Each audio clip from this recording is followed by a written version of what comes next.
Chapter 1 A Needle Sticks Out Superpowers. Doctor, help me check again. Maybe I missed something. Fang Yi stood in front of the gates of Jinling City People's Hospital, pulling a doctor who was over half 100 years old, pathetically pleading. In the face of Fang Yi's pleading, the doctor's brow was locked and his face was full of impatience. Sir, you are in good health. There really isn't anything else that needs to be examined. If you really still want to be examined, I suggest you go to the psychiatric department. After the words finished, he breaks away from Fang Yi's hand and heads into the hospital without looking back, shaking his head as he walks. These days, no one believes in telling the truth. Hey, doctor. Fang Yi still wants to chase after him, but he is stopped by 2 security guards. Asterisk.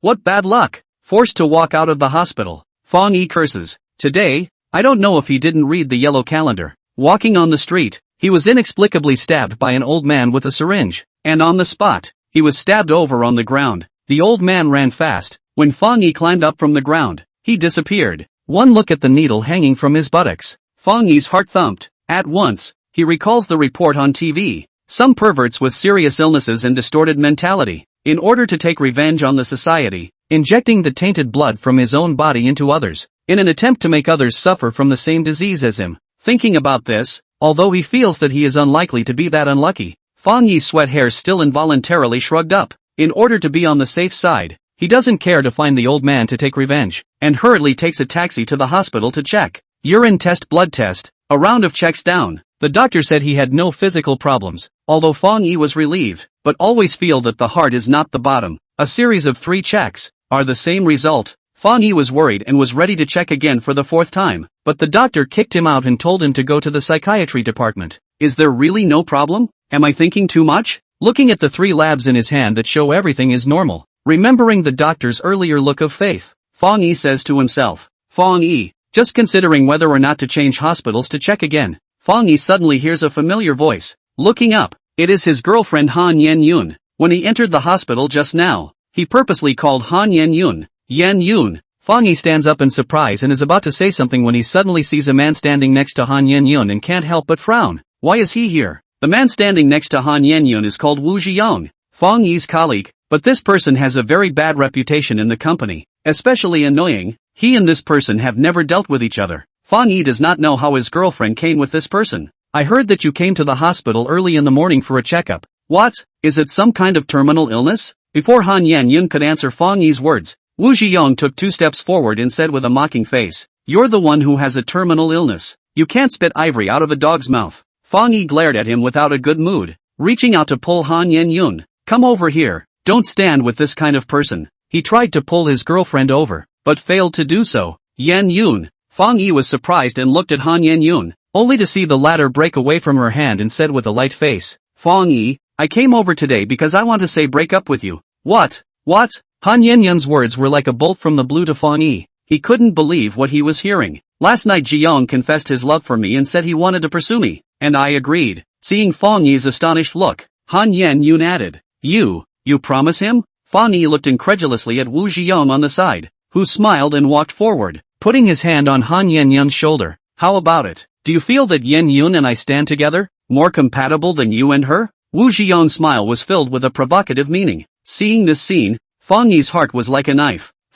Why? His eyes looked straight at Han Yen-yun, at this woman who had once sworn to grow old with him. Where is he better than me? Why do you want to be his girlfriend? Fang Yi and Han Yen-yun as well as Wu Ziyong are all doing sales in a renovation company. Fang Yi from entering the company. Excellent performance. Good performance. People are even better. Popular with colleagues, while Wu Ziyong has been hanging around, idle, waiting for death. Many employees are very disgusted with him. Fang Yi can't figure out how Han Yen-yun could betray herself and agree to be Wu Ziyong's girlfriend. Facing Fang Yi's question, Han Yen-yun paused, not knowing what to say. Wu Ziyong, however, didn't care and smiled coldly. "Where am I better than you?" "Oh, there are too many places where I am better than you." "Fang Yi, you still don't know it. The chairman of our company is my father." Wu Ziyong's words really let Fang Yi eat a shock. His pupils suddenly shrink. Seeing Fang Yi's surprised look, Wu Ziyong feels especially comfortable. "You think that I am the same as you, a common wage earner? I don't know. This young master is a serious rich second generation.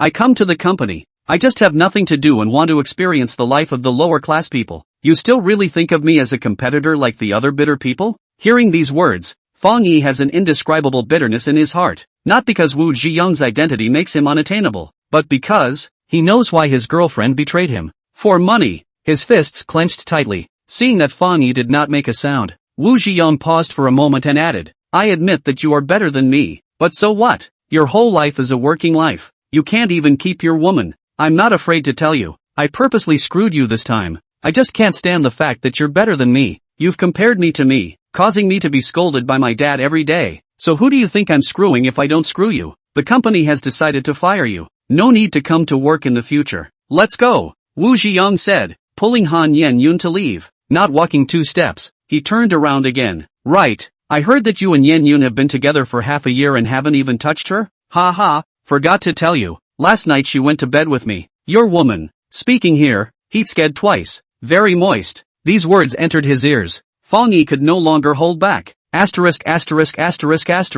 His eyes were red. He pinched his fist and rushed towards Wu Ziyang. He wanted to give him a hard punch, but he didn't expect to be pushed by the other party. Wu Ziyang's height of 1 meter 8, more than 170 pounds, tiger back and bare waist. Fang Yi is only 1 meter 75. People are still very thin. Where will be his opponent? Fists did not even touch each other, and fell on his butt on the ground. What's wrong? Still want to fight with me? Pushing Fang Yi away, Wu Ziyang looks at him coldly. His fist pinches and crackles. Fang Yi knows that he is not Wu Ziyang's opponent, but his anger is attacking his heart. Where can he endure it? While sitting on the ground, he refuses to give in, and is about to stand up and fight with Wu Ziyang, who knows that as soon as he moves, there is a sudden stabbing pain in his head. Ah! The pain was so intense that Fang Yi screamed miserably, holding his head with both hands and sitting back down again. What's wrong with him? Seeing that 1 second Fang Yi's face was red and furious, and the next second he was pale and screaming miserably as he held his head, Han Yan-yun asked with some worry. Wu Ziyang was also baffled by Fang Yi. Who knows what he's mad about?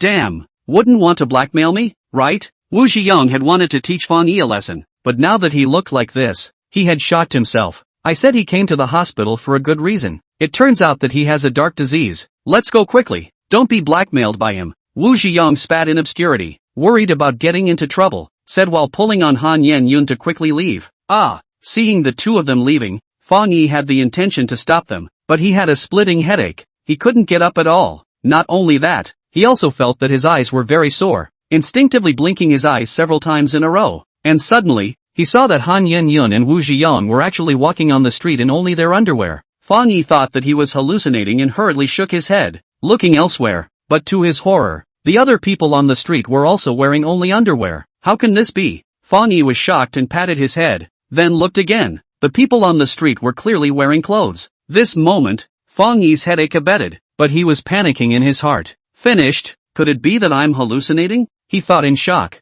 I knew that old man didn't have any good intentions. Fang Yi cursed and got up from the ground, turned around and was about to go into the hospital to check again, but he suddenly realized that the hospital wall was gone. Yes, he remembers that he clearly left the hospital, but the scene in front of him is as if he is still standing in the hospital hall. On the left was the registration desk, on the right was the pharmacy, in the center was a counseling station, and next to it was a middle-aged man pushing a patient. Fang Yi frowned and shook his head again. The scene just now suddenly disappeared and the walls of the hospital appeared in front of his eyes. No, we have to hurry in and find a doctor. Fang Yi thought he was hallucinating and hurriedly ran towards the hospital, but he froze before he could walk in. For no other reason, he saw a middle-aged man pushing a patient out of the main entrance of the hospital. The looks of this man and the patient were exactly the same as what he had just seen. Fang Yi was lost in thought for a moment and snapped back to his senses. His heart was horrified. Could it be that I am not hallucinating? It is. Perspective? Chapter 2, Winning the Lottery. Fang Yi spent a long time trying over and over again to finally confirm that what he saw was not an illusion,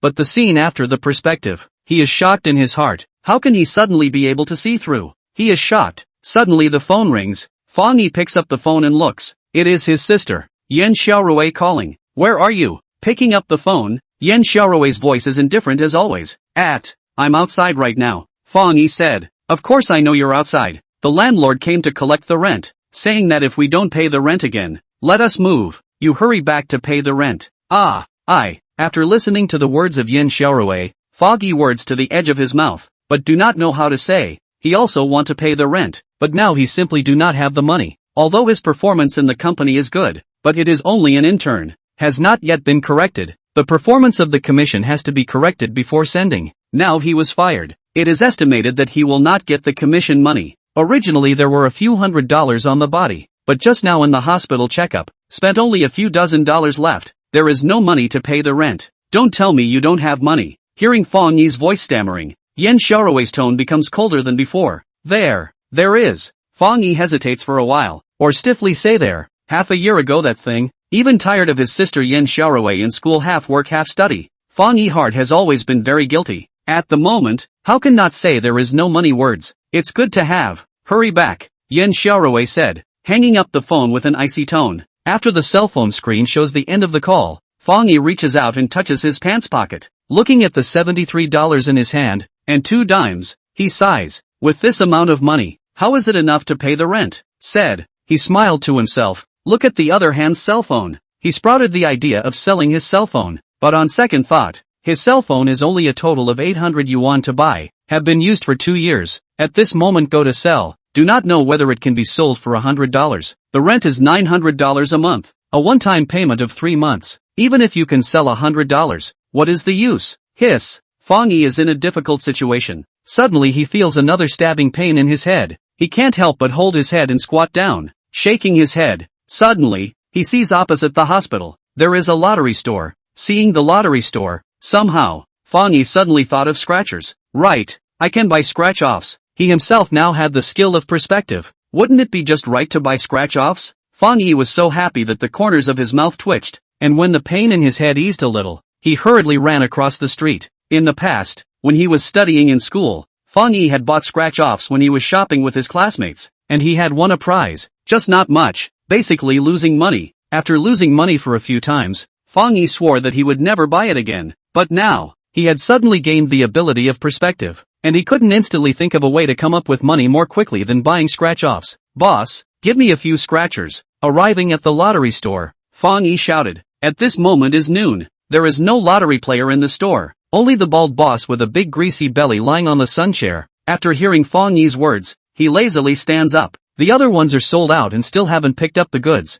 There are only 10 pieces of lucky treasure and 2 pieces of dreams come true. Which one do you want? Take them all out. I'll pick a few, Fang Yi said, looking a little nervous. The boss casually took a bunch and threw them on the glass cabinet. There were dozens of them. Fang Yi calmed down for a while. Then with his intuition, he focused his mind to look at the scratchers on the glass cabinet, and sure enough, he could directly see the content inside through the protective coat on the outside. He was thrilled. Just a moment of excitement to calm down. No prize. The first one is not. The second one is not. The third one. The fourth. A series of 6 lucky treasure. There is no. To the 7th sheet of time, only finally have. 50. Finally see a prize. Fang Yi regained confidence. Continue to look down. The 8th sheet no. The 9th sheet no. The 11th, 200. 16th, 30. Fang Yi looked at a total of 38. Only 5 had prizes, but they were very few. At least much less than he expected. Only 1 500, 230, 150, 1 200, a total of 801. Fang Yi faced some ugly. Lucky treasure first prize of 300, 000. He is rushing to the first prize, but who knows no first prize even if, can take the second prize of 10, 000 is also good, but not to mention the second prize, even the third prize of 1, 000 are not. His heart wow cool. He knew that the odds of winning a scratch-off were small, but he didn't realize that it was so small. He still wanted to get the rent together, but now it seems that I'm afraid it won't work. The boss took out a pile of lucky treasure there are dozens of, but Fang Yi did not see. Not want to see, is not to see. With the more scratchers he looks at, Fang Yi's head hurts more and more. In the end, it has almost become unbearable, which makes him realize that maybe his perspective eye can't be used all the time. There might be a number of times limit or time limit. I say brother, you've been picking for half a day. Do you want to think of which ones to buy or not? Seeing Fang Yi holding a bunch of scratchers and looking at them for half a day without saying that he wants to buy them, the boss is a little impatient. Wait, I'll take a look again, Fang Yi said with an unwilling face. It was not easy to get perspective before he came to buy scratch-offs. Just to win a few $100s, how can he be willing? I say you've been looking at this for half a day and you still haven't gotten a good look? The boss said, came over and organized the scratchers on the table. This thing, on the top of all have protection code. You look again and can see what? Can also see through the protection code? You think your eyes can see through it? The boss scoffed. If I say so, just pick 2 randomly. This thing is just based on luck. Hearing the words of the boss, Fang Yi wants to say that he does have perspective, but he can't imagine how he can't win the jackpot even if he has perspective. Feeling the headache more and more unbearable, also do not know the use of perspective I has no sequelae. He is ready to compromise, glanced at the side of the $2 denomination of the dream come true. He laughed to himself. $10 denomination of the lucky treasure, chances of winning the lottery is still so small. $2 denomination of the will not be even smaller? Although not hope, but Fang Yi still in the face of the first dream beauty into a true on the use of the last perspective. Thought to casually look, but did not expect this look. His line of sight suddenly cannot be removed. 80,000. Seeing the amount underneath the corresponding winning number, Fang Yi froze at once, somewhat incredulous, and wanted to take another look, but suddenly his eyes were very dry. He blinked, and when he opened them again, he couldn't see the content in the protection code. The perspective disappeared. Hey, kid, I said, have you thought about it or not? Seeing Fang Yi still dawdling, the boss's patience had reached its limit. Picked it. This one. And these. Fang Yi took out the first dreams come true, together with the 5 lucky treasures that he had picked earlier. His expression was excited, although he had only glanced at it just now. He was certain that the dreams come true had indeed won the first prize, $80,000. He could hardly contain his excitement. His hands were shaking a little. A total of 52 pieces. Seeing Fang Yi finally picking, the boss calculates the price. Fang Yi hurriedly pays the money and then starts scratching the prize in front of the boss. Initially, after scratching 2 30s, the boss was still unimpressed, but when Fang Yi then scratched to 50, 200, 500, the boss was a little shocked. And when Fang Yi scratched out the last one of 80,000, the boss was completely dumbfounded. I go, the youngster can After staring blankly at that first prize of a dream come true for a long time, the boss's expression followed suit. I didn't expect you to look there for half a day not for nothing. The first prize has such a small chance that you can even scratch it. Don't tell me that you really have perspective eyes? The boss looks at Fang Yi with surprise. To know, he has opened his store for 10 years. He has not seen several first prize winners in scratching lottery. Fang Yi doesn't dare to say that he has perspective eyes. After hearing the boss's words, he smiles fawningly. There is no such thing as perspective eyes. It's just a matter of luck. Boss, cash in the prize quickly. When he saw that there was 80,000 bonus, Fang Yi was indeed very excited. But when he really won the prize, he instead calmed down and was just in a joyful mood. Finally he could solve his urgent problem. Fang Yi wins a high prize and needs to pay tax. The boss let him go to the lottery center to claim the prize. But Fang Yi feels troublesome and doesn't want to go. So he proposes to sell the scratchers to the boss so that the boss can go to cash in the prize. The boss is also a quick person. See Fang Yi is difficult, then nodded and agreed. Directly to the prize money to Fang Yi. Lucky treasure bonus less than 10,000.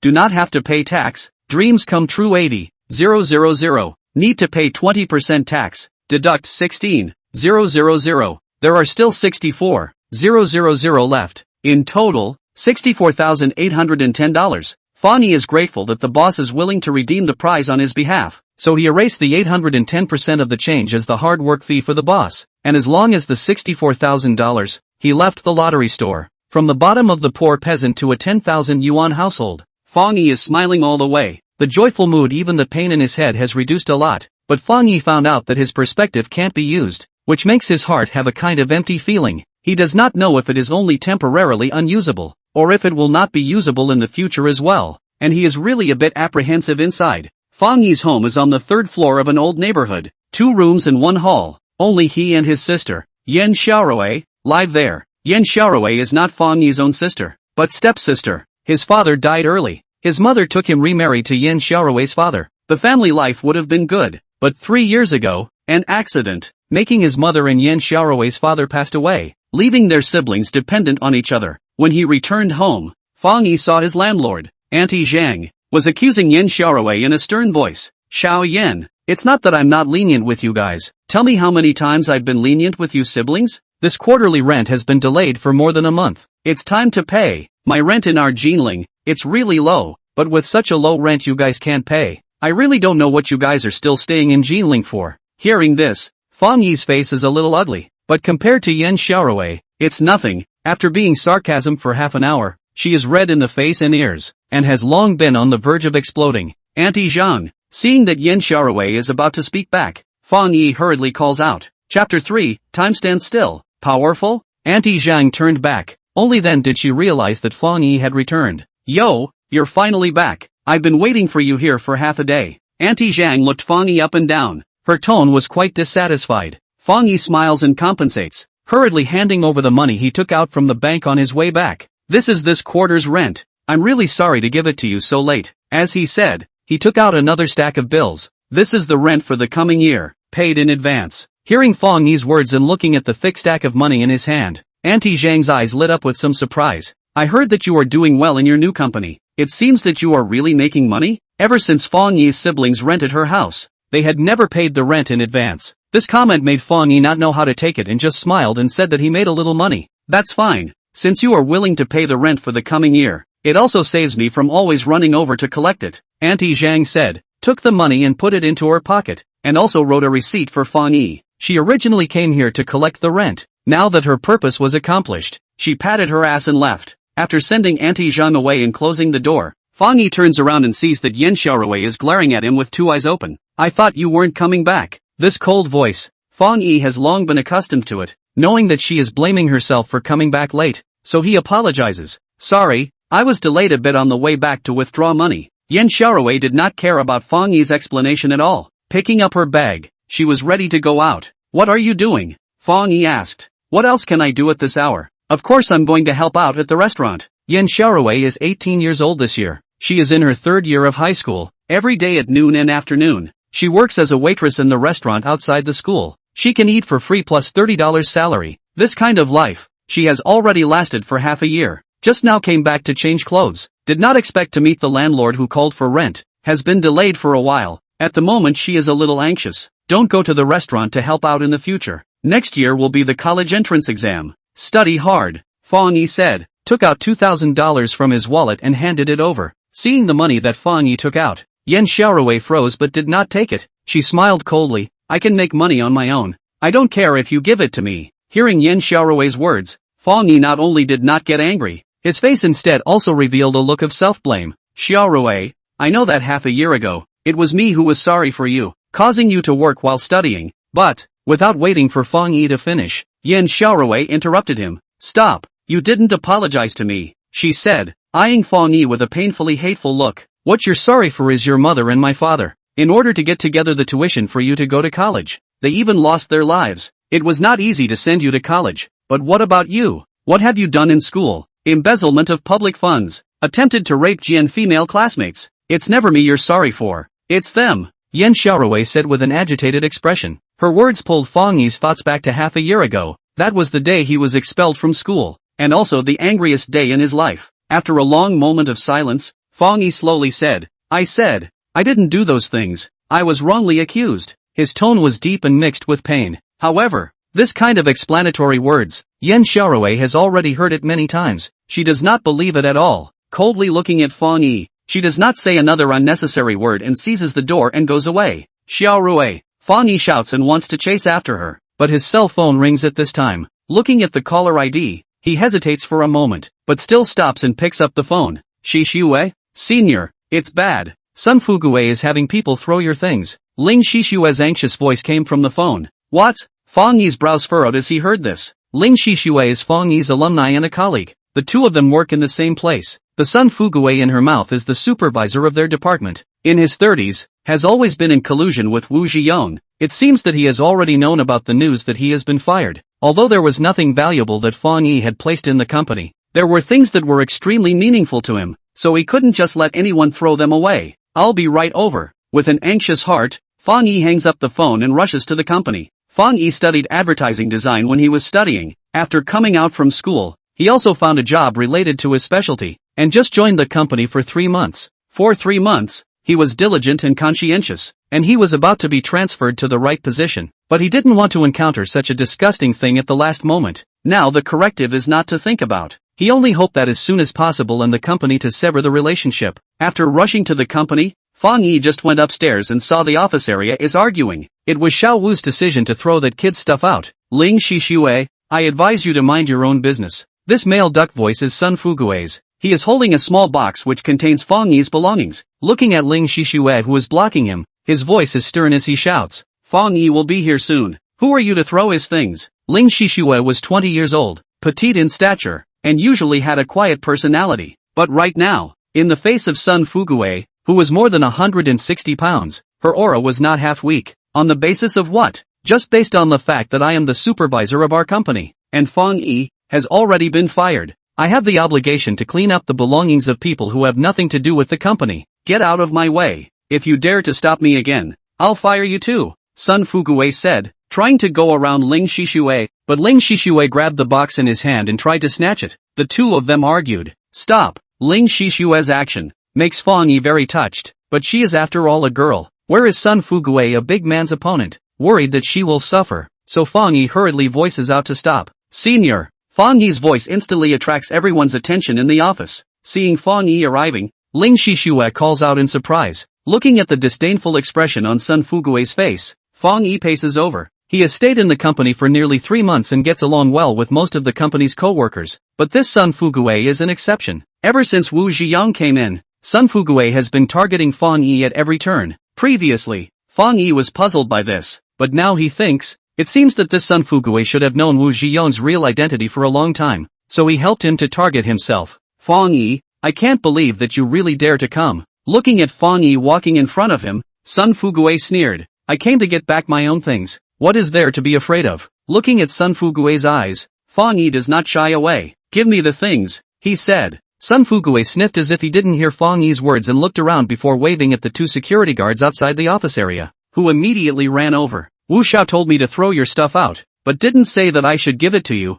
You've read books. You know what throwing it out means, right? With a cheap smile on his face. What he said caused Fang Yi's face to change. Hearing that this was Wu Ziyang's arrangement, and then recalling what happened earlier in front of the hospital, a sense of humiliation surged to his heart. Sun Fuguwei, you dare to throw one and try? Fang Yi glares at Sun Fuguwei. What's there to not dare? Sun Fuguwei coldly smiled, completely ignoring Fang Yi's threat. As his words fell, he was about to throw the box in his hand out. Seeing this, Fang Yi grabbed it. Give it to me, brat. Let go. Sun Fuguwei did not expect Fang Yi to dare to come and grab the box. He angrily shouted and also tried to pull the box back. Both of them are exerting force. This pull, the cardboard box shatters with a sound, and the contents inside fall out with a clatter. Snap! An inconspicuous small porcelain figure fell to the ground along with the many items, accompanied by a crisp sound, and instantly fell into 2 halves. Seeing the small porcelain man that fell into 2 halves, Fang Yi's face reddened in a mischievous moment. Asterisk asterisk asterisk asterisk. He shouted angrily and yanked on Sun Fuguwei's collar.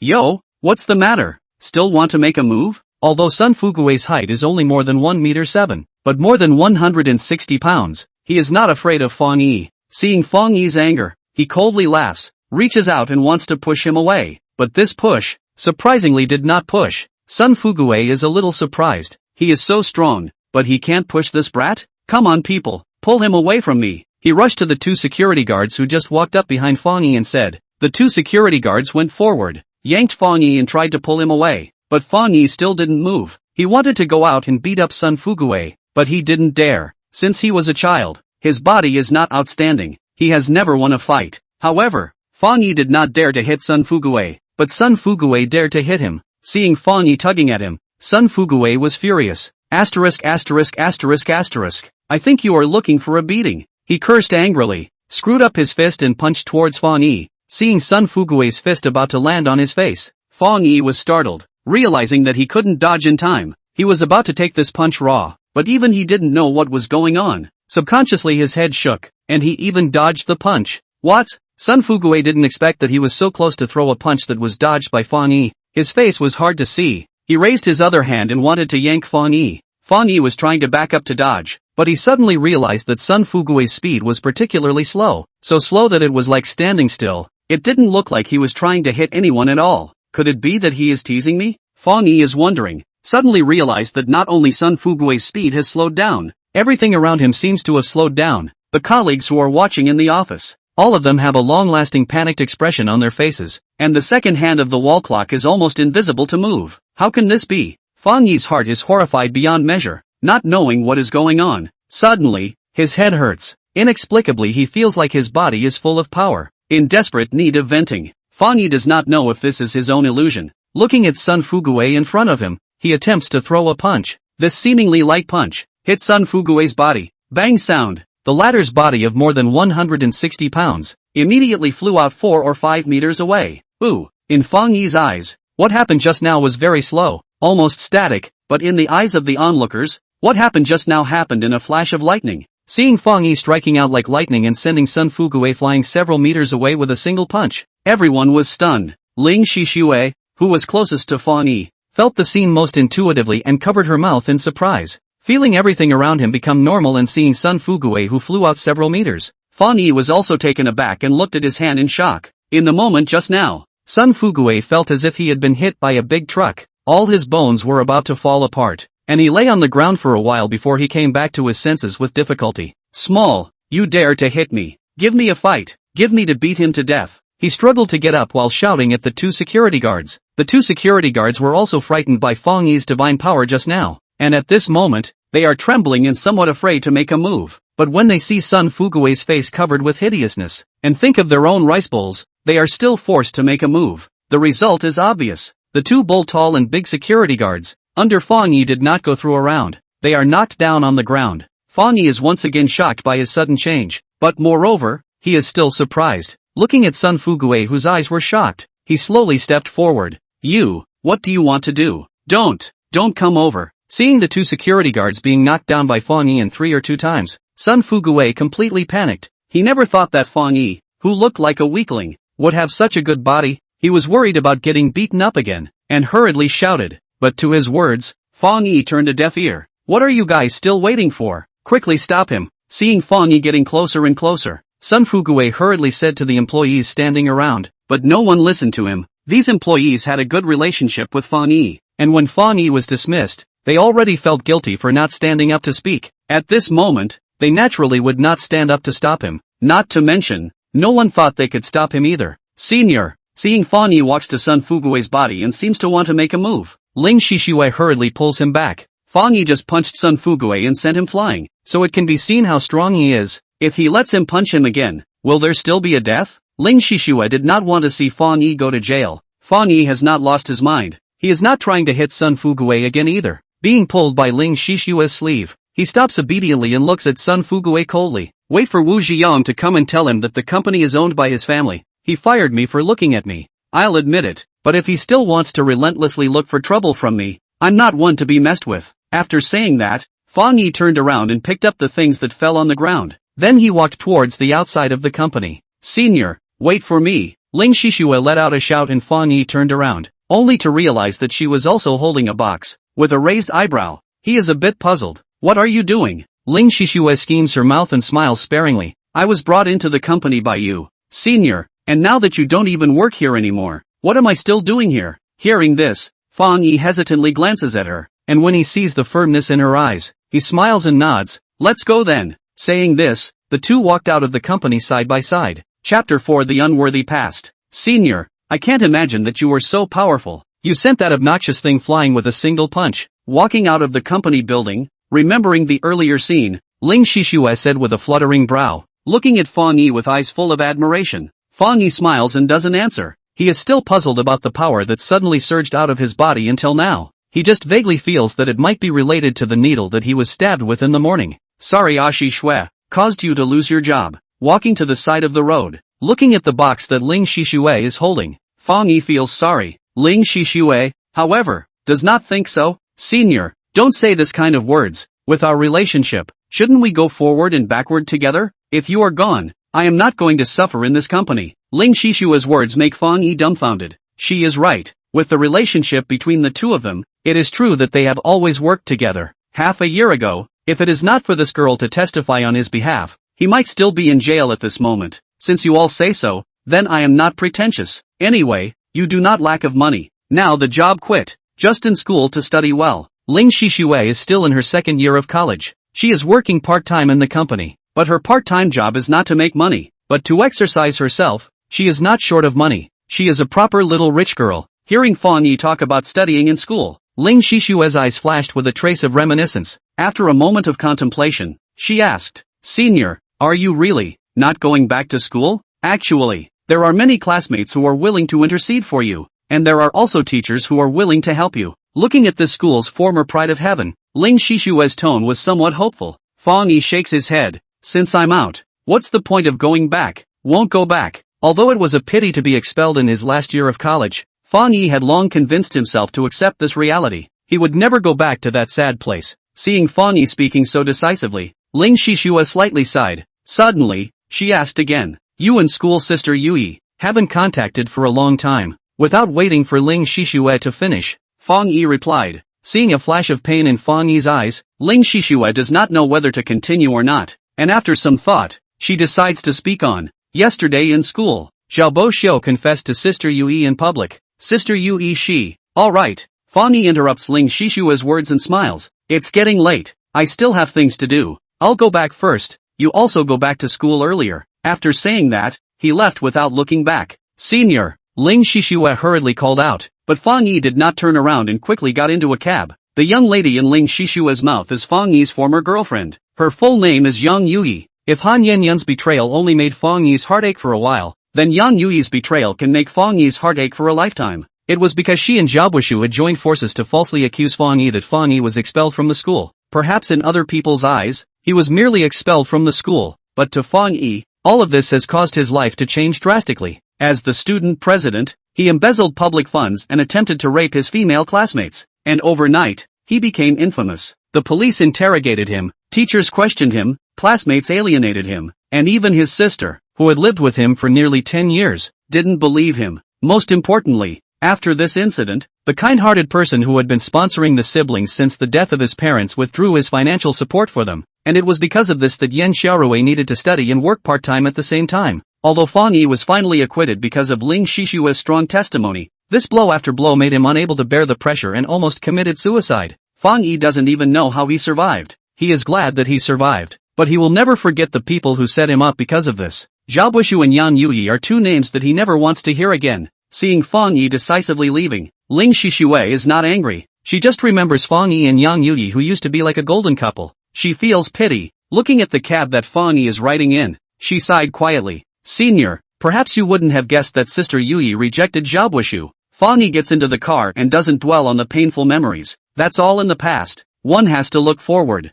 Falling his sight to his hands, feeling the surging power in his hands, he felt as if he was in a dream. Perspective, divine power, and a visual response that made time almost stand still when danger came. These were all superpowers, but he had all of them in one day. Why? Could it be because of the needle that was stabbed by the old man? Other than this, Fang Yi really couldn't think of any other reason. This old man stabbed me in the butt. What in the world is it? Touching the place where his buttocks were stabbed, Fang Yi was puzzled. He wanted to find the old man to ask the truth, but he simply did not know where to look for someone. After thinking about it, Fang Yi finally decided to gladly accept these abilities, since he could not find the reason for it. Let's take it as a kind of strange encounter. He did not directly take the car home, but came to the restaurant where Yan Xiaorui worked. Yan Xiaorui's father used to run a fabric wholesale store together with Fang Yi's mother. 3 years ago, when Fang Yi got admitted to the university, the whole family was very happy. In order to gather up the tuition fees for Fang Yi, Yan Xiaorui's father used to give deliveries from morning to night without stopping, and Fang Yi's mother accompanied him all the time.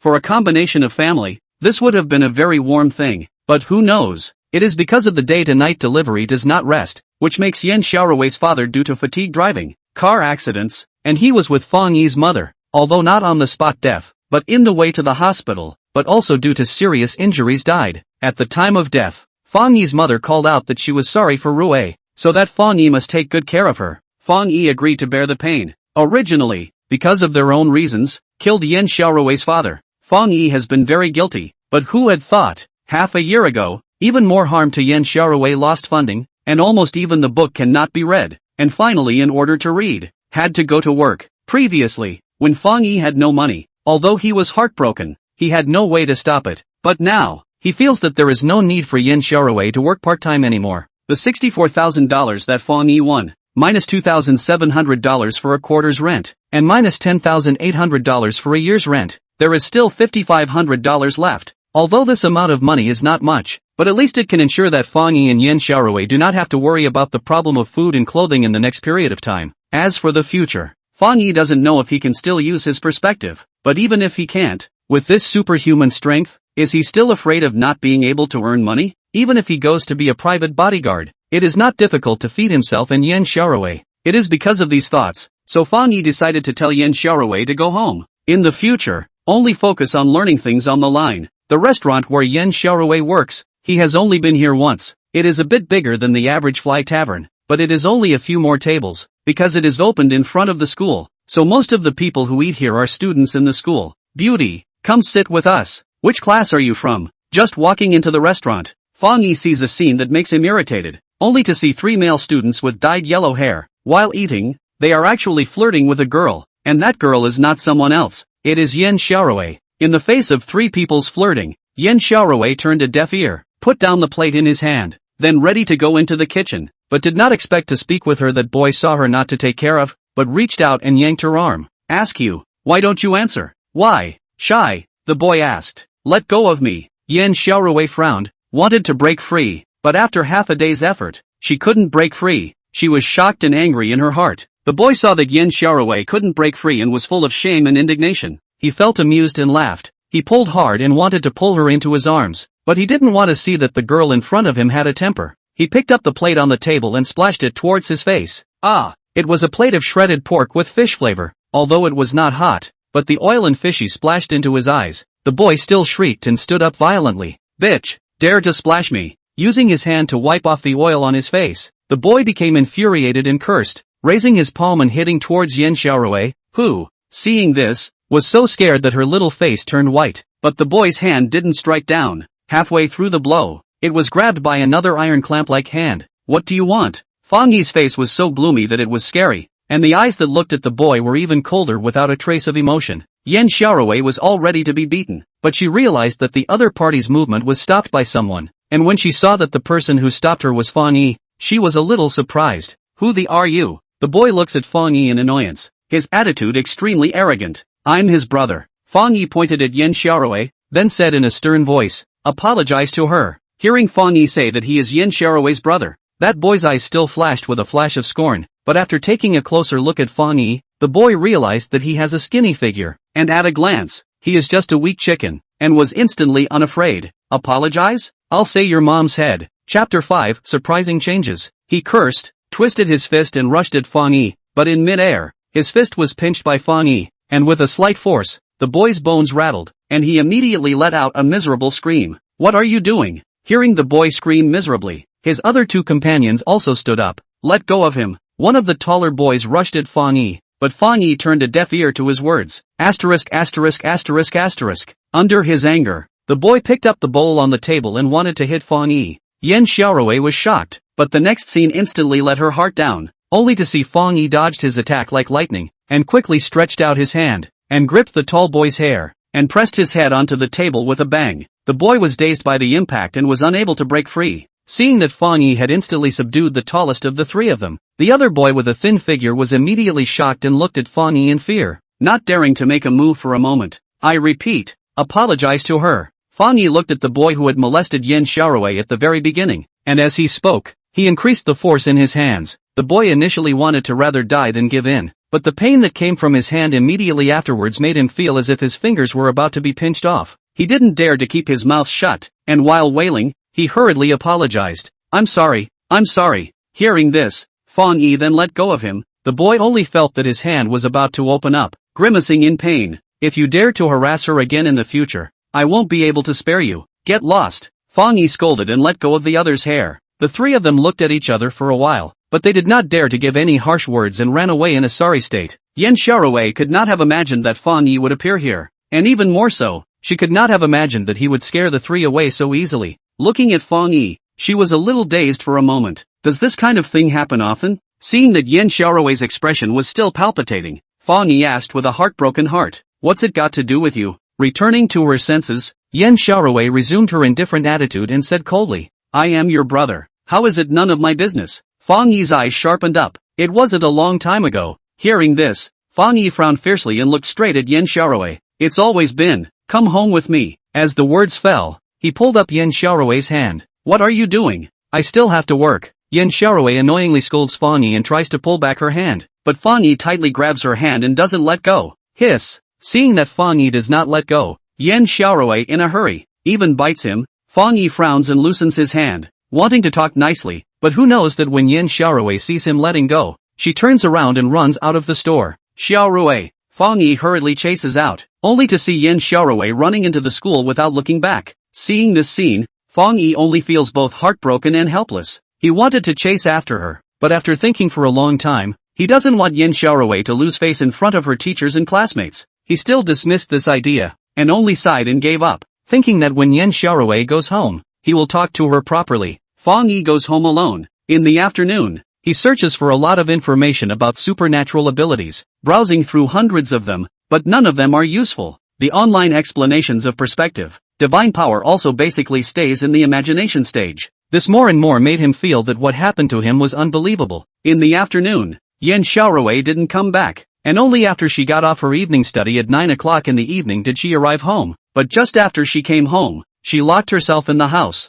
and Fang Yi wanted to find her to talk, but how he knocked on the door didn't open it. Since the incident half a year ago, although they live under the same roof, they really haven't spoken a complete sentence for a long time. Thinking of his dead mother and Yan's father, Fang Yi felt ashamed. Since you don't want to talk, then don't talk. Only, don't go back to work in the future. Study at ease, Fang Yi said, placing $2,000 at her door. Hearing that no response came from inside, he paced into his room. After returning to his room, Fang Yi went to sleep early. His usual rest time is around 11 o'clock, but today it is 1 hour earlier, for no other reason, just because Fang Yi wants to know. He sleeps asleep. Will the ability of perspective recovery, or this superhuman-like ability, will not disappear? This sleep really some apprehension. But when Fang Yi opened his eyes early the next morning, the apprehension in his heart was covered by joy. His own power did not disappear. Not only that, perspective can also be used. He was in his room, opening his perspective. He could clearly see the scene of the living room,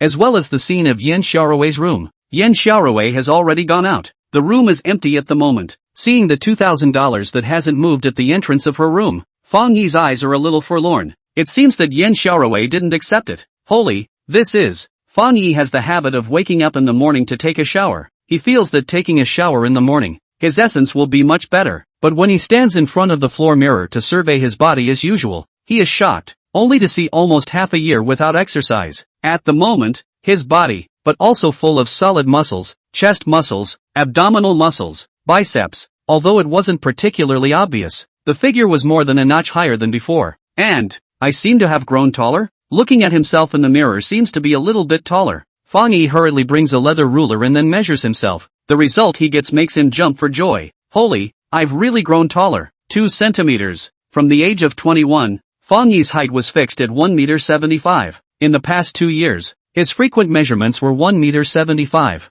and he had thought that he wouldn't be able to grow any further. But just now when he took a measurement, his height had reached 1.77 meters, which was simply unbelievable. Hairy hair. Looks like it's really hairy this time. Fang Yi felt that today's joy was 10 times more than yesterday's. He had thought that the old man's needle that zapped him had only granted him some supernatural abilities, but he hadn't expected that it could even transform his body. Seeing that his skin has become more radiant and his hair has gotten a lot more lush, Fang Yi simply cannot describe the joy in his heart with words. Old man, thank you. Due to the gratitude of the old man's one zap, Fang Yi changed his address to him from old man to old sir, and his heart was even more infinite respect for him. Fang Yi quickly took a shower, packed his clothes and hurriedly went out. Although he lost his previous job, he found a new job. That is, buying scratch-offs. Yesterday, he won $80,000 by buying scratch and win. Fang Yi decided to continue to buy. After all, he has the ability to see through the eyes. What else can he do than to buy scratch and win to make money faster and without much risk? In addition to buying scratchers to make money, Fang Yi has one more thing to do today. That is to test how many times he can use his perspective in a day, or how long he can use it. This is the capital for his future livelihood. Fang Yi feels that he must quickly find out before he can do so. In the course of the morning, Fang Yi bought scratchers at 4 lottery stores. Surprisingly, his luck today was much better than yesterday. He bought $600 of scratchers and won a total of $280,000 after deducting the taxes paid. The highest prize is $100,000 and the lowest is $50,000. Fang Yi takes the same method as yesterday, paying hard labor and letting the lottery store owner to claim the prize, cutting himself a lot of trouble. The reason why Fang Yi wants to buy scratch-offs in 4 different places is mainly because he feels that if he wins the lottery too many times in one place, it will attract too much attention. Fang Yi doesn't want the ability in his body to be known by people. That's why he switches places with one shot. It was also for this reason. So after changing 4 places, he had almost figured out the time limit for using his perspective. Together with the one he used in the morning in his room, Fang Yi had used it a total of 5 times, and he carefully recorded the time, and almost every time he opened his perspective, he was able to continue to see for about 3 minutes. In other words, Fang Yi's perspective could be opened 5 times a day for 3 minutes each time. If added together, it would be 15 minutes. Although this time was a bit short, but in Fang Yi's opinion, it was already very good. If utilized well, 15 minutes a day, one could do a lot of things. In addition to figuring out the time for his perspective, Fang Yi also discovered something that caused him some distress. That is, when he was busy and used his perspective to look at the people on the street, he found that he could see through everyone at a glance no matter how many pieces of clothing they were wearing on the outside. But when he attempted to see through these people's underwear, an unbearable stabbing pain would come from his head. Even if he was lucky enough to see a woman on the street who wasn't wearing any intimate clothing and was ready to look at her more, his head would especially hurt, which made him wonder, could it be that this perspective I can also automatically identify colorful wolves? Fang Yi secretly guessed, although he felt unbelievable, but in the last 2 days, there are too many unbelievable things that happen to him, because the pain is unbearable, and he doesn't know if the pain will have any side effects. In order to be on the safe side, so Fang Yi dismissed those immodest thoughts in his head. Although he used up all the times of perspective in one morning, the harvest of 280,000 is still very pleasing. Fang Yi walks on his way home, looking at the balance on his cell phone bank that has never been reached before. In his mind, he has already planned a grand blueprint for the future. He decided that his daily work will be to buy scratchers from now on. Keep buying them, not to mention the 280,000 per day. Even if it's only 100,000 per day, he will still have a very good life in the future. If the luck is good, maybe every day than 280,000 more. Buy on a year. There is nearly a billion. That walk on the peak of life. Simply do not too easy Thinking of the life he will have in the future. Fang Yi is as happy as a too little cute. The same, in order to make his future by scratch off efficiency faster. In the afternoon, he will sit in a cab, full of the city to find the place to sell lottery tickets. Will be every place, are given to record down, tossing and turning until evening. Fang Yi had written down the addresses of more than 30 lottery stores, before he started walking in the direction of his home. Today is Saturday. Yan Xiaorui's school gets out earlier. Fang Yi thinks that he has earned so much money, so he is ready to lead Yan Xiaorui out to eat some delicious food. But when he calls her,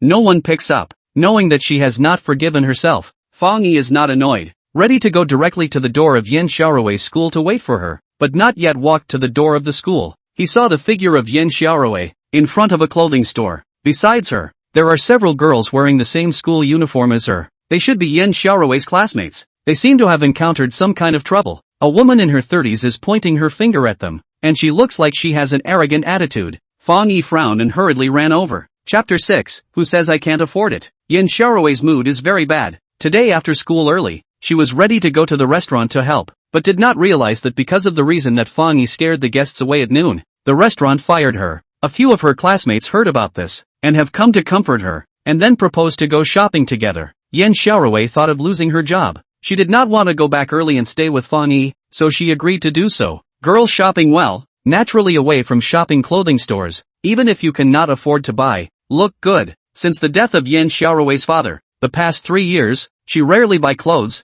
even if she bought, but also on the stalls dozens of dollars a piece of that kind of. And, even if you buy this kind of clothes, but also after several times of bargaining, Yan Xiaorui walked into a clothing store with her classmates and saw many beautiful clothes, and while her heart was envious, she couldn't help but reach out and touch them. Originally, she just wanted to touch the texture of the clothes, but she didn't realize that she had dirt on her hands, and this touch actually left a fingerprint. Management of this area is a 30-something years old female shopkeeper. See a group of girls wearing school uniforms to come to see the clothes. Know that they cannot afford to buy. Would have been speaking in an eerie manner. The moment she saw that Yan Xiaorui even dirted the clothes in her area, immediately became furious, rushed to the Yan Xiaorui a number of after that, let her to compensate for the money. Students know that Yan Xiaorui family difficulties, have to speak to the female shopkeeper to plead for mercy, but the female shopkeeper simply do not listen. Yan Xiaorui know that they are in the wrong, but also do not do unnecessary argument. Stop the sight of the students still trying to plead for leniency, apologized to the clerk, and then asked, how much money? The clerk wanted to say the value of the clothes off the top of her head,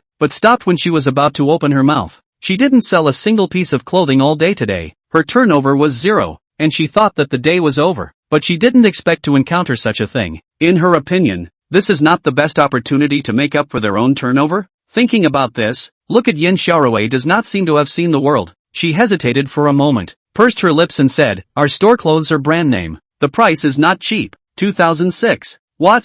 So expensive. Hearing the words of the shopgirl, Yen Xiaorui was shocked, and her classmates also exclaimed, "Only 2006? What's so expensive? If you can't afford this, why are you still shopping in a clothing store?" Seeing that Yen Xiaorui and the others said it was expensive, the female sales clerk's face instantly grimaced. "Sorry, this big sister. I don't have this much money." Yen Xiaorui worked in the restaurant every day, and also saved a few $100s. She originally thought that if this dress was only a few $100s, she would bite the bullet and buy it. But how could she not expect that this dress was so expensive? More than $2,000. She really couldn't take it out, so she said to the female clerk with some difficulty, "No money, let your family take money too. Can't you say no money this thing even? No money, you don't touch.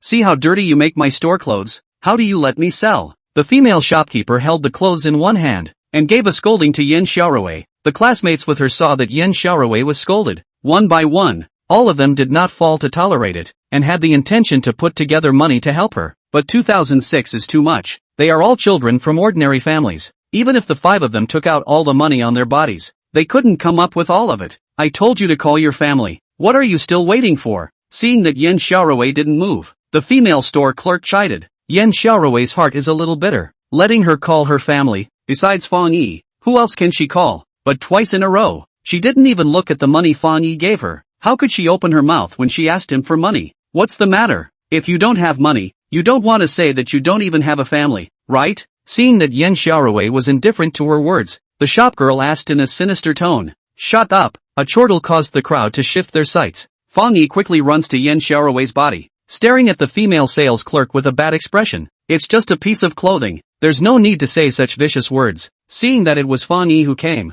Yen Xiaorui's eyebrows slightly knit. Who is he? Most of Yen Xiaorui's classmates have never seen Fang Yi and are puzzled. He seems to be Rue's brother. A female classmate who knows Fang Yi whispers to the others, and the crowd sniffs indistinctly, revealing looks of surprise. In their opinion, since Yen Xiaorui's brother had come, it was bound to be possible to resolve this matter. Unlike their joy, Yen Xiaorui's mood was complicated. On one hand, she resisted Fang Yi to help her. On the other hand, she was helpless. If Fang Yi did not help her, she could not solve this matter by herself. Seeing Yen Xiaorui looking at herself with a complicated color, Fang Yi just passes over a look that lets her rest assured. "Yo, who are you? You're meddling in my head." Being chided by someone in the cold, the female sales clerk's temper came up and blared at Fang Yi. "I am his brother." Fang Yi revealed his identity. Hearing that Fang Yi is Yen Xiaorui's brother, the female clerk's nostrils towards the sky lowers a bit. After looking Fang Yi up and down, she says, "You've come at the right time. Your sister has soiled the clothes in our store. She said that she doesn't have any money. Since you're his brother, then you help her to pay for it." "How much?" Fang Yi asked. 2006. The female sales clerk said. 2006?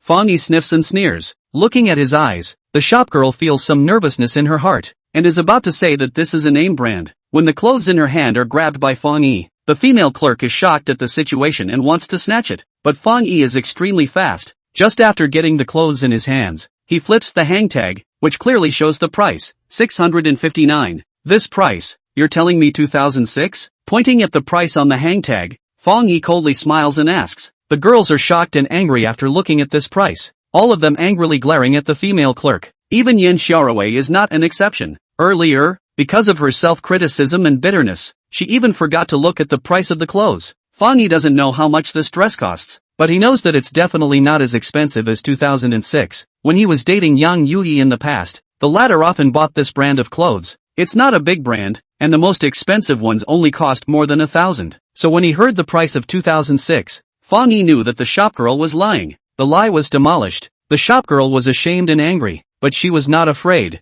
As soon as she grabbed the clothes over, she said with anxious eyebrows and red eyes, "Your sister soiled our clothes. I'm asking her to pay for it, not to buy it. The rules of our store, the amount of compensation is 5 times the selling price. Only letting her pay out $600 is still a leniency on my part." Hearing this explanation, Fang Yi only finds it funny, while Yen Xiaorui is furious. Where would there be such a high compensation amount? You are clearly cheating. The female sales clerk sniffed angrily and glared at Yen Xiaorui. What cheating? The reason why we set such a high compensation amount is to avoid you poor people who can't afford to buy clothes to make trouble. Day in and day out, you run to the store. You can't afford a single item and you still like to look around, making the store a mess. The female shopkeeper said one poor man and one can't afford it, which made Yen Xiaorui blush. She wanted to retort, but she didn't know how to retort. Who said we can't afford it? Yan Xiaorui doesn't know how to retort, but Fang Yi does, and his tone is icy cold when he says this. Chapter 7, it's not over yet. If you can afford it then you should buy it. The female sales clerk pointed to the clothes in her hand and said condescendingly, Yan Xiaorui is wearing her school uniform. She can't tell if she has any money or not, but what Fang Yi is wearing are very ordinary clothes. The female sales clerk has long seen that he is not a rich man. This moment provokes him to say, Fang Yi has no money, but that was once. As for now, although his money is not much, buying a few clothes is more than enough. I want to buy, but not here with you. Fang Yi finished his sentence word by word, and under that female clerk's questioning gaze, he waved at the clerk in another area B in the clothing store. Hello sir, may I help you? The female clerk in area B was relatively young, 25 or 26 years old, and she had already noticed a coworker in the store arguing with a customer earlier, but because she was not on good terms with that coworker, she didn't care. At this moment, when she saw the customer waving to her, although she was worried about getting involved in the strife, she still ran over as fast as she could and asked with a professional smile on her face, take the clothes on that wall. I'll pick my sister's suitable model and load them up for me. Fang Yi said, still thinking that he would be involved in unnecessary strife, but after hearing Fang Yi's words, the younger clerk froze for a moment. What? Didn't understand? Fang Yi frowned. You mean, all? The area B clerk heard and understood. She just couldn't believe it. She reconfirmed, yes, all. Fang Yi nodded his head. Fang Yi, you're crazy. Fang Yi's words not only startled the female clerk in area B, even Yan Xiaorui and her classmates were shocked. Yan Xiaorui grabbed Fang Yi's arm and looked at him incredulously. Fang Yi gently raised his hand, signaling her not to get excited. You haven't bought clothes for a long time either. Anyway, why don't you just buy enough at once? To Yan Xiaorui, Fang Yi has always felt guilty, and at this moment, he proposes to buy so many clothes. Firstly, to relieve his anger, and secondly, to compensate her. Yan Xiaorui doesn't know Fang Yi's mind. She only feels that it is unbelievable for Fang Yi to buy so many clothes at once. She still wants to say something, only to hear Fang Yi rushing to her classmates. All of you are Xiaorui's classmates and my sister. If you have favorite clothes, feel free to pick them, I'll pay for them. Really? The girls see that Yan Xiaorui's brother is so overbearing to buy clothes for her. Each one of them is already envious. At this moment when they hear Fang Yi say that even they have a share, they are all a bit flattered. Of course it's true. Fang Yi nodded his head. Rui, let's. Although Fang Yi said that it was true, as Yan Xiaorui's classmates, the girls felt that there was still a need to ask for her permission, so they all put their eyes on her. Yan Xiaorui doesn't want to use Fang Yi's money. She wants to say no, but seeing her friends' gazes leaping one by one, she can't bear to refuse. After pondering for a while, she still nods her head. Since he's letting you guys pick it, let's do it. Great. Seeing Yan Xiaorui nodding her head, the girls immediately cheered. Although their families were not poor, they were not rich either. A few $100s of clothes. They did not just say they would buy it. It was rare to have this opportunity, so they all stopped being reserved, and ran into the store, and started to pick their favorite clothes. Although Fang Yi said that they can pick whatever they want, but the girls have thin skin. Picking one is already cheeky. Where do they dare to buy more? So each person only bought one piece. Sir, you have spent a total of $38,531. The girls quickly picked the clothes, and the female sales clerk in area B also packs the entire wall of more than 30 sets of clothes in the area she is responsible for. And after calculating the price,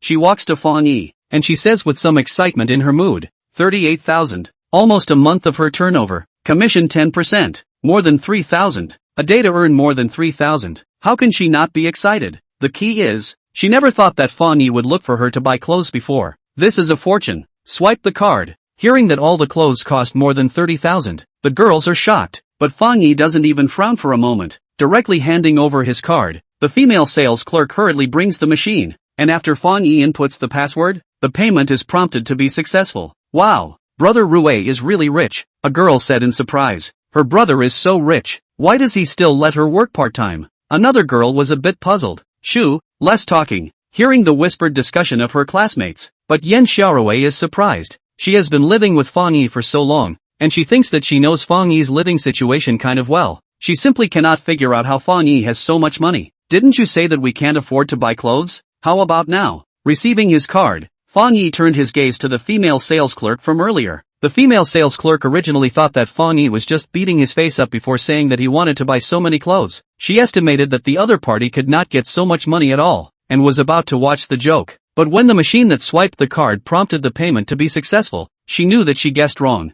The other party was actually willing to spend so much money to buy the clothes, and moreover, he actually did have so much money. Seeing the hard-to-conceal smugness on her colleague's face, her face was ugly, more than 3,000 commission, and she passed by. Although she was jealous, she didn't forget her position. Even if the other party had money to buy clothes, she didn't need to be soft. Okay, you have money. You can afford it. You're great, okay? Touching a snub. The female sales clerk is also lazy to argue with Fang Yi. After saying a few salty words, she turns around to go back to the store. She guesses that today this compensation is not going to be able to get her hands on it, and she also doesn't dare to take it again. However, she wanted to stop there, but Fang Yi did not want to. Wait, Fang Yi called out to her. What else do you want? The female sales clerk turned around and asked impatiently. I bought the clothes, now it's time to settle things between us. Fang Yi's words caused her face to change.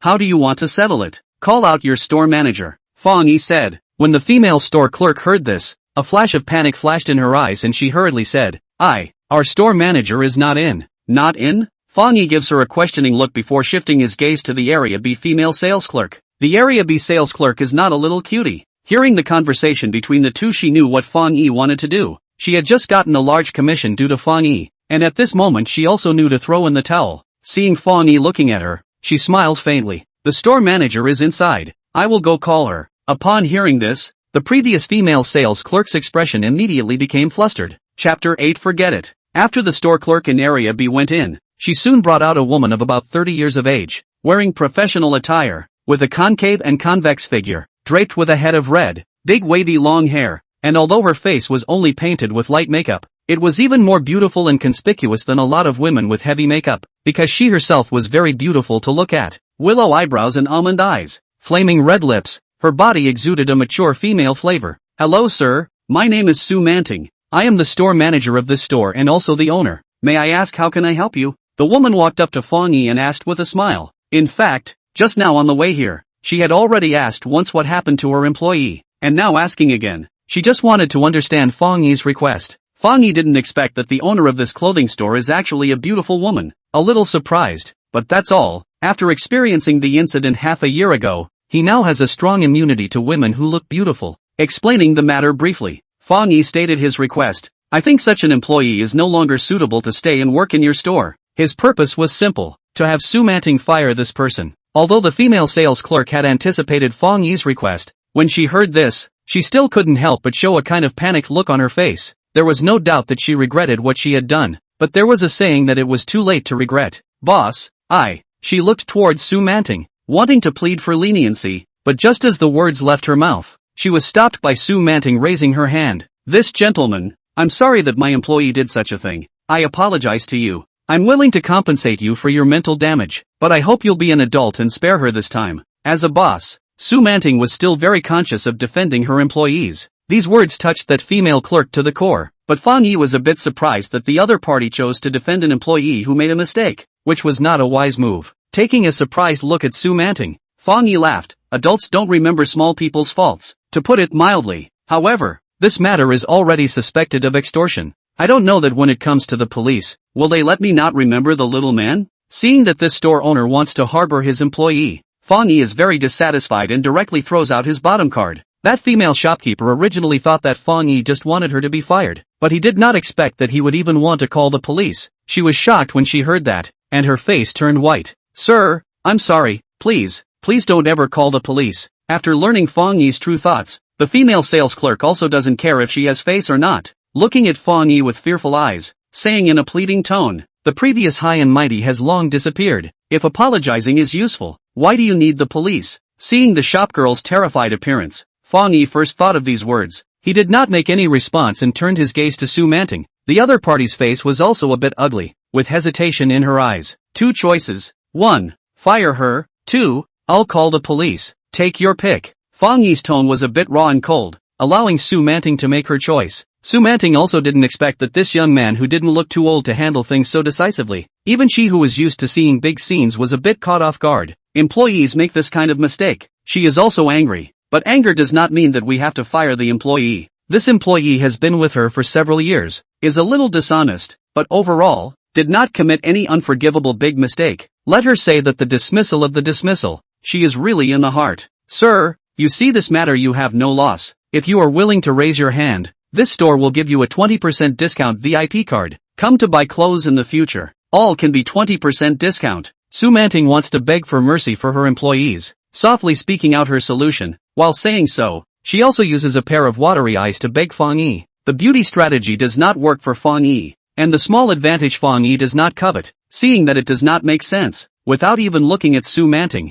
he directly takes out his cell phone and prepares to call the police. Since Boss Su wants to defend his employee, it's better to let the police comrades do justice. Fang Yi had never been a person who was unforgiving, but for the sake of his sister, he was willing to become such a person. To him, it was simple to be high-handed, but imagine if he didn't come today. Would the other party be high-handed and let Yin Xiaowei go? Seeing that Fang Yi is going to call the police without even giving him a chance to discuss, the shopgirl is so scared that she sits on her butt on the steps. Although she didn't cheat the money, maybe she won't go to jail, but attempting to extort someone else, detention is a certainty, and maybe, she will also record a note on her file. This is to let her relatives and friends around her know. How can she still see people? At this thought, her heart panicked, and she hurriedly said to Su Manting, "Boss, you'd better fire me, in order not to be detained." She would rather be fired herself. Fang Yi's indifference made Su Manting feel annoyed. The employee's words made her feel even worse. There were enough troubles happening to her in the past 2 days. She didn't realize that she couldn't even protect an employee if she wanted to. Forget it. Just as Su Manting was about to agree to fire the female sales clerk, Yen Xiaowei suddenly spoke, which was meant for Fang Yi to hear. Yen Xiaowei's words caused the female sales clerk and Su Manting to freeze for a moment, and then looked at her in surprise. Forget it? Fang Yi looked at Yen Xiaowei in surprise, somewhat incredulous. Meeting Fang Yi's gaze, Yen Xiaowei has mixed feelings in her heart. Although she hates Fang Yi, she has to admit that Fang Yi has done this to this point, all for her. She looks quite pitiful. Don't make things difficult for her, she said again. Fang Yi could not imagine that Yen Xiaowei would be willing to ignore this matter, although he was a bit surprised. But thinking about it, this seems to be the only thing that attaches to his sister's character, and smiled. Since you said so, then forget about it. He would have been for Yen Xiaowei to want to punish that female employee. Since Yen Xiaowei is not to be taken into account, he will not go to do the snake to add to the matter. Seeing that Yen Xiaowei was actually willing to let herself go, the female employee cried with joy. "Sister, thank you, thank you. This job she has been doing for several years, with this boss is also good, if not a last resort. She really do not want to be forced to resign. Thank you." Su Manting also thanked Yen Xiaowei. In the face of two people's thanks, Yen Xiaowei did not respond, pulling her classmates away. Fang Yi saw this, hurriedly carrying things to catch up. "Xiaowei, that person, how hateful. You just let her go?" "Yes, it's too cheap for her." "Okay, you guys stop talking. That person is hateful, but the way she looked just now was also quite pitiful. Ruei is kind-hearted, just let her go." To Yen Xiaowei's disregard, a group of girls with approval and disapproval were expressing their own views, but it was Yen Xiaowei who was the person in question, who did not say anything. "Let's shop here today. I want to go home." Walking downstairs, Yen Xiaowei said to her classmates. The classmates all know that she lives here. Hearing this, they nodded their heads and said goodbye to Yen Xiaowei. Of course, it is inevitable to say goodbye to Fang Yi. After all, each of them bought a dress.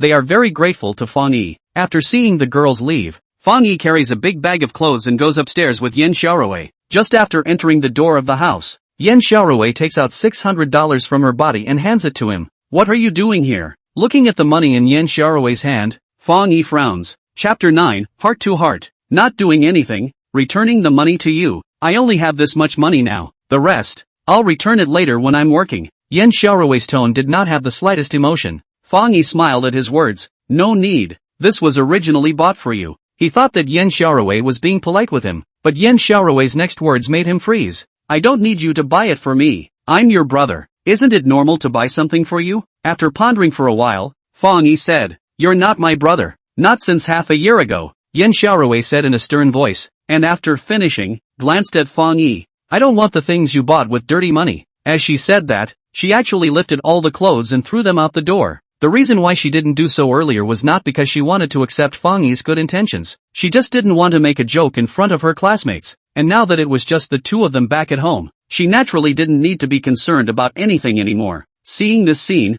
Fang Yi frowns fiercely, and his heart is like a pinch. No matter what Yen Xiaowei said, he cannot put it on his mind, but only that sentence just now deeply pierced him. Looking at Yen Xiaowei, Fang Yi tries to control his emotions, as far as possible with a calm tone. Xiaorui, my money is not dirty. Yan Xiaorui coldly smiles. If the money that comes from embezzling public money is not dirty, then what money is called dirty? Fang Yi just took out more than $30,000 at once to buy clothes. According to Yan Xiaorui's understanding of him, it is impossible for Fang Yi to have so much money in his salary. In her opinion, this money is most likely the money that Fang Yi embezzled from the school half a year ago. After hiding it for half a year, he was finally willing to take it out and use it. I'll say it again. I didn't embezzle public money. Seeing that Yan Xiaorui is still taking about the matter from half a year ago, Fang Yi is even more heartbroken and his tone is also much higher. If you didn't embezzle public funds, then where did you get so much money? Yan Xiaorui didn't believe Fang Yi before. After today, she was even more disbelieving. She looked at Fang Yi with a pained look. She didn't understand how her brother, who used to be law-abiding, sincere and upright, had become like this today.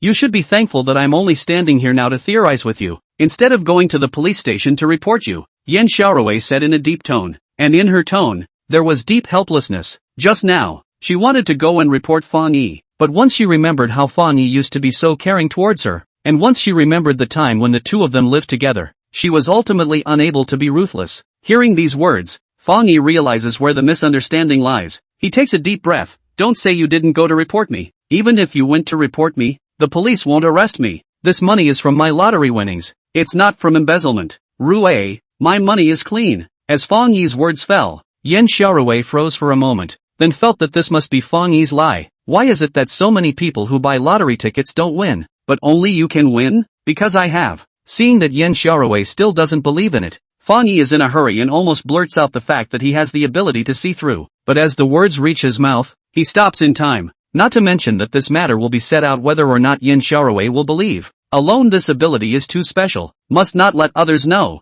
Fang Yi does not want to be captured by the scientific research organization to do research. What do you have? Yan Xiaorui pursued. I have good luck. Fang Yi said. Ha! Yan Xiaorui was exasperated and laughed, thinking that Fang Yi was full of nonsense. You are truly incorrigible. After saying this, she turned around and was about to enter the house, but Fang Yi called out to her. Yan Xiaorui. This was the first time Fang Yi called her full name in a serious tone. Even if her heart didn't want to talk to Fang Yi anymore, Yan Xiaorui still couldn't help but stop. Turning around, what she saw was Fang Yi's despondent expression. Half a year ago, when I had an accident, you asked me what happened. I didn't say. Perhaps it was because of this that caused you to misunderstand me. You thought that I was the kind of person that the outside world said I was. Could it be that I'm not? Yan Xiaorui asked back. Fang Yi did not explain. He smiled. Yang Yui, you know. Hearing this name, Yan Xiaorui's pupils slightly shrunk. Yang Yui was Fang Yi's former girlfriend. The two of them had a very good relationship. She had seen her more than once. The other party had also bought her a gift. But since half a year ago, she had not seen the other party again. And she had heard that she and Fang Yi had already broken up. And she didn't understand what Fang Yi was doing with the sudden mention of her. Half a year ago, together with someone else, she transferred the activity funds allocated to the student union by the school, framed me for embezzling public funds, and got me drunk and brought me into the girls' dormitory room, framing me for attempting to forcefully gin female classmates. Fang Yi's words caused Yan Xiaorui to stare at him in disbelief. She is the vice president of the student union and I am the president. It's too easy for her to frame me. Not to mention that at that time, I didn't have any defense against her at all. Fang Yi said and smiled to himself. It was because of her framing that I suffered the next series of things. Being expelled. Being interrogated. At that time when you asked me what happened, I didn't say. Not because I was a thief, but I didn't know how to say it. Did I tell you that my favorite woman betrayed me and tried to put me to death? At that time, even I didn't believe it myself. How could I tell others to believe? Perhaps it was because I didn't say it. So many people didn't believe me. No, to be exact, it was everyone who didn't believe me. But I didn't care, because those people had nothing to do with me. It didn't matter if they believed me or not. But there was one person that I did care about, and that was you. When Fang Yi said this, he looked straight at Yan Xiaorui. Yan Xiaorui also raised her eyes, and when she came into contact with Fang Yi's gaze, she was actually a little overwhelmed. As my closest sister, how much I hope that you can also believe in me. But you didn't. Not only did you not at that time, even now after half a year, you still don't believe in me, nor are you willing to forgive me. Fang Yi's eyes had an indescribable loneliness as he said this. Today I am really heartbroken. Rui, my always kind-hearted sister, would rather forgive a stranger who is full of malice towards you, but also refuses to forgive your brother who has been living with you for almost 10 years, and who has been planted with trumped-up charges. After Fang Yi finished, he smiled to himself. reached out and wiped the wetness from the corners of his eyes, and after a long sigh, he walked to the door of the house, picking up the clothes that were just thrown out by Yin Xiaorui one by one. In half a year, Fang Yi for the first time said so many words to Yin Xiaorui. For Yin Xiaorui, it is also the first time to patiently listen to Fang Yi to say so many words. She did not know that the incident half a year ago even involved these. Fang Yi's last sentence echoed in her mind, giving her a feeling of blockage in her heart. Looking at Fang Yi picking up the clothes one by one, his back was so lonely. Yin Xiaorui's lips moved but did not make a sound, but her heart had already surged with countless distractions. For the first time in half a year, her persistence wavered. She was thinking, could she have really wronged Fang Yi? Chapter 10, Grievance. When Fang Yi picks up all the clothes and turns back, he realizes that Yin Xiaorui has already gone into the house. He originally thought that after that incident today, his relationship with Yin Xiaorui should be able to be repaired, but he didn't expect that the other party still doesn't believe in him. This made his mood really a bit depressed. However, Fang Yi's heart is tough. He believes that Yin Xiaorui will believe what he said one day, and he does not complain about her current attitude. He thought that he had earned a lot of money today, and went to have a big meal with Yin Xiaorui at night. But now, he obviously didn't have the mood to eat a big meal, and after cooking 2 packs of instant noodles and eating them, Fang Yi went into his room. After roughly calculating the amount of money he won yesterday and today, after subtracting the 38,000 or so for the clothes, there is still 290,000 left, not counting the change. Thinking that yesterday morning he was still worried about the rent of more than $2,000, but now he has $290,000 of savings. Fang Yi's previous mood that was somewhat depressed due to Yin Xiaorui becomes a lot more cheerful. At this rate, within a month, I will be able to buy a suite in Jinling, Fang Yi said to himself, very satisfied with his current situation. After taking a bath, Fang Yi is just about to sleep, but he receives a call from Ling Shixue. What is this girl doing calling me so late? Seeing that the time is 11 o'clock, Fang Yi is puzzled. Ling Shixue has never called him this late. Senior? Fang Yi picks up the phone. Ling Shixue's voice is very low. Shixue, what's the matter? Not sleeping so late? Fang Yi asked. Senior, I want to borrow some money from you, okay? Ling Shixue's voice was a little apprehensive. Hearing this, Fang Yi raised his eyebrows and his expression became a little strange. How come our little rich girl also has times when she lacks money? He joked. It is indeed a bit lacking. Ling Shixue seemed embarrassed and her voice was lowered a bit. Ling Shixue has a great favor for Fang Yi. If she did not testify for Fang Yi at the beginning, Fang Yi is definitely hard to get out of jail. Fang Yi's heart has long treated Ling Shixue as a younger sister. Not to mention that he has money now. That is, he has no money. He also has to think of a way to help her. How much do you need? Hearing that Ling Shixue is not joking, Fang Yi asks. 100,000. So much? This thought that Ling Shixue would just borrow a few $10,000, but the amount that the other party said startled Fang Yi and he was surprised. What are you borrowing so much money for? A bit of urgency. Ling Shixue knew that Fang Yi would definitely be shocked by the amount he uttered, but she still said it stiffly. What kind of urgency? Is it convenient to say? 100,000 is not a small amount. Fang Yi is not reluctant to part with it. He just doesn't know what Ling Shixue is taking it for. With his understanding of Ling Shixue, the other party, although her family is in a good position, but she is not a spendthrift. She shouldn't be needing so much money. Senior, can you not ask? Ling Shixue said on the phone. These words made Fang Yi froze. Unexpectedly he can't even say the usage? If you don't have it, then I'll think of something else. Hearing that Fang Yi did not say anything for a moment, Ling Shixue sighed and said, she did not know much about Fang Yi's family situation, but she was also clear that both of Fang Yi's parents had passed away, and had long guessed that Fang Yi might not have so much money. The reason why she still called to ask was just to store the mentality of a dead horse as a doctor. After all, she did need the money very much. I have. Hearing that Ling Shixue was about to hang up the phone, Fang Yi hurriedly said, you really have? Ling Shixue was a little surprised. Aha. Fang Yi nods his head affirmatively. Since you are unwilling to say the usage, then I won't ask. Cell phone transfer to you? Don't. As soon as Fang Yi's words fall, Ling Shixue hastily stops it. Can you take cash to me? Ling Shixue's request surprised Fang Yi. Why? He asked. There was silence on the phone for a while. Still can't say? Fang Yi raised his eyebrows. I'm sorry, senior, Ling Shixue carefully said. Fang Yi cried and laughed at his words,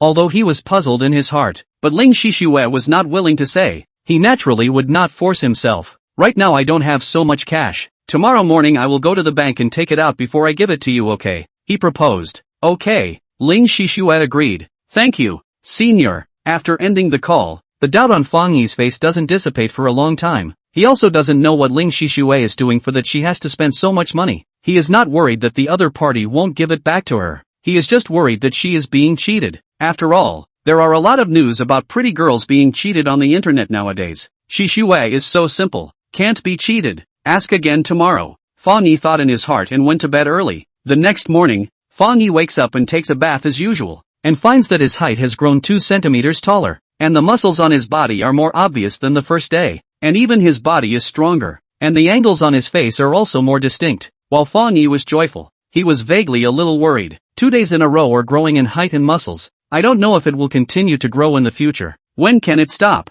If this is to keep growing, then it is not going to grow into a monster? Although Fang Yi wants to grow taller and stronger, but no matter what there has to be a limit. In his opinion, he has grown to 1.8 meters or so is enough. If he keeps on growing and grows up to 2 or 3 meters, what else can he do? Muscles cannot be too much. And a gorilla, even if others do not know he has the ability to see through. Just look at the size of the body also want to take him to do research. Fang Yi pondered for a while. His heart was in a state of flux, but he was not particularly anxious. After all, he is only 1.79 meters now. He is ready to patiently wait for 2 days to see. After the bath, eat breakfast, estimate that the bank is open. He will take the bank card to withdraw money to the bank only to know that the counter to withdraw money has a limit. In the following 50,000, Fang Yi tossed a morning, in the bank after the counter to withdraw money, and then in the automatic deposit machine to take, and finally also changed a bank, only to take enough $100,000. Fang Yi? He was waiting for the bank clerk to bring out the money, when he suddenly heard a familiar voice ringing behind him. Fang Yi turned his head and realized that behind him stood Han Yen-yun and Wu Zhiyong. His pupils shrunk slightly and his complexion instantly went cold. Wu Zhiyong looked at Fang Yi with a smirk, seeing that he was still wearing the same shabby clothes as before. He couldn't help but scoff. What's the matter? Running out of money to cancel your bank card? Sir, this is the $40,000 you withdrew. Wu Zhiyong's words have just fallen. The bank clerk has already organized the cash that Fang Yi has withdrawn and handed out the money. $40,000 stacked together. It is a very thick pile. Thanks. After Fang Yi looked at Wu Zhiyong with a look like an idiot, he took the money and put it in his pocket. Seeing that Fang Yi had taken so much money, Wu Zhiyong was taken aback, and when he saw that Fang Yi had put the money into his side pocket, which still had more money in it, his eyes were glazed over with disbelief. Han Yen-yun on the side also covered her mouth in surprise. So it's here for a loan, ah? After being surprised, Wu Zhiyong guessed where the money came from and smiled coldly. Fang Yi didn't expect that he came to the bank to get a money and still met these two people. It's really a narrow road. After listening to Wu Zhiyong's words, he looks indifferent and says, "What am I here for? Does it have anything to do with you? Get out of the way." Saying that, he stood up. Fang Yi's attitude made Wu Zhiyong very upset. His brows furrowed and he was about to say something, but when he saw that Fang Yi stood up and was actually the same height as him, his pair of eyes instantly glared. "When did you grow so tall?" he said in a shocked voice, and with this comment, even Han Yen-yun was surprised to find that Fang Yi had grown quite a bit taller. "Has it? Maybe it's because you've gotten shorter?" Fang Yi's face was expressionless as he faintly said. Of course, Wu Zhiyong would not believe this kind of words. He clearly remembers that he is half a head taller than Fang Yi, but now Fang Yi is almost as tall as him. He looked Fang Yi up and down, and finally he fixed his eyes on Fang Yi's feet. "It's just padded with internal height increase. What are you pretending?" he said disdainfully. Fang Yi has never had any good feelings towards Wu Zhiyong as a person, and even less after that incident the day before yesterday. With his current ability, he can beat the other party to death by moving his fingers, but Fang Yi still admonished himself in his heart to be calm. As he said, he admitted to the fact that Wu Zhiyong fired him, and the other party snatched away Han Yen-yun. He could only say that Han Yen-yun was a woman unworthy of his love, and as long as the other party didn't come back to mess with him again, he was too lazy to care about it. Automatically ignoring Wu Zhiyong's bull ********,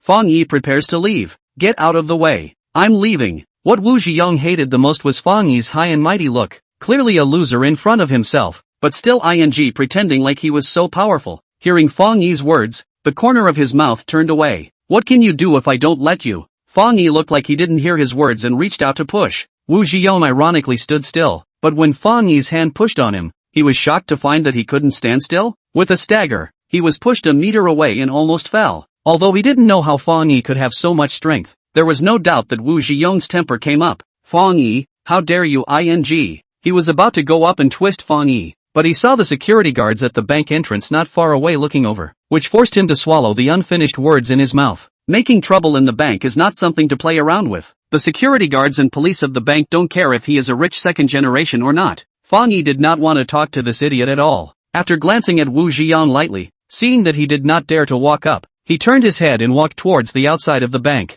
Seeing Fang Yi about to leave, Wu Ziyang frowned greatly. The night before last, after he heard that Sun Fugue was beaten up by Fang Yi, his heart was on fire. Fang Yi dared to beat up his people. That is not putting him in his eyes. He was thinking of finding a chance to teach him a lesson one day, but coincidentally, he bumped into it today, and the other party dared to do this to him, so how could he bear it? Although he doesn't dare to hit people in the bank, he is not willing to let Fang Yi leave, thinking that he must make Fang Yi suffer a bit. Looking at Han Yen Yun, suddenly, he had an idea and thought of a way. Chapter 11, No Good Intentions. Fang Yi just walked out of the bank's gate and was about to leave, but Fang Yi heard Han Yen Yun calling himself from behind, and as soon as he turned around, he saw her pouncing over and hugging himself. What are you doing? Fang Yi frowned and subconsciously pushed Han Yen Yun away. Han Yen Yun's expression looked a little flustered, and she stammered for a while before saying, I want to say sorry to you, and I hope that you can find a better girl than me in the future. Say sorry? Han Yen Yun's words caused Fang Yi to smile coldly, sizing her up with a scrutinizing gaze. If he hadn't acquired those amazing abilities, he might have really believed that. When Han Yen Yun hugged him just now,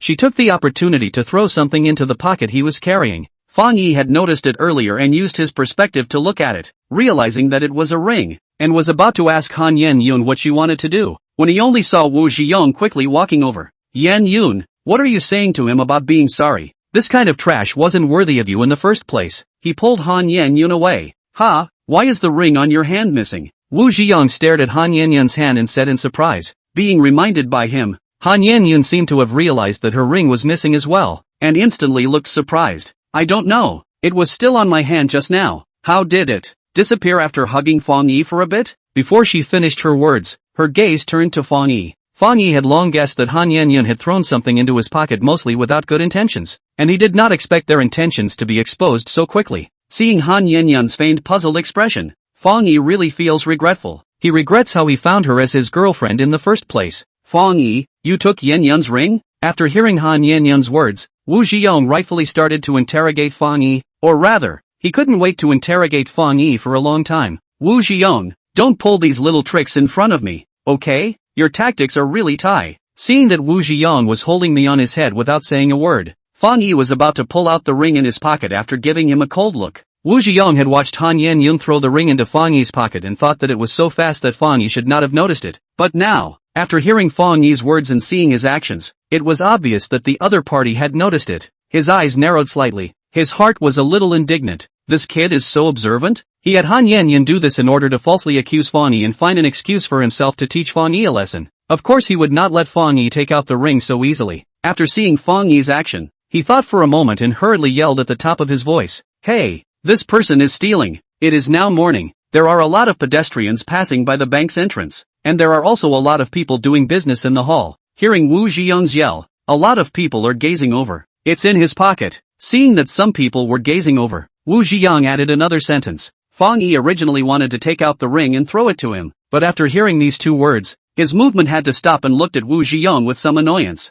How could he not think of Wu Ziyang's evil mind? He attracted the pedestrian's eyes over, and said that the thing was in his pocket. If he took the thing out himself at this moment, wouldn't it be just the right thing to get the stolen goods? Wu Ziyang, you really have no lower limit. Fang Yi's eyes were ice cold as he said word by word. Fang Yi, what nonsense are you saying? Yen Yun kindly came to encourage you and you even stole her ring. Hurry up and give it back. In the land of China, there is never a lack of people who love to watch the fun. Seeing more and more people gathered around, Wu Ziyang felt that the momentum had been made. His tone of voice became harsh. He contemptuously looked at Fang Yi, his heart calculating, such as Fang Yi stolen and captured. How to dispose of him, is to beat him up, or call the police to arrest him. No matter which one of the two he chooses, it will make him very relieved. There are so many people on the street. What makes you think that I took the stuff? Seeing quite a few gazes staring at him, Fang Yi dismissed the idea of throwing the ring to Wu Ziyang, smiled, and pulled his hand out with a calm demeanor. Nonsense, I saw you take it. It's in your pocket. Open your pocket. Wu Ziyang said with conviction.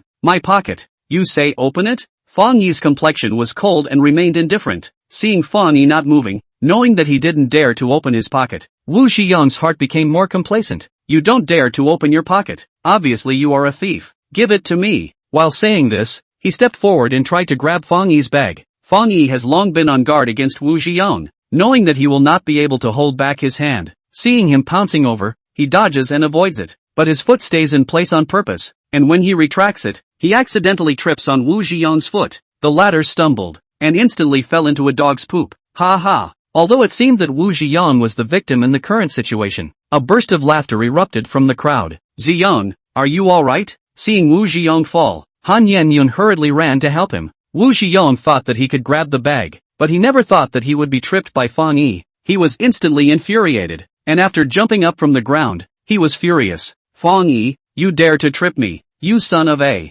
Seeing Fang Yi's position, he twisted his fist and punched towards the other party's face. Fang Yi had the intention to tease Wu Ziyang, but after hearing the words that he cursed out, his eyes immediately became icy cold. Bang! Wu Ziyang wanted to beat Fang Yi severely, but before he could even squeeze his fist tightly, he only felt a blackness in front of his eyes and a muffled sound in his ears. His face came into close contact with the neighboring street tree, and it was the kind of contact that could not be separated, because on the other side of his face, covered with Fang Yi's big hand. After his brain buzzed and dazed for a while, Wu Ziyang came back to his senses. He was actually pressed by Fang Yi's head on the tree. Under the extreme anger, Wu Ziyang struggled desperately, but Fang Yi's hand did not move. He wanted to make a move to attack Fang Yi from behind, but he was also clasped by Fang Yi's hands, with his two hands grasped and his head pressed tightly against the bark of the tree. Wu Ziyang's appearance was quite ridiculous. Fang Yi, let go of me. Wu Ziyang's mind was filled with the scene of how to fix Fang Yi, but he never thought that he would be subdued by Fang Yi.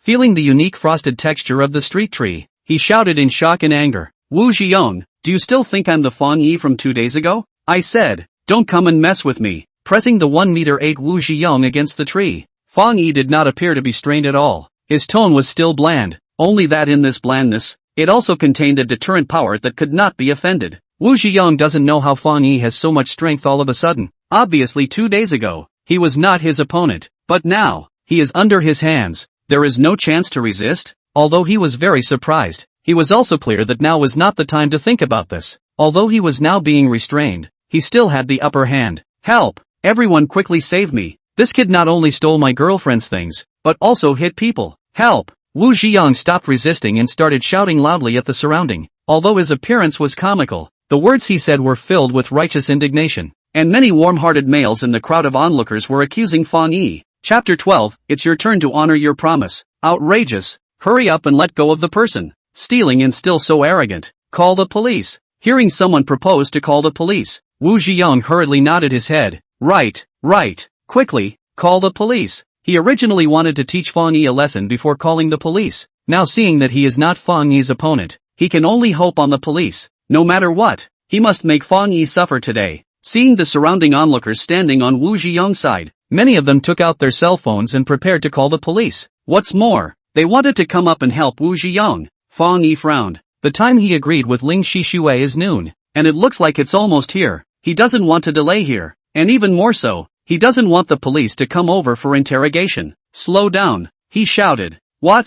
Are you afraid? Hearing Fang Yi's words, Wu Ziyang thought that he had wimped out and sneered. You said that what I stole from you is in this pocket? Without answering Wu Ziyang, Fang Yi asked himself. Not bad, I saw you put something in your pocket. Wu Ziyang swore. If you want me to open the pocket, I can open it for you to see, but what if there is nothing inside? Fang Yi asked again. No way, it's definitely inside. Wu Ziyang was sure of his eyes. I mean, what if it's not there? Fang Yi reiterated his words. Wu Ziyang did not believe in this if at all. He felt that Fang Yi was just trying to delay time to escape. Hearing this, without thinking, he said, if there is none, count me as talking nonsense. I will slap myself 10 times. Hearing this, Fang Yi's eyes lit up, surprisingly looking at Wu Ziyang. He actually felt a bit funny. This is what you said. While saying this, he let go of Wu Ziyang. It's what I said. If you have the guts to open the bag. Wu Ziyang loosened his muscles. After giving Fang Yi a hateful look, he pointed at his bag and said, right now, although he was not Fang Yi's opponent, he could still use other methods to teach Fang Yi a lesson. As long as Fang Yi opened the bag, he would be the victor.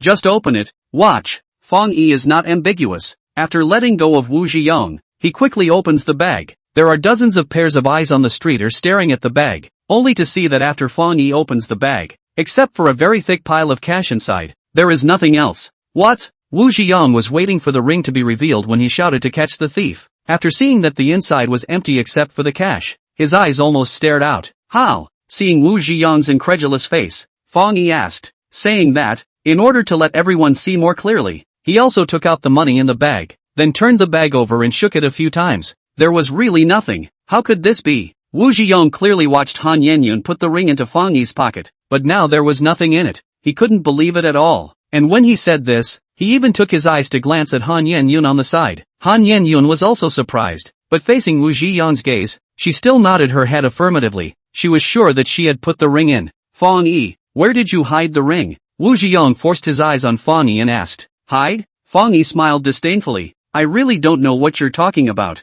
How come you've decided that I took the item? If you don't believe me, come search and see where I hid it, he said, spreading his hands. Wu Ziyang didn't believe that the ring would disappear. Fang Yi's words were just what he wanted. He hurriedly went forward. First personally searched the pocket containing the money and then searched Fang Yi's body. Now it is summer. Fang Yi is wearing a white short-sleeved top, below a pair of shorts, all except for the bag he is carrying. There are 2 pockets on the pants. Wu Ziyang quickly searched. Nothing was searched. What? Do you want me to take off my pants too? Seeing Wu Ziyang's eyes full of astonishment, face unwilling, Fang Yi asked with a smile. Wu Ziyang had watched Han Yenyun put the ring into Fang Yi's pocket that contained the money. After that he had been staring at Fang Yi. The other party hadn't moved that pocket at all. How could there be no ring in the pocket, even if he moved the place? In such a short period of time, with so many eyes watching, he couldn't move it elsewhere. It must be on his body, but there was nothing on his body either. After searching for half a day with no result, Wu Ziyang himself somewhat doubted his eyes. Nothing? Do we still need to call the police? Seeing Wu Ziyang's gloomy expression, Fang Yi said, saying that he glanced around at the surrounding onlookers, the people who wanted to call the police earlier. At this moment, all of them put down their cell phones. One by one, their eyes showed doubts, somewhat doubting whether Wu Ziyang had wrongly accused people in the first place. Young man, it's right to catch a thief, but if you wrongly accuse someone, that's not good. Someone said to Wu Ziyang from the sidelines, which was echoed by quite a few people. Yes, are you wronging this brother? People with so much cash in their pockets would steal a ring from you? That's right, people who go out with so much cash, surely they are not short of money, not so much that they would steal. Wu Ziyang's unproductive return and Fang Yi's money exposure have caused many people to change their minds. A person who carries so much cash with him would steal? The chances of this were too small. Seeing that many of the onlookers were starting to defend Fang Yi, Wu Ziyang's face was ugly. He didn't know where the ring had gone and once again signaled Han Yenyun with his eyes. Han Yenyun was originally very sure that the ring was on Fang Yi's body, but at this moment, she was also a little unsure of herself. Besides being unsure of herself, when she saw that so many people started to speak for Fang Yi, she was also a little scared. If Fang Yi hit them with a rake and accused them of false accusations, they would be in trouble instead. If you didn't find it, why don't you? Forget it. Walking to Wu Ziyang, she pulled the other party and whispered. Wu Ziyang was very reluctant, feeling that the ring must have been hidden by Fang Yi, proposing to search again, but this time Fang Yi disagreed. You falsely accused me of stealing your ring. Searching me was already an insult to my character. What? The item wasn't found and now you want to insult me? Yes, brother, this is a bit wrong of you. People giving you a search once is already very good. Not finding anything can only mean that things are not taken by others. Fang Yi's words were embraced by many people. Wu Ziyang saw that the tide had turned. Although he was not willing, he had to accept this reality. Asterisk asterisk asterisk asterisk. This is really evil. Glaring hard at Fang Yi, he spat. Let's go. Not having searched for the ring on Fang Yi's body, he didn't have the face to continue staying here. Turning around and pulling Han Yenyun, he was ready to leave. Slow down. Seeing Wu Ziyang about to leave, Fang Yi called him back. Wu Ziyang impatiently turned his head. What for? Seeing that he actually asked what he was doing, Fang Yi was surprised and then said, not doing anything, it's just that you said that if you didn't search the ring on me, you would slap yourself 10 times. I let you finish searching. Now, it's time for you to honor your promise. Chapter 13, How come it's him? Fang Yi's words made Wu Ziyang froze. Then he remembered that he did say this just now. But do you have to honor what you said? Who would be so stupid to slap himself 10 times? Not being able to teach Fang Yi a lesson. Wu Ziyang was already bad enough, so naturally he would not beat himself up again. Not saw you. Glaring at Fang Yi, Wu Ziyang skimmed his lips and turned around to leave. What? Want to renege on the debt? Fang Yi knew that Wu Ziyang would not keep his words and grabbed him. I just casually said it. You're still coming on? Wu Ziyang looked at Fang Yi with annoyance, trying to break away from his hand. He wouldn't beat himself up. You are just saying it casually. but I am not just listening to it with my ears. It's fine if you don't want to fight. Let me help you. Fang Yi's words made Wu Ziyang's face steeply redden. Fang Yi, U-I-N-G. Pa. The 3 words dare to hit me had not yet had time to exit. Fang Yi's slap landed on Wu Ziyang's face. Wu Ziyang was shocked and furious, but he had not waited for him to react, followed by the sound of slap slap slap in his ears. Fang Yi quickly finished 10 slaps. His speed is very fast, so fast that Wu Ziyang can't make a resistance action before the end. And the surrounding people in the sight of Fang Yi quickly smacked Wu Ziyang 10 slaps, are surprised to cover their mouths. They also thought that Wu Ziyang was just talking. Fang Yi's hand was not too heavy, but after the 10 slaps, Wu Ziyang's head was almost dizzy, and half of his face was even swollen. Fang Yi, I will kill you. The previous incident had already caused Wu Ziyang to feel suffocated. At this moment, in front of so many people and being slapped 10 times by Fang Yi, Wu Ziyang jumped up and down in a fury, and defiantly punched towards Fang Yi. However, Fang Yi just gently pushed, and he fell out far away. It's no problem if you want to kill me. It's a pity that you don't have the ability to do so. Coldly looking at Wu Ziyang who fell to the ground, Fang Yi's tone was flat. After saying that, he turned around and was about to leave. When he walked to a sewer drain, he suddenly stopped. There is a glowing thing here. I wonder if it is your lost ring. Glancing at Wu Ziyang contemptuously, Fang Yi smiled and then left in style. Wu Ziyang, who was originally burning with anger, after hearing Fang Yi's words, hurriedly ran to the drainage outlet to look inside, only to see that there was actually a glittering ring inside, the one he gave to Han Yen-yun. How could it be here? Wu Ziyang said incredulously, saying, looking hard at Han Yen-yun. Ziyang, being glared at by Wu Ziyang. Han Yen-yun was a bit flustered. She didn't know how the ring got here either. Pa! A slap on Han Yen-yun's face. Wu Ziyang was annoyed to the extreme. Rubbish, you can't even do this little thing right. Obviously, he thought that Han Yen-yun didn't throw the ring into Fang Yi's pocket, and he, at that time, might have also looked away. Han Yen-yun received a slap and wanted to retort, but when she saw the ring lying quietly inside the drain, she didn't know how to retort, aggrieved and scared, which ultimately made her say nothing and cover her face as she whimpered and cried. Wu Ziyang doesn't have any pity for her, not even looking at Han Yen-yun. His eyes stare straight at Fang Yi's back as he leaves. The bottom of his eyes are filled with hatred and sinister. Fang Yi, you wait for me. I won't let you go. Fang Yi's silhouette quickly disappeared at the end of the street, unaware of Wu Ziyang's curse. Of course, even if he knew, he would not put it on his mind. In the past, Wu Ziyang might still be able to cause Fang Yi some pressure. But now, in Fang Yi's eyes, he was at best a clown. Han Yen-yun did not make a mistake. Wu Ziyang also did not look at the eyes. That ring, at the beginning, was indeed in Fang Yi's pocket. In front of so many pairs of eyes, Fang Yi at the beginning was still a little worried, not knowing how to take things out. But halfway Wu Ziyang came to grab the pocket. It just gave him the opportunity. Fang Yi's speed is very fast. In the process of tangling with Wu Ziyang, he quickly took out the ring in his pocket, and threw it into the drainage outlet on the side in a smooth manner. It was fortunate that no one saw it. This was the reason why he was so confident in letting Wu Ziyang search his body, because he really had nothing to be afraid of. Fang Yi has long said, he admitted to the previous things, he will not specifically to find Wu Ziyang retaliation, but who thought that Wu Ziyang had to make a fool of himself? He wanted to plant evidence on him, and as a result, he made a joke of himself, which is considered to be self-inflicted.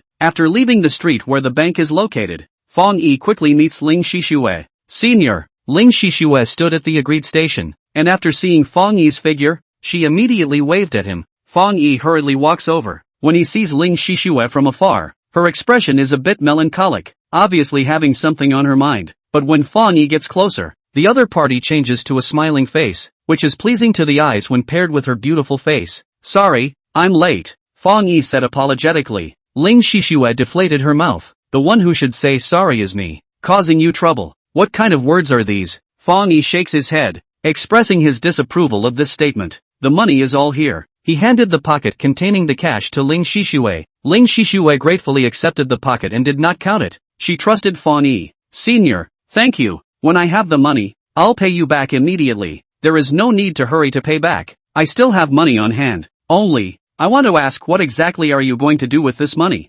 Fang Yi asked. These words caused Ling Shishue to show a difficult look. Fang Yi explained. I don't mean anything else. I am just worried that you will be cheated. Of course, Ling Shishue knew that Fang Yi did not mean anything else. She smiled. Don't worry, senior. How smart I am. It's a good thing that I don't cheat people. Who else can cheat me? Seeing that Ling Shishue is still unwilling to speak, Fang Yi is instead more worried. but he is not in a position to ask more. He only says, "Anyway, be cautious in everything. There is nothing wrong with being careful." "Well, I will." Ling Shishue nodded her head seriously. Seeing that it is already noon, Fang Yi wants to have a meal with Ling Shishue and then separate. But he did not expect Ling Shishue to be in a hurry. Even the meal is not eaten to go. Fang Yi also did not stay her, and sent her on a cab. After Ling Shishue leaves, Fang Yi looks for a place to have lunch by himself, and then starts his daily work, buying scratch-off lottery tickets. Fang Yi went to 2 lottery stores in a row. The harvest was average. After removing the tax payable, he earned $1,100,000.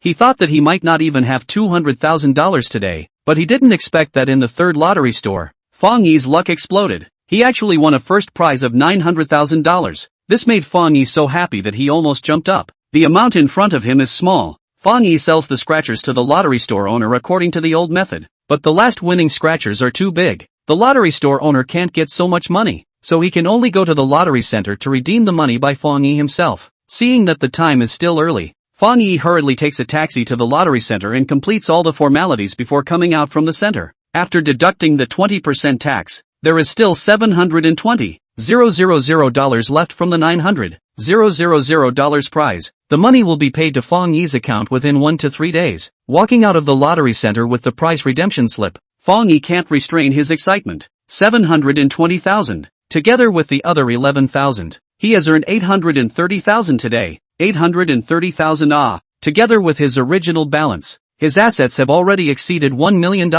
This is only 3 days. No, exactly 2.5 days. Only 2.5 days. From penniless to $1 million. In the past, Fang Yi dare not even think. The mood is too joyful. Fang Yi cannot find people to share. They want to stroll outside before going back. Walked to the river. He saw a lot of people surrounded together, next to the police car. I do not know what happened. He was curious to go over. This old man, what happened here? Fang Yi asked an uncle who was gathered around. There is a floating corpse in the river. Hearing the uncle's answer, Fang Yi frowned. Although he has a strong mental capacity, he does not have a hobby of looking at dead bodies. After learning that it is a floating corpse, he immediately loses interest and prepares to leave. Just about to leave, the police happen to fish up the body in the river. Fang Yi wanted to briefly glance at the floating corpse, but when his eyes fell on the body, he could not move his eyes. Looking at this familiar dress, some deformation but still barely recognizable face, Fang Yi only felt his head buzz sound, followed by the heart of the horror. How is it him? Chapter 14, Something happened to my sister. Fang Yi's scalp is numb as he looks at the corpse that was salvaged by the police. The horror in his heart is almost hard to contain. This corpse is not someone else. It is the old man who stuck a needle into his ass that day. The white shirt that looks a little bit dirty and full of wrinkles is still on him at the moment, and the gold glasses with a broken lens are still on his face. Fang Yi did not even need to look a second time to be sure that it was him. How did he die? Fang Yi's eyebrows jumped fiercely twice. The shock in his heart could not dissipate for a long time. I saw him that day and he was still fine. How could he? Thinking of that day's scene, Fang Yi muttered, "Get out of the way. Get out of the way. Don't even crowd around. It's just a dead man. Nothing to see. All get out of the way." After the body was salvaged, the police immediately held a blockade line. At the same time, they also began to evacuate the surrounding crowd that was watching. Hearing this, everyone retreated a few steps back. Only Fang Yi walked forward. Big brother police.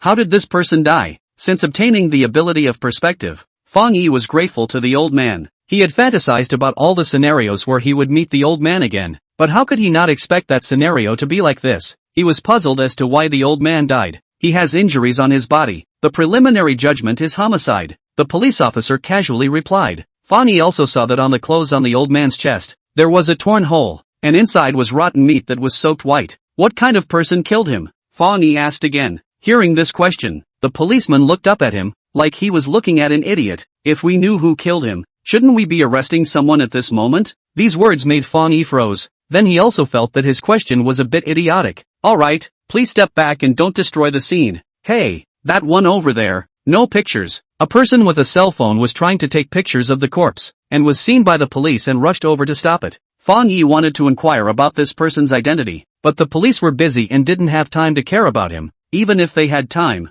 they didn't necessarily know this person's identity, so he walked to the side. Now the body has been covered by a white cloth. Fang Yi once again looked at the eyes. Heart mixed feelings. He was stabbed with a needle to have the ability to see through. To say the least, the old man is considered his benefactor. But now, his benefactor is dead. Or he killed. Who killed him? Why did he kill him? Fang Yi frowns and can't figure it out. The joyful mood of winning the $900,000 jackpot is completely washed away after seeing the old man's corpse. All the way, Fang Yi is preoccupied. He doesn't even know how he got home. Back home, he has been browsing the news on his cell phone. Jinling is a big city. There are many different kinds of media. In the past, a little bit of small things, such as the old lady and the young man robbing the basketball court like this, the media will make a big report. Now there is a murdered body in the Jinling River, which is a big news. Fang Yi is sure that this will be reported by the media. Today, Fang Yi didn't ask for any news at the scene, so he hopes to learn more about the news reported by the media. At least he must know the person's last name and what he does for a living. Sure enough, at more than 7 o'clock in the evening,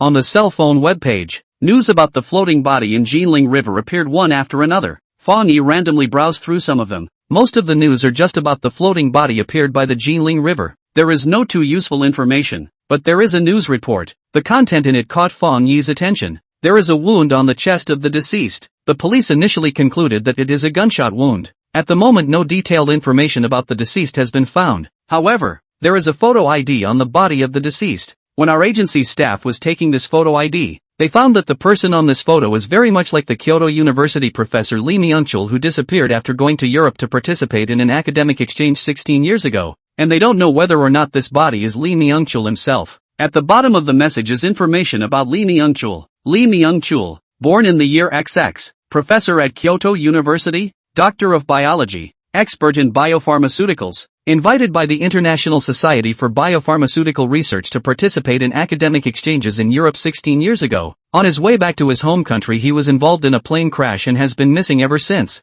At the end of the news, it explains the identity of the reporter who discovered that this photo resembles Lee Myung-chul, and that 16 years ago, it was he who reported the case of Lee Myung-chul's plane crash. Other news in his eyes. Fang Yi did not have any reaction. Only after reading this news, he was shocked. Doctor of biology, biopharmacology expert. Thinking of that superpower he obtained, Fang Yi did not know how to explain it. Could it be that this old man is really that Lee Myung-chul? In that syringe, is that what he is researching? Fang Yi pondered, feeling that his mind was even more messed up. Why did Lee Mingjie disappear 16 years ago? Now why did he suddenly appear again? He was also shot. Who was the one who killed him? The more Fang Yi thinks about it, the more he feels a chill down his spine. He is in a state of confusion when the phone suddenly rings. Picking it up, it was an unfamiliar phone number. May I ask who is it? Fang Yi picked up the phone and asked, "Hello, may I ask if you are Yin Xiaorui's brother?" A young woman's voice came from the phone. "Yes, and you are?" Fang Yi did not know who was calling him. "I'm Yin Xiaorui's homeroom teacher. Something happened to her in school.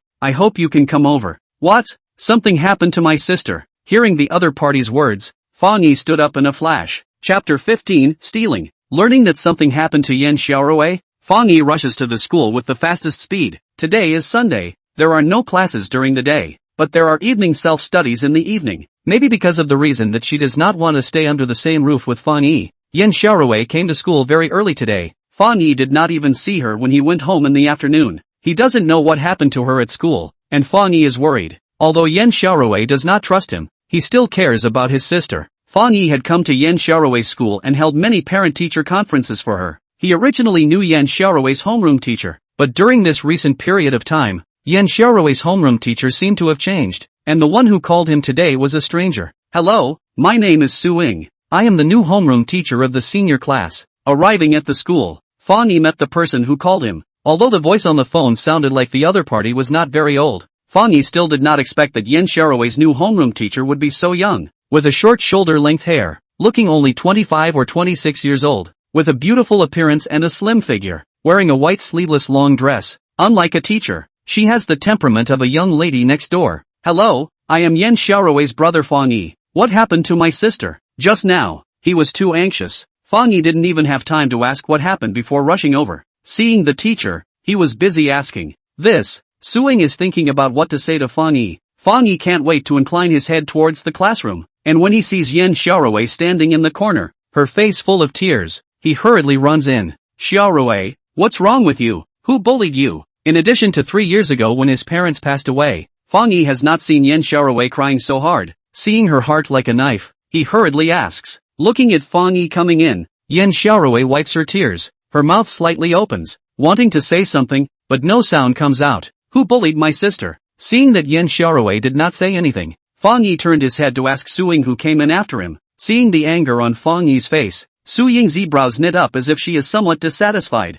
Then she says, Mr. Fang, don't get excited. No one bullied her. Fang Yi was puzzled when he heard this. No one bullied her. Why is she crying? Caught red-handed stealing from someone. Can she not cry? Before Su Ying could speak, a conspiratorial voice beside her sounded. Fang Yi frowned and raised his eyes over, only to see that the one who spoke was a girl with dyed purple hair. This girl's appearance is not ugly. On the contrary, she is also a bit pretty, but her dress is extremely exaggerated. Not to mention her dyed purple hair, she also has ear studs. She is wearing a sleeveless leather jacket on top and a pair of ultra-short shorts underneath. This outfit is really a bit incongruous. If it is not because there is one of her desks in the classroom, Fang Yi does not even know that she is a student. What did you say? The girl's words caused Fang Yi's eyes to narrow slightly. I said that she stole something and was caught in the act. The girl sat on her own small chair, crossing her legs and said with a mocking face, Zhao Xinran, I didn't steal your watch. Hearing the girl's words, Yan Xiaorui spoke out to retort, her voice a little shrill. You didn't steal it?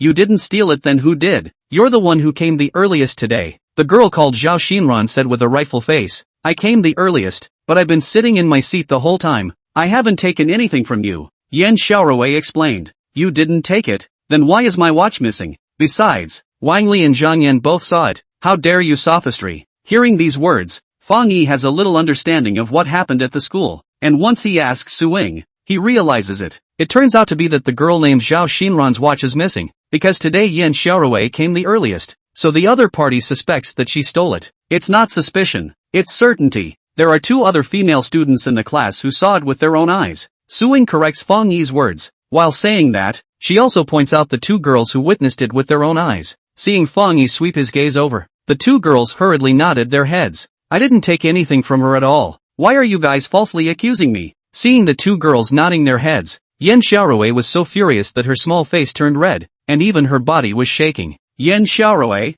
we all saw it, so don't argue. It's useless, a girl said with righteous indignation. Seeing a few girls arguing for a while, the scene getting noisier and noisier, Su Ying frowned and said to Fang Yi, Mr. Fang, what about the matter? That's it. In fact, it's not a big deal. It might be that student Yan Xiaorui was confused for a moment before she did something like this. If she can hand over the item and return it back to classmate Zhao Xinran, then today's matter. My classmates and I can pretend that it didn't happen. As Su Ying's words fall, Fang Yi finally understands the reason why she called herself over. Yan Xiaorui stole Zhao Xinran's watch. Su Ying told her to take it out. She didn't take it out. That's why she looked for herself and hoped that she would persuade Yan Xiaorui to take the thing out. Thinking of these, Fang Yi deeply looked at this new homeroom teacher in front of him and smiled. His smile was somewhat contemptuous. Teacher Su, if the things are taken by my sister, then if you ask her to hand the things over, she can hand them over. But if the things are not taken by my sister, what are you asking her to hand them over with? Chapter 16, what's this? Who else could it be if she didn't take it? After hearing Fang Yi's words, Zhao Xinran snorted coldly. You saw it with your own eyes? Fang Yi questioned. I didn't see it with my own eyes, but someone else did. Zhao Xinran said, if you didn't see it with your own eyes, it's just hearsay, and how can you be sure about hearsay? Fang Yi glared at the incestuous Zhao Xinran. Hearing this, Zhao Xinran froze. Her expression was a bit stunned, obviously not expecting Yan Xiaorui's brother to be so strong, but she wasn't afraid. After freezing for a while, she smiled coldly. Really, what kind of brother has what kind of sister? The brother embezzled public funds and was kicked out of the school. The sister is also a thief. The key is all that did not dare to recognize. Zhao Xinran's words make Fang Yi frown. Somewhat surprised that the other party knows about him, he narrowed his eyes and looked at Zhao Xinran, convinced that this was the first time he had met her. How could he know about his past? Could it be that Yan Xiaorui said it? Thinking about this, Fang Yi frowns even more, but he doesn't notice that Yan Xiaorui's expression is also surprised. Although she is disappointed in Fang Yi, she has never said anything scandalous about Fang Yi outside. How did Zhao Xinran know about it? Su Ying has only been the class teacher for a few days. She doesn't know much about the family situation of the students in her class. When she hears the words from Zhao Xinran's mouth, she also accidentally sizes up Fang Yi. When she sees that Fang Yi didn't even refute it, her heart believes a few points in Zhao Xinran's words. Unexpectedly, this person looks like a human being, but actually embezzled public funds. Her view of Fang Yi, which was not good at all, suddenly dropped quite a bit again. Mr. Fang, you'd better let Ms. Yan Xiaorui take out the things. Su Ying said, my sister won't steal from anyone. What are you asking her to take?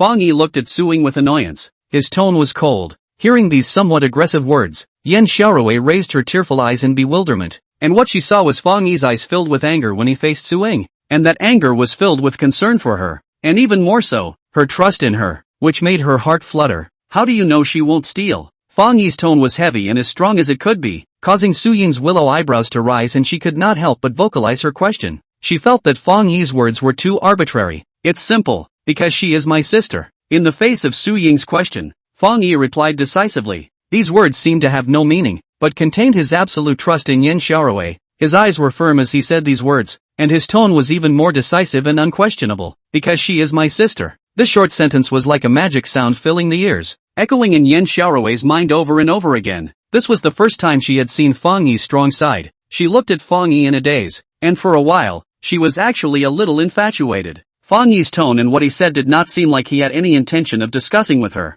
Su Ying was very dissatisfied when she heard it. Mr. Fang, I invited you here today so that you can solve problems, not so that you can create them. Su Ying said seriously. Is that so? But in my opinion, the one who created the problem seems to be you, Mr. Su. Hearing the unkindness in Su Ying's words, Fang Yi was not shy to express his dissatisfaction to her. Hearing Fang Yi's words, Su Ying was stunned. Why? She felt that Fang Yi was simply backpedaling. As a teacher, or a class teacher, you don't want to find a way to check whether this matter is true or not, and only listen to the one-sided words of two students to conclude that my sister stole something. And in the case where you didn't see the item being taken by my sister with your own eyes, you still asked me to ask her to take the item out. What is it that you are not creating a problem? Fang Yi looked at Su Ying and did not hide the look of disgust on his face. He couldn't figure out how such a person could be a class teacher. Aside from a good-looking face, they all seemed to have no brains. Whether Zhao Xinran's watch really fell off or not, he wasn't sure, but he knew very well that Yan Xiaorui wouldn't steal anything. Yan Xiaorui 8 years old and Fang Yi lived together. Fang Yi grew up watching her. He is too clear about the character of Yan Xiaorui.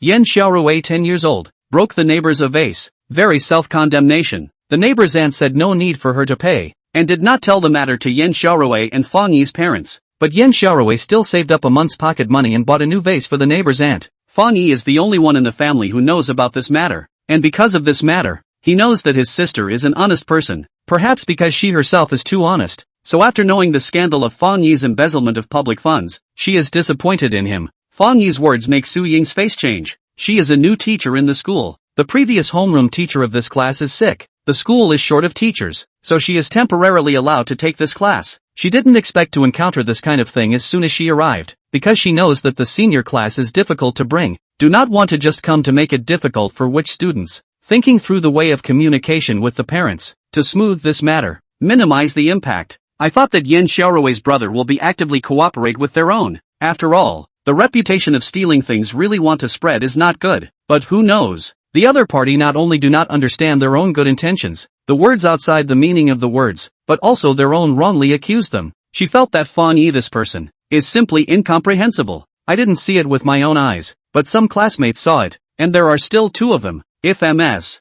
Yan Xiaorui didn't take Ms. Zhao Xinran's watch, then why did these two classmates wrongly accuse her? Su Ying questioned Fang Yi. It is not that Fang Yi has not encountered the matter of being wronged for no reason. It is precisely because he has encountered it himself that he knows more about how aggravating this kind of thing is. Maybe it's because of a personal grudge, he said coldly. Senior class is a top class. Students are busy studying every day. How can there be so many personal grudges? Su Ying feels that Fang Yi is simply treating the gentleman's heart with a small man's heart. However, her words have only just fallen, when a female student stood up. Teacher Su, yesterday when I was sweeping the floor, I accidentally stepped on Zhao Xinran's foot. She brought Wang Li and Zhang Yan to try to beat me up. Rue stopped her. She scolded Rue at that time. Fang Yi does not know what this girl's name is, but has the impression that she also picked a dress yesterday. She obviously has a good relationship with Yan Xiaorui, so she got up and said this matter. After Fang Yi hears this, he laughs at once and looks at Su Ying with a mocking face. Didn't Ms. Su say that the class is too busy studying to engage in personal grudges? Does this count? Fang Yi's words made Su Ying's face redden. She really did not know that Yan Xiaorui and Zhao Xinran still had such a grudge. It's normal to have a bit of conflict between classmates. I don't think this counts as a personal grudge, she forcefully explained. Fang Yi still wants to say something, only to see Zhao Xinran jump out. I didn't put this matter in my heart. I just didn't expect that Yan Xiaorui is so petty that she came to steal from me in order to get back at me. I didn't, Yan Xiaorui loudly retorted. Looking at Zhao Xinran, Fang Yi frowns. That female classmate's purpose of saying this matter was simple. She just wanted to show that there was a conflict between Yin Xiaorui and Zhao Xinran. Since there was a conflict, it was very likely that Yin Xiaorui was wrongly accused or even planted. But I didn't expect. Zhao Xinran heard this matter, not to mention not defending herself, but even hit the snake on the stick, saying that Yin Xiaorui remembered her because of this matter. This is very opportunistic. Fang Yi carefully sized up this female and felt that this kind of mind trick, the targeting was a little too strong. What are you looking at? Being scrutinized by Fang Yi's gaze, Zhao Xinran was dissatisfied. Mr. Fang, as long as amass, Yin Xiaorui takes out her things, we are not trying to do anything to her. It's very simple. I hope you won't make this situation more complicated. Seeing Fang Yi fixing his eyes on Zhao Xinran, Suing was worried that he would get annoyed and do something bad against his own student. So he said, Teacher Fang, I am not the one who wants to make things complicated. Fang Yi coldly said, Teacher Fang, don't try to persuade me. This family is not a good thing. Since they won't admit it, then I will call the police. Zhao Xinran said and took out her cell phone. Seeing her actions, Fang Yi nodded approvingly. You really should call the police. These words caused the entire class to freeze. Not knowing why Fang Yi said this, Fang Yi did not explain and asked himself, You said your watch is missing. May I ask what brand of watch it is? Casio. Zhao Xinran replied. What color? White. Is the watch white or the strap white? The watch is white and the strap is black. You only have this one watch? Fang Yi asked again. Yes, I don't like to wear a watch. I haven't bought one myself. This is what my family gave me. More than $20,000. Zhao Xinran said. Are you sure it's gone? Fang Yi asked again. Of course I'm sure. Zhao Xinran said and glared at Fang Yi with dissatisfaction. You don't have it on you, and you don't have it in your bag? Fang Yi then asked. What the hell are you trying to say? Zhao Xinran looked at Fang Yi impatiently. Fang Yi did not answer her and turned his head to look at the other two girls, the two witnesses, and asked, Are you sure you saw Yin Xiaorui take the watch? The two swore and nodded their heads. Sure. Hearing this, Fang Yi smiled, and in his smile, there was undisguised mockery. Everyone heard what they said clearly, right? He swept the class and asked everyone. Everyone looked at Fang Yi in confusion, not knowing what he was trying to convey at all. But still, some students subconsciously responded to him. I heard it. Very well. After Fang Yi finished speaking, he walked straight to Zhao Xinran's table. What do you want? Zhao Xinran's brows furrowed as she looked at Fang Yi vigilantly. Mr. Fang, don't be impulsive. Suing was worried that Fang Yi would rise up and injure someone under his annoyance, so she hurriedly walked over, only to see Fang Yi turn a deaf ear to the words of the two, and after stopping in front of Zhao Xinran's table, he snatched her bag over. Give it back. Zhao Xinran did not expect Fang Yi to snatch her bag. She was shocked and pounced over to snatch it back, but her speed was too slow. Fang Yi took 2 steps back and then let her pounce. After a cold smile, he said, You said that you only have a watch that is missing, so may I ask, what is this? Fang Yi said while reaching out, in full view of everyone. He took out an object from his bag, not something else. It was clearly a watch. Chapter 17, Never Compromise. Wow, the watch in Fang Yi's hand, Casio, white dial, black strap, was exactly the same as Zhao Xinran's description. The class was in an uproar when they saw it, and Yin Xiaorui's eyes widened. Is it this watch? It should be. Then how come it's in her bag? Who knows? The class looked at each other, and many of them were discussing it. Classmate Zhao Xinran, what's going on? Suing obviously didn't expect the watch to be in Zhao Xinran's bag, and after being surprised, she knit her eyebrows tightly and her voice became a few points harsher. Teacher Su, Zhao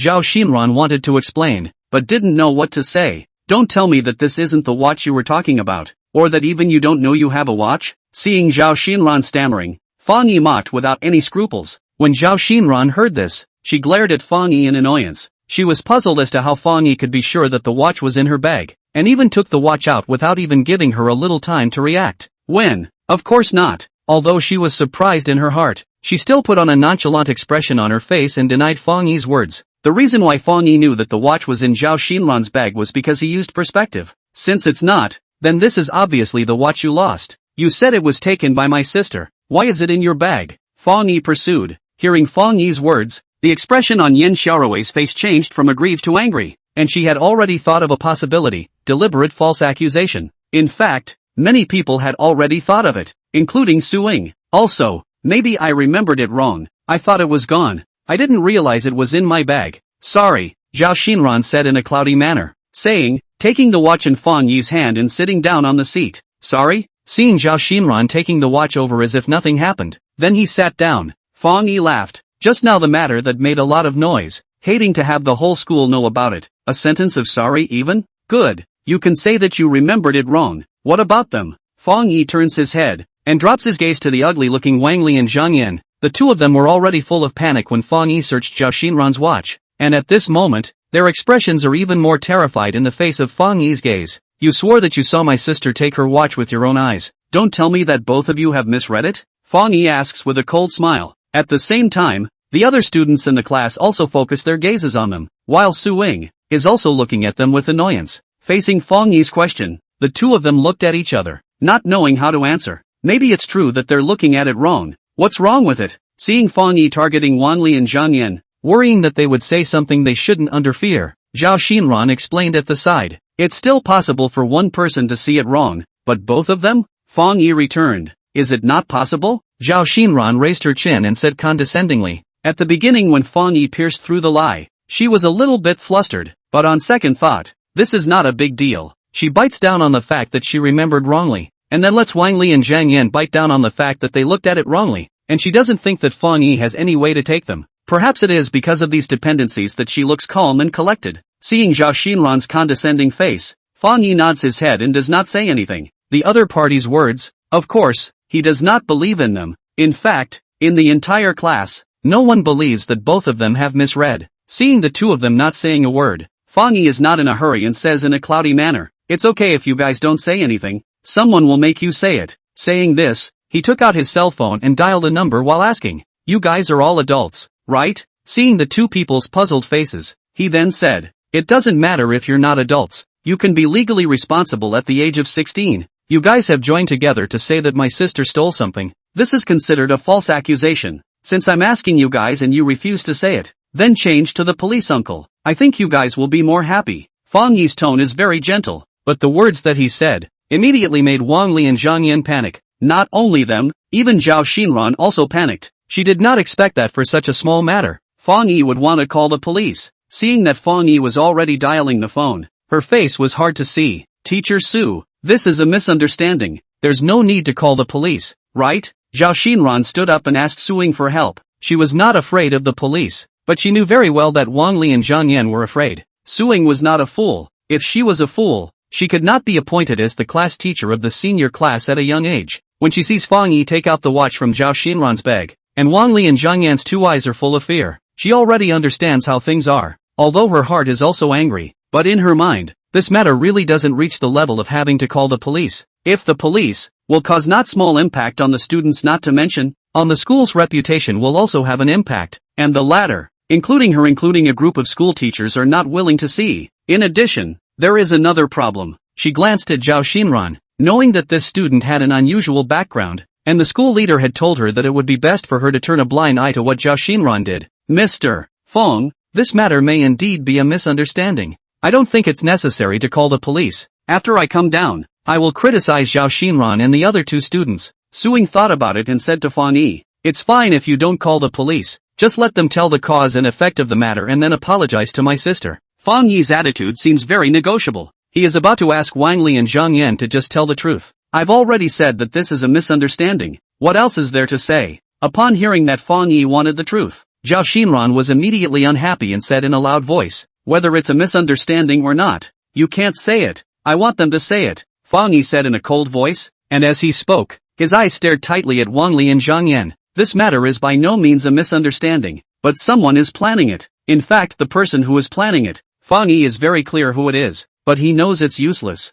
He just wants these two to personally say the name of that person." Su Ying is clear that Fang Yi just wants Zhao Xinran to admit that she framed Yin Xiaorui and apologize to her, but she is even more clear that the latter is unlikely to agree. After all, it wasn't a good reputation, and having speculations in the hearts of classmates and hearing it with their own ears were two different things. "Surnamed Fang, I advise you not to bully people too much. Messing with me won't do you any good." Seeing Fang Yi's insistence on pursuing the matter, Zhao Xinran's complexion becomes a bit gloomy and glares at him fiercely. "Are you threatening me?" Fang Yi was once not of a fearful nature, and now that he has superpowers, there is even less to be afraid of. Seeing that Zhao Xinran even spoke in a threatening tone, he just gave a gentle smile, and in his smile, he was filled with disdain. He was in his 20s, could he still be intimidated by a 17 or 18-year-old little girl? But while Fang Yi was not afraid, someone else was. Hearing the threatening intent in Zhao Xinran's undisguised words, Suing frowned and hurriedly pulled Fang Yi and whispered to him, Mr. Fang, this matter is purely a misunderstanding. Since everyone has nothing to lose, why don't we just call it a day?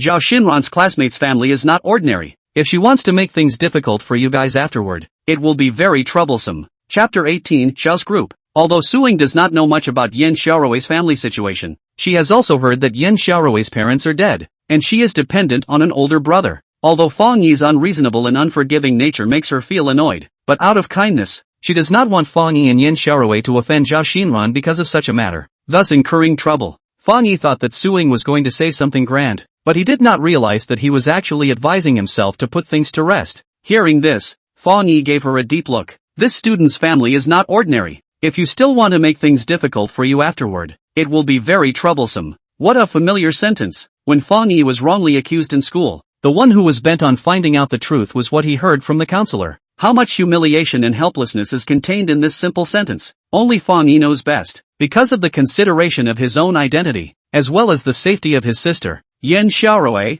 at that time, Fang Yi had no choice but to choose to compromise, carrying a body of charges to leave the school, which is a permanent pain in his heart. He thought that he would never hear such words again, but did not expect, now a change of place, a change of person. In his sister encountered almost the same as his own wrongly accused of things, but actually heard the words again. Fang Yi had already compromised once, he would never compromise a second time. He was wrongly accused of something that ended unexplained. Now it was her sister's turn. He would never allow this matter to be resolved unexplained on his sister. It's really hard for me to imagine that such words are coming from the mouth of a classroom teacher who is a teacher. Teacher Su, you should really be glad that I didn't record it just now. Otherwise, I don't know if you can still do your job properly. Fang Yi's tone was very nonchalant and cold. Hearing this, Su Ying's face instantly turned ugly. The other party not only didn't listen to advice, but also ruthlessly mocked her. For a moment, her face turned red. Give you guys one last chance. Say, why did you wrong my sister? If you don't say,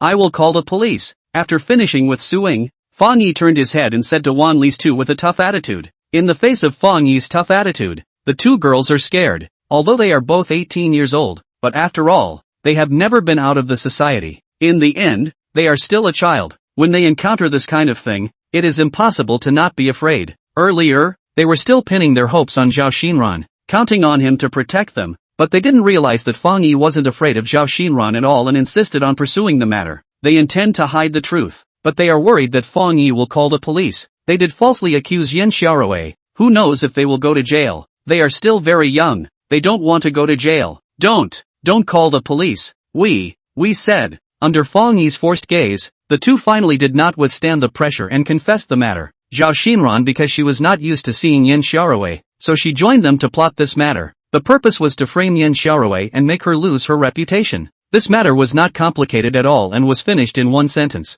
The truth of the matter is similar to what Fang Yi expected. The students in the class listened to these words. One by one, all of them have a dazed look on their faces. Those girls who are already on good terms with Yan Xiaorui, all of them are filled with righteous indignation, and all of them stand out to accuse Zhao Xinran. Zhao Xinran, I can't believe you're so vicious. That's right, at the expense of us almost believing you earlier. You even falsely accused Rui. You're so shameless, Zhao Xinran. Wang Li and Zhang Yan couldn't withstand the intimidation to give her up, which had already filled Zhao Xinran with anger. And now that she heard the accusations from her classmates, she was even more anxious and angry. All shut up. Her face flushed red. She slammed the table fiercely and shouted coldly. The classmates were startled, but no one really shut up. Instead, they became even more agitated and accused her. Zhao Xinran just wanted to give a lesson to Yan Xiaorui, but she didn't expect that it would make her lose her reputation. Seeing that all the students in the class were scolding her, she was so angry that her chest rose and fell. After glaring fiercely at the two of them,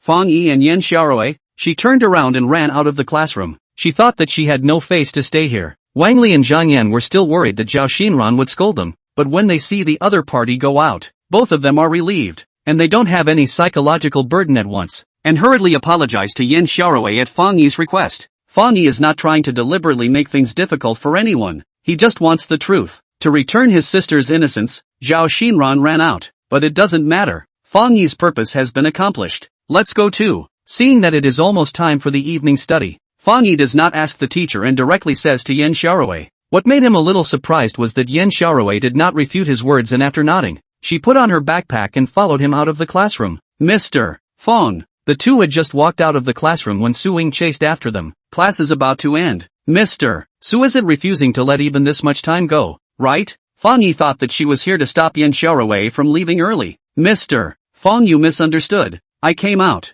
I just wanted to apologize to student Yan Xiaorui. I was the one who wronged you earlier. Su Ying blamed herself and said to Yan Xiaorui, hearing that she came to apologize. Fang Yi's frowning brows slightly relieved. It's alright, Teacher Su, when she was just wrongly accused. Yan Xiaorui was indeed aggrieved and had a hard time, but all of these emotions dissipated from her heart when Wang Li and Zhang Yan spoke the truth, and she had no resentment towards Su Ying. Seeing that Yan Xiaorui did not blame herself, Su Ying sighed in relief, and then looked at Fang Yi. Earlier Fang Yi's words made her a few groundless. She originally did not want to ignore Fang Yi, but there were some words that she felt that she could not help but say. Zhao Xinran lost face just now. She must be harboring resentment towards you. This matter, after going down, I will enlighten her. Let her try not to hold grudges. Hearing Su Ying's words, Fang Yi was puzzled. She falsely accused my sister. You don't chastise her, not to mention. You also have to enlighten her? He looked at Su Ying incredulously, not knowing if he heard wrong or she said wrong. Hearing Fang Yi's words, Su Ying glares at him without any good humor. Seeing that the other party is still unable to understand his good intentions, he can't help but explain. Zhao Xinran's father is a shareholder of the Zhao Group and is very powerful. It's not a good thing for her to hold your grudges. Su Ying's words caused Fang Yi's pupils to shrink slightly. His eyes narrowed, and he said in surprise, that girl is someone from the Zhao Group? Seeing that Fang Yi's face changed after hearing his words, Su Ying could not help but sneer. What? You know you're afraid at this moment? She still thought that Fang Yi was scared by Zhao Xinran's identity and her tone was disdainful. Su Ying's words make Fang Yi a little speechless. As one of the top big groups in Jinling City, Zhao's group's identity background is indeed scary, but it is not scary enough to scare Fang Yi. He just feels surprised. No wonder Zhao Xinran actually knows his previous matters. At the beginning, the mastermind Zhao Boxiu who designed to frame Fang Yi at school was also from Zhao's group. Chapter 19, Thousands of Complaints, all dispersed in one day. After admonishing Fang Yi, Su Ying went back, while Fang Yi also left the school with Yan Xiaorui. Walking on the road, Fang Yi is a little distracted. Su Ying's statement of Zhao Xinran's identity can't help but pull his thoughts back to half a year ago. He doesn't know what is the relationship between Zhao Xinran and Zhao Boxiu, but the two people's tactics of falsely accusing people are just like the same, and just as clumsy as well. Fang Yi does not know whether today's incident is accidental or premeditated. If it is accidental, then just, but if it is premeditated, could it be that after half a year, Zhao Boxiu still refuses to let go of himself, and hit the idea on his sister? Thinking of the latter situation, Fang Yi's brows could not help but wrinkle up. A wave of anger also arose. Turning his head to look at Yan Xiaorui, he only saw her following behind him, not saying a word. Fang Yi has the intention to ask Yan Xiaorui if she usually has any conflict with this Zhao Xinran. Has she always been targeting her or has she only recently targeted her? But when the words come to his mouth, he doesn't know how to open his mouth. Last night, the two also quarreled. The relationship not only did not repair, seems to be getting worse. Yan Xiaorui's heart has that hurdle,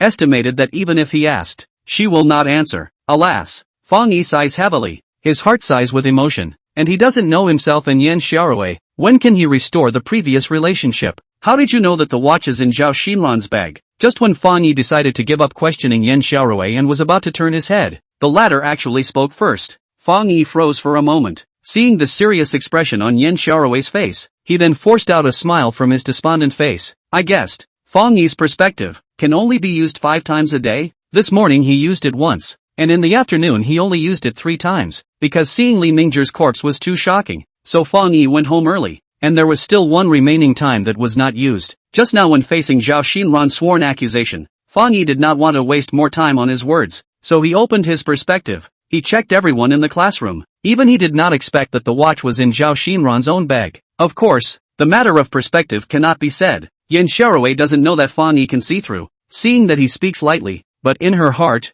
she will believe it. You are so convinced that I didn't take her watch? What if I really did take it? What if you didn't search anything in her bag? She felt that Fang Yi's move to search Zhao Xinran's school bag just now was a little too impulsive and asked again. It won't be. Maybe I couldn't search anything in her bag, but her watch would never be taken by you. Fang Yi shook his head. Why? Fang Yi's words surprised Yan Xiaorui. The former smiled at his words. Because you are my sister, I believe in you. These words reached Yan Xiaorui's ears. The latter froze. She looked at Fang Yi in a daze. When faced with different people asking the same question, Fang Yi's words were almost exactly the same. Because he is his sister. He believes in himself. This short sentence once again shook the heart of Yan Xiaorui. She did not doubt at all that Fang Yi was lying, because just now, in the case of everyone saying that she was stealing, Fang Yi did not even ask her, and directly said that it was impossible, and his tone was so decisive, his attitude was so resolute. Yan Xiaorui knew that Fang Yi had never believed in all the accusations made by everyone from beginning to end,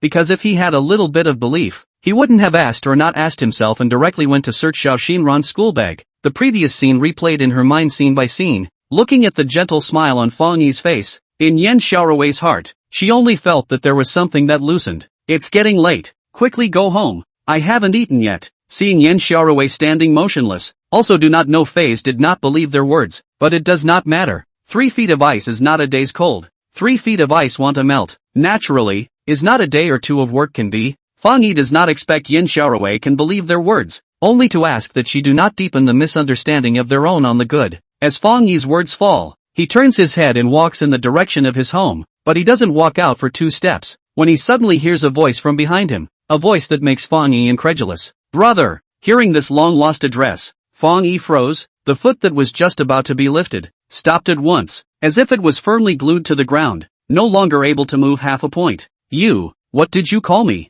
He turned his head and looked blankly at Yan Xiaorui, unable to believe his ears. Seeing Fang Yi's bewildered expression, Yan Xiaorui only felt a stabbing pain in her heart. Perhaps it was because he hadn't been addressed like this for too long. He couldn't believe it. For a moment, chagrin, heartache, self-blame, regret, all sorts of emotions surged to her heart, and Yan Xiaorui could no longer hold back, tears streaming down her face. Brother! Shouting once again, she recklessly slammed her head into Fang Yi's arms. A fragrant wind pounces on his face. Feeling a softness in his arms, Fang Yi only feels his head is a little confused. What is going on here? Xiao Rui called herself brother? Is this true? Is he not dreaming? He paused for a while, and only after a long time, he reacted that this was real. Fang Yi's face revealed ecstasy, and for a while, he was so excited that he could not speak, holding Fang Yi tightly. Yan Xiaorui only felt that Fang Yi's chest was much broader than before, and the person seemed to have grown a lot taller, and she didn't know if it was her own illusion. It's been too long since she cared for him. Even her brother's height and size has actually become a blur. She once again scolded and berated herself in her mind. Brother, I'm sorry. Leaning her head against Fang Yi's chest, Yan Xiaorui thought about it again and again,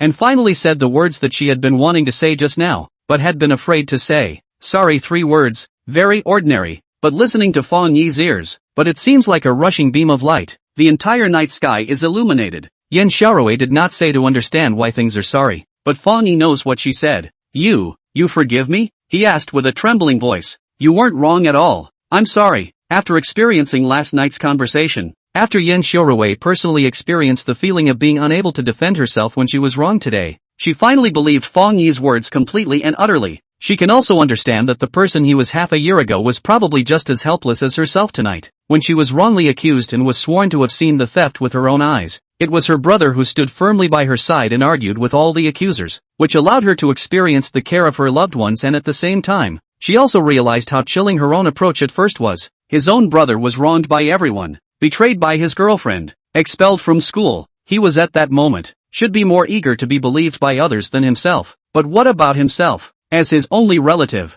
the only one who can be by his side to give him encouragement and comfort, he not only did not believe him, but also with all the unknown people to accuse him. And this accusation is half a year. Thinking about these half a year, what he did, Yan Xiaorui regretted to the extreme. In his thought, his own accusation as a sister should be more than the accusation of strangers to make him feel sad. But even so, he has never rushed at his own temper, even did not say a bad word. At this thought, Yan Xiaorui burst into tears, her voice tinged with sobs. I'm sorry, brother, I'm sorry. She didn't know how to express her emotions and could only keep saying sorry. As far as Fang Yi was concerned, only one sentence was enough for Yan Xiaorui. Sorry. Just the very first sentence. Fang Yi understood that she finally believed in herself. This makes him cry with joy. All the people who wronged him, Fang Yi only cares about Yan Xiaorui's feelings. Now, she finally no longer misunderstands herself. Okay, it's okay, it's okay. Stroking Yan Xiaorui's head, thousands of grievances, as if all of them have dissipated at this moment.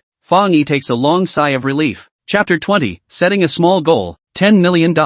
After pacifying the crying Yan Xiaorui, Fang Yi wanted to take her to dinner. but Yen Xiaorui said that she hadn't eaten Fang Yi's cooked noodles for a long time. So Fang Yi took her home and personally cooked egg noodles. How's the flavor? Sitting on the seat, looking at Yen Xiaorui who couldn't wait to eat 2 bites, Fang Yi asked. Since the two of them had a stalemate, he hadn't cooked for a long time. Aha! Seeing Fang Yi's gaze, Yen Xiaorui nodded heavily. It's been a long time since she ate the noodles cooked by her brother. It still has a familiar flavor. Then eat quickly seeing that Yen Xiaorui is satisfied. Fang Yi is also happy. Saying that, he himself also eats. When their parents had just passed away, in order for Fang Yi to save money with Yen Xiaorui, noodles became the staple food. And the only nutrient is the egg added to the noodles, said one for each person, but Fang Yi is used to giving his own egg to Yen Xiaorui every time. Being reminded of her memories by the egg noodles, Yen Xiaorui once again felt self-conscious about what she had done. Right, as she eats, she suddenly shrieks, and before Fang Yi can react, he sees her hurriedly run into the house,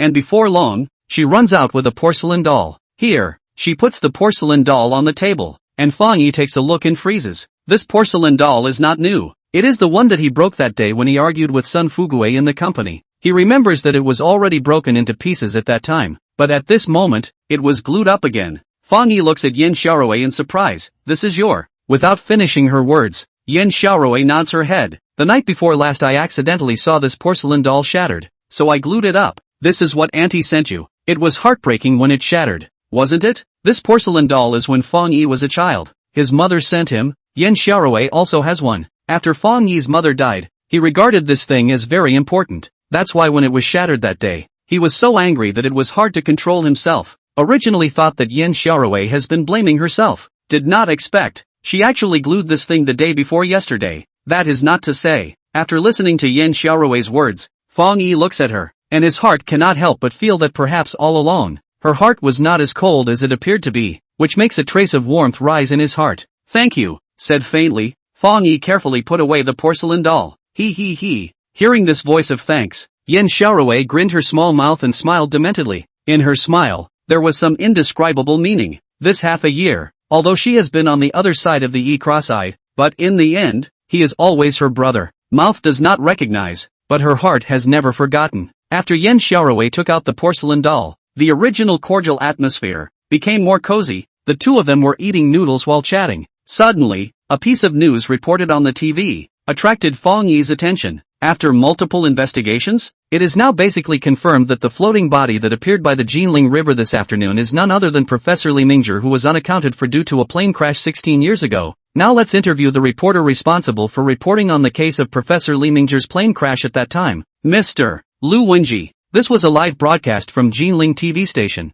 What was being shown happened to be the floating corpse case in the afternoon. Hearing those words from the reporter, Fang Yi's eyes immediately gazed over. The camera turned and a middle-aged man in his 50s appeared on the screen. The reporter asked him how much he knew about the airplane crash case 16 years ago. The case 16 years ago. I investigated it with great care at that time, and I also personally went to the place where the airplane wreckage was to examine the matter. This matter, it's really fishy. The man's words made that live reporter also curious. How is it fishy? At that time, there were 11 people on that small airliner. In addition to Prof. Li Mingzhi, there are 2 airplane pilots. The rest are Prof. Li Mingzhi's assistants. After the plane crash, the wreckage fell on a small island. I followed the national rescue team with the fastest speed to rush over, and found all the corpses, but only less than Prof. Li Mingzhi, and at the same time, missing, and the professor's scientific research results, as well as a large amount of information related to biopharmacology. Why is this? The reporter asked. At that time, Prof. Li Mingzhi had a major scientific discovery in biology, which shocked both at home and abroad, and we suspected that the crash of his plane was a deliberate act by someone, and as for the purpose, it was probably to steal his scientific research results, the man said in a sighing tone. But in the end, we didn't investigate anything, and this matter could only be left unsettled. After the interview ended, Fang Yi pondered, his brows furrowed tightly. Brother, do you think that this professor could have been captured by some mysterious organization back then, and only escaped recently, probably because he knew too many secrets? That's why he was shot. Seeing that Fang Yi has been staring at the TV, Yen Xiaorui also pays attention to the news, and after learning about the content of the news, she can't help but combine it with some of the movies that she has watched before, and guesses. Yen Xiaorui's words caused Fang Yi to give her a deep look. This idea was similar to his guess. Maybe Fang Yi felt a little messy in his heart at the moment and only responded vaguely. The original pleasant mood, after watching the news, becomes a bit heavy.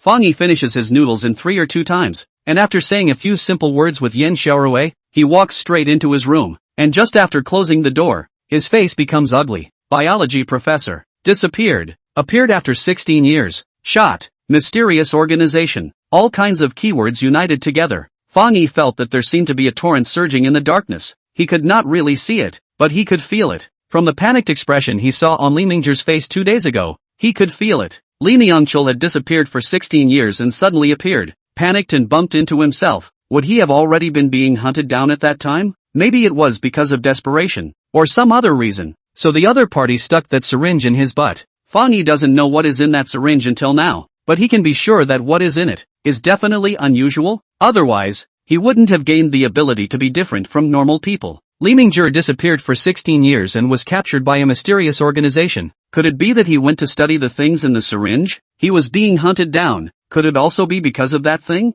What the hell is that? A gene potion? Li Niangchul is now dead because of that thing. He injected the potion into his body before he died. If those people who killed Li Niangchul's real goal was that potion, would they come after him? Ever since he obtained his superpower, Fang Yi felt that in this world, there are not many things that are worth his fear anymore. But now, his originally fearless heart is a little worried. The mysterious organization can research that kind of potion. It can be seen that it is by no means an ordinary organization. Maybe it is just like a science fiction movie. It is full of superheroes. After all, if they can research this kind of potion, they may also research other things, maybe even more powerful ones too? If they come to him, most likely they won't be kind. Can he cope with it? Fang Yi is now extremely powerful and fast. However, he really doesn't dare to be arrogant enough to think that he is invincible, so he is still very worried in his heart. Fang Yi is not a person with big ambitions. Suddenly obtaining these abilities, he is very happy, but also do not want to use it to save the world, or to build a career or something. He just want to earn more money, so that his sister, Yan Xiaorui, live a good life, and not to be bullied by other people. And if you can, it is best to let Xiaobuishu pay for what he has done. That's all. He originally thought that obtaining these abilities was a good thing, but now it seems that it's hard to say whether it's a blessing or a curse. He doesn't want to go down the path of Li Mingzhi, although Fang Yi is not afraid of death. But if he dies, what about his sister? The more he thought about it, the heavier Fang Yi's mood became. Although it will not necessarily be found, but in the future, the ability of perspective must not be used recklessly. Thinking about it, Fang Yi admonished himself in his mind. Infinite strength can be said to be one's innate divine power, and time standing still when encountering danger can also be said to be one's quick reaction ability. But perspective, Fang Yi really couldn't think of any good excuse to explain. Although perspective can't be seen through the external performance, but can't be seen if people still can't guess? If he has been using perspective to buy scratchers and has won big prizes many times, the lottery center will surely have a record of the winnings, and the people who are interested in checking will be able to suspect his head. Thinking of this, Fang Yi tightened his brows. The only thing he can be thankful for now is that he has only cashed in his prize at the lottery center once. It was just one prize. No one should be able to see the clues. It seems that in the future, large prizes can't be asked for, even if it's a small amount of scratch-offs. I'm afraid that it's still risky, Fang Yi said to himself with a somewhat anxious look. Even if he doesn't buy the large prize scratches, but if someone really wants to investigate in the direction of the lottery, he has won many small prizes and may be listed as the object of suspicion. Fang Yi doesn't want to take the risk at all. However, if you don't take the risk, how can you make money? He just tasted the sweetness of perspective. Now he wants him to stop. He is really a little reluctant. $10 million? Earn enough $10 million.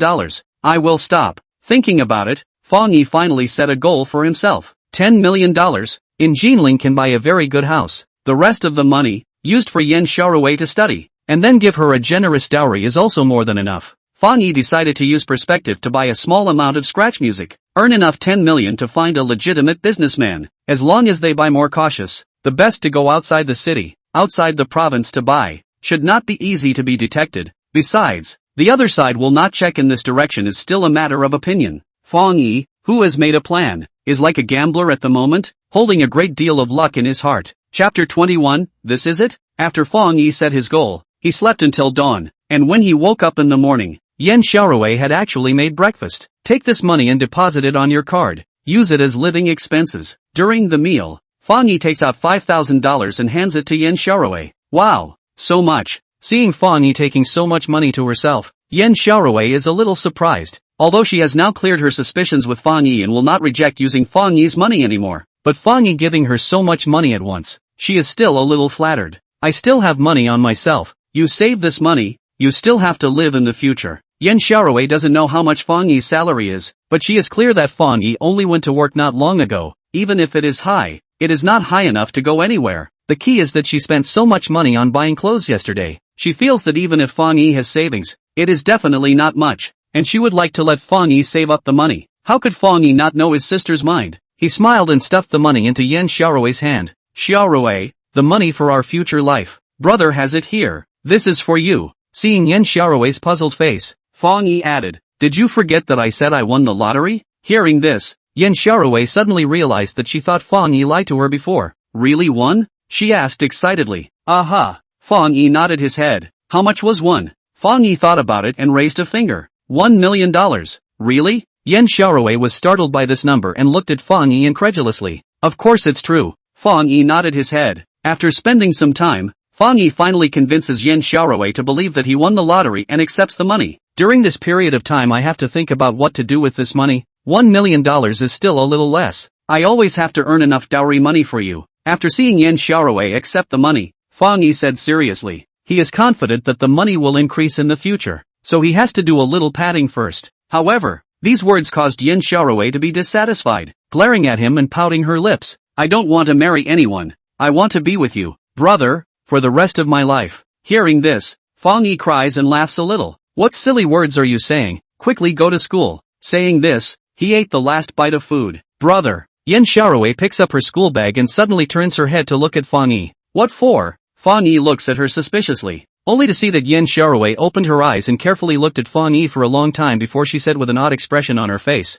you seem to have grown taller and more handsome. Have I? Haven't I always been this handsome? Fang Yi pretended to be puzzled. He. Hearing Fang Yi's rare narcissism, Yan Xiaorui grinned, then carried her school bag and went out. Just after Yan Xiaorui left, Fang Yi puts away the smile on his face and his expression becomes a bit gloomy. It seems that Yan Xiaorui still found out the changes on her body, but the good thing is that she doesn't feel particularly strange. It's growing every day. When will it stop? Fang Yi patted the top of his head. The previous 2 days he grew 2 centimeters every day. This morning when he woke up Fang Yi found out that he had grown another 2 centimeters taller. Now he is already 1 meter 81. God bless. Don't grow too outrageously. Touching the muscles on his body that are as hard as rocks, Fang Yi is now really quite worried that he will grow into a monster. After taking a shower, Fang Yi goes out to buy scratchers as usual. Originally he had mapped out all the lottery stores around his place of residence, and was prepared to buy all the ones in the neighborhood before going to other places to buy. But after yesterday's incident,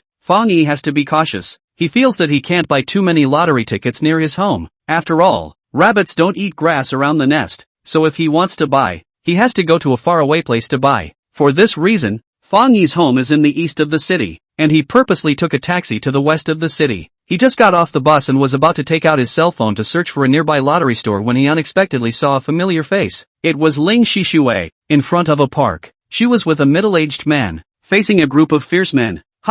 Just getting off the car and bumping into Ling Shixue makes Fang Yi surprised. At the same time, he is also puzzled about who the middle-aged man beside Ling Shixue is, and even more so, he is puzzled about the identity of the group of ferocious men. Ling Shixue's expression is a little bit panicked. It looks as if she is not in a very good situation. Fang Yi hurriedly walks over to her. Everyone, you guys just give me 2 more days of grace. The middle-aged man who joined Ling Shixue is in his 40s, quite temperamental from his dress. Facing the several men beside him who are bullish and tall, he said in a pleading tone, Ling Dahai, it's not that we won't forgive you, it's really that you don't know how to honor yourself. Tell us how long we've been forgiving you. It's time to pay back the money owed to Brother Tiger. A man with a scar on his face said with a fierce face, it's not that I don't pay back, it's really can't pay back.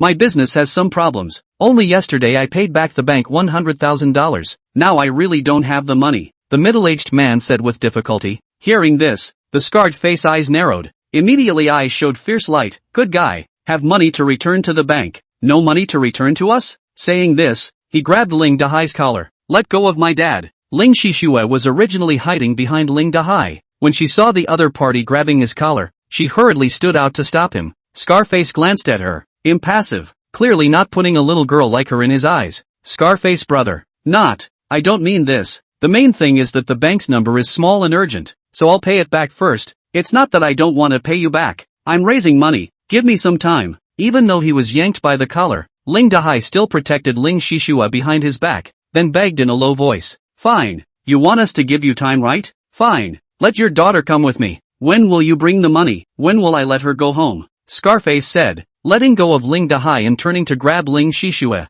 Don't. Seeing this, Ling Dahai hurriedly grabbed Scarface's hand and fawned with a smile. Scarface brother, are you not joking? Pa. Before he finished his words, Scarface hit him in the face with an ear scratch, making a crunching sound. Are you kidding me? You can't get the ing money. Do you think I don't have to account for it when I go back? Dad. Seeing her father being beaten, Ling Shishua cried out in pain, wanting to go see her father's condition, but she was yanked by Scarface's arm. Also ignoring the dazed Ling Dahai who was beaten, he took a closer look at Ling Shishua's face. It's quite pink looking. Come with me. You let go of me. Ling Shishua yelled as she tried to break free from Scarface's hand, but it was a waste of effort. Scarface, don't grab my daughter. This has nothing to do with her. Release her. Release. Ling Dahai wanted to beg Scarface to release Ling Shishua, but the latter didn't take him seriously at all. If you want me to let her go, bring money. After pushing Ling Dahai again, Scarface handed Ling Shishua over to the other two. Take her to the car. Let go of me. You guys let go of me. Dad. Ling Shishua was grabbed by the two men and kept struggling, trying to run towards her father, but she was a girl. How could she be a match for two big men?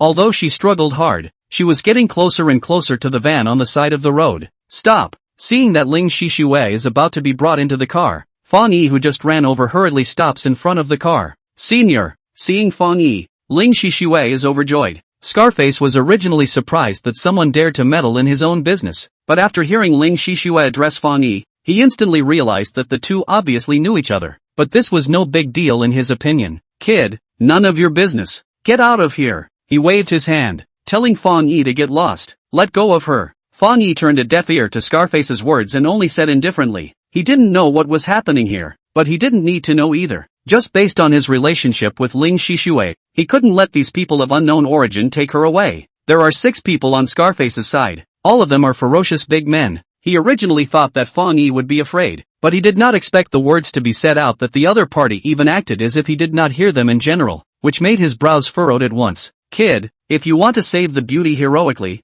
you also have to see if you have this ability. While the old man is in a good mood now, hurry up and get out of the way. Scarface aggravated his tone, but to his threat, Fang Yi still did not take it seriously. Hurry up and let go of her while I'm in a good mood. He learned the other party's tone and said. These words caused Scarface to become angry at once. Brat, I think you're looking for a fight. Teach him a lesson for me. With that, he beckoned, and the 2 people behind him immediately walked forward. Little calf dares to talk to brother Scarface like that. You're really tired of living. One of them twisted his fist. While saying that, he raised his fist towards Fang Yi's face. In their line of work, fighting is as casual as eating. He thought that if this punch went down, the other party would have to have a bloody nose and hold his head. But what he didn't expect was that this punch of his actually missed. Hey, looking at Fang Yi who dodged away, he frowned, retrieved his hand and was about to hit again, when suddenly his eyes went black. After the bang sound, he only felt a burst of soreness in his nose, and he couldn't help but crouch down holding his nose, and his mouth also let out a miserable scream.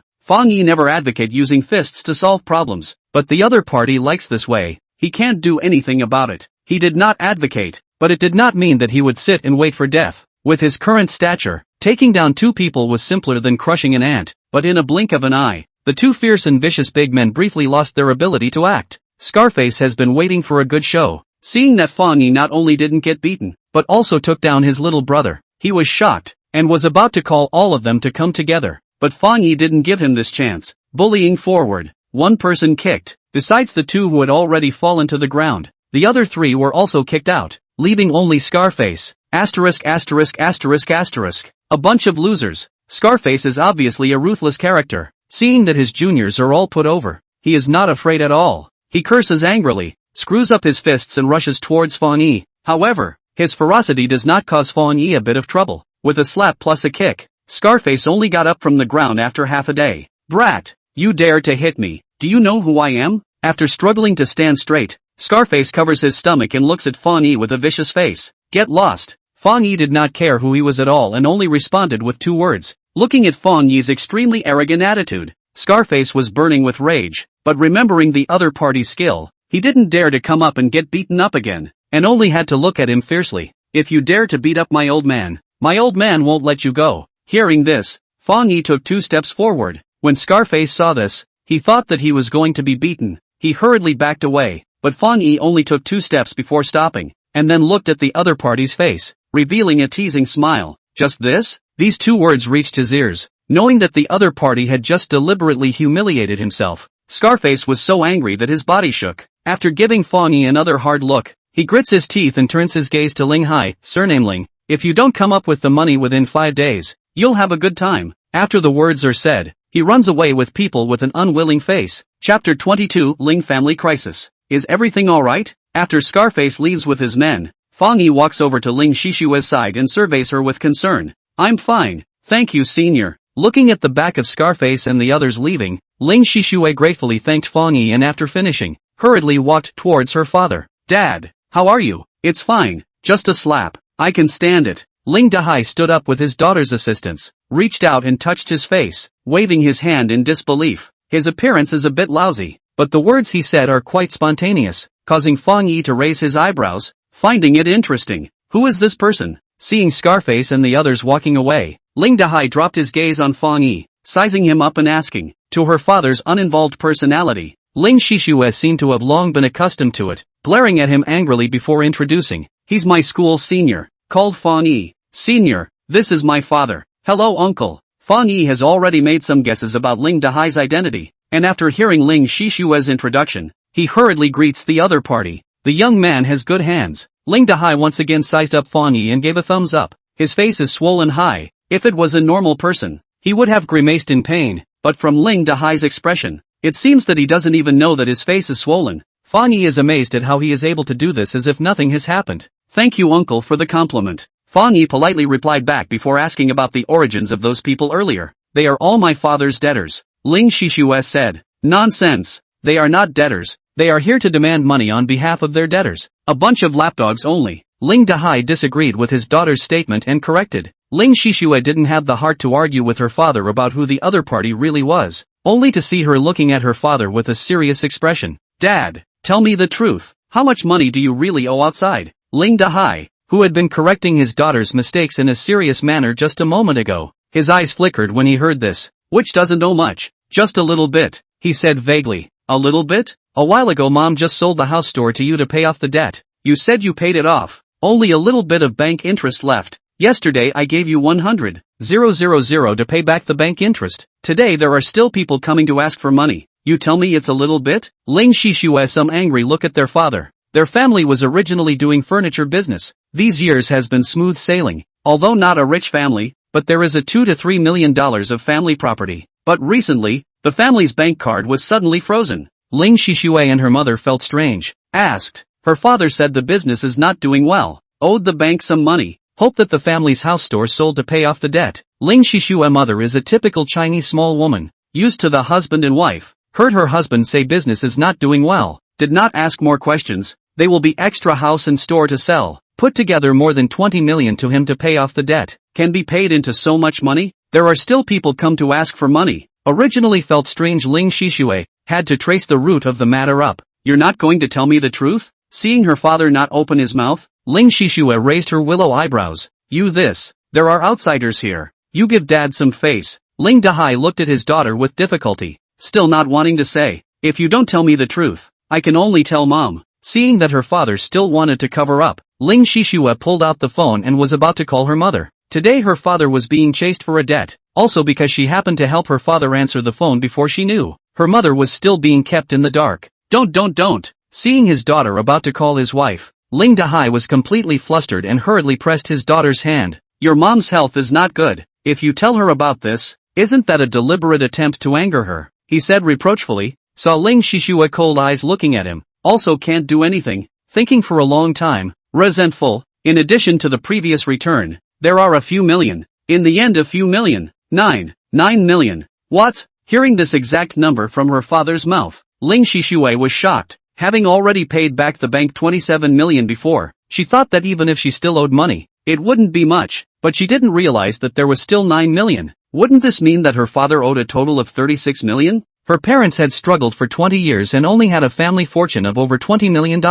How did you owe so much money? Ling Shishue looked at her father incredulously, really unable to figure out how he could owe such a huge sum of money. Didn't I say it? Business is not doing well. It's been fine for so many years, but it's not doing well this year? Even if it's not doing well, at most the goods can't be sold. Where will owe so much money? Ling Shishue is usually gentle, but on the big issues, the idea is very positive. And she is not stupid. She knows that her father lied. Fang Yi now finally knows why Ling Shishue is looking for him to borrow money, listening to the father and daughter's conversation. Although he is also curious about what exactly Ling Hai is doing to owe so much money. But seeing Ling Shishue's anxious face and ears, he still persuades, "Don't be so agitated. Uncle must have no choice." These words made Ling Dahai look at him with gratitude. But Ling Shishue would not let this stop her from pursuing the matter. I know that he had no choice, but he should always say why he had no choice, right? Ling Shishue looked straight at her father. Faced with his daughter's questioning, Ling Dahai knew that he couldn't hide it any longer and had to tell the truth of the matter. Before,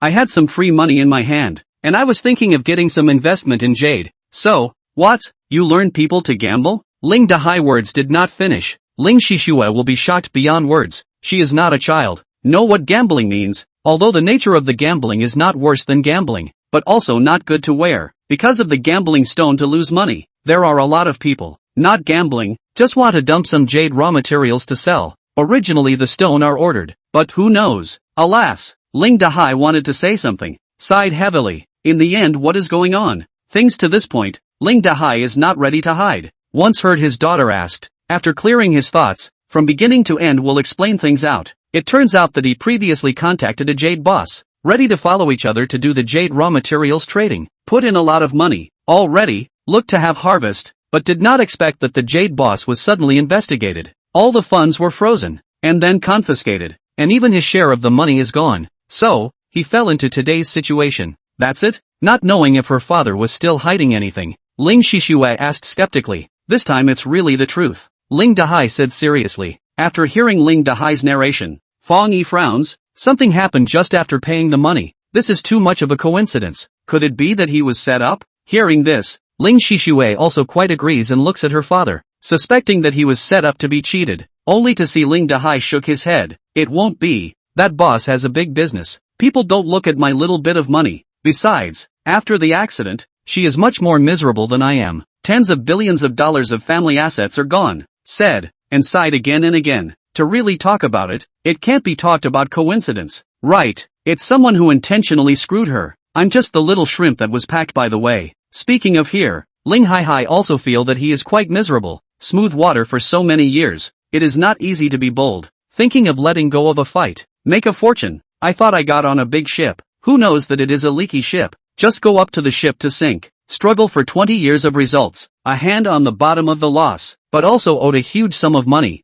Think about it to cry. Ling Dahai's encounter. Let Fang Yi also feel quite saddened. But doing business is risky. Out of this kind of thing. And who can blame it? Ling Shishue is not trying to blame her father. And after knowing what happened to her father, she is even more blamed. And just looks forlorn. So what now? Those people just now were loan sharks, right? She asked. I can't do anything about it. I can't pay back the money I borrowed from the bank. So I can only borrow their money to pay it back in first. Ling Dahai said helplessly. Just now that person said to let you pay back the money within 5 days. But where else does our family have so much money? Hearing that the other party was really a loan shark, Ling Shishue's face became even more ugly. The other party did not receive the money today and suffered a loss. The next time they come to collect the debt, they will be even more vicious. Chapter 23, a faster way to get money. Since they're loan sharks, they shouldn't dare to blatantly collect debts, right? Aren't they afraid of being denounced? After listening to Ling Shishue's concerns, Fang Yi said doubtfully. Ling Dahai glanced at Fang Yi. Young man, you are still young. You don't know the evils of this world. They are the ones who do this business. What is it that they don't dare to call in? The group of people who came today. The old man behind them is called Li Hu, known on the road as the Lower Mountain Tiger. In the Jinling Road is very famous. The means are also ruthless. If you really offend him, the days will be very difficult. Ling Dahai is very clear about who he borrowed the money from, and is also clear about the consequences of not paying back the money. Although Fang Yi is very powerful, but he is not naive enough to think that Fang Yi alone can protect his family. Hearing Ling Dahai say this, Fang Yi is also silent. Ling Shishue thought for a while and said, since it is borrowed money, it still definitely needs to be paid back. Nowadays it seems that the only way is to sell the house, but even if the house is sold, it is only $4 to $5 million. Their family still had a house to live in, but even if they sold it, it wouldn't be enough to pay back the money. I can borrow $1 million out, Fang Yi said. These words caused both Ling Shixue and Ling Dahai to be taken aback. Ling Shixue was surprised because she did not know that Fang Yi had so much money, while Ling Dahai was surprised because he was surprised that Fang Yi was willing to lend so much money to them. What is his relationship with his daughter? He looks at Fang Yi curiously. Facing Ling Dahai's gaze, Fang Yi was very frank. His entire fortune now is only $1 million, but in order to help Ling Shixue, he is willing to take out all his money, not for any other reason but to repay his kindness. When he was wrongly accused of embezzling $150,000, it was Ling Shixue who came forward and said that she was willing to take the money to help him fill this deficit. And when he was thrown into the girls' dormitory in a coma, it was Ling Shixue who carried him into the dormitory where she lived alone and took care of him for a night, and then testified for him about this matter as well. Although Fang Yi was eventually proven not to have committed a crime. After the matter of Ling Shixue and him staying in the dormitory for a night spreads out, it also causes her innocence to be criticized by a lot of people, so much so that such a beautiful girl is now not being pursued by anyone in the school. Fang Yi is a person who knows how to be grateful. In his opinion, $1 million is nothing compared to his friendship with Ling Shixue. Even if you lend us another $1 million, it's still not enough. Ling Shixue was grateful for Fang Yi's generosity, but she was also helpless. Hearing this, Fang Yi's pupils shrink slightly. The money from the Ling family's house sale, together with his own $1 million, even if it can make up for $6 million, there is still a shortfall of $3 million. Within 5 days to earn enough $3 million, even if Fang Yi ignores the danger to buy the large amount of prize money to buy scratch music, but also do not have the certainty. After all, after 3 days of buying, but also once won 900,000 only, he a moment some difficult up. The house cannot be sold. If even live in the house is also sold, that can be nothing. Besides, your mom wants to know that I sell the last set of house, but also not angry out of a good? Just when Fang Yi decided to put down his worries and go to buy scratchers to try his luck, Ling Dahai denied his daughter's proposal. What else can be done without selling the house? Ling Shixue looked at her father doubtfully. Ling Dahai's heart seems to have long had a reckoning. When he heard this, he said, "When I invested in jade before, I recognized a jade master with a good eye. Tomorrow there will be a jade exchange meeting in the Jinling commercial building. I still have a few $100,000 in my hand, and I want to go and try my luck." "You want to go gambling on stones?" Ling Dahai's words startled Ling Shixue and looked at him in surprise. "If I'm lucky, I might be able to earn enough for $9 million at a time." Ling Dahai jumped at the chance. "Our family is like this and you still want to gamble on stones? How can this kind of money be that good?" Ling Shixue felt that her father was simply crazy. Millions are owed. It's not as bad as these hundreds of thousands. Ling Dahai had both the idea of breaking the bank and also hoped to get rich by gambling on stones. "But, I think it's okay." Ling Shixue was still trying to persuade, but Fang Yi suddenly spoke out. "What?" Seeing that Fang Yi actually agrees with his father's pie-in-the-sky idea, Ling Shixue simply can't believe it. In his impression, Fang Yi has always been extremely stable. "Senior, you don't really think that you can make a lot of money by gambling on stones, right?" Ling Shixue nervously looked at Fang Yi, feeling that this was simply unrealistic. If one is cautious, it shouldn't be difficult. Fang Yi nodded his head seriously. These words caused Ling Shixue to freeze, and she wondered if the person in front of her was Fang Yi himself. "Young man, you also think that this method of mine is not bad, right?" Ling Dahai looked at Fang Yi appreciatively. His heart actually gave birth to a feeling of a hero who sees the same thing, and after finishing, he added, "I am not hiding from you. The jade appraisal master that I know has 2 brushes. Fang Yi is thinking that this method is not bad, but with the jade master has no 2 brushes can have nothing to do with. He is thinking of his own perspective ability. Since his perspective can see through scratching lottery, then he should be able to see through jade as well." Fang Yi previously wanted to buy a scratch card to get money, but on second thought,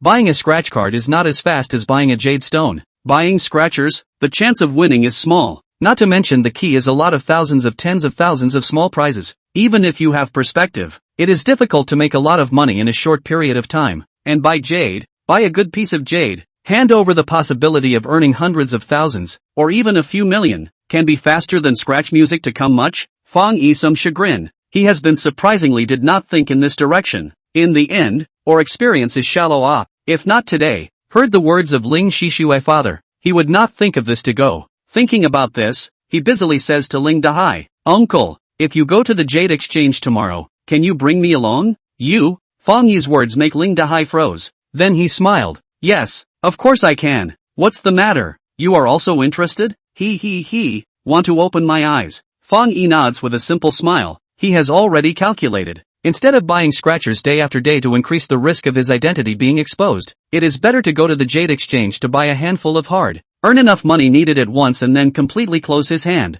It is both fast and safe, and he earns a lot more. Most importantly, he could guarantee that going there would help Ling Shishua's father make money, and not make him lose the few $100,000 he had left as well. Senior, seeing that Fang Yi actually proposes to go to the jade exchange as well, Ling Shishua simply finds it unbelievable and tugs on Fang Yi's arm. My father is crazy, how can you also follow him? Go, how can you talk like that? Have you talked about your dad like that? Ling Dahai glared at his daughter in dissatisfaction. How am I crazy? My brain is fine. I see this friend of yours is as bright as I am. He knows how to seize an opportunity at once. This is a great opportunity for your dad to turn the tide for me. Your name is Fang Yi, isn't it? Come on, uncle. I'll tell you about the experience of looking at the stone, lest tomorrow you go, 2 eyes a black, do not know anything, Ling Dahai said, fussily pulling Fang Yi over, then earnestly imparting his few insights to him. Dad, seeing Fang Yi discussing with his dad, Ling Shishua momentarily didn't even know what to say, her heart filled with full of helplessness. Ling Dahai's lecture to Fang Yi only lasted for less than 10 minutes, mainly because he didn't know much either, and saying more would easily reveal the truth. Saying this much is enough, more than you can't understand. Go over tomorrow, just watch me. After the lecture, Ling Hai pats Fang Yi's shoulder. Many thanks, uncle. Although he didn't understand even after listening for half a day, Fang Yi still vainly thanked him. Ling Shishua dissuaded Fang Yi in 100 ways, originally hoping that Fang Yi would return to his prodigal son and not follow her father's nonsense, but after half a day of persuasion, Fang Yi did not have the slightest idea of changing his mind, and she ultimately had to dispel her thoughts and sighed heavily. Don't worry about it, see you tomorrow. Seeing Ling Shishua's long sigh, Fang Yi comforted and did not explain much. After agreeing on a time and place with Ling Dahai, he left happily, looking like he was in a very pleasant mood. There aren't many young men who are this intelligent nowadays. Looking at Fang Yi's departing back, Ling Dahai said appreciatively. Hearing this, what Ling Shishua passed over was a big blank stare. Although he has already decided to buy jade tomorrow, Fang Yi still buys scratchers on his way back. On one hand, he does not want to return home empty-handed. On the other hand, just now, he listened to Ling Dahai's words. Buying raw materials for jade also requires quite a lot of money, so he has more chips in order to earn more tomorrow. Since experiencing the matter of Yen Xiaowei being wrongly accused last night, Fang Yi decides that no matter what he does in the future, he must not use up the number of times he can use his perspective. He must leave at least one time to cope with unforeseen events, so he only spends 4 times to buy scratch-offs, and after removing the tax, he earns $100,000. After that, he buys a book in the bookstore that introduces jade, and goes home. It can be seen that Ling Dahai is also a half-assed person on jade. Fang Yi will not think that what he says is the truth, and decides to make up for his own knowledge on jade, so that he can be more comfortable in appraising it tomorrow. At home to read a book in the afternoon, had dinner, calculating that Yen Xiaowei must be more than 9 o'clock to come back. 8 o'clock, Fang Yi went out to buy a lot of joss sticks and paper money, and then came to the riverside. Today is not the Chongyang festival, not to mention the Chinese New Year festival, but it is the second day after Li Mingzhi's body was salvaged. Fang Yi bought so much paper money, just to worship Li Mingzhi, although the other party might have had no choice but to stab him with that needle, but after all, Fang Yi obtained his perspective ability because of it, and he was heartfeltly grateful to Li Mingzhi. If the other party was still alive, he would definitely want to repay the favor, but unfortunately the other party is dead. Even so, Fang Yi still wants to pay homage to him, to show his respect. After all, the other party has disappeared for more than 10 years, and he does not know if he has any family members. If he does not pay his respects, no one may pay his respects. Originally, Fang Yi does not believe in this, but other than that, he can't think of any other way to express his gratitude to Li Mingzhi, so even if he doesn't believe in it, he can only do so as a psychological comfort to himself. The riverside is a good place to cool off in summer, and there is never a lack of pedestrians walking at night on both sides of the Jinling River,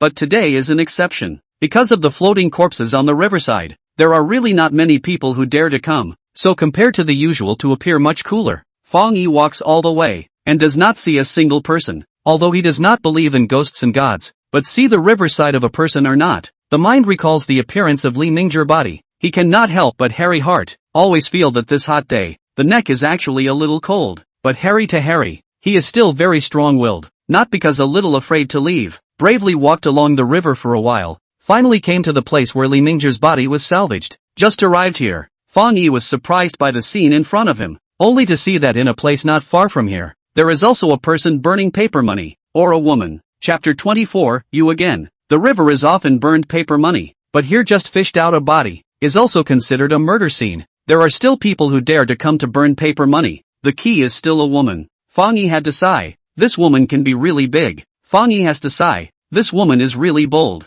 Probably she didn't watch the news. She doesn't know what happened here yesterday. Fang Yi thought to himself, and didn't disturb others. He found a place that is still spacious, and then arranged the incense and paper money one by one. Mr. Li, thanks to you, I was able to get out of the low point of my life so quickly. Your great kindness, I will not forget. Although I don't know who killed you, and even if I know, I don't intend to avenge you, but I am still grateful to you in my heart. Fang Yi spread the paper money while reading in broken words. Burning something for you tonight is a way to show my feelings. I hope that you are alive in heaven and bless me not to be found by the people who are after you. As Fang Yi spoke, he suddenly felt a bit selfish and a bit embarrassed and added, You also don't blame me for being greedy and afraid of death. After all, I still have a sister to feed. Besides, I have the fruits of your research on my body. If I have a long or short, I can't be right for you either. After saying many words to himself, Fang Yi finally laid the paper money, and was about to light the fire when he suddenly realized that he didn't seem to have a fire with him. He did not smoke, so he did not have the habit of carrying a lighter with him. Fang Yi, somewhat chagrined, slapped his forehead. Actually forgot this most critical thing. Look around.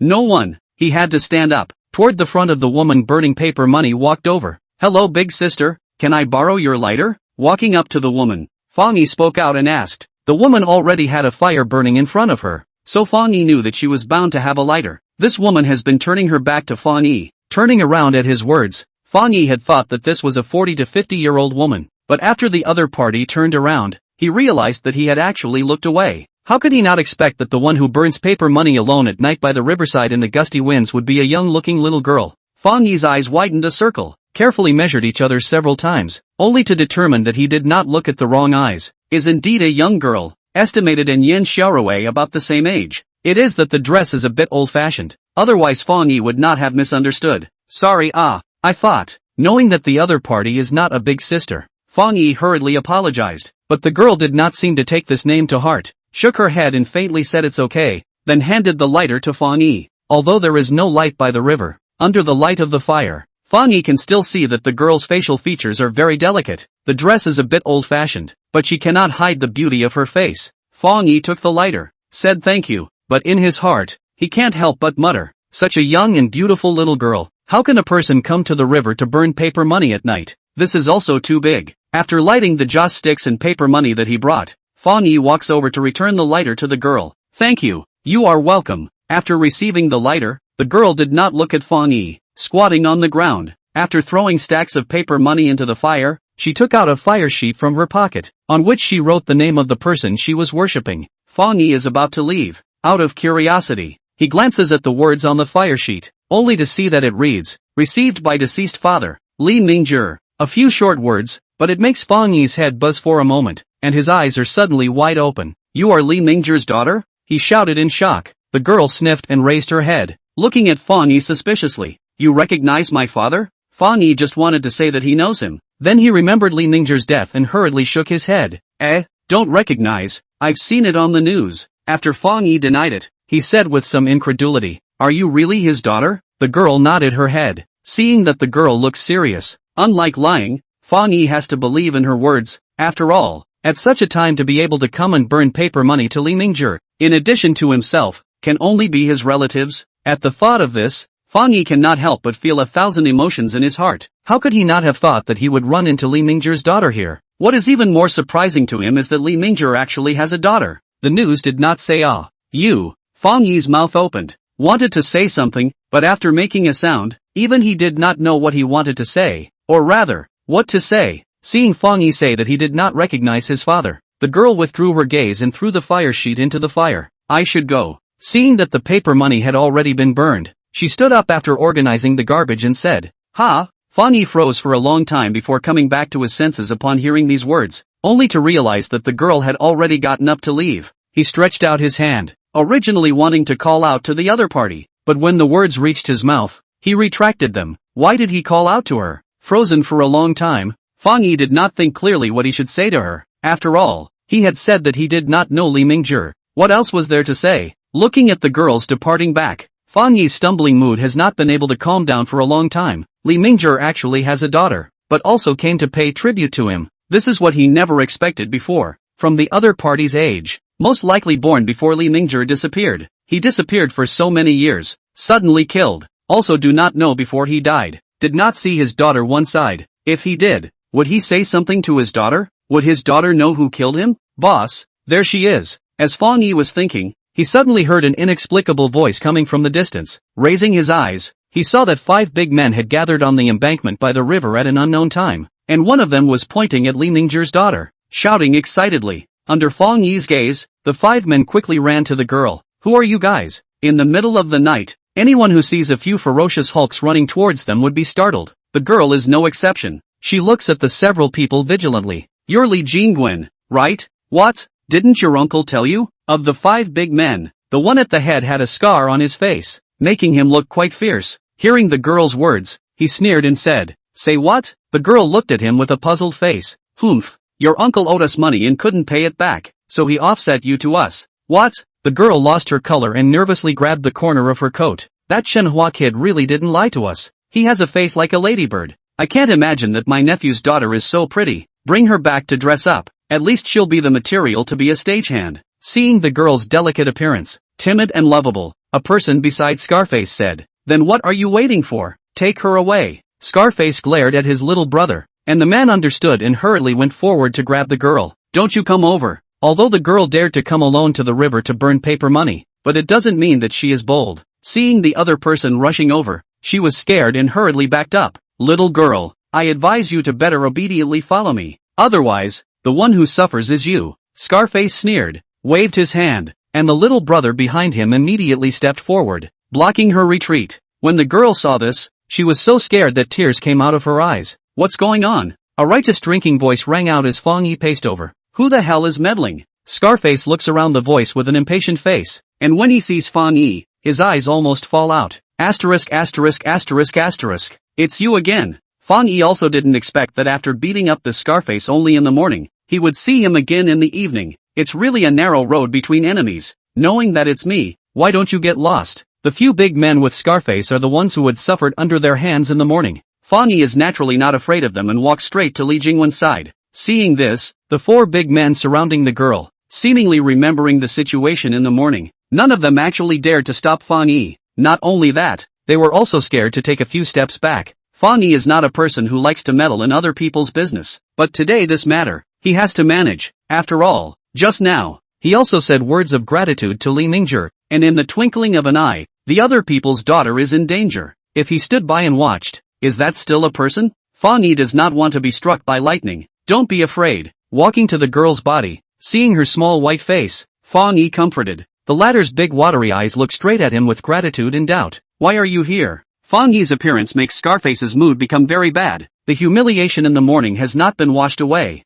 Who knows that the night actually ran into this kid? Originally according to his temperament, the morning ate a loss. Now it is not easy to see the enemy. It must be to take revenge. But no matter what, he is with a little brother is not as much as in the morning. Thinking of Fang Yi's perverted body, really do not dare to take revenge. Just hatefully look at each other and ask, where am I? Do you care? Fang Yi coldly stared at Scarface. Don't tell me that this woman is related to you as well? Scarface asked indignantly. What?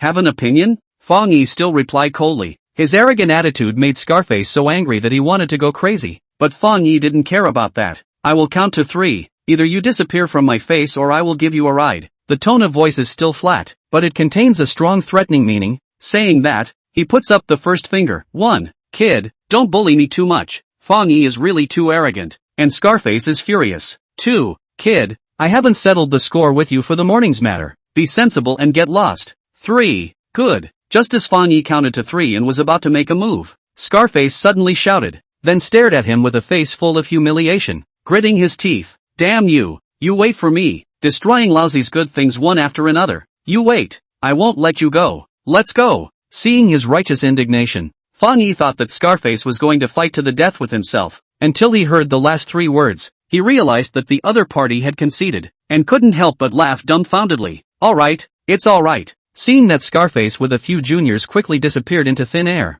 Fang Yi turned his head and said to the girl who was still in shock, "Thanks, thanks." Seeing those ferocious baddies leaving, the girl was relieved and was busy expressing her gratitude to Fang Yi. "No need to thank. Where is your home? Let me send you back." Fang Yi finally found a reason to talk to the girl and took the initiative to ask for help. He thought that the frightened girl would definitely agree to his proposal, but he did not expect the other party to refuse. "No need to bother. Thank you." The girl shook her head and once again expressed her gratitude to Fang Yi before quickly walking away. Fang Yi was instantly dumbfounded. "Hey, the other party is Li Ningzhi's daughter. Fang Yi has some words he wants to ask her." He was planning to take the opportunity to send her home to ask questions, but who knows? The other party actually does not give him this opportunity. Fang Yi raised his hand and wanted to show his enthusiasm again, but the girl had already walked far away. "Do I look mean?" Seeing the girl leave without looking back and quickly go up the embankment, Fang Yi could not help but question his looks. Upon touching his face, he was confident that it was definitely not because of his looks that the other party did not want him to send him.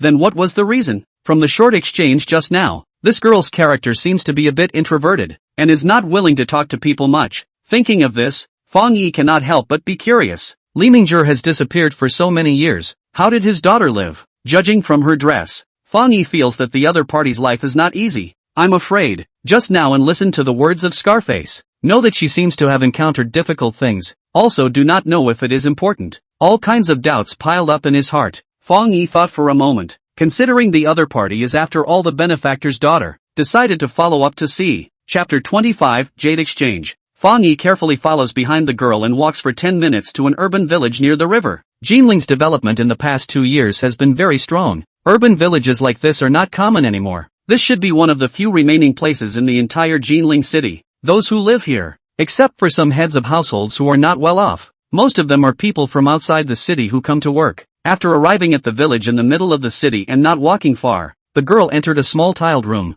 It seems that her situation is indeed not very good. Seeing the girl enter the house, Fang Yi stays where he is and frowns as he smells the various smells that waft around. Ouch! As Fang Yi is pondering, he suddenly hears a wail and turns his head to see an old lady falling on the ground, next to a basin of wet clothes and a few hangers. "Old man, are you alright?" Fang Yi runs over and is busy supporting the old lady. "Alas, it's fine, it's fine. People are old, not useful, and a few pieces of clothes can still fall." "Ha!" The old lady stands up under Fang Yi's help, smiles self-deprecatingly, and is ready to bend down to pick up the clothes again. Seeing this, Fang Yi hurriedly stops her. "Let me help you," he said, picking up the clothes in 3 or 2 tries. "Young man, thank you." The old lady thanked Fang Yi. Fang Yi waved his hand and was about to hand over the clothes to the old lady, when he suddenly turned his eyes and put the basin back. The old man is drying his clothes. "Right, I will help you." Seemingly not expecting Fang Yi to be so enthusiastic, the old lady froze and then shook her head.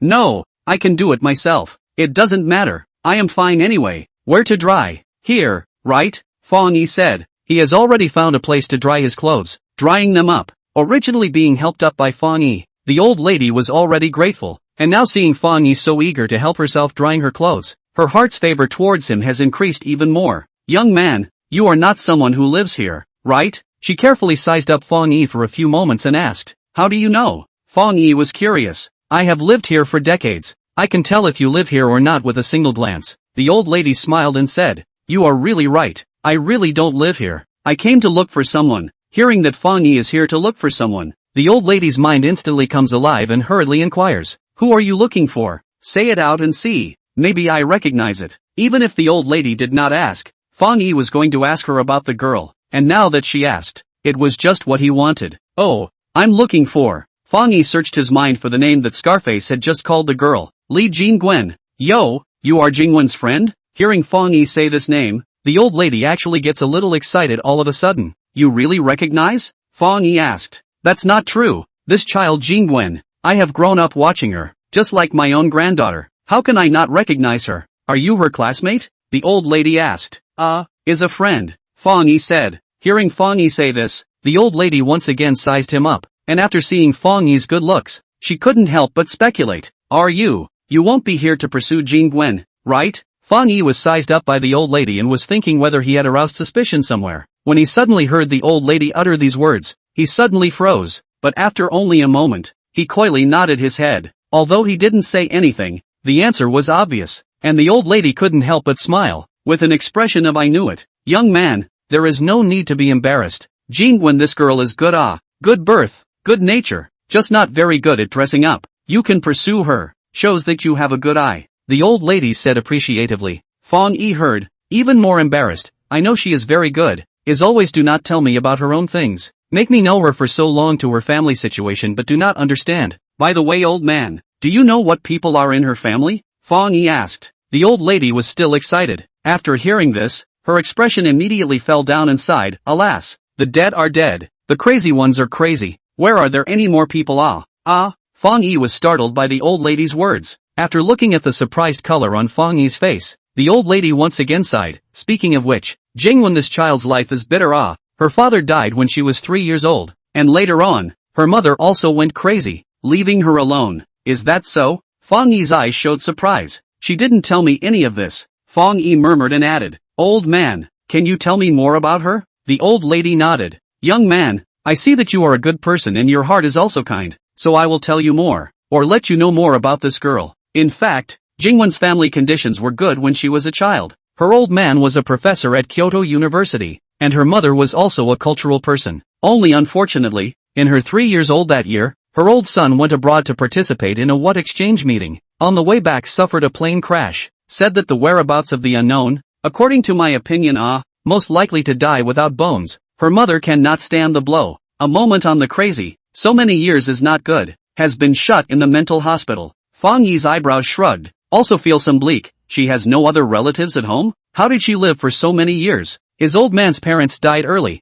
There are almost no relatives over there. But her mother's side of the family there are still people. There is a grandmother and uncle. When she was small, she has been following her grandmother to live. But her uncle is a no good. All day idleness. Addicted to gambling. These years, not only will their own house lost, but also Jingwen, her old man, left her the house also lost. Even Jingwen's grandmother was also angry by him to death. After Jingwen's grandmother died, his uncle and smacked her to eat and use a lot. Drove her out. Now Jingwen live. Is the old house of their family before? Alas. Speaking of Li Jingwen's family affairs, the old lady sighed repeatedly. Listening to the heart, Fang Yi also sighs. He has long guessed that Li Jingwen life may not be good, but also did not expect, will be so miserable. Right, old man. You asked me earlier if I am her classmate. What? Is she still in school? Remembering the old lady's words earlier, Fang Yi asked. The old lady nodded. In school, in her freshman year, in our Jinling University. Oh, hearing the old lady say that Li Jingwen is in her freshman year at Jinling University,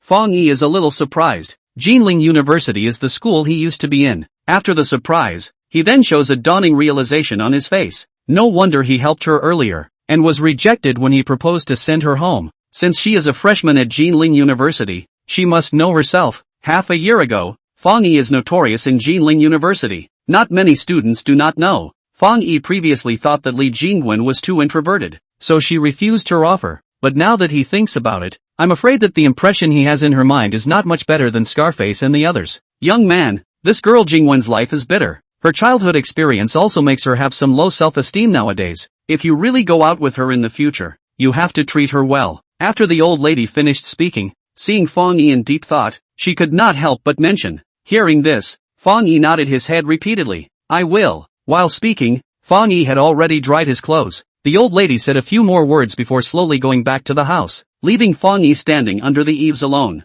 looking at Li Jingwen's home in a daze. From the old lady's mouth, Fang Yi knows that Li Jingwen is living a very hard life. While studying, she is working part-time, and the money she earns from her part-time job, in addition to paying for her own living expenses and tuition fees, she also has to bear the cost of her mother's treatment at the psychiatric hospital. Fang Yi was just curious about Li Jingwen's living condition earlier. After knowing these things, his curiosity is dispelled. But another layer of haze hangs over his heart. Because of Li Mingjie, he has accumulated millions of dollars in just a few days. No surprise, the days will be better and better. But at the same time as his days are getting better and better, his benefactor's daughter is living in deep water and heat. If you don't know, but now you know, how can Fang Yi stand by and do nothing? After thinking for a long time, Fang Yi decides to help Li Jingwen as a way to repay Li Mingjie's favor to him, but he does not intend to personally intervene. He doesn't know if the person who killed Li Mingjie has targeted Li Jingwen. If he helps her for no reason, he will easily be suspected by the people who are interested in him.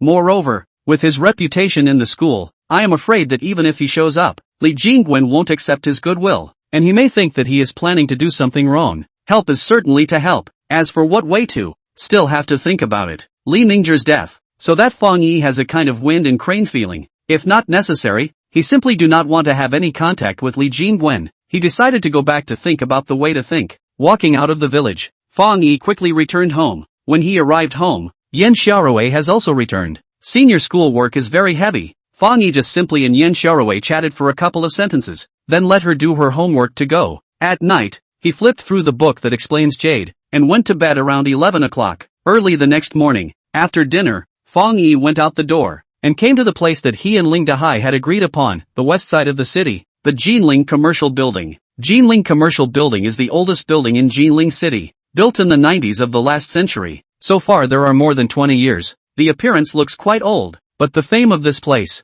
over the past 20 years, has never been reduced by half. Jinling City, but where there are important government tenders, business talks, large auctions, as well as a variety of exchanges will basically be held here. No one knows which company is behind the Jinling Commercial Building, but in the General Assembly held here, there has never been any problem. Fang Yi learns from Ling Dahai that this Jade Exchange meeting is very grand. Half of the Jade lovers in Jinling City will basically come. The conference started at 9 o'clock, and when Fang Yi arrived at 8:30, he saw quite a few people entering one after another. Senior, when Fang Yi is about to call Ling Dahai and ask him if he has arrived yet, he hears Ling Shishue's voice. Fang Yi turns around and sees Ling Shishue and Ling Dahai walking towards him. Beside Ling Dahai, there is also a man in his 30s wearing glasses. I think this person is the Jade appraisal expert in Ling Dahai's mouth. Chapter 26 Towing the Line. Good day uncle. Fang Yi greeted Ling Dahai. Well, hello, let me introduce you. This is the Jade appraisal master I told you about. Master Lu. Ling Dahai introduces to Fang Yi. Good day, Master Lu. Fang Yi greeted the other party.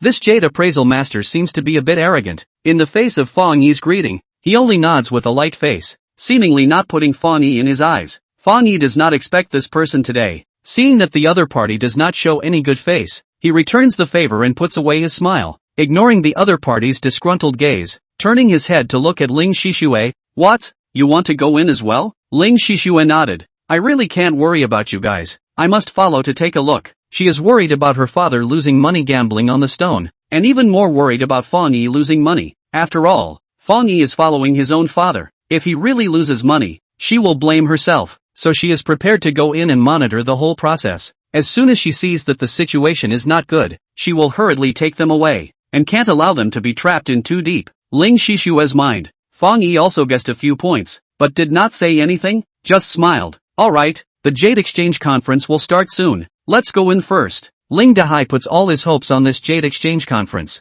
Although there are still 20 minutes before it starts, he is already rubbing his fists and is eager to give it a try. Seeing Ling Dahai's impatience, Fang Yi nods his head and then his group walks into the main door of the commercial building. This Jade Exchange does not have too high a threshold. No matter what you are, you only need to sign up and pay a deposit of $50,000 before the opening of the Jade Exchange to be able to enter. The consumption inside is counted separately, and the deposit will be returned when you leave. Each person could bring 4 people in after paying the $50,000 deposit. Ling Dahai had paid the money long ago, and after taking out the invitation letter, he was unhindered. I can't believe there are so many people. Jade Exchange is on the 3rd floor. When the crowd came up, there were already a lot of people visiting up here. Seeing the densely packed merchants and travelers, Ling Shishue was surprised. This Jade Exchange conference is not just about buying and selling jade. It also involves the question of who will run the big head of the jade industry in Jinling City in the future. Among the people who came, only a small half of them are really fond of jade, and the remaining half of them are estimated to come to see the fun. Hearing Ling Shishue's words, Ling Dahai said, how come there are no big merchants in the jade industry in Jinling City now? Ling Dahai's words make Fang Yi somewhat curious. Talking about this matter, Ling Dahai frowned. There used to be. It collapsed. Currently there are none. How could a good thing collapse? Ling Shishue pursued. These words caused Ling Dahai to look at her without good humor. How did you say it collapsed? Of course it was collapsed. Your dad, me, was also collapsed in the same way. Ling Dahai's words make Fang Yi and Ling Shishue look at each other. Both are unsure. Seeing that the two of them still don't understand, Ling Dahai sighs and adjusts his mind. You two have not been in business. You don't understand things in the business world. I'll tell you this, our jewelry industry in Jinling, there are mainly 3 major groups operating. 1. Zhao's group, operating diamonds. 2. Liang's group, operating jewelry. 3. Su's group, operating jade. Zhao's group and Liang's group have taken a wide path over the years, expanding a lot of business, while Su's group, which has been guarding its ancestral business, only manages to operate jade. Originally was also smooth sailing, but who knows? This year also do not know is not offended. Good reason suddenly suffered a disaster. Tens of billions of dollars of the group, said the collapse on the collapse. I also believed in the evil of others, thought to hold on to the thigh of Su's group, can certainly earn a fortune. Who knows a penny did not earn, lost tens of millions of dollars for nothing, alas, Ling Dahai said and let out another long sigh. Hearing this, Fang Yi and Ling Shishua only suddenly realized, the original Ling Dahai is so lost. Alright, these things are boring to talk about. Let's not talk about it. Let's just take a look at the jade. Ling Dahai seems to not want to bring up these painful experiences. After skimming his lips, he leads the crowd into the jadeite raw stone area. Fang Yi yesterday briefly understand. Jade is roughly divided into soft jade and hard jade. Soft jade variety is more, and hard jade is generally only jadeite. Most of the jade can be gambled, but people often say that the gambling stone, basically betting on jadeite, because this thing is not easy to look at. Gambling is big. I don't know if this is the reason, leading to the value of jadeite is also getting higher and higher over the years. In this exchange, all types of jade are available, and each type of jade is divided into raw stone area, seed area, semi-finished products area and finished products area. Those who visited the semi-finished and finished product areas were basically big collectors and pure jade lovers, while those who wandered around the raw stone area were mostly people who had the same idea as Ling Hai, wanting to get rich with a single cut, and there were quite a few people who had such thoughts, as this district had the most people, while Fang Yi and others are visiting around. The Jade Exchange Conference has already been announced to start. Nothing fancy about the opening ceremony, just a host reads a few lines that have been written long time ago, and briefly announces the flow of the conference, and then all of them start to buy and sell freely. Fang Yi does not care about the flow of the conference, but the host mentioned that at around 11 o'clock the organizer will display a few pieces of Stone King, letting him raise a lot of interest.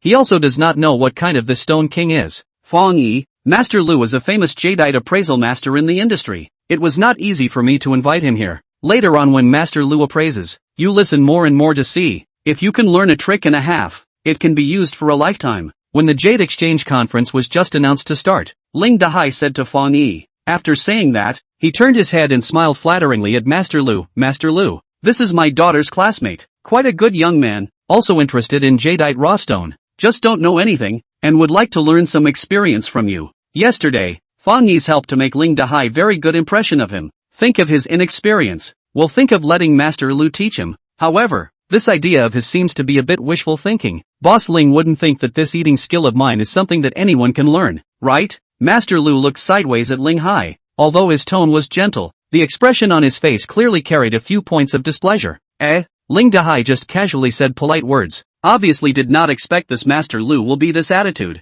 Sniffed and froze. A moment of some embarrassment. The last flattering fawning smile. I do not mean this. This is not thinking of your experience. If it is not convenient to teach experience, then the trouble you later in his by stone when mention point him. Do not let him lose too much on it. Ling Dahai initially wants to let Master Lu help Fang Yi to look at a few stones, but listening to the meaning of Master Lu's words, he is obviously reluctant. Ling Dahai is embarrassed and at the same time, he also has to dismiss this idea, only saying that he hopes he can give some advice. Depends on the mood. Master Lu skimmed his mouth, casually perfunctory sentence, and then seemed to remember what, and then said, jadeite raw stone this kind of thing, the general public cannot play. After all, a knife poor a knife rich, a knife through the linen, is not talking about playing. After he finished, he intentionally glanced at Fang Yi. Alas, yes, that's why this needs you to mention it well. Noticing that the atmosphere is a bit off, Ling Dahai smiles cheekily and busily invites Master Lu to a raw stone stall. Che, is not just we'll look at a few stone it, what's the big deal? To the arrogance that Master Lu shows in front of Fang Yi,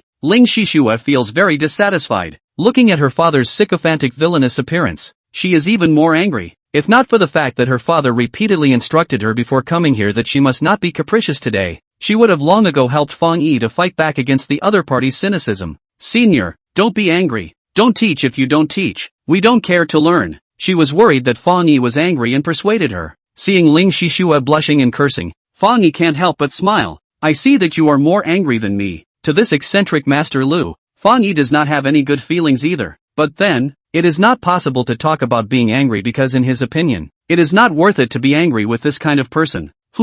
I'm just not used to seeing him with that eye-rolling look. Ling Shishua was still furious. Alright, maybe all masters have their own temperament, there's no need to take it to heart. Patting Ling Shishue's shoulder, Fang Yi unveils the matter. Ling Dahai's good intentions Fang Yi is aware of, thinking that he is inexperienced, so he hopes that Master Lu can teach him some experience. But what Ling Dahai does not know is that Fang Yi does not need experience at all, he only needs to know what kind of jade is good and what kind of jade is not good. Fang Yi although in the book looked at the picture, but in the end have not seen the physical, so there is not much certainty. He had wanted to follow Master Lu to meet the appearance of the top-grade jadeite raw stone, but the other side since he did not put him in the eyes, not to mention not ready to mention him, he did not go to paste this cold ass. Today so many to bet on the stone. It is not possible to only him an appraisal master, who look is not to see it. Ha! The water has risen. Rising water. Purple water species. Holy. Fang Yi and Ling Shishue is looking around. Suddenly heard a booth came from a burst of excited shouts. Busy over to see. Only to see a man holding a piece of jadeite just cut out of the original stone full of excitement. The mouth kept shouting rising water.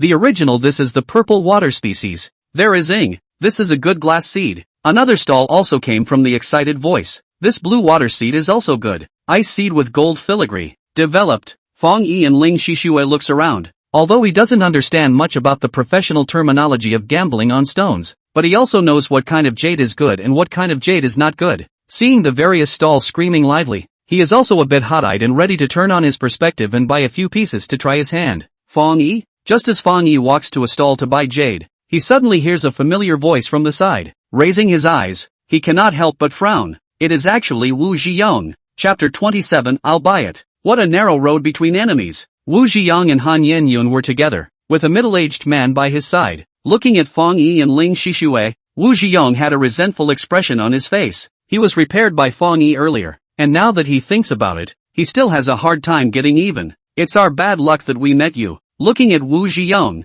Ling Shishue had a disgusted look on her face. Wu Zhiyong glares fiercely at her and turns his head towards Fang Yi. What's the matter? Poor people also learn from others to gamble on stones? Although he did not think that he would encounter Fang Yi here, but since he did, he would not let go of the opportunity to mock the other party. Is there a rule in the venue that poor people cannot gamble on stones? Fang Yi asked suspiciously. The venue does not have this rule. However, the raw stones here are not cheap. I am worried. Can you afford it? Wu Zhiyong scoffed. Fang Yi skimmed his mouth. His originally quite happy mood was reduced by a few points due to Wu Zhiyong's appearance. Whether I can afford it or not, it has nothing to do with you. I just want to gamble on the stone. I don't want to beat up anyone, but if you have to look for a beating, I don't mind to satisfy you. Fang Yi did not want to entangle with Wu Zhiyong, calmly looking at him, with a faint threat in his tone. You dare to make a move here? Fang Yi's threat caused Wu Zhiyong to be shocked and furious. Try? Fang Yi wore a smile on his face and twisted his wrist. Wu Zhiyong was infuriated by Fang Yi's words and his face turned red. If he were to put it in the past, if Fang Yi dared to say such words to him, he would have already punched up. But now, the last time in front of the bank was hit 10 slaps. He now think of face still hurts it. He knows he has long been Fang Yi's opponent, although he thinks that Fang Yi does not dare to make a move here. But look at Fang Yi's position. He does not dare to bet. The organizer of today's Jade Exchange meeting has a big head. If he settles his personal grudges here, even if he is not the one who takes the initiative to provoke the problem, he will be thrown out all the same. He is still counting on making a big profit today, but he doesn't want to be thrown out. Not to mention that he is still thrown out in the case of getting a beating. Humph. I don't know anything about you barbarians. Wu Zhiyong blared fiercely at Fang Yi. Then get the hell away. Fang Yi knew that Wu Zhiyong did not dare to fight with him, and after saying this, he stopped paying attention to him. Seeing Fang Yi in an overbearing manner, Wu Zhiyong clenched his fists tightly, his heart indignant. Even if I can't beat you, do you think I don't have any other methods to deal with you? Looking at Fang Yi's departing back, Wu Zhiyong muttered to himself, bringing the two people around him to follow.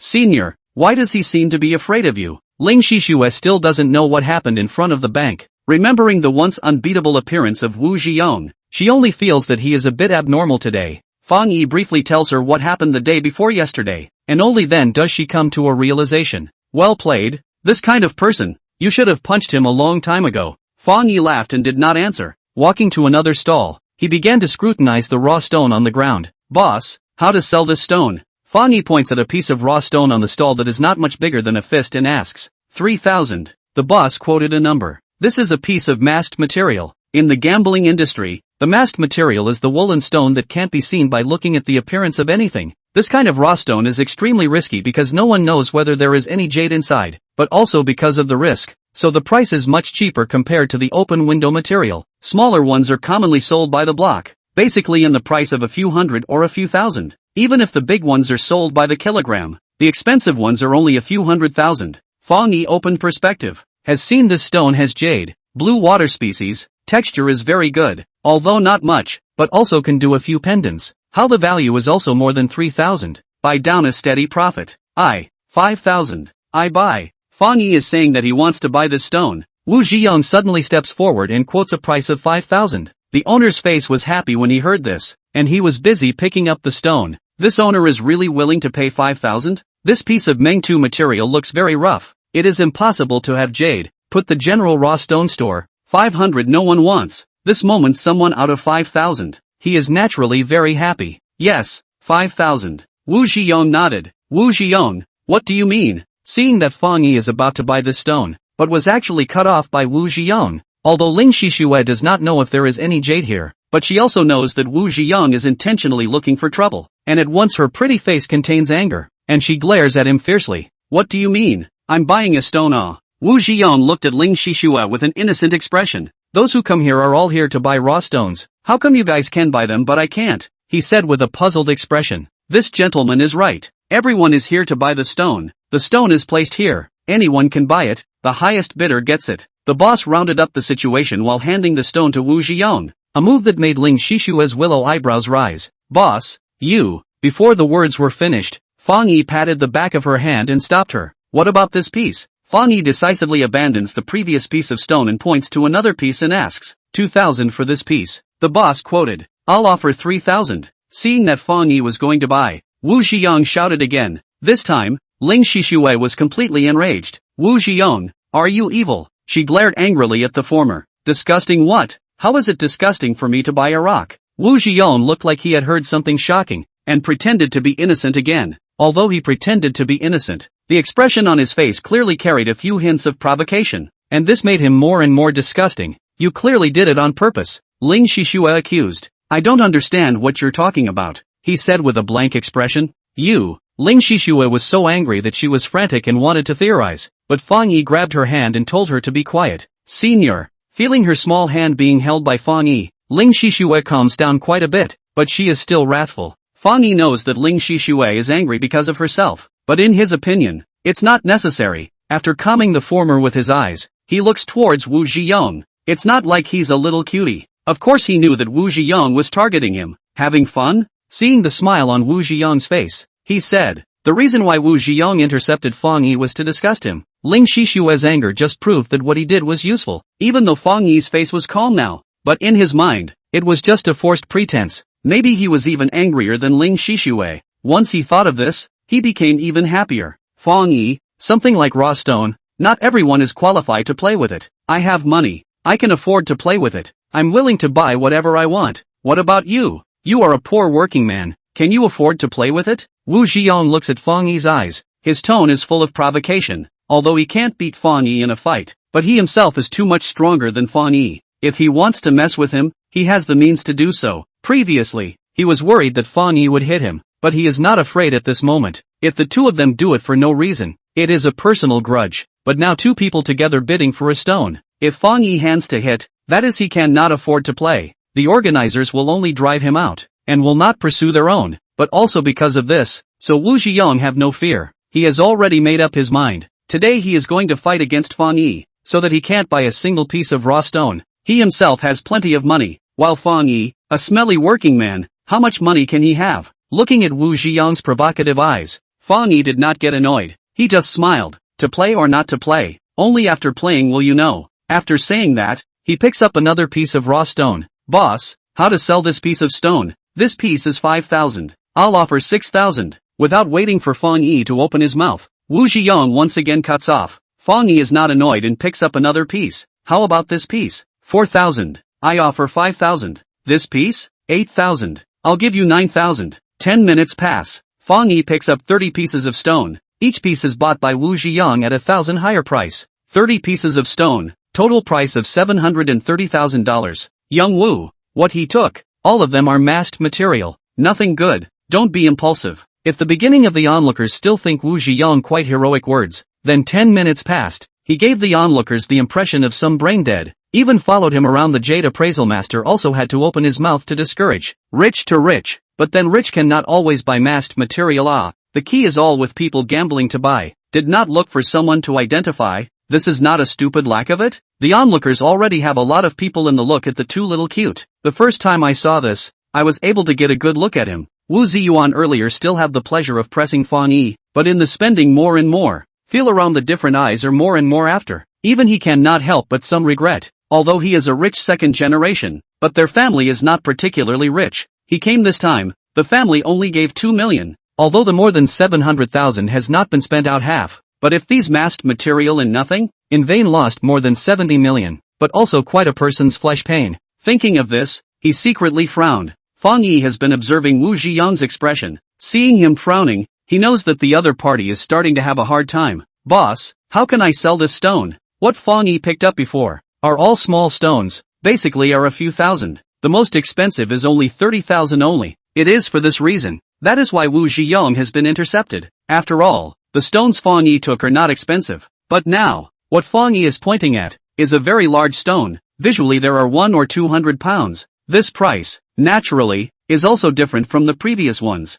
This one is a bit expensive. $650,000. The price quoted by the boss caused an uproar in the surroundings. Even Ling Shishua bluffed. Boss, you dare to sell this piece of hooded material for $650,000? Manhwa material sold expensive. This is not much. Can be sold on hundreds of thousands of even fewer, because fewer people buy. Often gambling people know that the bigger the raw stone is less likely to open out jade, let alone still not open the window of the manhwa material. So when the onlookers heard this piece of manhwa material so expensive, some people cannot help but question. You do not understand. This is a good stone, worth this price. Although the boss patted his chest to ensure that it is worth this price, but look at his flickering eyes, how also have some feelings of weakness. This stone is indeed more expensive than other stones, but not worth so much. The highest 300,000. The reason why he quoted so high, in fact, is also in order to make more money. After all, the two young people to compete, spend a high price to buy the original stone of the scene cannot be rare, not easy to come across. He had to seize the opportunity.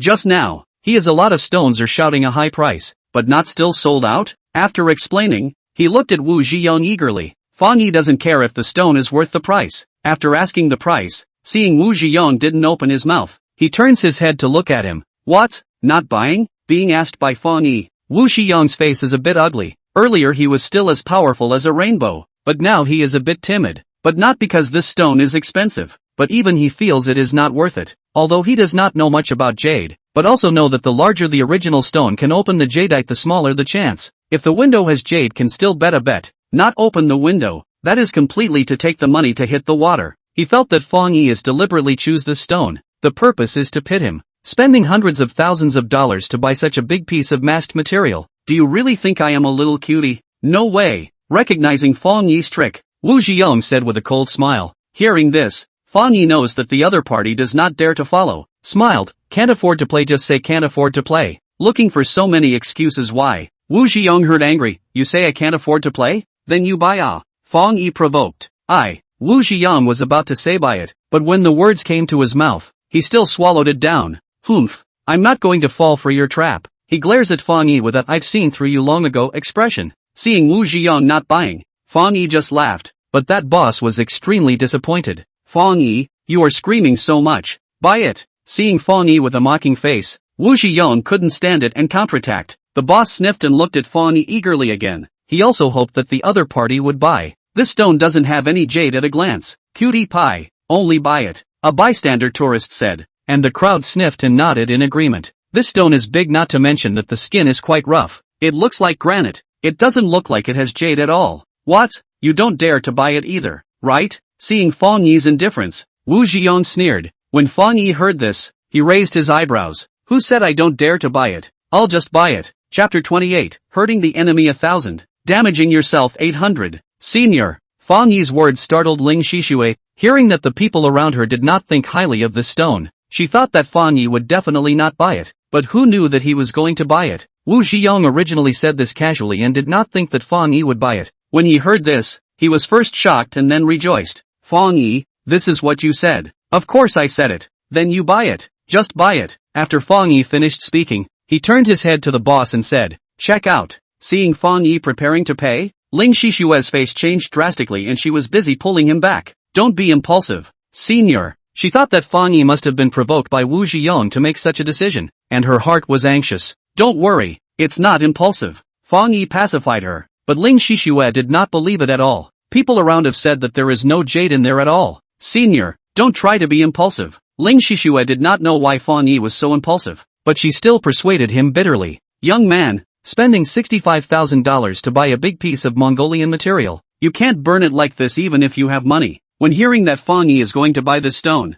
many people beside him are looking at him with a kind of look of 255. One person just can't help it and laughs twice. Everyone look back. "If you don't buy it yourself, don't influence others." The boss glared at the man who was laughing. His tone was disgruntled. It was not easy for someone to be willing to spend so much money to buy this stone that he himself was not even optimistic about. But someone was trying to tear him down. How could he be happy? What if Fang Yi heard this and temporarily changed his mind and didn't buy it? That person was also a spectator and knew the rules of this business. Being glared at by the boss, he hurriedly shut his mouth. The onlookers originally thought that Wu Ziyong, who spent 730,000 yuan to buy 3 dozen pieces of masked material, was a 255, not realizing that the real 255 is Fang Yi. 30 pieces of material, even if not all have jade, but there are always a few will be out of jade, even if the loss, but also more or less a little bit of profit. But this piece of material, if the head of no jade, that can be completely and utterly no jade. The first thing you need to do is to get a good deal of money, and then you can get a good deal of money, and then you can get a good deal of money, and then you can get a good deal of money, and then you can get a good deal of money, and then you can get a good deal of money.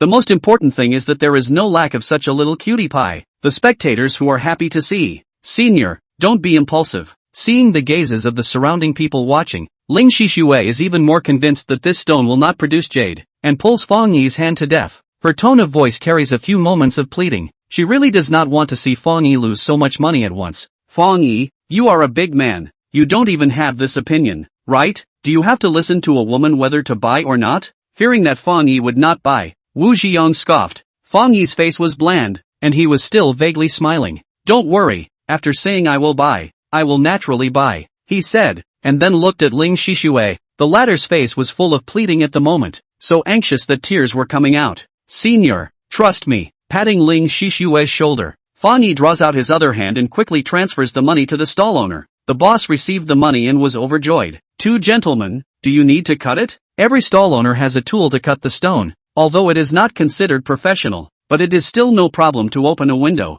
Wu Ziyong paid the money before. Seeing that the two people do not have the intention to buy again, the owner asked. "Of course." Wu Ziyong sniffs and nods, then provocatively looks at Fang Yi. "I have so many stones, even if all of them are masked material, there will always be a few pieces of jade. I would like to see that big piece of material of yours. What kind of good things can be opened? Why, do you dare to open it?" Wu Ziyong keeps provoking Fang Yi to buy this stone, just to see him lose money. He hasn't seen it yet. How would he be willing to do so? "Why don't you dare?" Facing Wu Ziyong's provocation, Fang Yi is not afraid. The other party wants to see him lose money. Why would he not want to see the other party lose money? Seeing Fang Yi agree, Wu Ziyong coldly smiles. There is a kind of trickery in his smile, and with a wave of his big hand, he lets the boss cut his stone first. "Yo, there's water, blue water seed." The first piece that Wu Ziyong cuts is the one that Fang Yi was going to buy in the beginning. Only a little bit of it is cut, and out comes the jade, with a very high head of water, and a very good texture of blue water seed, while the crowd is amazed.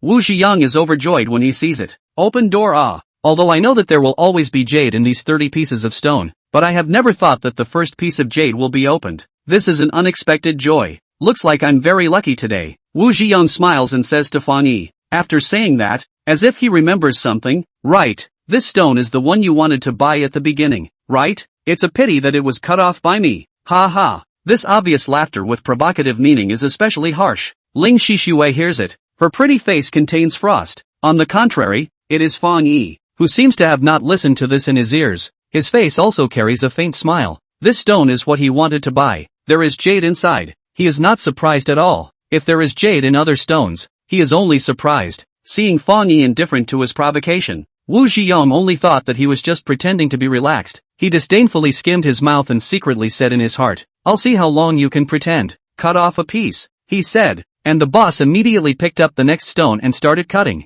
This piece has no. The second stone was not much bigger than the first. The boss first cut a little, did not see the seed water, and then cut some more. Still no water, and finally cut all. Nothing. Continue. The first stone has jade. Has been an unexpected pleasure. The second piece does not. Also in Wu Zhiyang's expectations. Did not say anything more. Let continue to cut the next piece. The third piece also did not produce jade. Another piece. The fourth piece cut. Still no jade. Fifth piece. Mengtu material is not easy to produce jade. Can produce jade are sold at a high price? If it is so easy to have jade, then why do not even dare to open the window? 3 pieces in a row did not open something. Wu Zhiyang, although some disappointment, but not too serious. Let the boss continue to cut. Boss hand does not stop. Continue to cut hard. Around the people watching more and more. The 5th piece of cut no jade. The 6th piece of no jade. The 7th piece of still no jade. If a few pieces in a row did not come out of something, Wu Zhiyang can still accept it. 1 or 20 pieces in a row did not open something, then he is a little difficult to accept. With a piece of stone was cut, there is nothing inside. Wu Zhiyang's face became more and more difficult to see. Next to the onlookers to see Wu Zhiyang first stone open jade, thought he was lucky, but at this moment, no one thinks so. Although it's not easy to get jade out of the masked material, if you can't get it out of more than 20 stones in a row, your face is too dark. Even if you can't get out of the jade, a little bit of jade quality is also okay, but so many stones open out, really nothing, purely woolen stone. The texture is not even as good as marble. Sir, this is the last piece. Looking at a ground of rotten stone, cut stone boss speaks some stuttering, mainly still do thief heart. After all, this stone is he sold to others. Fortunately, the gambling house has rules. After the money and goods, no matter what is opened, it has nothing to do with the boss. If not, he is ready to run away, worrying that Wu Zhiyang will find him trouble. Open. Wu Zhiyang's face was as gloomy as water, staring at the last stone, also the biggest and most expensive one, shouting loudly. His eyes were a little red.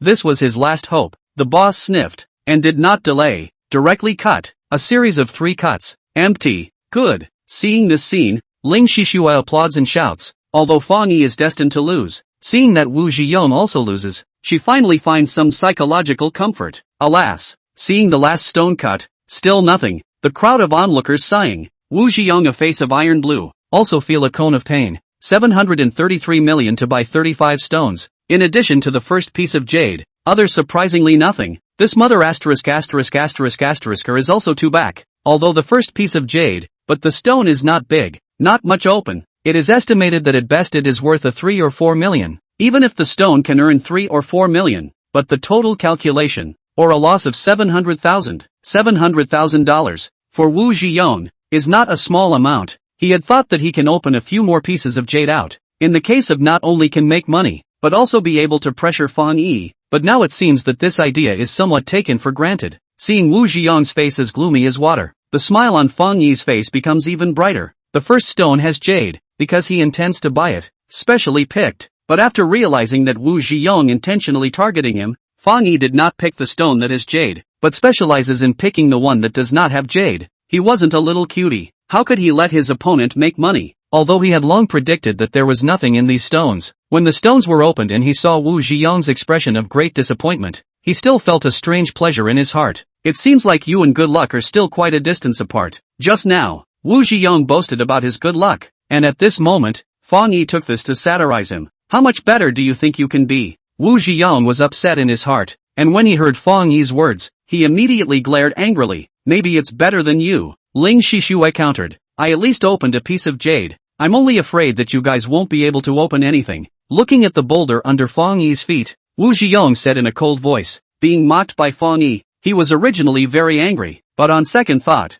he only opened a piece of jade with such a high chance. Fang Yi only had one chance. Could he have opened it? If Fang Yi can't open something, then although he has lost money, he is still the winner in this game, because they lose up, and Fang Yi, but not necessarily lose up. From Han Yenyun mouth, Wu Zhiyang no Fang Yi family is not good. This 65 million, maybe most of them are borrowed it. Although it is not smart to hurt the enemy 1,000 times, but if he can make Fang Yi lose his fortune, he is willing to do it. Thinking about this, his smile became a bit grim as he looked at Fang Yi and said, $700,000 is quite a lot, but I can afford to lose it. I just don't know if you can afford to lose it. Fang Yi smiled at his words. I haven't even cut the stone yet, so you conclude that I will lose? Wu Zhiyong sniffs and looks at the middle-aged man beside him. This is the jade appraisal master that he hired. Seeing Wu Zhiyong's eyes, the man understands and busily says, "Young Wu, don't worry. This piece of masked large material, designated to be unable to open something." Hearing this, Wu Zhiyong nodded with relief. Even the jade appraisal expert said so. He concluded that Fang Yi will definitely lose. "I advise you not to cut it, lest you make a fool of yourself." Fang Yi did not comment on these words and raised his hand, allowing the boss to cut the stone. Chapter 29, Listening to People. Eating well. This piece of stone is very large. The boss took a lot of effort to put it, and then began to cut. Although everyone is not optimistic about this piece of material, but really to cut, there are still a lot of people cannot take their eyes off the stair. Gambling industry. There is no such thing as a sure thing. Not optimistic to not optimistic, but who dares to say that there is not a what if it? In the eyes of the crowd, the boss first cut a little. Nothing. Ha! Many people were greatly disappointed while taking it for granted. Only Wu Zhiyong laughed contemptuously. Ling Shishue's pair of beautiful eyes were dead set on the stone. Her hands were clenched tightly. Her mood was tense. She was hoping to open something and was disappointed to see that the first cut was nothing. Only Fang Yi was unmoved. "Cut deeper," he said to the boss. The boss nodded and cut the second cut again, but after cutting, there was still nothing. "Ha ha," Wu Zhiyong laughed. "Cut deeper." Fang Yi continued. "It's all cut the second time and there is not even a bit of water. Do you really think that there will be something in this stone?" Wu Zhiyong was already convinced that Fang Yi could not open any jade from this stone, and his face broke into a smile. When Ling Shishue hears this, she also feels that this stone most likely won't produce jade. Her face is very ugly, but Fang Yi is still cloudy and light. He doesn't care about Wu Zhiyong, letting the boss continue to cut. He opened the perspective to pick the stone. There is no jade. He is clearer than anyone else. He is not only clear that this stone has jade, but also no jade in what position. But this is not to say, by such a large piece of material, can be said to be out of jade, can be said to be lucky, but to know the location of the jade, that is too shocking. If you say it, it will be very striking. Wu Zhiyong has already concluded that Fang Yi cannot open the jade. The reason why he still wants to continue to open, but it is just a dying struggle. He is in a very happy mood, because of the pleasure born of the smile, has been overflowing on the face. Originally thought that this smile can be sustained forever, but in the boss cut the third knife, his smile is frozen. "Ha! There's water." The boss was close enough to be the first to see the head of water, and excitedly shouted out, and the crowd sniffed and went up to look. There really is water. This water head is very full. This is not an ordinary water seed bar. Ice seed? What ice seed? Take a closer look. The transparency is so high. This is clearly a glass seed. A sharp-eyed person called out. It seems to be true. Another person concurred. Glass seed is a good emerald. Is also extremely rare in emerald. Upon hearing this, everyone boiled over, including the boss who cut the stone. He put down the machine, took out the flashlight that he carried with him, and came closer to look at it. Not a moment later, his face reddened. His expression was even more excited than before. "This is a glass seed. There are floating emeralds. This is the very best glass seed. He shouted. "Wow! Pao Chui! Excellent glass seed too." Lingo out. The field was suddenly in uproar. Next to the not far away from the stalls of those who heard, but also have run over to watch. "Good guy. Thought this stone can open things. Didn't expect to have floating green glass seed. This ing luck is also too good." Looking at that masked material was cut. The entire cut surface is crystal jadeite. Also exudes a trace of emerald green light. There are many people are hot eyes. How is it possible? Wu Zhiyong looked at this scene in shock, unable to believe it. "How? Didn't you say that I can't open anything with this stone?" Fang Yi looked at him and asked with a smile. Wu Zhiyong's face was hard to see. He first looked at Fang Yi in shock and anger, and then grabbed the collar of the appraisal master beside him. "Didn't you say that this stone must not be able to open something? What's going on here?" That jade appraisal master's expression is similar to Wu Zhiyong's. Both of them have a look of disbelief. Being asked by Wu Zhiyong like this, his face is also ugly, but more than that, he is still innocent. I also did not expect." His voice was full of helplessness. Masked material, such things, was not good identification. Not to mention that he has not been much rich experience in this line, is to find an experienced master of identification of raw stone too, but also cannot necessarily see to understand. The head of the material is difficult to open something. The head of the large material is more 10 by 9 losses. He was in accordance with the previous statement of the judgment, where it is thought that the stone can really open the emerald, or the very best. At this moment he also has a feeling of wanting to cry. Waste. Hearing the man's words, Wu Zhiyong angrily pushed him away, and if it wasn't for the fact that Han Yen Yun was still pulling him along, he would have almost stormed out. It seems that some people can't see the good in others, and are annoyed when they see us open the jadeite. Ling Shishue simply did not expect Fang Yi's stone to be able to open out jadeite, and listening to the surrounding people, it seems that it is still a very precious jadeite. She is overjoyed and at the same time, seeing Wu Zhiyong's rage, she will not let go of this opportunity to beat up the dog, and she does not hesitate to make a mocking remark.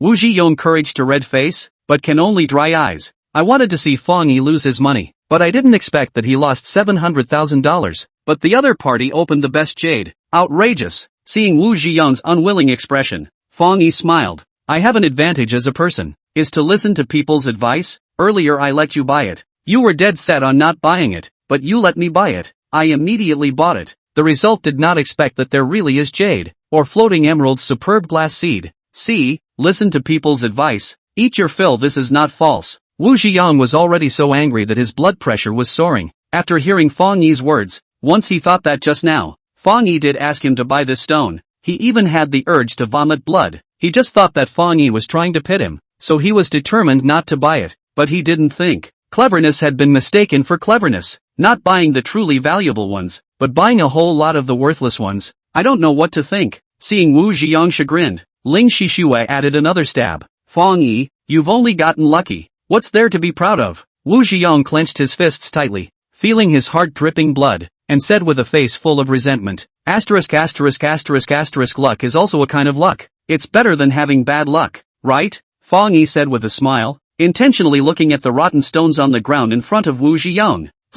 Makes sense. Ling Shishue on the side nodded her head cooperatively. Seeing these two people singing in unison, Wu Zhiyong only felt a hot air rising straight to his head. If not for the fact that he knew that he could not defeat Fang Yi, he would have rushed up long ago, facing the mockery of the two men. At this moment, he only felt ashamed of himself. After glaring fiercely at Fang Yi, he turned his head and left. This gentleman, not going to take another look? Seeing Wu Zhiyong leaving, the boss thought that he still had a piece of big material with a hooded head, so he sought to retain him and see if he could get him to buy it. I'll look at your mom. Hearing the boss's words, Wu Zhiyong cursed and walked away without looking back. Hey, how to curse? How unqualified. Not retaining Wu Zhiyong, the boss grumbled grayly. Just buy the stone yourself and be done with it. You have to come and pick a fight. Make a fool of yourself. Watching Wu Zhiyong walk away, Ling Shishue said disdainfully. Fang Yi smiled and withdrew his gaze. Brother, are you selling this stone? I'll offer $3 million to buy it. After Fang Yi's stone cuts out the emerald,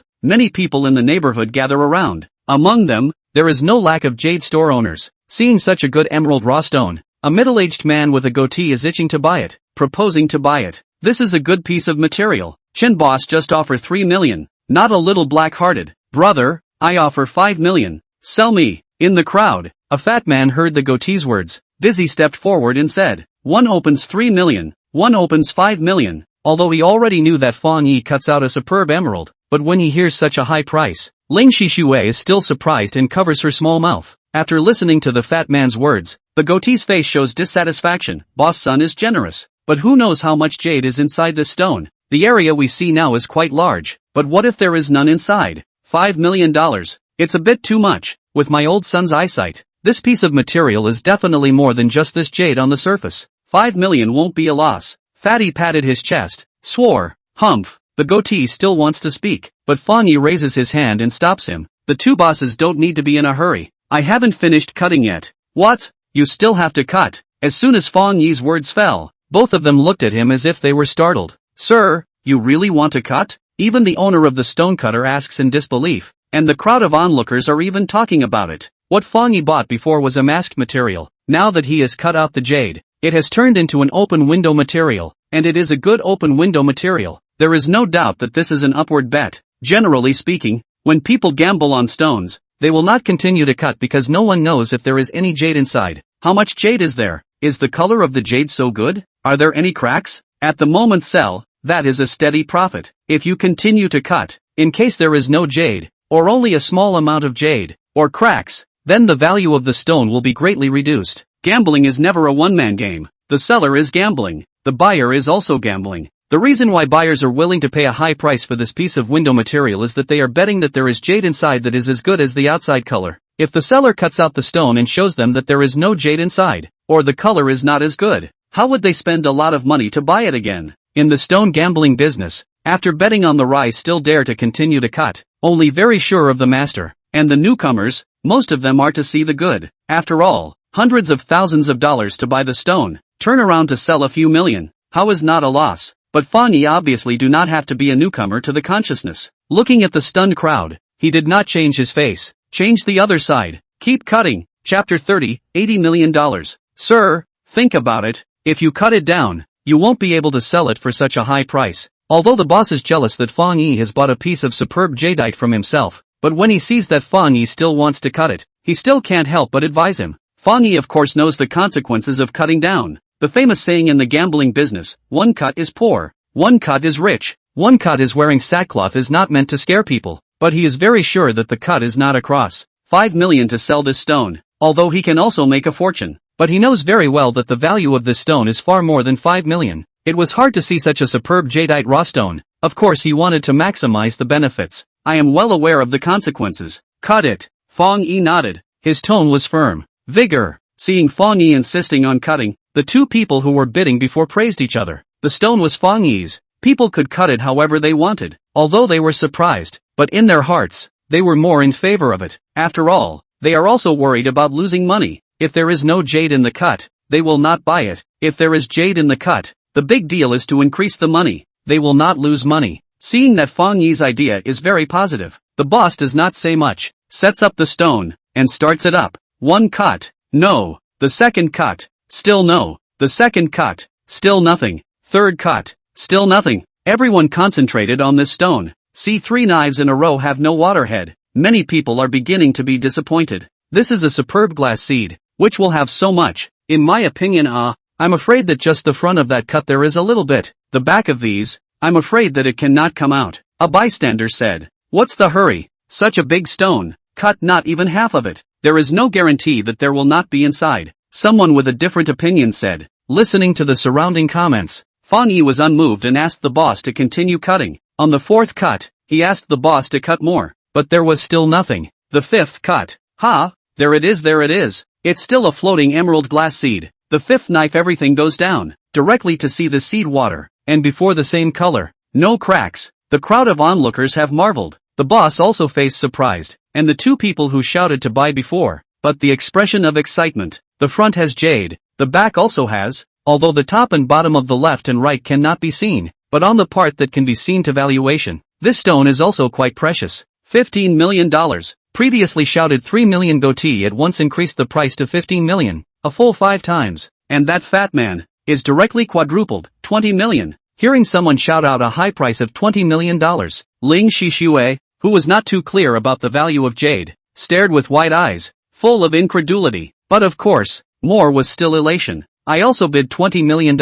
Boss son, how about letting me have this stone? Seeing the fat man bid $20 million, the goatee also raised the price to $20 million and then said, Boss Chen already has a piece of old pit glass seed in his store. How can he still come to grab it from me? The fat man frowned when he heard goatee's words. Goatbeard fawning smile, that piece of glass seed is also good, but compared to this piece, but a lot worse. Floating green glass seed, really rare.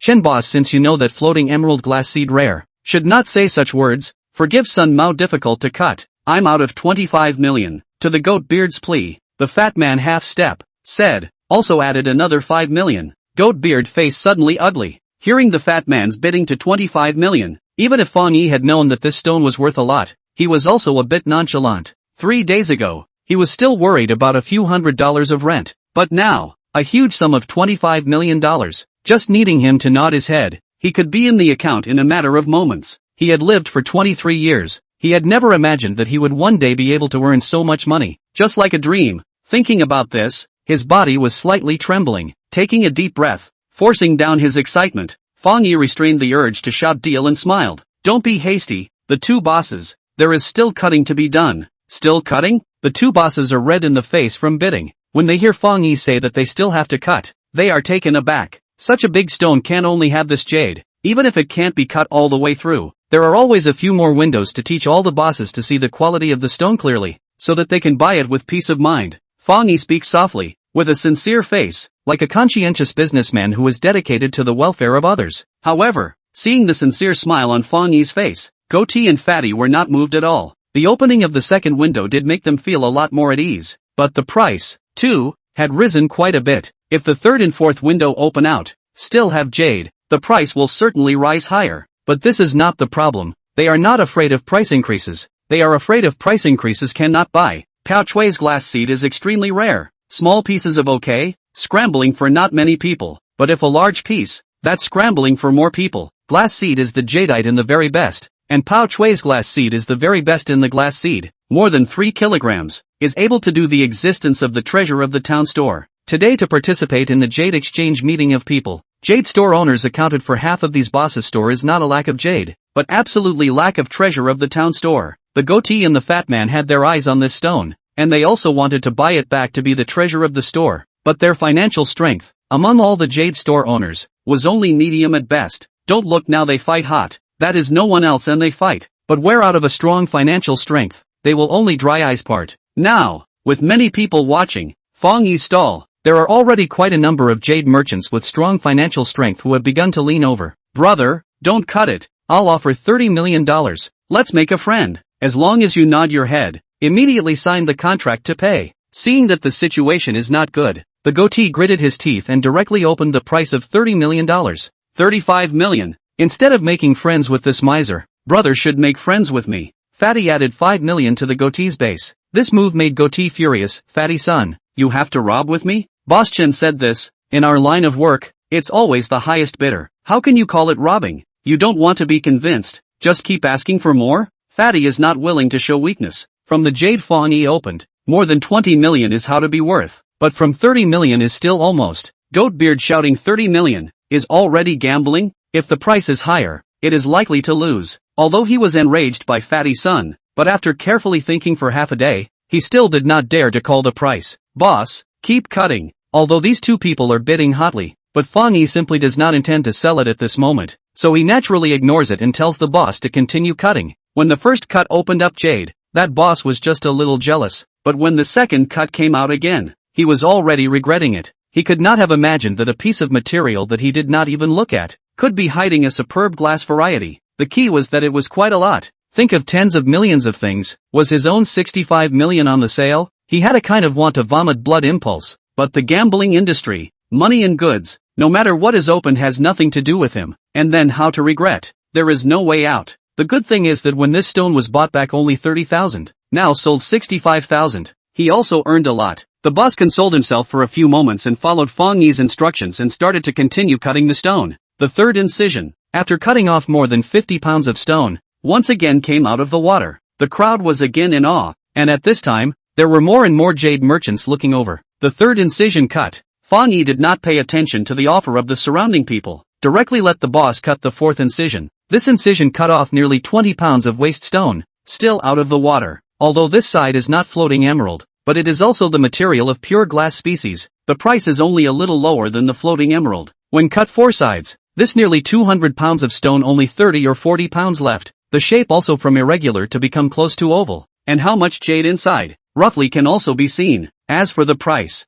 $60 million. The concerns of the goatee and the fat man are not without reason. After Fang Yi opens 2 windows in a row, it really attracts a large number of jade merchants to come over, and one of them shouts out a price of $60 million after seeing that there is also jade in these 2 windows. When this price was reported, many jade dealers who were eager to shout the price were deterred. $60 million of the original stone price, even in this entire market, is also considered quite high, but although expensive, but dare to play the glass seed jadeite jade dealer, really not lack of this money. The reason why they are deterred, not because the price is expensive, but because of the person who shouted the price. The one who shouted out the price of $60 million is a 26 or 27-year-old man, with a straight body, handsome looks, wearing a decent suit, looks very dignified. Fang Yi did not know who he was, but most of the people present knew. Liang Group's young proprietor, Liang Tianlei. Liang Tianlei also has his eyes on this stone. Alas, someone shook his head inside when he saw Liang Tianlei's offer. I still want to buy it back as the treasure of the store. This is hopeless. What are you afraid of him for? If he can buy it, we can't bid for it, a person said uncertainly. What do you know? After the collapse of the Su family, the Zhao family and the Liang family are competing for the Su family's jade business, and the most promising ones to take over the business are these 2 families, although we don't know who will win yet. But what if the winner is the Liang family? If the Liang family wins, the jade industry in Jinling City will be in his family's hands from now on, and we will have to rely on them for our meals. Are you not afraid that he will put shoes on you in the future if you go against him now? What's there to be afraid of? I'm just a spectator. I don't sell jade. Then what the hell are you talking about? Listening to the murmurs coming from the surrounding, Fang Yi finally knows the origin of this person, and also knows why the surrounding people are afraid to bid, because they can't afford to mess with this person. Glancing up and down at Liang Tianlei, Fang Yi's mood is very unhappy. His stone can obviously be sold at a higher price, but $60 million is shouted down by this man. How can he be happy? Sir, your stone.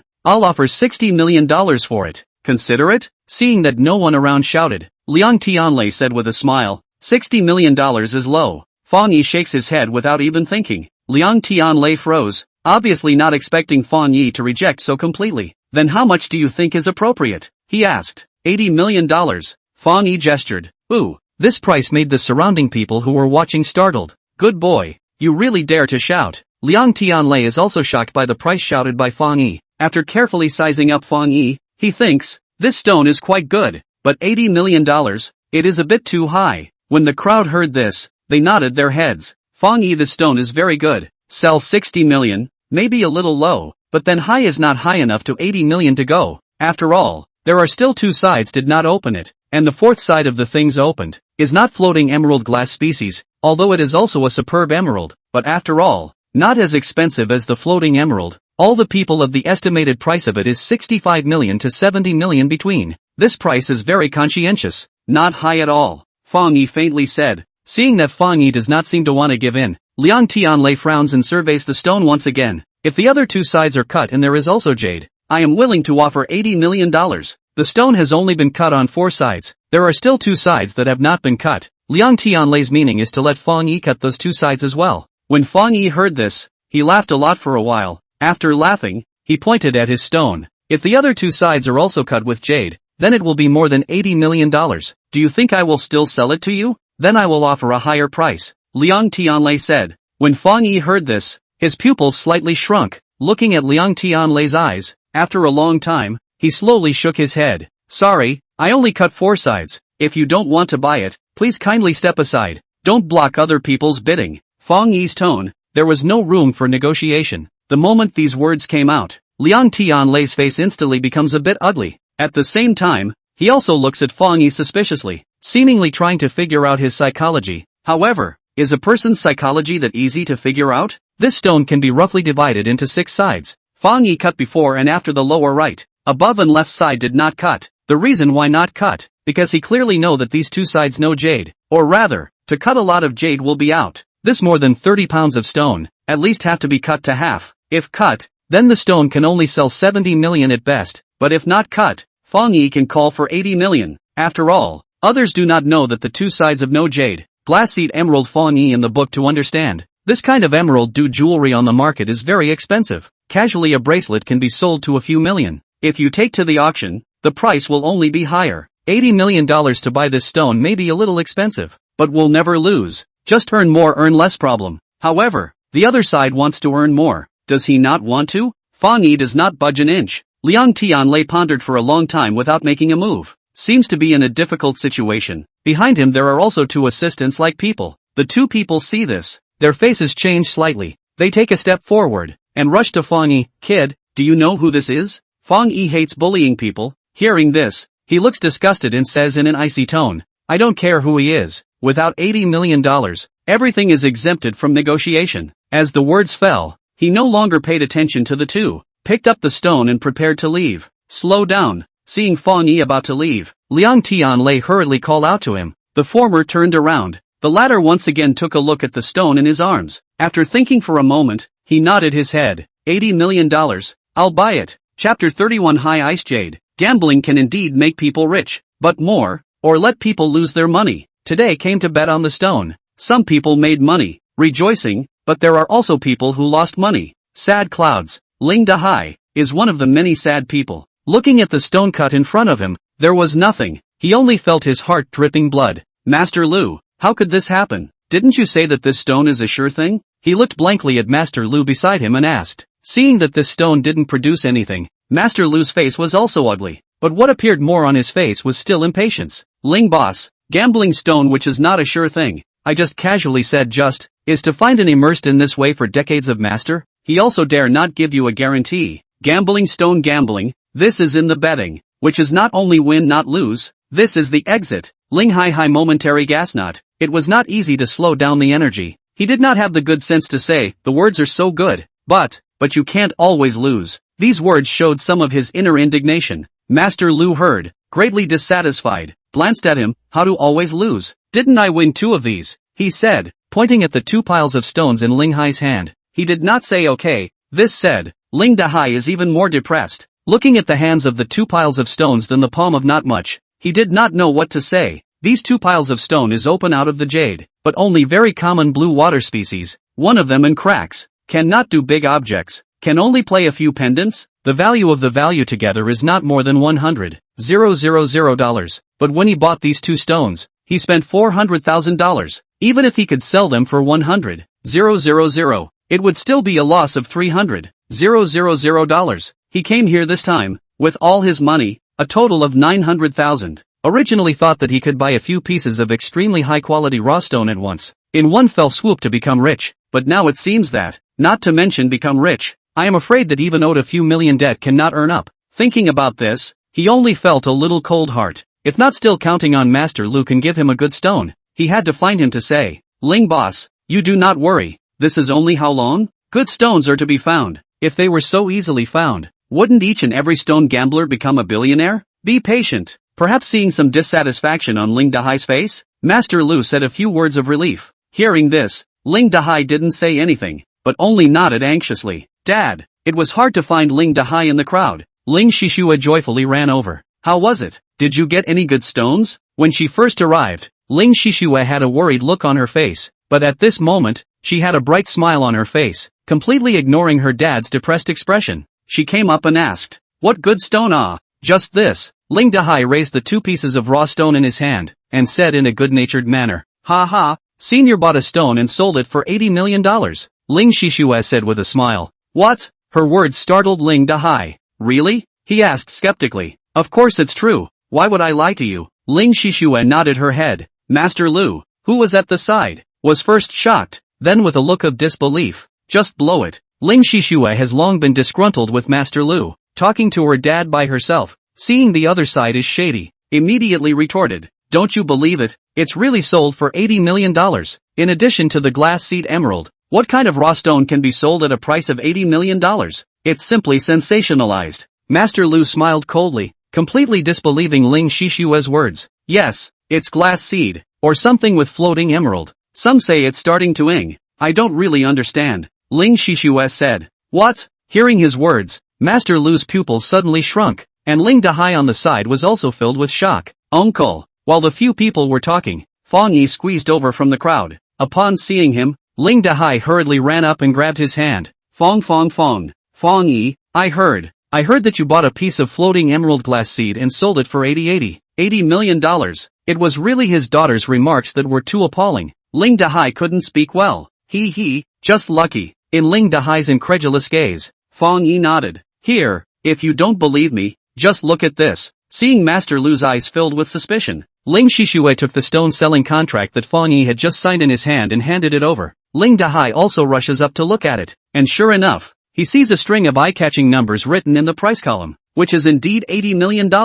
Holy, really? Ling Dahai said with horror, constantly smacking his lips. He heard the distant stalls move a lot before, but do not know why. Now is considered to know. Master Lu read the contract, even if he still feels unreal, but also have to believe. His expression shocked at the same time, but also some complex, to be exact, is more than a few points of jealousy. How many of the industry's top masters can't open a piece of floating emerald glass species in their lifetime? But now, it was opened by a rash youth. The key is, this rash youth also counted on him to help earlier. How is it? Didn't lie to you? Seeing that Master Lu doesn't say anything, obviously intimidated, Ling Shishue smiles smugly and returns the contract to Fang Yi. Good boy, you have a good eye for this. Ling Dahai patted Fang Yi's shoulder one after another, saying with a depressed face, not hiding the envy on his face, it's just luck. Hearing Ling Dahai say that Fang Yi's eyesight is good, Master Lu was very dissatisfied. The floating emerald glass seed is 1 in a million in jade. Is that something that can be seen by eyesight? It's pure luck.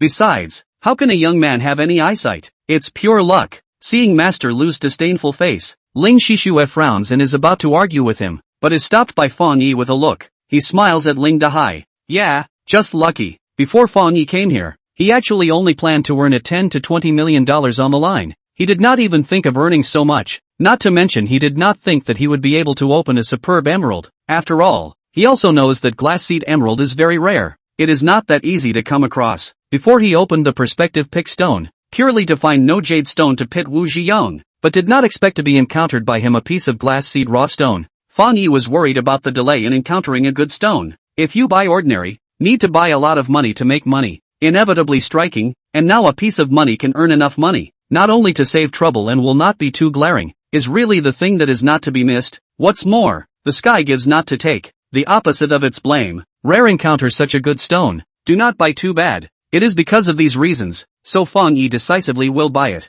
Although a small out of the limelight, but today so many people, out of the limelight can be quite a lot, who will not pay special attention to him. A word of luck overshadowed the reason why he had bought a good stone. There is a saying that luck is also a part of strength. Alas, uncle, I am not as lucky as you. Hearing Fang Yi's words, Ling Dahai sighs and says, it's okay, take your time. Fang Yi comforted. Didn't you find a master? How come this master didn't work? Ling Shishue was watching the fun, remembering Master Lu's previous high-eyed appearance, but now he is like a frosted eggplant, deliberately asks. Seeing that Fang Yi's rashness has earned $80 million, Master Lu's heart is savoring it. Hearing Ling Shishue's words, his face turns red, although Ling Dahai is also not too happy with Master Lu, but after all, he still has to count on people, so he does not dare to sneer and offend people. Now after hearing his daughter's words, and then looking at Master Lu's face, he hurriedly glares at Ling Shishue and tells her to shut up. A good stone is something that needs to be found. It can't be found. Do you think anyone is as lucky as Fang Yi?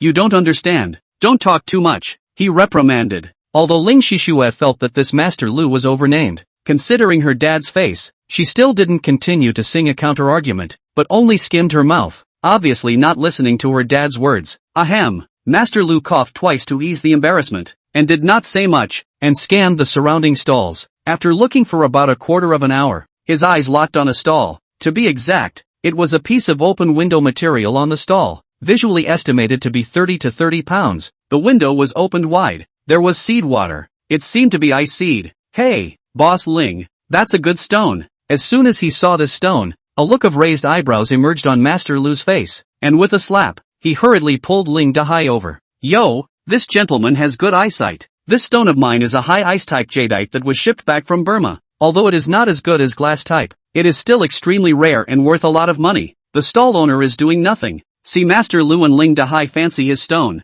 immediately introduced with a fluttering brow. Ice type jadeite belongs to the top grade in jadeite, and high ice type is second only to the existence of glass type, and the market price is also very expensive. You say high ice on high ice? You do not look like walked to the front. Ling Dahai measured the stone, said hesitantly, look at your words. You see, this cut so big a piece, is already ice. You look at the head of this water, how full. Then look at this transparency, is not only a little worse than the glass seed. This is not high ice. Then what is? The boss is not satisfied with the words of the Ling Si, took out a flashlight in the stone to shine to explain to him. Ling Si heard the expression of the letter a few points, but there are still some uncertainty. He looked to the side of the Lu master. Master Lu also took out a flashlight to look at the stone, looked at a long time, his face confidence than before a lot more, stood up, he was inscrutable to the ceiling, said, is not high ice kind of bad to say, but is definitely a very good ice kind. Hearing Master Lu said so, the boss knows that there is a game, and not dwell on whether it is high ice. Directly at Ling Hai said, this stone can certainly be a good thing.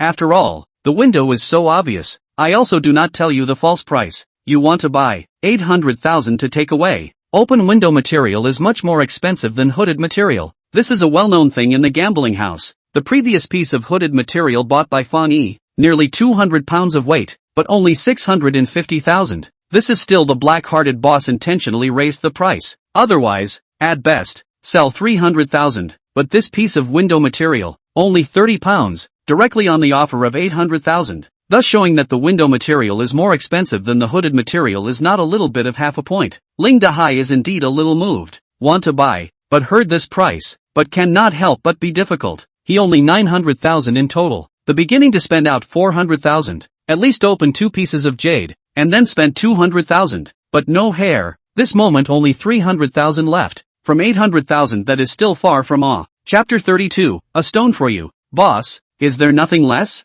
Ling Dahai asked. The boss saw Ling Dahai look difficult, holding 2 piles of blue water species of poor color. His heart guessed that this person probably lost a lot of money. After thinking for a while, he frowned. This way, for you to reduce a little bit. 75 million. The boss stepped back, reduced 50,000. But Ling Dahai face difficult color did not reduce half a point. Even if it was $750,000, he couldn't afford it. Forget it. He shook his head, ready to give up. Boss Ling, this is a good piece that can't be found, so just give up? Seeing Ling Hai not buying it, the stall owner was surprised while Master Lu also had a puzzled look on his face. The reason why Ling Hai gave up, besides not having so much money, he also had another concern. That is, he was afraid of losing money. This was already his last money. If he lost any more, then he really had nothing left. His intention is to keep this 300,000 to buy a little more cautiously, but do not want to spend it all at once. But see Master Lu face eager expression. He cannot help but be moved.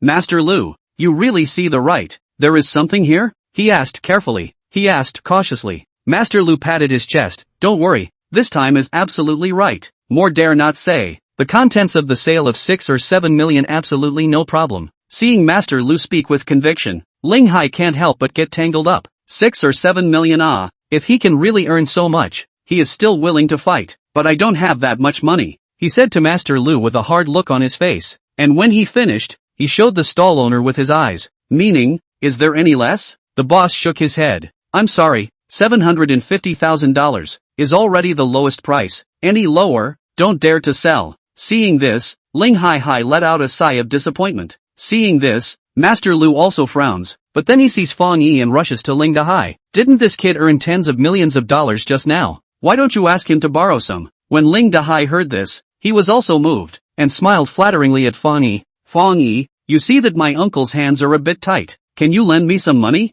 Dad, the $100,000 we borrowed from the senior before has not been paid back yet. Hearing her dad borrowing money from Fang Yi, Ling Shishue's face changed and hurriedly reminded. This stone doesn't know whether it can be opened or not. If it can be opened, naturally everyone will be happy. But if it can't be opened, then the last of their family's treasures are gone. Not to mention that they still owe Fang Yi hundreds of thousands of dollars. The key point is that they owed $100,000 before. Ling Shishue felt quite embarrassed, so she was not in favor of her father borrowing money from Fang Yi. What's wrong with that? When we make money, won't we just pay him back? Ling Dahai now really wants to buy that stone. Although he also feels embarrassed, he still says with a hard head. But, Ling Shishue still want to say something else. Fang Yi first voiced out. Uncle is looking for me to borrow money. Of course I have to borrow, but I see that this stone is not very good. Fang Yi politely said to Ling Dahai. Ha! As soon as his words fall, he immediately ushers in Master Lu's mockery. The other party looks at him with dissatisfaction. What do you know? There's good ice jadeite in this stone, and you're saying it's not good? In the face of Master Lu's mockery, Fang Yi smiles, but doesn't back down. This piece of open window material has jade, and it's also an ice seed with a very full head of water, right on the surface. Everyone can see it. Logically, there should be a lot of people to come and grab it, but why is it that no one has bought it for such a long time? This, Fang Yi's words lets Master Lu froze. Ling Dahai opened his pupils, his eyes showing doubt, also began to think about this problem. The stone is a good stone, but not necessarily everyone knows the goods in case everyone is playing with your mind, but no one will buy it. Seeing Fang Yi trying to stop him from getting rich, the stall owner hurriedly said. His words are considered to be a good excuse for not selling its stones for such a long time. Hearing this, Master Lu immediately nods his head. The boss is right. It's because there are too many skeptics that no one is buying it. When Fang Yi hears this, he can't help but laugh a little. Whether it's the skeptics or they really can't open anything, it's not very easy to say. Seeing Fang Yi singing against himself, Master Lu is furious. What do you mean? I have been looking at stones for nearly 10 years. Do you think I don't even have this kind of eyesight? This stone cannot open things. Then you say, what stone can open things? Seeing Master Lu's aggressive posture, Fang Yi's face is still calm and he doesn't think much about it. He points to those mongoloid materials under his feet. These should be able to open something. Ha ha ha ha ha. As Fang Yi's words fall, Master Lu is a burst of laughter. He looks at Fang Yi incredulously, with a look of looking at an idiot. Look at him. Look at him. The whole bunch of froze heads. Without knowing anything, he dares to blabber on here. He rushed Ling Dahai, Who doesn't know that masked material is the most difficult to open jade? Of the 10 pieces of masked material, 11 have nothing. You put the material that has jade in the window and don't buy it. Go buy the hooded material that you can't see anything. You're out of your mind. Master Lu gets more and more agitated and finally curses at Fang Yi. Master Lu said to say,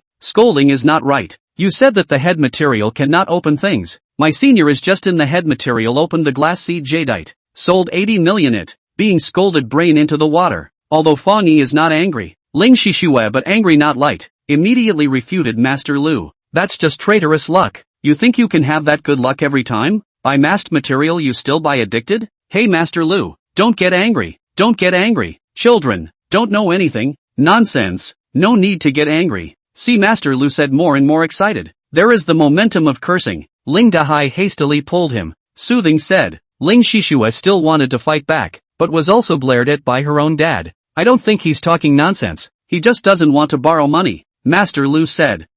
Master Lu's words caused Ling Dahai to freeze. Seeing that he didn't understand, Master Lu pointed at the stones on the ground. Boss, how much are these mongoloid materials? These are cheap. 8,000 for the big ones. 500 for the small ones. The boss said casually. Hear that? Master Lu looked at Ling Hai. If you want to buy this piece of window material, you have to borrow a few 100,000 from him. But if you want to buy these hooded material, even if you buy all of them, you don't have to borrow money from him. The reason why he wants you to buy the hooded material, isn't it that he doesn't want to borrow money? Master Lu speaks quickly with a cold smile on his face, thinking that he has seen through Fang Yi's small mind. Hearing Master Lu finish his words, Ling Dahai's eyes widen. Although he didn't say anything, he also looks at Fang Yi suspiciously. It seems that even he feels that Master Lu's words are reasonable. Master Lu's words really shocked Fang Yi. He didn't expect that this man's mind could be dark to such an extent that he didn't even think about what he said. Uncle Ling, I don't mean that. You need money. Of course I will borrow it. I just don't want to see you suffer. Fang Yi has no time to argue with Master Lu. Seeing Ling Hai's suspicious gaze, he explains. Dad, I believe Senior doesn't mean this. Ling Shishue firmly supported Fang Yi, hostile to Master Lu. If you don't mean this, just take the money and be done with it. No need to talk so much nonsense. Master Lu smiles coldly and sarcastically. Fang Yi, a rash young man, opened a superb emerald, is purely a lucky break, but he is not even aware of it. He does not know anything, but also dare to question himself. In the view of Master Lu, Fang Yi's questioning is hitting him in the face. He must call Fang Yi to see his own ability today, lest these young people are rampant when they gain power. That's why his attitude is so tough. Hearing Master Lu's words, Fang Yi was also angry and laughed. He does not want to lend money to Ling Hai, just don't want to watch Ling Hai take this money to go down the drain. He opened the perspective. It is clear that that piece of window material in addition to the window place has a little bit of jade, nothing else, by the absolute loss, and is the kind of loss of blood money, but this Master Lu obviously do not believe in themselves, and Ling Dahai and Master Lu's compulsion, obviously also shaken. Ling Dahai is Ling Shishue's father. Fang Yi doesn't want to create any barrier with him. Seeing his skeptical look, he can only sigh, that's all. If Uncle Ling insists on buying, I will transfer money to you now, Fang Yi said. While taking out his cell phone and preparing to transfer the money, he added, since we've spent all $750,000, why don't we add a little bit more and buy a few pieces of Mongolian material? It's not expensive anyway. Fang Yi does not want Ling Dahai to lose too much money, so he has this question. Ling Dahai nods his head and is about to agree when Master Lu shouts, no need. He looks at Fang Yi contemptuously. As I said, these masked material can't be opened, even if it's not expensive. There's no need to spend thousands of dollars to buy something useless for nothing. He said this, not to Fang Yi, but to Ling Dahai. The tone of voice is very heavy. The expression is even more serious with a hidden threat. His meaning is very clear. You want to buy Manta material. That is do not believe in me. Ling Dahai is very eager to listen to Fang Yi, but after listening to Master Lu's words,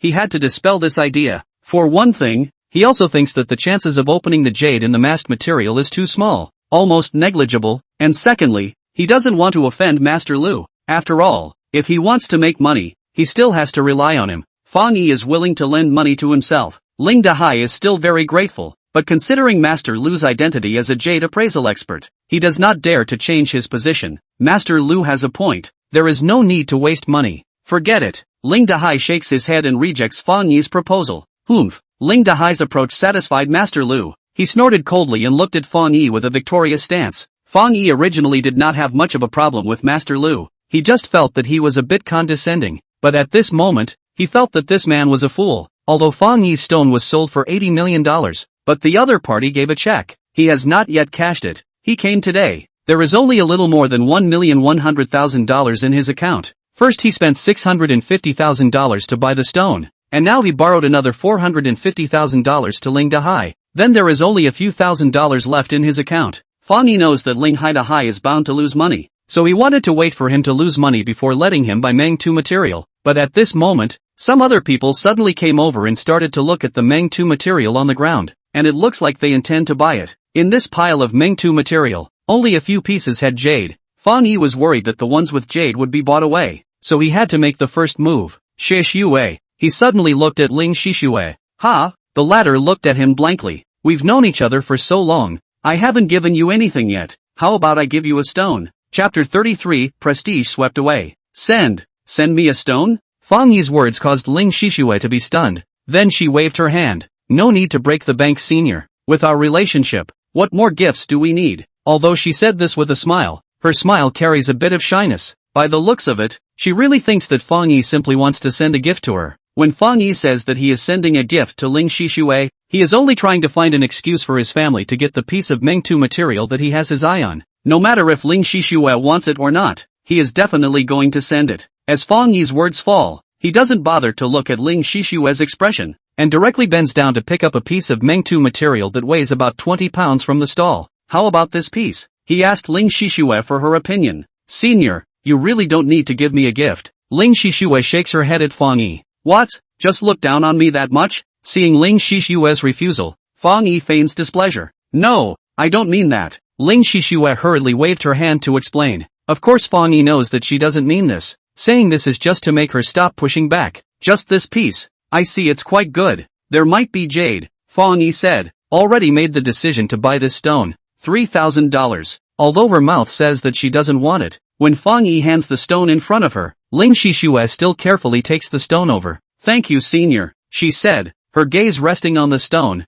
looking at it again and again. Ling Shishue couldn't tell if there was any jade in the stone. The main reason why she was sizing it up so carefully was because it was a gift from Fang Yi. She wonders, what is the senior doing sending her a stone for a good reason? Could it be to express something? But what exactly is he trying to express? Senior broke up with sister Yuyi half a year ago, and then broke up with Han Yanyan a few days ago, and is now single, and he suddenly gave himself a gift while he was single. Is it hard to? Thinking of a certain possibility, Ling Shishue's heart couldn't help but flutter, and her little face, which was so soft and fluffy, also indisputably surfaced with 2 red clouds. After Fang Yi bought the stone, I wanted to hold to Ling Shishue to see it on the ground. Did not think she actually took over? Took over even if the key has been holding. Although Ling Shishue is not a weak soft girl, but this 24 pounds of things to hold in the arms, or quite heavy. Fang Yi to see her tired face or swollen red. Shishue, why are you holding it? You put it on the ground. Fang Yi wondered.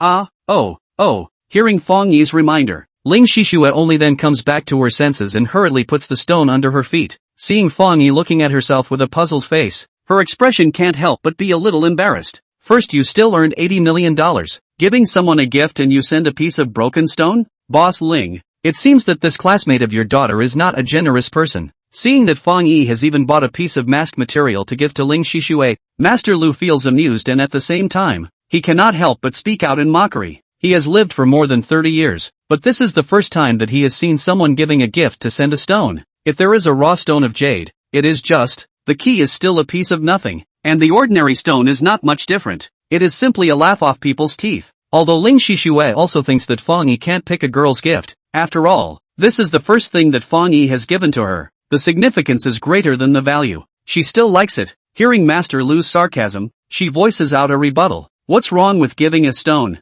I quite like this stone. Ha! Ling Shishue helps Fang Yi to speak. Master Lu is not happy and hears. He wanted to be sarcastic, but after seeing the other party's face, he thinks about it and closes his mouth. There is no point in quarreling at this moment. Once the stone he likes is opened, the Ling family will come to flatter him after they get the benefits. Fang Yi suddenly sent Ling Shishue a piece of head material. Ling Dahai is also quite confused, but at this moment, he is not in the mood to care about these. Just hand over the money. He is now focused on that piece of open window material. Is it blood money or blood money? Immediately can see the difference. Cutting? The stall owner collected the money and asked with a wide-eyed smile. Cut. Ling Dahai nodded, then cautiously urged. Be careful, don't cut it. Don't worry, my hands are steady. The boss patted his chest, then placed the stone on the machine and started cutting. The place where the window was opened already has jade. This knife, naturally, will not cut the original place. That Master Lu with a watercolor pen in the stone behind the circle of position. The boss according to the position carefully cut down. In the Ling Hai and Master Lu's breathless gaze, this knife did not cut out anything. Master Lu, this, Ling Dahai will be all hope is bet on this stone. See nothing, a moment some panic, don't be anxious, this is only the first cut. The first knife did not produce jade, not even a little bit of water. Master Lu is also a little disappointed, but this is still in his expectations, so he comforted Ling Dahai a sentence, and then drew a circle on the stone. Let the boss continue to cut the second knife. The second cut went down, and there was still nothing. It's okay, it should be inside, Master Lu said, and let the third cut be made. But the third cut went down, still nothing. At this moment, not only Ling Dahai panicked, even Master Lu, face are sweating. Damn, it can't be this evil, Master Lu muttered, but do not believe in evil. Let the boss cut the fourth knife. The fourth knife down, the same nothing. The fifth knife, still empty. When cut 5 knives, this stone, already less than half. At this moment, everyone knows, this piece of stone want to open out jade. A few impossible. Master Lu was sweating coldly, still pretending to be calm, but Ling Hai could not bear it anymore. Asterisk asterisk asterisk asterisk. He cursed, walked over and pushed the boss away, turned the stone around himself and made a cut towards the center. Before, he carefully cut it because he was worried about cutting the jade inside, but this moment, Ling Hai obviously didn't have the patience to wait slowly, and directly sliced from it with a knife. Bang! When a knife cut the stone into 2 halves and saw that there wasn't even a bit of water inside, Ling Dahai opened his dry mouth and sat on his butt. Dad! Ling Shishue was startled and hurriedly ran over to support her father. Looking at the broken stone in front of her, she was also bitter in her heart. There was no doubt that this was blood money. Master Lu, after staring at the stone in front of him for a long time, Ling Dahai turned his head, trembling, and looked at Master Lu, who was already sweating profusely. Didn't you say that this stone will definitely be able to open up jade? Ling Dahai pressed all his hopes on this stone, just because he believed in Master Lu's words. But now, Boss Ling, this, I didn't expect it either. See, this stone did not open out things. Lu Master surprised at the same time. The face of Ling Hai's questioning, but also a burst of weakness. He thought about it, suddenly pointed to the stall boss. You do not say. Here is the head of a good ice jadeite. See this stone what also did not open out. The boss is also weak, but compared to Master Lu, his bottom line and much more, in the face of questioning, he did not change color. Mister, our line, trading stone is based on eyesight. The outside look, this is the ice jade is not false as for the inside, who can guarantee? Your own eyesight is not good. Do not rely on me. How can not rely on you? It is you say this stone is good we buy. You are a liar. Bastard. Master Lu desperately needed to find someone to take the blame, and said in an unrelenting manner, who are you calling a liar, asshole? Watch your mouth. The boss wasn't one to be messed with, and upon hearing someone call him a liar, he exploded. The curse is you.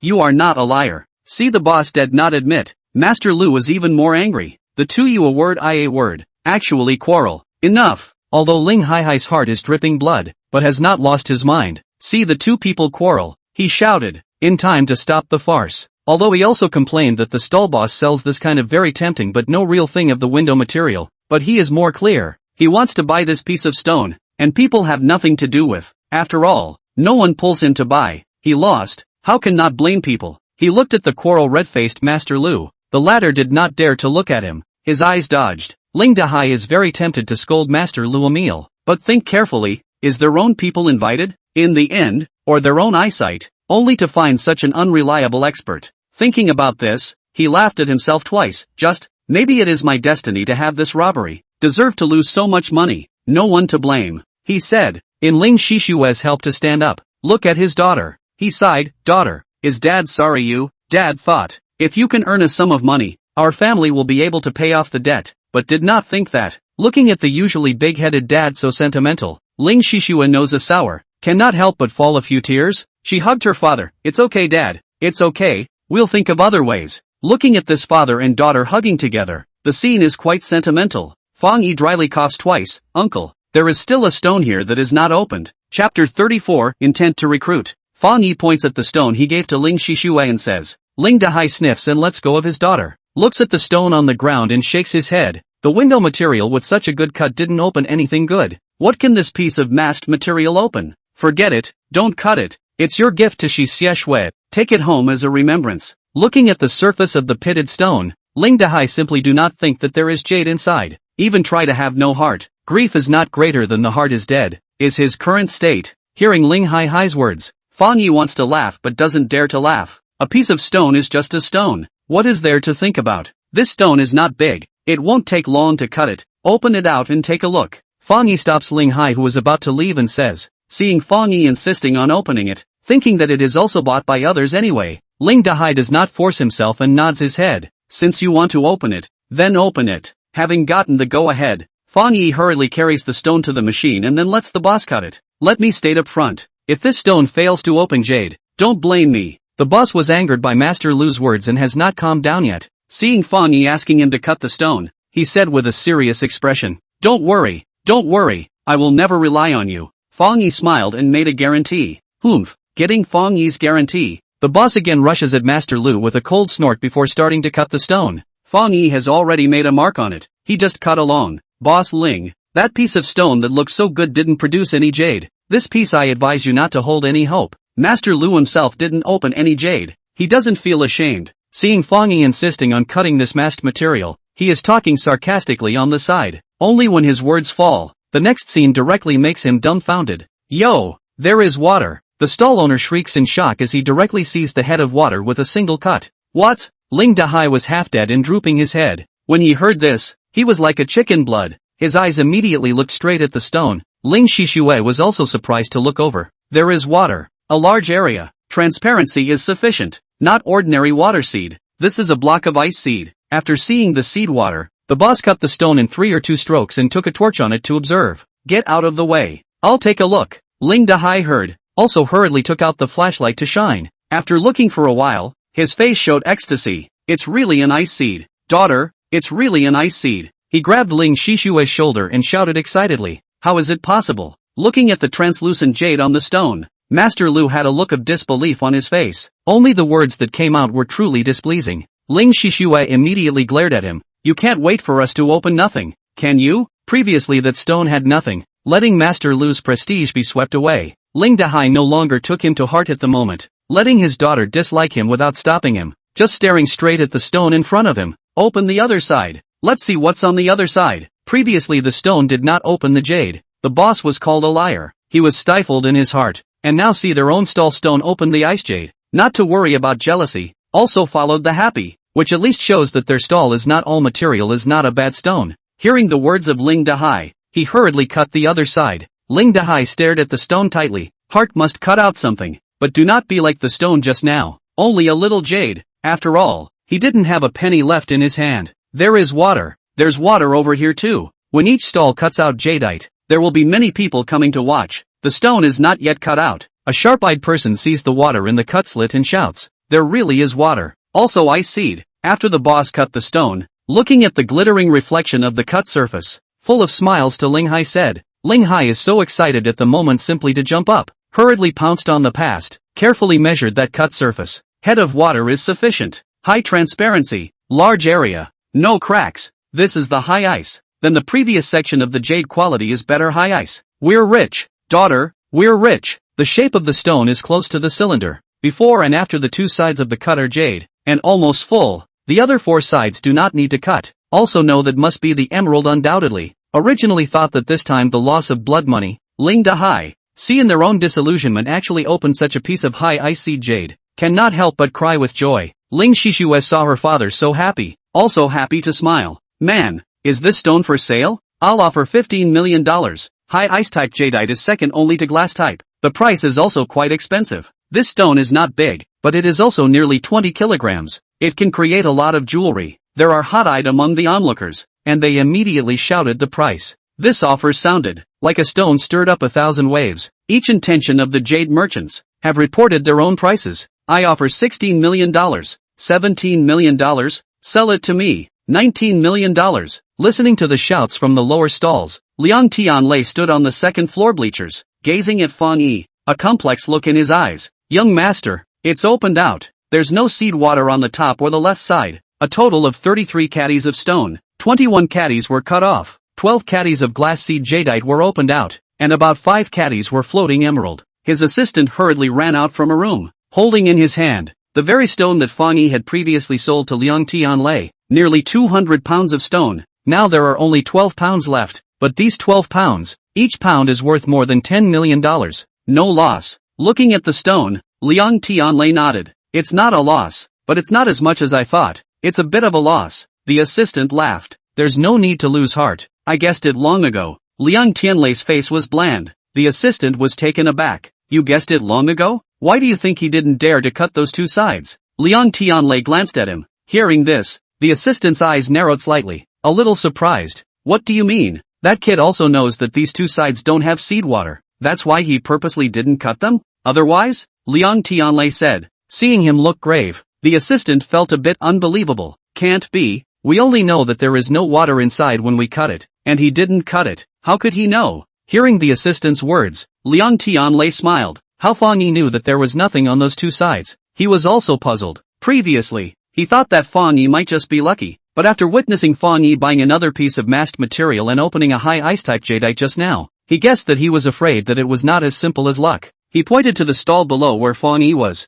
He bought a total of just 2 stones. The first one is a glass seed, and the second one is a high ice seed. What? Following Liang Tianlei's gesture, the assistant is stunned by his words. This luck is too good, he said in surprise. You really think this is luck? Liang Tianlei asked. The assistant froze. It's not luck, it's. Halfway through his words, he suddenly reacted. His eyes were even more shocked. No way. He's so young. Can he have this kind of eyesight? Liang Tianlei smiled. Didn't respond. The assistant couldn't help but guess. Young master. This kid wouldn't be the disciple of any master, right? This thought coincided with Liang Tianlei. He exhaled and scat his mouth. I really hope he is. This words into the ear. The assistant eyebrows raised, as if he could see Liang Tianlei's mind. Young master, you want to. Without waiting for him to finish, Liang Tianlei interrupted him and said to himself. After the Su family collapsed, the internal jade appraisers were poached by the Zhao family, and the ones left to us are not very powerful. So we are in a disadvantageous position when we compete with the Zhao family for the right to represent the jades in Jinling.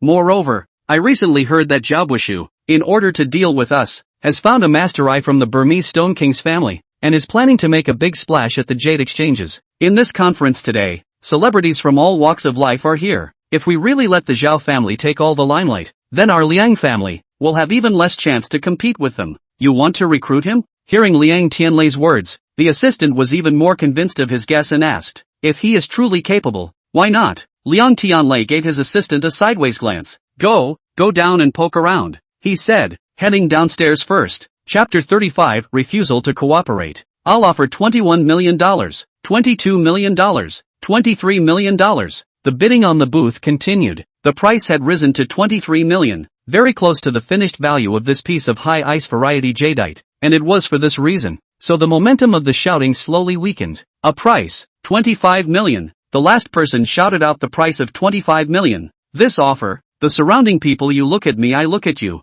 all stopped the idea of additional price. Come to bidding. Are the jade industry, who is not low level. This piece of high IC jadeite finished product is worth about $30 million. The closer the raw stone is to this price, the less the buyer earns. Doing business is not charity. No one wants to make money. $25 million, almost the highest price this piece of high ice jadeite raw stone can reach. This number, although lower than Fang Yi's estimated price, but Ling Dahai has been quite satisfied. Hearing this offer, he is so excited that his old face is red, teeth clenched, immediately want to nod. I bid $35 million. A calm voice rang out from behind the crowd, and everyone was attracted by the owner of the voice. It's him? The one who made the first sound was Ling Shishue, and she couldn't help but be surprised to see that the person who made the offer was the one who had previously bought Fang Yi's stone. Yo, isn't this young Master Liang? What's the matter? Young Master Liang is also interested in this stone? The Liang group was very prestigious in the Jinling business world, and as the core figure of the second generation of the Liang family, Liang Tianlei had even shown his face in many public occasions, and many jade merchants with status knew him. Seeing his offer, the man who had previously shouted $25 million asked with a smile, Boss Zhang, I'm really sorry, this piece of high ice type jadeite really makes me very impressed. Liang Tianlei obviously also knew that person and apologized. This piece of jadeite is very good, but it's not worth $35 million. Young Liang shouted such a high price. Is he not afraid of losing money? A jade merchant who was watching asked. Liang Tianlei smiled. Since it's something I like, I can't care about losing money. It's good to be able to buy it. I've made you all laugh. This stone is not worth 35 million, but if you spend this money, and can make a good relationship with an expert stone connoisseur with excellent eyesight, then it is quite worth it. As Liang Tianlei's words fall, he intentionally glances at Fang Yi. What Liang Xiao said is very true. There is really no such thing as losing money or not when it comes to favorite things. Not to mention, Liang Xiao is not someone who lacks these millions. After hearing Liang Tianlei's explanation, the group of people followed his words and patted their asses. Seeing that there was no hope of purchasing the stone, they dispersed separately. Mr. Feng, hello again. After the onlookers left, Liang Tianlei looked at Fang Yi with a smile. Earlier when he wrote a check to Fang Yi, he had already asked for his name. Facing Liang Tianlei's smile, Fang Yi nodded slightly. His face could not help but be a little puzzled. Previously, this person bought his own stone and spent $80 million. At this moment, most probably already know that he has swindled him, but in such a situation, the other party even still came to buy his own stone, and also opened a price higher than the market price of $10 million. What kind of reasoning is that? Su can see the doubt in Fang Yi's eyes. Liang Tianlei smiles again. I think Mr. Fang came to this venue to buy 2 stones, but both opened a good jadeite. Mr. Fang's eyesight. It is really extraordinary.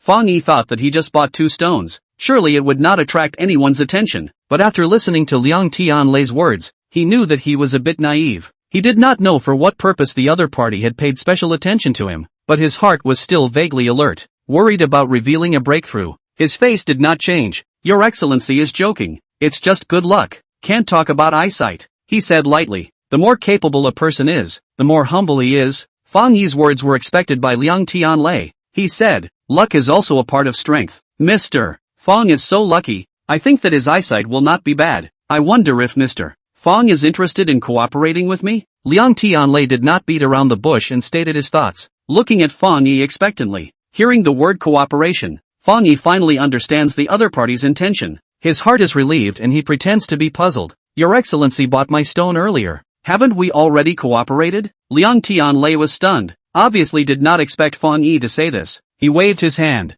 I am not talking about this cooperation. Truth be told, I would like to ask Mr. Fang to look at a few stones for me. Liang Tianlei did not play dumb and laid out his words to the plain. Hearing his words, Ling Dahai and Ling Shixue on the side were taken aback and looked at Fang Yi in surprise, but it was Fang Yi who laughed out loud, as if he had heard some unimaginable joke. I've said that I buy stones based on luck, but I don't have the ability to help people look at stones. Young Master Liang is looking for my help. I'm afraid he's looking for the wrong person. Mr. Fang doesn't need to humble himself. I believe Mr. Fang. Young Master Liang. Without waiting for Liang Tianlei to finish his sentence, Fang Yi interrupted him. Since young Master Liang is willing to spend money on this piece of icy jadeite, please also pay the money first. Fang Yi pointed at the piece of jadeite in Ling Dahai's hand. Hearing this, Liang Tianlei thought that Fang Yi was dissatisfied with his delay in paying for it before not agreeing to it, and hurriedly asked his assistant to take out a check and write the amount on it before handing it over to Ling Dahai. Thank you, Mr. Liang. Ling Dahai receives the check and hurriedly passes the stone over. He also knows Liang Tianlei's name. He used to do small business and never thought that there is still a chance to do business with the youngest master of Liang family. Alright, Uncle Ling, if it's alright, let's go home. Seeing Liang Tianlei paid, Fang Yi said, Ling Dahai was stunned, and Liang Tianlei was even more taken aback. Mr. Feng, our cooperation? I'm sorry, I'm not well educated. I have even less research on jade. I really don't have the eyesight to speak of. I don't dare to mislead young Master Liang. I hope that young Master Liang will ask for another opinion. Let's go. Fang Yi allows Liang Tianlei to pay in order to get away as soon as possible. After saying this, he pulls Ling Shixue and prepares to leave. Seeing that Fang Yi was in a hurry to leave, Liang Tianlei was more and more certain that he had real skills and hurriedly stopped him. Mr. Feng, I know that you must know jade. I don't ask you to help me look at how many stones. I only hope that you can give me a few pointers when I need them. As for the benefits, what do you want? Just ask. Liang Tianlei is not sure if Fang Yi's ability is higher or lower than the Burmese Stone King family's people, but he has no other choice. Now that their fight with the Zhao group has reached a white-hot stage, but anytime he comes across a stone appraiser with a little bit of ability, he wants to take it under his wing. Even if he had to pay more than he got, he was willing to do so. However, while he was willing, Fang Yi was not. Li Mingzhi's death is like an invisible noose, always strangling Fang Yi's neck, making Fang Yi not dare to move. Buying only 2 stones had already attracted Liang Tianlei's attention. If he cooperated with him to buy more stones, the number of people paying attention to Fang Yi would definitely increase. If he used to be a bit famous in the jade world, it would be fine, but he never bought any jade before. A little-known kid suddenly became a jade appraisal master. It's almost like writing "I'm not right" on his face. Fang Yi wouldn't dare to do such a stupid thing. I don't understand jade at all, much less dare to ask for any favors. Young Master Liang, I'm sorry. To the olive branch thrown out by Liang Tianlei, Fang Yi once again refused before walking out of the jadeite raw stone area, letting Liang Tianlei shout as much as he wanted. He was also indifferent. Chapter 36, Clenched Fist. Hey, Fang Yi, don't go so fast. When he heard that Liang Tianlei was looking for Fang Yi to cooperate with him, Ling Dahai was first taken aback and then he was overjoyed. Liang's group is one of the biggest groups in Jinling City. To be able to cooperate with Liang's group's young owner, what an honor it is. He thought that Fang Yi will surely agree with pleasure. He didn't expect that Fang Yi refused without even thinking about it. He regretted. To be able to get involved with young Master Liang, that's a great honor. Why did you turn it down? After catching up with Fang Yi, Ling Dahai asked with a puzzled face. Just like him with a puzzled face, there was also Ling Shishui. Senior, do you really know how to appraise jade? Fang Yi bought 2 stones and all of them opened good jadeite. Earlier she was in surprise and did not think about it, but after listening to Liang Tianlei's words, the more she thought about it, the more she thought it was unbelievable. That's why she asked this question. Where do I know what appraisal jade? Not said it, just good luck. Fang Yi explained. I told you, he is a big boy, can understand what jade, by 2 stones is just a blind cat touching a dead rat. No wonder the young master of the Liang family looking for him to cooperate with him, he dare not agree to it. Thanks to his self-awareness, Fang Yi's selection of masked material opened 20 to 30 million high ice jade, which makes Master Lu jealous at the same time, but also feel aggrieved. After all, Fang Yi does not know anything, but repeatedly traitorous luck, and their own, full of knowledge but everywhere, God is simply blind. He was already jealous of Fang Yi, and after witnessing Liang Tianlei throwing an olive branch to Fang Yi just now, he was even more jealous. At this moment, after listening to Fang Yi's defense, he unconsciously made some snide remarks, but at this moment, no one would spoil him. As his words fell, Fang Yi immediately frowned and retaliated. I don't know jade, but at least I dare to admit it. It's better than someone who doesn't know anything and still likes to pretend to be a god. Who are you saying is pretending to be a god? Not expecting Fang Yi to dare to go toe-to-toe with himself. After hearing his words, Master Lu is furious and his old face immediately collapses. I said it so obviously. Master Lu still can't associate himself? Fang Yi glances at him, like looking at a jumping clown. Before, letting him go was just to give Ling Dahai face, not to be afraid of him. After he made Ling Dahai lose hundreds of thousands of dollars for nothing, Fang Yi felt no need to give this kind of person a good face again, so he did not budge an inch. Outrageous. You, Master Lu. If I were you, I wouldn't even have the face to speak at this moment. Seeing Master Lu trying to scold Fang Yi, Ling Shishui also speaks out sarcastically. What do you mean? How do I have no face to speak? Boss Ling, look at them. Ling Shishui's words caused Master Lu's face to turn red. His heart was indignant, and he hurriedly called out to Ling Dahai, wanting him to comment. However, Master Lu, after looking at so many stones today, you are also tired. Go home early and rest. Ling Dahai said with a pale face. His words caused Master Lu to frown, almost in disbelief. Boss Ling, what did you say? I said for you to go home and rest, and for the 2 stones you helped me look at, I will credit your account with the agreed upon 30%. Ling Dahai said, raising the 2 pieces of blue water variety jadeite in his hands.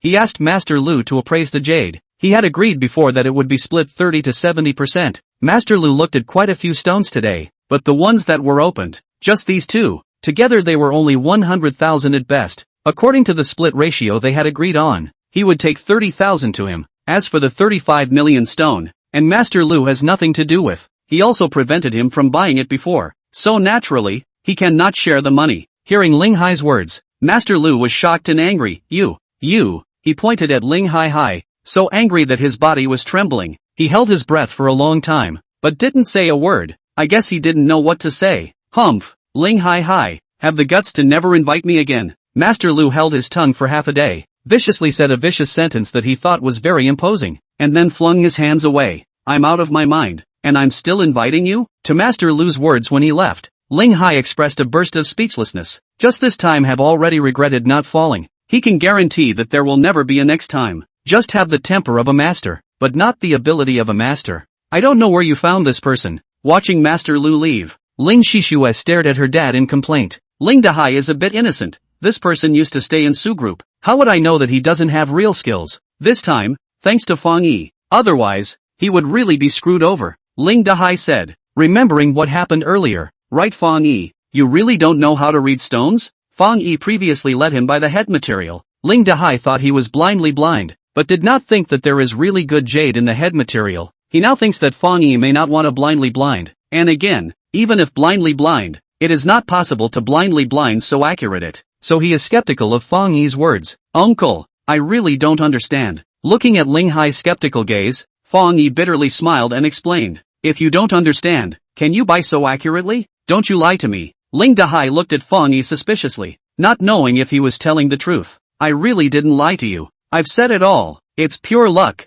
Fang Yi explained bitterly, seeing that he does not look like a fake. Although Ling Dahai is still a bit unconvinced, but when he thinks about it, at Fang Yi's age, even if he started looking at the raw stones from his mother's womb, and has only 20 years of experience, he can't look so accurate. Thinking about this, he has to believe that Fang Yi's purchase of the 2 top quality raw stones is due to luck. You kids' luck. It's really heaven-defying. Ling Dahai muttered to himself and finally did not ask again. Seeing this, Fang Yi sighed in relief and made up his mind that in the future, he could not easily buy raw stones in front of so many people again. After half a day of tossing and turning, finally the effort is not enough. With this $35 million, not only can we pay off our debt, I can also continue to do our family business. After Fang Yi is no longer obsessed about whether he understands jade or not, Ling Dahai looks at the check of 35 million in hand and says happily, no way. As soon as his words fell, Ling Shishue suddenly stood out with a serious expression. What no? Ling Shishue's words caused Ling Dahai to freeze and look at her with baffled eyes. Even Fang Yi looked puzzled, only to see her snatch the check from her dad's hand without saying a word. This stone was bought by the senior.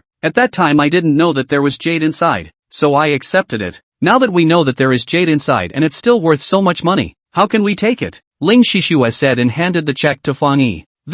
Hearing his daughter's words, Ling Dahai was dumbfounded and looked at her with a dumbfounded look. Shishue, what are you? Seeing Ling Shishue handing over the check, Fang Yi is also dumbfounded. Senior, this stone is too valuable. I can't take it. Fang Yi sends something to her. Although her mouth says that she doesn't want it, she is still very happy in her heart. Even if Fang Yi just sends her a piece of pitted and broken stone, but after all, it is a gift. When Ling Shishue accepts it, she thought that it is a gift with more meaning than value, but when the jade is opened inside, she realizes that the value of the stone has far exceeded the meaning. In her mind, the stone was bought by Fang Yi. No matter how much it is worth, it should be Fang Yi's. Their family has no reason to occupy it. Looking at Ling Shishue's sincere gaze, Fang Yi has a smile on his face. In front of heavy profit, Ling Shishue can still make such a choice. He is surprised and at the same time, he also feels that it is rare and precious. But, that piece of stone, was originally given to you by me? No matter if it is worth money or not,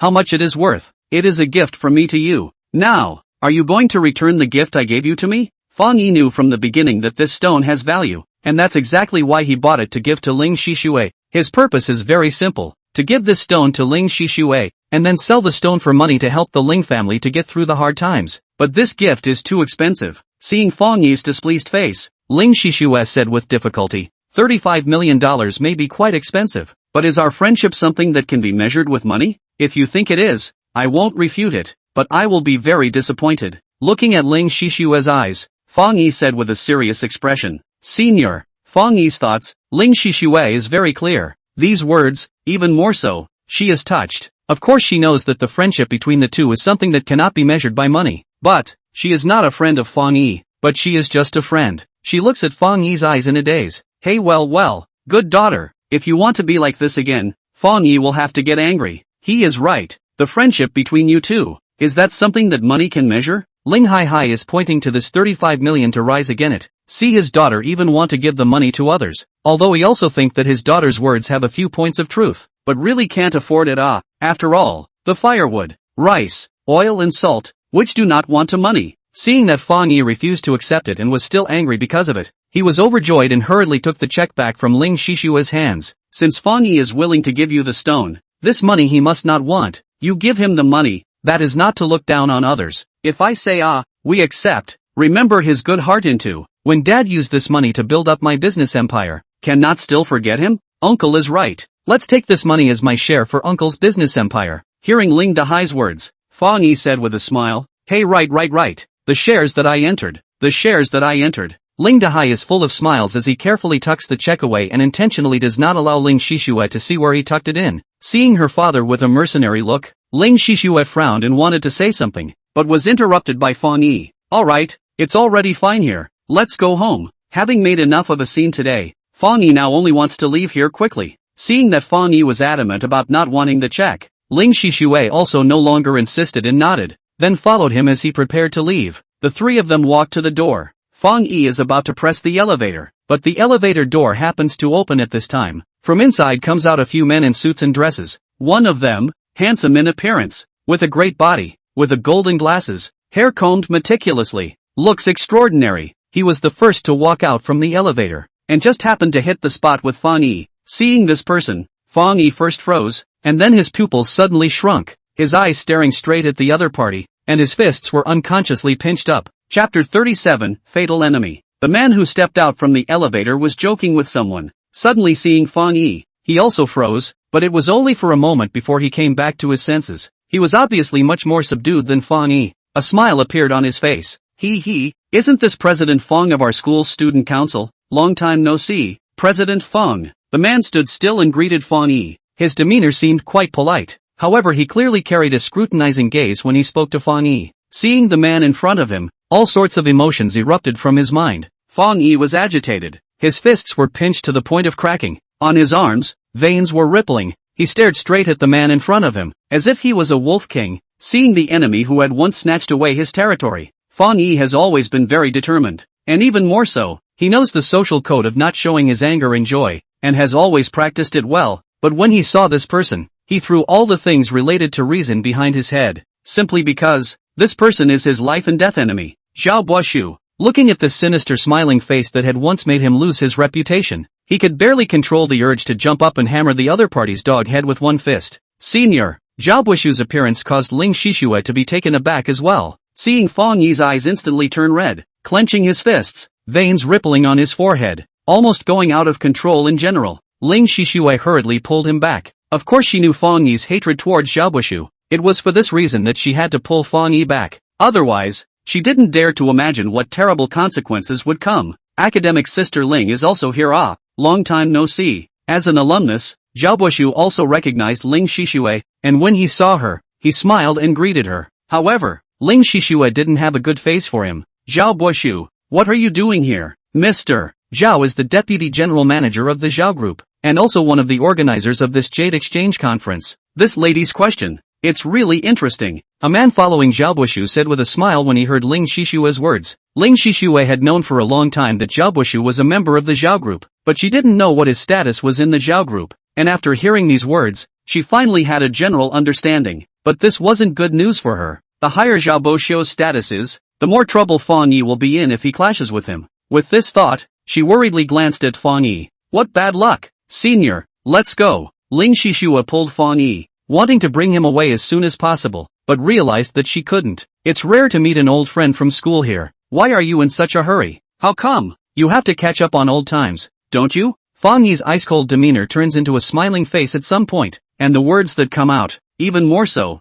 startles Ling Shishue. She looked at Fang Yi in surprise, only to see his previous rippling veins have long disappeared. Clenched fists are also stretching out. Face calm, with a light smile, as if seeing is not in the past to make him lose his reputation as an enemy, but years of not seeing an old friend. What made her feel the most incredible was that all of this transformation was almost instantaneous. Senior Zhao, long time no see. Ignoring Ling Shishue's surprised gaze, Fang Yi extended his hand towards Zhao Buoshu. Earlier, Fang Yi was still glaring viciously at himself, but now he was greeting himself with a smile. Even Zhao Buoshu was a bit surprised. He actually quite wanted to see Fang Yi get annoyed just now. It has indeed been a long time. Although he was a little disappointed not to see Fang Yi annoyed, Zhao Buoshu considered himself a man of manners. Seeing Fang Yi wanting to shake hands, he also extended his hand. Ka-ching, hiss, what are you doing? Zhao Buoshu had just held Fang Yi's hand when he suddenly heard a click, and immediately afterward, he felt a sharp pain in his hand and hurriedly pulled his hand back,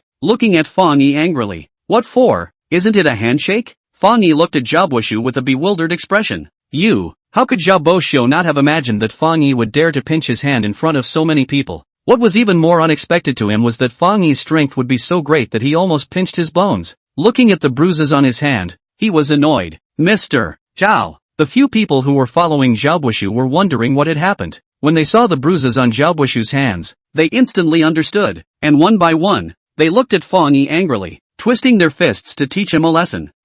Although Zhao Buishu was also annoyed, he stopped the actions of the people around him with his eyes. As one of the organizers of this conference, as soon as he came, he let his own men beat up others. What kind of behavior was it for others to see? Irritated as he was, he could endure it. Seeing Zhao Buishu's eyes, the people beside him lowered their fists. Seeing that these people didn't even rush over, Fang Yi's eyes flashed a color of disappointment. To say what he is most afraid of right now, that might be hands-on. With his strength and speed, even if the other party is together, it is not enough for him to fight with one hand. He also thought that he would give Zhao Buishu a few punches in the midst of the chaos, but it is a pity. Half a year ago you were kicked out of the school. I thought you were devastated. Now it seems that the essence is not bad. I was overly concerned. Zhao Buishu rubbed his bruised and swollen palm and said with a cold smile, "You don't say." After leaving the school, there are less conspiracies and calculations from some shameless people, and every day is a breeze. This essence is really much better, Fang Yi said thoughtfully, as if he quite agreed with Zhao Buishu's words. Zhao Buishu was not stupid. Knowing that the shameless man in Fang Yi's mouth was talking about him, a trace of resentment surfaced on his cold face, and at the same time, there were a few moments of doubt. He had previously designed to drive Fang Yi out of the school, and also made him lose his reputation. He had thought that Fang Yi was already afraid of him, but now it seems that he is not. Not only is he not, compared to half a year ago, Fang Yi's guts seem to have gotten bigger, and he even dared to make a mess when he was shaking hands with himself. Not only has his guts grown, even his city seems to have become deeper. At least, he has just put away his hatred towards himself in a moment. Now from his face, he cannot see a trace of a resentful expression, which is very much out of Zhao Buishu's expectation. Fang Yi's face didn't have a resentful expression. It wasn't that he didn't hate the other party, but it was intentionally hidden. He and Zhao Buishu were old rivals. He knew Zhao Buishu's character very well. The more he showed his annoyance in front of him, the happier he would be, because it proved that he had inflicted harm on himself, and in his eyes, his annoyance was his merit. Annoyance has no practical effect. At the very beginning it was shown. It was caused by Fang Yi suddenly seeing his enemy and losing control for a moment. After coming to his senses, he put all his anger away. Zhao Buishu likes to play dirty. Is it possible that he won't? Just now taking the initiative to shake hands with the other party was Fang Yi's return of honor to him. If Zhao Buishu was angry and let someone beat him up, he would take advantage of the chaos and clean up even him. If he wasn't angry, then he would eat a dumb loss as he was doing now. Young master, these two know each other? From afar, looking at Fang Yi and Zhao Buishu talking and laughing, and even shaking hands, Liang Tianlei assistant asked in surprise, "Who am I going to ask if you ask me?" Liang Tianlei glared at his assistant without any good humor and was also puzzled. That kid mustn't be someone invited by the Zhao family, right? The assistant speculated. Not like that. Liang Tianlei shook his head. The fact that Zhao Buishu and Fang Yi knew each other did surprise him, but although both of them had smiles on their faces, in his opinion, the smiles were more or less a bit fake.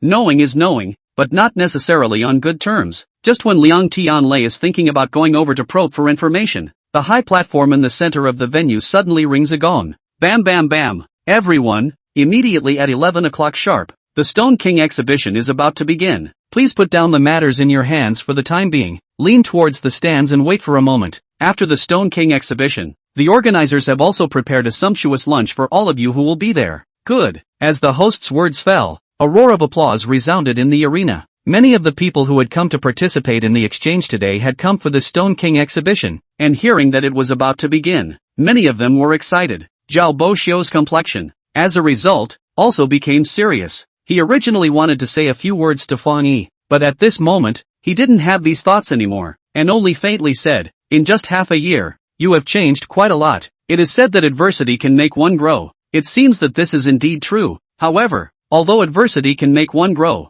one cannot always be in the midst of adversity. The first time one can get through it is luck. Who knows that for the second time, one will still have such good luck?" Zhao Buishu looked at Fang Yi, with a hint of a smile on his face. What he said was meant to be. Fang Yi knew that this was a threat. In the past, he was really quite afraid of other people's threats, but now, without trying, who knows? He smiled and responded to Zhao Buishu, similarly looking into his eyes without a trace of fear on his face. He. Zhao Buishu smiled gently at his words. His pupils flashed through a flash of viciousness, and after looking deeply at Fang Yi, he walked past him. Chapter 38. I want to stay. Mr. Zhao, do you want me to find someone to clean him up? After Zhao Buishu brought his people to brush past Fang Yi, one person asked for instructions. Zhao Boxiu has never been a person who is willing to take a loss. All along, it has always been him letting others take a loss. But just now, Fang Yi even let him take a loss. If it were usual, when he hears his men's request, he immediately nods his head. But now,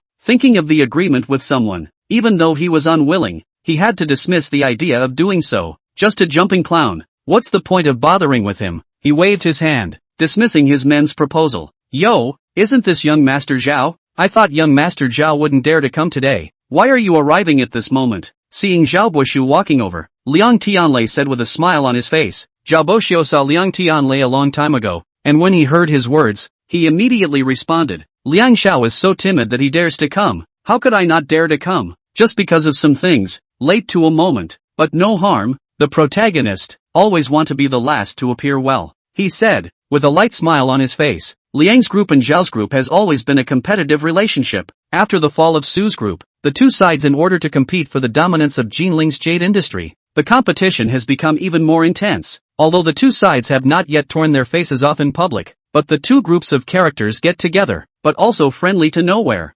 Words are all kinds of tit for tat, and in this pair, it was obvious that Liang Tianlei had fallen behind. Protagonist? Liang Tianlei coldly smiled and secretly spat. Today this jade exchange meeting, Liang Zhao two families sent out to host are the second-generation core characters of each group, also recognized group heirs. The purpose, in addition to testing their ability to stand alone, also want to borrow Shi Wangzhan's victory or defeat, to give these two similar age young juniors to distinguish between the high and the low. Undoubtedly, the Stone King exhibition was the first time that the heirs of these two major groups played in front of the public, and no matter who it was for, it was quite important. Zhao Boxiu recognized himself as the protagonist, and of course, Liang Tianlei was unconvinced. The Stone King exhibition is about to start. How come there's only one person beside Yan Liang? Is it that you didn't hire a good appraisal master? Or the ones you hired before are gone? Seeing Liang Tianlei followed by an assistant beside him, Zhao Boxiu asked with a smile. Of course Liang Tianlei's side wouldn't be without an appraisal master. Just that they were all in the lounge at this moment. He smashed his mouth. Although I don't have many people available on hand, but since I'm competing with Zhao Deshao, I don't think I'll need too many people. Hearing this, the smile on Zhao Boxiu's face grew even wider. He loved to see other people's dead duck lips. Come, I'll introduce you to young Liang, Zhao Boxiu said, pulling out a man with a small stature and somewhat tan skin from behind him, in his early to mid-30s. This is the appraisal master I invited from the Burmese Stone King family? Mr. Zhou, this is Liang Group's young proprietor, Liang Tianlei. Nice to meet you. That Mr. Zhou was short in stature, but his pair of eyes were extremely sharp. After hearing Zhao Boxiu's introduction, he immediately nodded at Liang Tianlei. Liang Tianlei carefully surveyed the person in front of him. Although the other side looks unimpressive, but he did not dare to give birth to half a bit of contempt in his heart. Myanmar Stone King family Zhou family. This is a large family in the South China province. The family operates the jade business for hundreds of years. In the entire South China province can be said to be famous. Only because of the last century, the state dynasty was established. Offended the big man, had to move the whole family to Burma to take refuge, relying on the ancestors left behind the experience of stone identification, and gradually become the Stone King of Burma. The Zhou family has a long history of family learning, and there are rumors that everyone in the family, from 80-year-old men to 3-year-old children, knows how to appraise stones. Although it is difficult to prove the truth of these words, the Zhou family has been standing in the Burmese jade and stone industry for decades, and it is unlikely that the Zhou family is not capable of doing so. For the sake of this jade exchange, I can't imagine that young Master Zhao has even invited people from the Stone King family, so he's really put in a lot of effort. Although the Stone King family was famous in the jade world, what was more famous than their experience in stone identification was their family rules. The old Stone King had once stipulated that the sons and daughters of the Zhao family were not allowed to set foot in the Chinese territory, nor could they make transactions with Chinese jade dealers, not even transactions, let alone providing stone identification services. Although Liang Tianlei didn't know what method Zhao Boxiu used to invite the Zhou family members, he could be sure that it must have cost a great price. As long as we can get the jade agency in Jinling,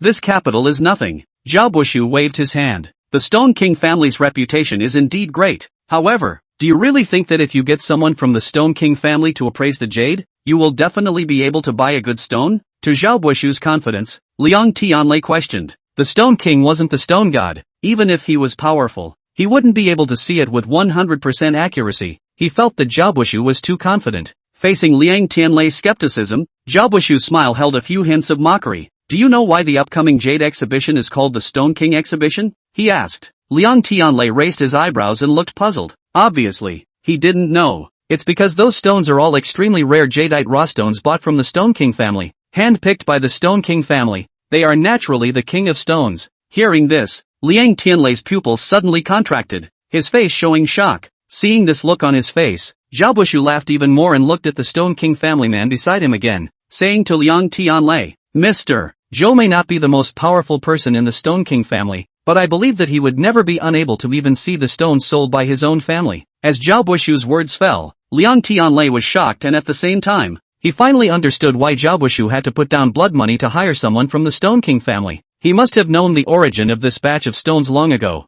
Today's Jade Exchange meeting, both the Liang and Zhao families were one of the organizers. However, they were just hanging a name. The real organizer was someone else. That person, regardless of his status, was extremely respected, and was in charge of almost all of the businesses along the entire southeastern coast. After the collapse of the Su family, the Jade business to whom and how to do, almost all is that person's decision. The competition between the Liang family and the Zhao family was something that could have been resolved with a single word from him, but that person, for the sake of fairness, still allowed each of them to do their own thing and start a fight. And this Jade exchange was his test of the results of each of the two families' respective endeavors. The Stone King exhibition displays a batch of superb jadeite stones, and each of the two families buys 5 of them. Whoever buys a stone with a higher value will indicate that the appraisal master of his family is more powerful, and will be more qualified to take over the jade industry. The victory or defeat at the Stone King exhibition, although it cannot play a decisive role, but it is also very critical. So the Zhao family invited the Stone King family. The purpose is to be able to steadily win over the Liang family.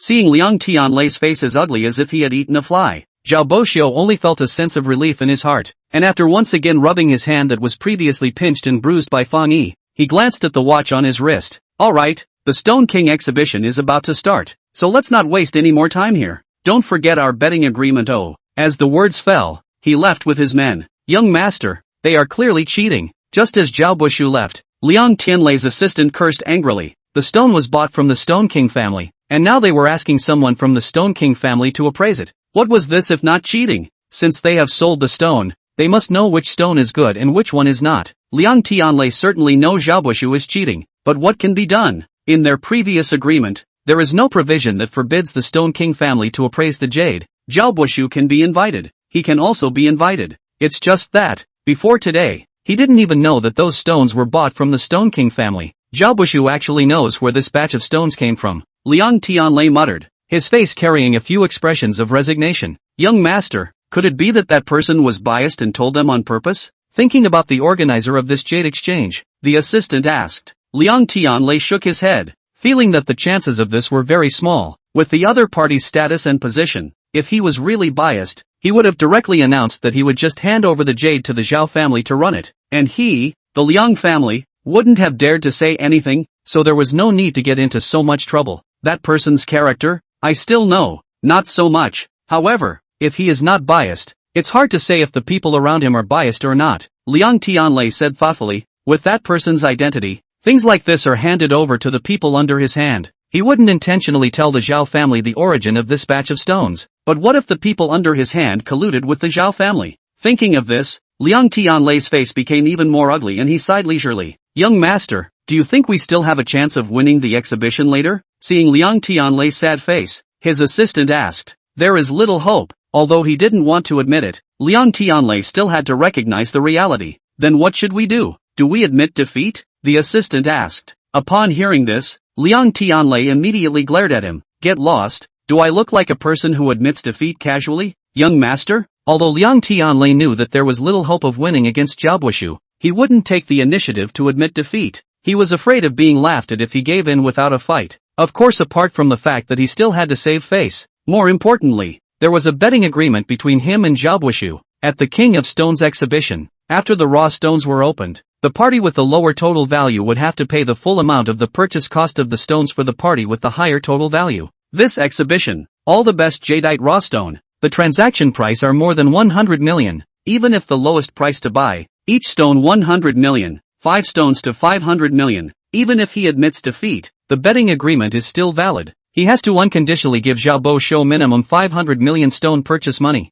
Admitting defeat is already humiliating enough. If you lose money, it's even worse. Face and money. He had to save one thing. As for disowning the agreement, although it would work, but if he really did it, it was estimated that the entire Liang family would be disgraced. He didn't even dare to think about it. Even if we can't fight, then we have to fight a little bit before we can do it. Otherwise, we won't be belittled by surname Zhao? Liang Tianlei scolded his assistant in a bad mood, then went upstairs to ask the jade appraiser he had found. On his way out, he turned back to look at Fang Yi. His expression moved, but he did not say anything, not to mention whether Fang Yi is willing to help him or not. Even if he is willing, in Liang Tianlei's opinion, his eyesight is not necessarily better than the Stone King family's people, so after careful consideration, he still dismisses the idea of seeking Fang Yi's help. Daughter, when did you know the Zhao family's youngest master? I haven't even heard you mention it. After Zhao Bushu left, Ling Dahai curiously asked Ling Shishue. He's in the same school as me and my senior,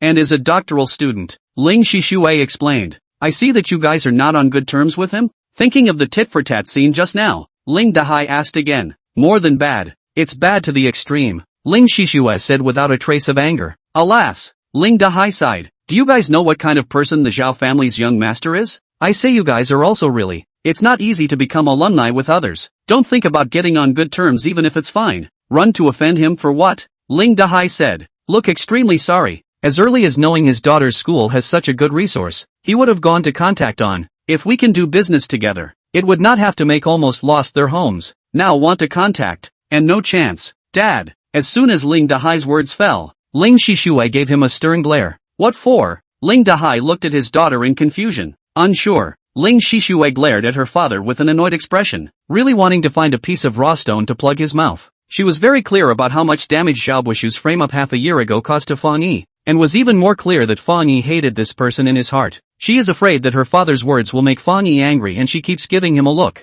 Ling Dahai only complained that his daughter shouldn't make friends with such a big shot, worrying that she would cause trouble in the future. So he didn't think too much before saying those words. As soon as the words fell out of his mouth and he saw his daughter's angry face and kept giving him glances, he instantly regretted it. Think carefully. In front of so many people Fang Yi dared to give Zhao Boxiu bitter to eat. The two must have a deep hatred is right. He only got Fang Yi's favor. How can he stand in the hostile camp? That is not anti-bone boy? He glanced at Fang Yi, only to see Fang Yi's expression is very flat. To be exact, is indifferent like a stranger. He could not help but shiver. Coughing 2 times, hastily changed his words. If I say you all have such a good temper to cross paths with him, it must be that who messed up in the first place. Ling Dahai suddenly changed his mouth, making Ling Shishue's eyes widen. Don't look at him to look like a man. A thieving look. Visible bone is not a good thing. Just now is that I reacted slowly. If fast, I rushed up to give him 2 big ear scraping. But no harm. Today first forgive him once. Change tomorrow see I hammer him again. Ling Dahai said in a tone of righteous anger. His chest was undulating, as if he was really pissed off. While saying that, he was also gesturing, and his eyes were not stopping to look at Fang Yi. Ling Shishue, who is used to her father's character, sees that Fang Yi's eyes are indifferent, but there is no sign of anger. She knows that her father's words were not taken to heart, which makes her relieved. Senior, it's alright, let's go, she said to Fang Yi. Fang Yi had wanted to leave quickly earlier, but after seeing Zhao Boxiu, he realized that his heart was not calm at all. Nor was he willing to leave like this. He had excellent ears, and even while standing in the distance, he had heard the conversation between Liang Tianlei and Zhao Bushu, and it was for this reason that he suddenly had the thought of wanting to stay. Didn't they say that there's going to be some kind of Stone King exhibition soon? I want to stay and take a look. Chapter 39, the exhibition begins. After it was announced that the Stone King exhibition was about to begin, most of the people in the venue then gathered towards the stands in the center, which also included Fang Yi, who decided not to leave. Senior. Looking at the expressionless Fang Yi, Ling Shishue wanted to say something. She was always a little worried when Fang Yi suddenly decided not to go. She didn't know if he wanted to wait for an opportunity to retaliate against Zhao Bushu, and if so, how did he want to retaliate? Although she also hates Zhao Boxiu, she has to admit that the other party's identity is really unattainable for them. Fang Yi's previous practice of pinching his hand is already taking a risk. Zhao Boxiu didn't count, and counted it as a lucky escape. If he then makes a big commotion, I'm afraid that it will be difficult to settle the matter. Looking at Ling Shishue, who wants to speak again and again, from her tense expression, Fang Yi can see what she is worried about. He grins. His cold face reveals a mouthful of large white teeth. Relieving. Don't worry, I won't do anything stupid. Even after Fang Yi said this, Ling Shishue was only slightly relieved and could not completely put her heart down. However, She only nodded her head and gave a light sound. Without saying anything more, she had already made up her mind. If she could not stop Fang Yi, then she would bear the consequences together with him. While the two of them were talking, the table on the grandstand had already been set up for placing the items, and the jade stones for the exhibition were carried out by the staff one after another, a total of 15 pieces, all of which were covered with red cloth. The stones were set out, and the host followed closely behind. First he said a few words of thanks, and then he began to introduce the Stone King exhibition. This Stone King exhibition is an exhibition of the finest jadeite stones initiated by the South Sea Chamber of Commerce, with the participation of the Zhao Group and the Liang Group, aiming to promote the exchange of jadeite in Jinling City, and at the same time, provide the guests with an opportunity to witness the various types of finest jadeite stones in the jade world. The 15 pieces of jadeite exhibited in this exhibition are all purchased from the Stone King family of Myanmar, each of which can be called the best, and is the king of stones in a well-deserved way. This exhibition, in order to add more interest, so that the guests can be more clear about the unique characteristics of various stones, Liang's group and Zhao's group, in line with the principle of friendly exchanges and mutual improvement, will have a stone identification contest. A total of 15 pieces of jadeite. Liang's group and Zhao's group will each send 5 masters of stone appraisal, each person to select a stone. Selected stones will be cut on the spot, and then by the South China Sea Chamber of Commerce's jade appraisers to assess which stone is of higher value. This competition is a friendly exchange between Zhao's group and Liang's group. Although it is friendly, but it is a competition. Naturally, there are winners and losers. Then, in the end, is Liang's group win or Zhao's group win? Please wait and see. The host's words successfully mobilized the emotions of the crowd in the arena, and as the words fell, a cheer rang out. In the midst of these cheers, the red cloth covering each stone was uncovered, revealing a variety of raw stones. One by one, the already excited jade merchants were even more excited, to the point of being unable to control themselves after seeing these stones. Holy, that piece is glass seed gold silk? There's a piece of ice seed gold silk there. Is that piece a yellow jadeite? A crowd of surprise to the point of disbelief resounded. Many of the types of jade that were said were unknown to Fang Yi, much less seen. After all, the book he bought yesterday was very thick, and he hadn't finished reading it yet. Both windows of that stone are inked jade. Superb. A total of 15 stones. Basically all are open window material. There are only open a window. There are also open a few windows. Although Fang Yi has not seen most of them, but from the excited shouts of the people around him, he can guess that these jades must be extremely precious varieties. However, there are precious ones and there seems to be cheap ones as well. Is there any mistake? Is that piece of flower green variety? How did it get mixed in? That's nothing. There's a dry white seed over there. I'll go.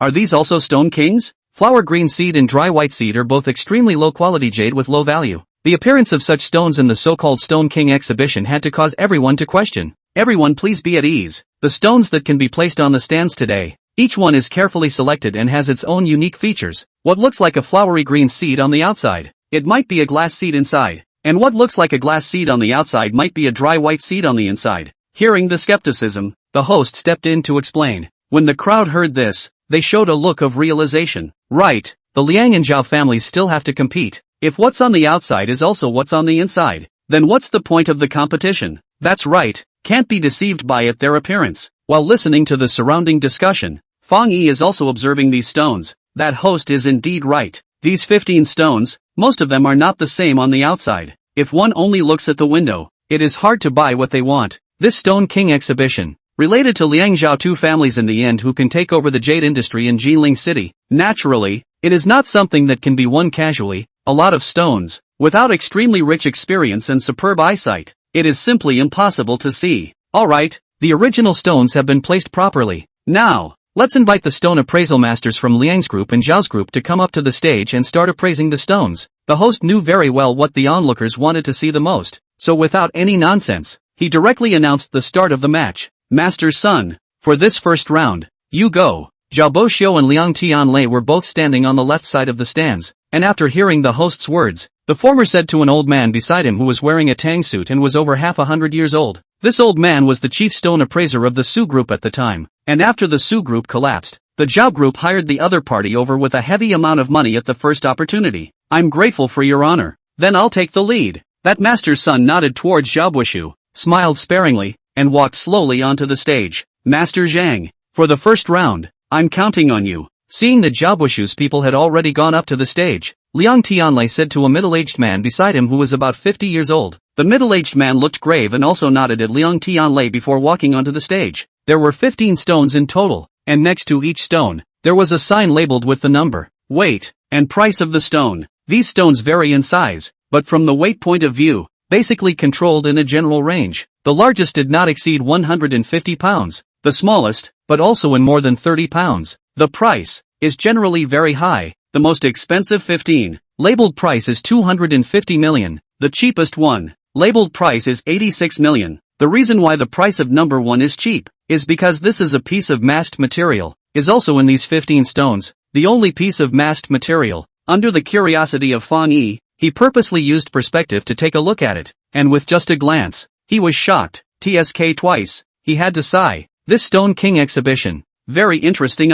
Chapter 40, Lost. After the two appraisal master on the stage, each holding a flashlight, magnifying glass, looking for what they think, the most valuable stone on the booth. Previously also noisy venue. After seeing these two masters concentrate on observing the stone, then a silence, many people eyes straight at the stage, holding their breath, as if they are not the spectators, but the appraiser on the stage. This piece, Master Son of the Zhao group was the first to identify the stone he was going to choose. Number 9. A piece of open window icy golden emerald worth $150 million, with a total weight of 85 pounds. I'll choose this piece. Master Sun just determined. Master Zhang's side also have the results. He chose number 11, worth 160 million. A piece of yellow jade. Yellow jade price is not higher than the price of ice-seed gold silk, but also not low. Color and luster of the yellow jade has a gold jade called 11 stone, total weight of 106 kilograms. In the opinion of Master Zhang, this piece of stone internal has a great possibility is also yellow fei. If all the words, even if Master Sun opened the piece of all the icy Jinshur jadeite, his price should also be higher than him. Have both masters already chosen? If selected, let's start cutting. Cut, the two masters said in unison, each drawing a cutting range on the stone. Looking at their expressions, they were both extremely confident. There were two professional stone cutting machines on the booth, and even more professional stone cutting staff. Seeing the two stone appraisal masters nodding their heads, the staff stepped forward to lift the stone, and began to cut it at the same time. There it is. It's still yellow fei. The one who cut the yellow fei was faster, and with a single cut, it revealed the emerald's head of water, which was the same as the original windowed area of the stone, which was yellow fei. Seeing this, Master Zhang was overjoyed, and Liang Tianlei also showed a look of excitement. This side cut out. No, while Master Zhang cut out the yellow fei, on Master Sun's side, there was nothing in the first cut. This made the crowd of onlookers disappointed, while Zhao Buishu also frowned. Master Sun, as if he knew Zhao Buishu's expression, turned his head, signaling him to be at ease, and then let the person cutting the stone cut the second place he drew. On the other side, Master Zhang had already made his third cut. It was still yellow fei. At this moment, the joy on his face could barely be concealed. Liang Tianlei was also excited. He thought that it would be hard to win the first round, but now it seemed to be very hopeful. Quick, from here, cut the fourth down, Master Zhang said to the staff. He couldn't wait to cut out the entire stone. The staff started to cut the fourth cut under Master Zhang's urging. This cut was still yellow fei, but this time, Master Zhang didn't laugh out loud. There are cracks. He frowned greatly. The 11th cut has cracks. It's over. The value is greatly reduced. When the onlookers saw the cracks on that stone, someone sighed. Don't worry, it's just one cut that has a crack. What if the other cuts don't? A man waved his hand and said, "Ooh, out of the water. Ice seed." No, it's a glass seed. Just as Master Shang's jadeite cut out cracks, on the other side, Master Sun's jadeite actually opened up a glass seed. The people who saw the scene all exclaimed in excitement. Master Zhang turned around and saw that Master Sun opened the glass seed. His face was even more ugly. He had just seen the stone. The color of the ice seed is not very good. He did not even think that the inside will open the glass seed. And it looks like, or the color of the glass seed is very good. Ice kind of gold silk than yellow fei price is not higher than where, but the glass seed is much higher. Not to mention, his stone also cut out the cracks. Ugh, two stones although not all cut, but a bit of eyesight. People know who wins and who loses this game. Liang Tianlei this side. Many people are sighing, and earlier still excited Liang Tianlei, at the moment is also very lost. The two stones continue to cut, and soon, there was a result. Raw stone number 11, opened 47 pounds of yellow jadeite, total value $180 million. Raw stone number 9, opened 5 pounds of icy golden jadeite, 31 pounds of glassy jadeite, total price of $215 million. The first round, Zhao's group wins. Hearing this long-expected result, Liang Tianlei let out a long sigh. Xiao Liang, I apologize. Winning the first round made Zhao Buishu, who was already confident, become even more radiant, and even arched his hand at Liang Tianlei. Looking at the smile on Zhao Buishu's face, Liang Tianlei's heart was as hard as eating a fly. Young Liang, I am incompetent. Walking down the stage, Master Zhang faced Liang Tianlei, his face ashamed. I don't blame you. I believe Master Zhang has done his best. Disappointment to disappointment. Liang Tianlei was still very dignified and did not blame Master Zhang. Hearing his words, Master Zhang didn't say anything and walked to the back of the line to stand. Master Sun really deserves to be the former Su Group's chief stone appraiser. Awesome. Looking at Master Sun who walked down, Zhao Boxiu praised with a smile. Your Excellency is flattered. Master Sun laughed. He was happy to have come out on top, and after a few words of politeness, he walked to the side and sat down. The rules of the competition. The stone appraiser who has already been on stage, may not go on stage again. Second round. Master Yang go on. Master Wang. Thank you. The second round began. The Zhao family's stone appraiser was a young man surnamed Yang, while Liang Tianlei sent out an old man surnamed Wang. That Master Yang seemed to have prepared for this, and after getting on the stage, he didn't delay too long before selecting stone number 13, while Master Wang took a full 10 minutes before picking number 5, the 13th stone. The window is a purple water species, cut out. It is ice gold silk, full of 76 pounds, $211 million to buy, worth $150 million. The 5th stone. The window opening was high ice seed. When cut out, it was glass seed gold filigree, a total of 16 pounds, $110 million bought, worth $145 million. The price of the jade stone after it is opened out is not arbitrarily set by the referee, but by the professionals according to the market price and the weight of the stone to accurately calculate. The general error will only be within 100,000, so 5 million looks not much, but low is low. No one will feel unfair. Master Yang's stone lost $60 million, but nay, in the end, the value was still higher than Master Wang's, so in this game, it was still Zhao's group that won. It doesn't matter if we lost, as long as we win this game. The cost of these jades will be paid for us by Liang Xiao anyway. Watching Master Yang walk off the stage, Zhao Buishu said with a smile, ha ha ha ha ha. The surrounding people who knew about the betting agreement between the two, after hearing this, all followed and laughed. As for Liang Tianlei's face, it had long been as gloomy as water. The second game ended. The third game soon began. The result was not surprising at all. It was still Zhao Group that won. Zhao Group's stone was worth $120 million, while Liang Group's was only worth $70 million. Zhao Group won with an overwhelming advantage. Looks like this Liang Group can't do it. It's already lost 3 games. Who says it's not? This loss is also too ugly. I can't imagine that Zhao Group's stone appraisers are so powerful. That's not true. Don't look at that, or some people just appeared 3. Can be once Su's group entrusted with the use of stone identification masters? Each of the eyesight. That is the level of the gods. Yes, I heard that Zhao's group also invited a Stone King family of people. Not yet out of it. Liang's group looks like it cannot win. Lost 3 games in a row. Open out. The total price of jade was pulled to the distance of 90 million. Although there are still 2 games did not compare. But everyone knows, this game, Liang's group simply cannot win. Not to mention Zhao's group of stone appraisers cannot miss. Even if they really miss this 90 million price advantage, Liang's group is not easy to pull flat. Not to mention, Zhao's group side, there is a Stone King family people did not use it. Even if the other stone appraiser blundered, could it be that the heir of the Stone King family would also blunder? Even Liang Tianlei didn't dare to hold such thoughts. It was for this reason that almost everyone had guessed the outcome of this match. On Zhao Boxiu's side, everyone was in high spirits, while on Liang Tianlei's side, it was all gloomy. Liang Tianlei has long known that his side may lose, but knowing that he will lose and being willing to lose are 2 different things. Knowing is knowing, but he is really not willing to lose, especially to Zhao Buishu. However, the match has gone on for 3 rounds. Even if he is not willing, what else can he do? There was no way to return to heaven. These 4 big words, like a loud bell, kept crashing into his mind, causing him to be restless. Pa! Just when Liang Tianlei was getting irritated, he suddenly felt a pain in his knee. He sucked in a mouthful of cool air, and raised his head in annoyance, wanting to see which ungrateful bastard was trying to touch his brows. Unexpectedly, just when he raised his eyes, he saw Fang Yi standing not far away, and at the same time, Fang Yi was also looking at him. Chapter 41, A Winning Hand. After the 3rd round ended, the 4th round began, and the people chosen by each of the Liang and Zhao families had already made their way onto the stage. Liang Tianlei looked at Fang Yi in confusion,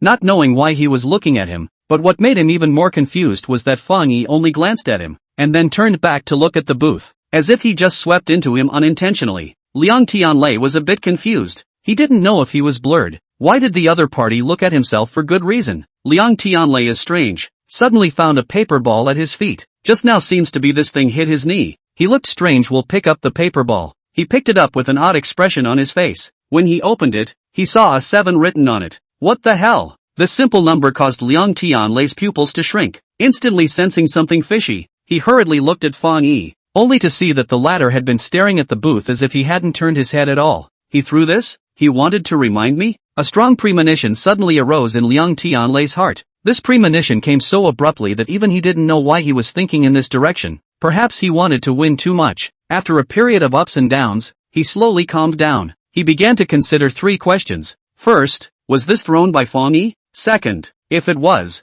he trying to help himself? Or was he deliberately lying to himself? After all, just now he was still talking and laughing with his nemesis. Thirdly, even if this was really thrown by him, and he wanted to help himself, but the stone he chose, was it necessarily the best? Thinking of these 3 questions all at once, Liang Tianlei's complexion became tangled. Suddenly, he looked at Zhao Buishu beside him, and with a twinkle in his eye, he opened his mouth to ask, Senior Zhao, just now I saw you talking and laughing with that person at the entrance. Could it be that person is a friend of Senior Zhao? I wonder which character that is. Liang Tianlei pointed at Fang Yi and asked seemingly unintentionally, why is young Master Liang concerned about who I'm talking to all of a sudden? Zhao Bucheng was watching the movements on the booth with interest, and when he heard this abrupt question from Liang Tianlei, his face showed doubt. Isn't this curious? The friends that young Mr. Zhao makes are always the sons and daughters of famous families, but this is the first time I've seen this person. His face is very raw. I don't know if it's a powerful ally that young Mr. Zhao has pulled from somewhere?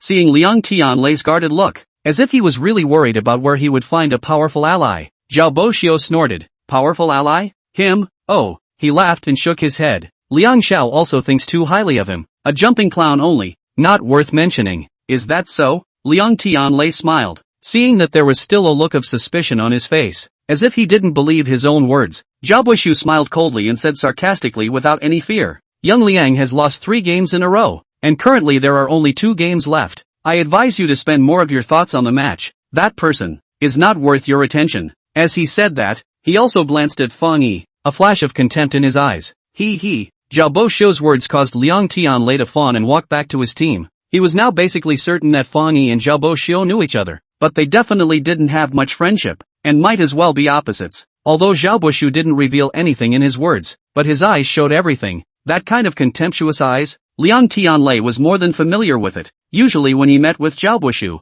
the other party was looking at him with this kind of eyes. Liang Tianlei confirmed that he was not blind. Just now Fang Yi was indeed looking at him, and almost at the same time, this paper ball appeared at his feet. He felt that there was a high chance that this paper ball was written by Fang Yi. As for whether he can see accurately or not, should he believe him or not? Thinking that before Fang Yi looked at 2 stones, all of them are valuable jade, he feels that Fang Yi should not look away. That is to say, the 7th original stone. It is very likely to open out extremely precious jadeite. Damn, I'm bound to lose anyway, so I might as well take a gamble. After considering all the various factors, Liang Tianlei gritted his teeth and finally decided to take a gamble. But at this moment, I choose number 14. Just when Liang Tianlei had managed to make up his mind and wanted to remind his own stone appraiser on the booth to pick number 7, that stone appraiser had already spoken his choice out loud. Liang Group Master Huang chooses number 14. Hearing that stone appraisal master's words, the host announced, ouch, I'm going. Hearing this, Liang Tianlei slapped his thigh and almost became so angry that he jumped out of his body. Just a few seconds late. Just a few seconds late. The rules of the competition. Once the original stone is selected, it cannot be replaced. Young master, what's wrong? Seeing Liang Tianlei stomping his feet in anger, and his face turning into a pig's liver color, the people beside him were startled and looked at him nervously. Young Liang, even if you can't win, you don't need to be this agitated. Why don't we call you an ambulance? Seeing Liang Tianlei's sudden stormy appearance, his face turning blue, Zhao Boxiu on the other side couldn't help but snicker. Liang Tianlei stormed out, not because he was thinking about winning or not, but he blamed himself for hesitating for too long. But if he had thought about it for a few seconds less, and had given a reminder earlier, Master Huang wouldn't have chosen number 14. The number 7 raw stone, just because of his indecisiveness, was lost to him. How could he not be excited? I'll choose number 6. Shortly after Master Huang made his selection, Zhao Group's stone appraiser also made his choice. Master Li of the Zhao Group chooses number 6. Hearing Master Li's choice, Liang Tianlei, who was feeling remorseful, finally breathed a sigh of relief. He didn't choose number 7. Fortunately, he didn't choose number 7. This is only the 4th game. There is still one more game to go. His side still has a chance. He kept comforting himself in his heart, and finally suppressed his remorse. 14 original stone opened 35 pounds of pure glass seed jadeite, worth 150 million. The 6th original stone opened 3 pounds of glass seed gold silk, floating emerald glass seed 19 pounds, worth 180 million. This game, Zhao's group of Master Li won. Zhao's group won again. This time the cheers in the field is smaller, because everyone is used to it. No accident. Liang's group has no hope of winning again, although Liang's group lost several games, but to say the most tragic, no more than this game. The original price of the 14 original stone 230 million, open out of the emerald is only worth 150 million. Just to buy the stone lost 80 million. The yellow master conscious shame, even when he stepped down from the stage, are all covering his face, apparently ashamed to see people. Liang's group of other stone appraisal master are also sighing. Only Liang Tianlei looked better than the previous 2 times, but also constantly out of the voice to comfort Master Huang. Although in the eyes of others, the young master of the Liang family has basically given up the idea of winning, but still have to praise his attitude towards the people under him, is really good. Under the hands of the stone appraisal master did not win once. This time in the purchase of the stone is even a large loss. He actually did not get angry at all, visible to his respect for the staff. Not only is the onlookers think so, even the few stone masters are impressed. Just now the young master is still angry storm, visible heart fire, but this fire has never been on them. Their eyesight is not good, so that the group's face is lost. He is not annoyed not to say, but even a good word of relief. Such a proprietor cannot be seen. A group of masters thinking about these feel more ashamed, each determined to go back. The need to accumulate more experience and strive to improve their own stone identification skills in order to serve the master. Liang Tianlei does not know that he is in the hearts of these masters. The image gradually tall. The reason why he is not angry. For one thing, he did not have too much hope for these people. After all, these are Zhao's group from Su's group pick left over. It was normal to feel frustrated when you couldn't beat them, but it was also normal. Secondly, it was because there was still one more round to go. Now that he had been instructed by a high-ranking person, he was only waiting to take down the 7th original stone, so he might be able to turn his defeat into a victory and wipe out his past shame. Since this was the case, what was he still angry about? He is now thinking about the 7th stone, only hoping that the 5th game will start soon. The 5th round begins. Both sides please send masters to the stage. I'm on. The host had just finished announcing, when Liang Tianlei jumped out and said something that shocked the crowd. I go. Did I hear it right? Young Master Liang wants to go on personally? What the hell? He also knows how to appraise raw stones? Do you think he knows? It's probably broken. As Liang Tianlei's words fell, the crowd speculated. Young Liang is going to personally go on stage. It's not a joke, right? Zhao Buishu also looked at Liang Tianlei with some consternation, not expecting him to propose going up to the competition himself. There's nothing left to win anyway. Go up and have some fun. Facing Zhao Buishu's doubts, Liang Tianlei responded with a smile. Seeing that Liang Tianlei looked serious, Zhao Buishu knew that he wasn't joking, and in his heart, he also thought that Liang Tianlei was broken, laughed, and rushed to the Stone King family's heir standing at the side. Mr. Zhou, for this last round, I'll trouble you. The Stone King family's heir hadn't even come out yet, and the Zhao Group's total jade price was already $120 million higher than Liang Group's. In this game, even if they sent out a random stone appraiser, the Zhao Group would most likely win. However, to be on the safe side, Liang Tianlei still sent out that Stone King family heir. A sure win was one aspect. On the other hand, it was also to let this person show his face at the conference. After all, he was invited by himself, and this was considered to be a signal to the businessmen in the Jinling Jade world, a signal that Zhao's group had contacted the Stone King family. Mr. Liang, are you really sure that you want to go on this round yourself? Seeing the Zhao group's people walk onto the stage, the host once again asked Liang Tianlei.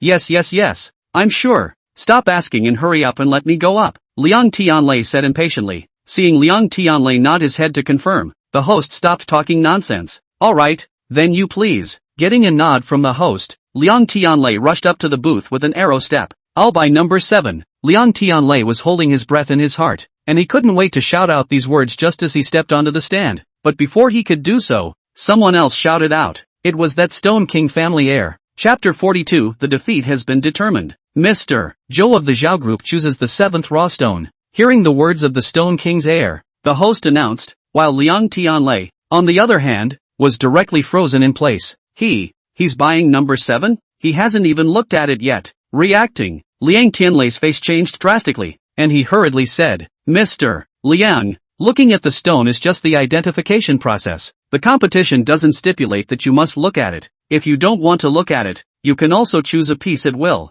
The host felt a bit puzzled by Liang Tianlei's sudden yelling, but still patiently made an explanation. Hearing the host's words, Liang Tianlei was furious. I didn't even go on stage. How could he choose so fast? This is not fair. Originally thought that the victory was assured. As long as he bought the 7th original stone, he could turn the tide against the wind. When he was on the stage, Liang Tianlei's mind had already seen the scene of his winning the game, but who knew that the other party was going to buy the 7th original stone as well, and also shouted it out before himself. Seeing that victory was in sight, only to lose the game at the last moment, how could he accept this? Liang Xiao, the competition doesn't stipulate that both parties have to come on stage together before they can start picking. Mr. Zhou comes from the Stone King family and has excellent eyesight. Isn't it a normal thing for him to come on stage and directly purchase the stone after he has already looked at it off stage? Is it clear that there is a choice in mind, but also on the top to make a pretense, delaying everyone's time? Zhao Boxiu also felt strange about Liang Tianlei's reaction, but the query Liang Tianlei raised wasn't reasonable, so he spoke out to refute it. Yeah, there's nothing wrong with what Mr. Zhou did. Why is young Master Liang reacting so loudly? The crowd of onlookers under the stage were all surprised by Liang Tianlei's reaction. Hearing the murmurs of the crowd under the stage, Liang Tianlei's face was hard to see. If he had previously doubted whether the raw stone Fang Yi provided him had value or not, then he now did not doubt it at all. Because that Stone King family people also chose that stone, obviously that is really a very valuable stone. But this moment, they believe it, and what is the use of it? The stone has been bought by someone else, but also in his eyes. Thinking about the cooked duck was watched by his own eyes flew away. He almost couldn't take a breath and went into shock on the spot. It was all because of that host. Liang Tianlei gave a resentful look at the host. He had clearly proposed to go on stage to participate in the competition from the beginning, but he was still asking questions, and it was because of this that he was delayed, making himself a beat slower than that Stone King's heir. He was not willing to do so. He really wanted to strangle this person, but he didn't dare. Not only did he not dare to strangle him, he didn't even dare to say a word of complaint, because this person was one of the representatives sent by the real organizer of this conference. He couldn't afford to mess with him. Liang Xiao, Master Zhou has already chosen the stone. What are you still waiting for? You pick it instead. Seeing Liang Tianlei standing still, some people under the stage got anxious waiting and shouted, Choose what? The stone I want has been chosen by him. What else do you want me to choose? Seeing that what was within his reach was cut off, Liang Tianlei was annoyed. Hearing the urging from the stage, he pointed at the Stone King's heir in annoyance while the thought in his mind came out. As soon as he said this, all the people who were surprised by his reaction seemed to understand why. I said, why did Liang Xiao start to go biao for a good reason? So that's why. Zhao Boxiu first laughed, then said with some contempt, Liang Xiao said that the stone you wanted to choose was chosen by Mr. Zhou. How come earlier you didn't say that you also wanted to buy this stone? Didn't I not have time to say it yet? He picked this stone as soon as he came on stage. So what else was I supposed to say? I said I also want to buy number 7. Can you let it out? Hearing Zhao Boxiu's tone with some sarcasm, Liang Tianlei was even more furious and said forcefully, letting out was definitely not an option. Zhao Boxiu wasn't arrogant enough to do so. The stone that the Stone King's heir had his eye on was bound to be extremely precious. This letting, it was not unlikely that they would have to lose. Besides, for no reason at all, why would he let it go? He glanced deeply at Liang Tianlei, recognizing that he had broken his trick. I was wondering earlier, why did you go up in this last game? Now I finally understand. You are intentionally trying to cheat, right? What did you say? Zhao Boxiu's words caused Liang Tianlei's eyes to narrow. You wanted to buy number 7. You didn't say it earlier or later. You waited until Mr. Zhou was sure. You're treating the guests present like little cuties. What? Mr. Zhou, as the heir to the Stone King family, the stone he picks must be extremely valuable. You know you can't compare to him, so you say that what he picks is the stone you want to pick. In this way, you can make a request for him to let you have the stone. If he agrees, you can then go along with it and win the match. If he doesn't, you can also protest that the match is unfair, and then propose that the match be nullified and so on. What is this not cheating? After Zhao Boxiu finished speaking, some of the people around who couldn't figure it out seemed to wake up at once and nodded their heads in succession. Yeah, it sounds like that's what's going on. Can't see that this Liang family's youngest master still has this mind? This mind is very meticulous. It's just that the trickery is a bit shameless. Zhao Boshou's words had already made Liang Tianlei so angry that he had a Buddha come out of the world and 2 Buddhas ascended to heaven. And seeing that there were even quite a few fools nodding their heads in agreement under the stage, he was even more furious to the point that his body was trembling, and he only felt that his brain was buzzing. I'll play your mom's head. I play your mom's head. If it wasn't in front of so many people, he really wanted to swear at Zhao Boshou and then jump off the stage to blast him. Dirty eyes look at people dirty. Zhao Boshou, you yourself are used to knowing despicable and shameless tricks. Do you think everyone is like you? He retorted. Facing Liang Tianlei's words, Zhao Boshou wasn't annoyed. He just smiled gently. Since you're not what I said you are, then cut the crap and pick the stone. Yeah, young Liang, quickly pick a piece. Don't be a jerk, the onlookers also urged, seeing Zhao Boshou speaking in a light-hearted manner, while the people under the stage were urging very urgently. A strong sense of powerlessness arose in Liang Tianlei's heart. Choose? How to choose? He simply does not know how to appraise the original stone. On the stage is to buy the 7th original stone. Now did not buy. He does not know what he should choose. Looking at Fang Yi on the stage, he only felt ashamed. People have already done him a favor. He still can't win the match. He doesn't even know what to say about himself. He wanted to ask Fang Yi to help him again, but after careful consideration, he felt that it was too impractical. The reason why Fang Yi wanted him to buy the number 7. That piece must be the best and the most expensive, but now the best and the most expensive one has been bought by someone. Even if Fang Yi points out to him a good piece, he can't win the game.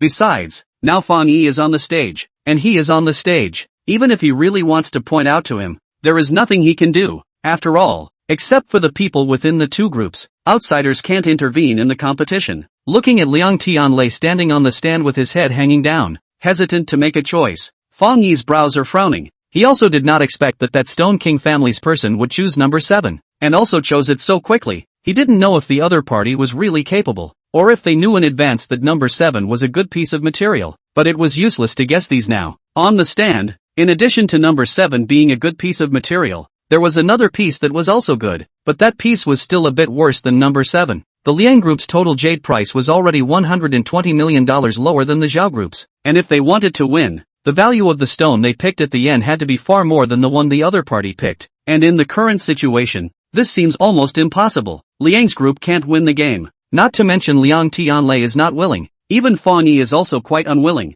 This is not to say that he and Liang Tianlei have a good relationship. The 2 of them share the same honor and disgrace. He just simply doesn't want Zhao Boshou to win. He helps Liang Tianlei, also because of this purpose. Half a year ago, Fang Yi can't let go until now. Exactly. But any man, there is no letting go. To know, at that time, the other party to the death, although in the end did not succeed. But Fang Yi will not be grateful because of this. He didn't necessarily want Zhao Boshou to lose the match, but when the other party won, thinking about the openly smug smile that was about to appear on Zhao Boshou's face made him feel bad, so he was willing to give it his all wherever he could make him lose. Although the number 7 can't be bought, but it is not really powerless, at least in Fang Yi's opinion. There is still a piece of stone that can fight with the number 7, but in the end whether he can win or not, even he is not sure, because this piece of stone is too small. Fang Yi thought for a while, thought anyway there is no other way, might as well try. Even if he can't win, at least he tried his best. Do something,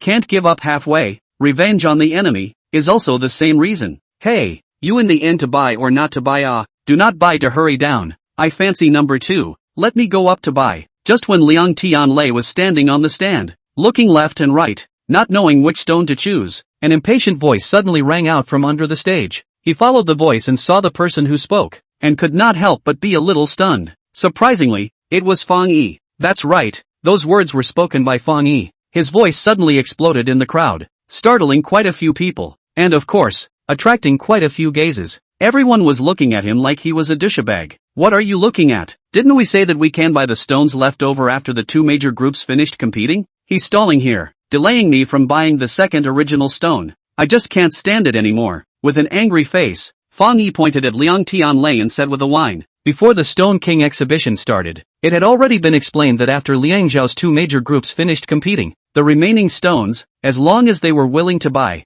regardless of their status, could be bought. What Fang Yi said was indeed correct, and the fact that Liang Tianlei had not been choosing a stone, it was indeed also quite a delay to everyone's time. In the entire venue, there are definitely more than 1 or 2 people who think like Fang Yi, but who dares to say this? I don't know. Who's this asshole? Liang Xiao also dares to rush. Doesn't he want to live? This kid is very interesting. He doesn't talk like he has a brain. After hearing Fang Yi's words and seeing his impatient face, as if Liang Tianlei doesn't choose the stone quickly and wants to go up and hit people, all of them look at him with a look of a little cutie. All of them looked at him with a look of a cutie pie, both angry and amused at the same time. Today's game, no doubt, Liang Tianlei will lose, and Jinling City Jade Industry Agency, most likely also in Liang's group, has no chance. But this, so what? Even if Liang Tianlei loses today, even if the Liang family can't get the agent right of the jade industry in Jinling City, Liang Group has tens of billions of assets in Jinling, and he is still one of the top sons in Jinling. Who dares to talk to him like this? Isn't that looking for death? Many people were looking at Fang Yi with a playful gaze, pondering, where did this strange man come from? Fang Yi's sudden outburst, uttering such horrifying words, startles both Ling Dahai and Ling Shixue. Reacting, the two of them hurriedly pull Fang Yi back. Ling Dahai even uses his hand to block Fang Yi's mouth, telling him to stop talking. Watching the fun is watching the fun. It's not right to join in the fun. Besides, he has already offended a Zhao family's young master. Does he still want to offend a Liang family's young master? Senior, stop it. Fang Yi struggled and still wanted to speak, but he was pulled back by Ling Shixue. Seeing this scene, Zhao Buishu couldn't help but have a smile on his face. He never thought that he could still see such a living treasure in Fang Yi, although he also wondered how Fang Yi suddenly mouthed off like he had hit the wrong tendon. But if the other party offended Liang Tianlei because of this, it would also be something he would be happy to see. Not to mention, the words he said were quite to his liking. Zhao Buishu heard this and obediently looked towards the stage. Liang Tianlei, do you hear me? Someone is urging you to hurry up. You have pondered for half a day up there, and there is no result, so don't delay everyone's time. If you don't want to buy it, hurry down. Fang Yi's sudden vocalization makes Liang Tianlei very strange and inexplicable. What is he looking for his own fault? Could it be because he didn't buy the No. 7 raw stone? He hates the iron? Liang Tianlei thought so, suddenly felt where not right, although he did not understand the character of Fang Yi, but from the previous simple conversation of a few sentences, the other party is not like a pompous person. Will not because of a little thing does not go well on jumping feet and cursing, if not want to scold himself. Then, he carefully pondered over Fang Yi's words and realized that in his words, he had mentioned the number 2 original stone twice. Once he thought about this, he was shocked and suddenly understood Fang Yi's intention. The other party was not trying to scold him, but was reminding him to buy number 2. Liang Tianlei is also a wonderful person. After clearly understanding Fang Yi's mind, he knows that he has to cover his ears. He pretends to be annoyed and glares at Fang Yi on the stage.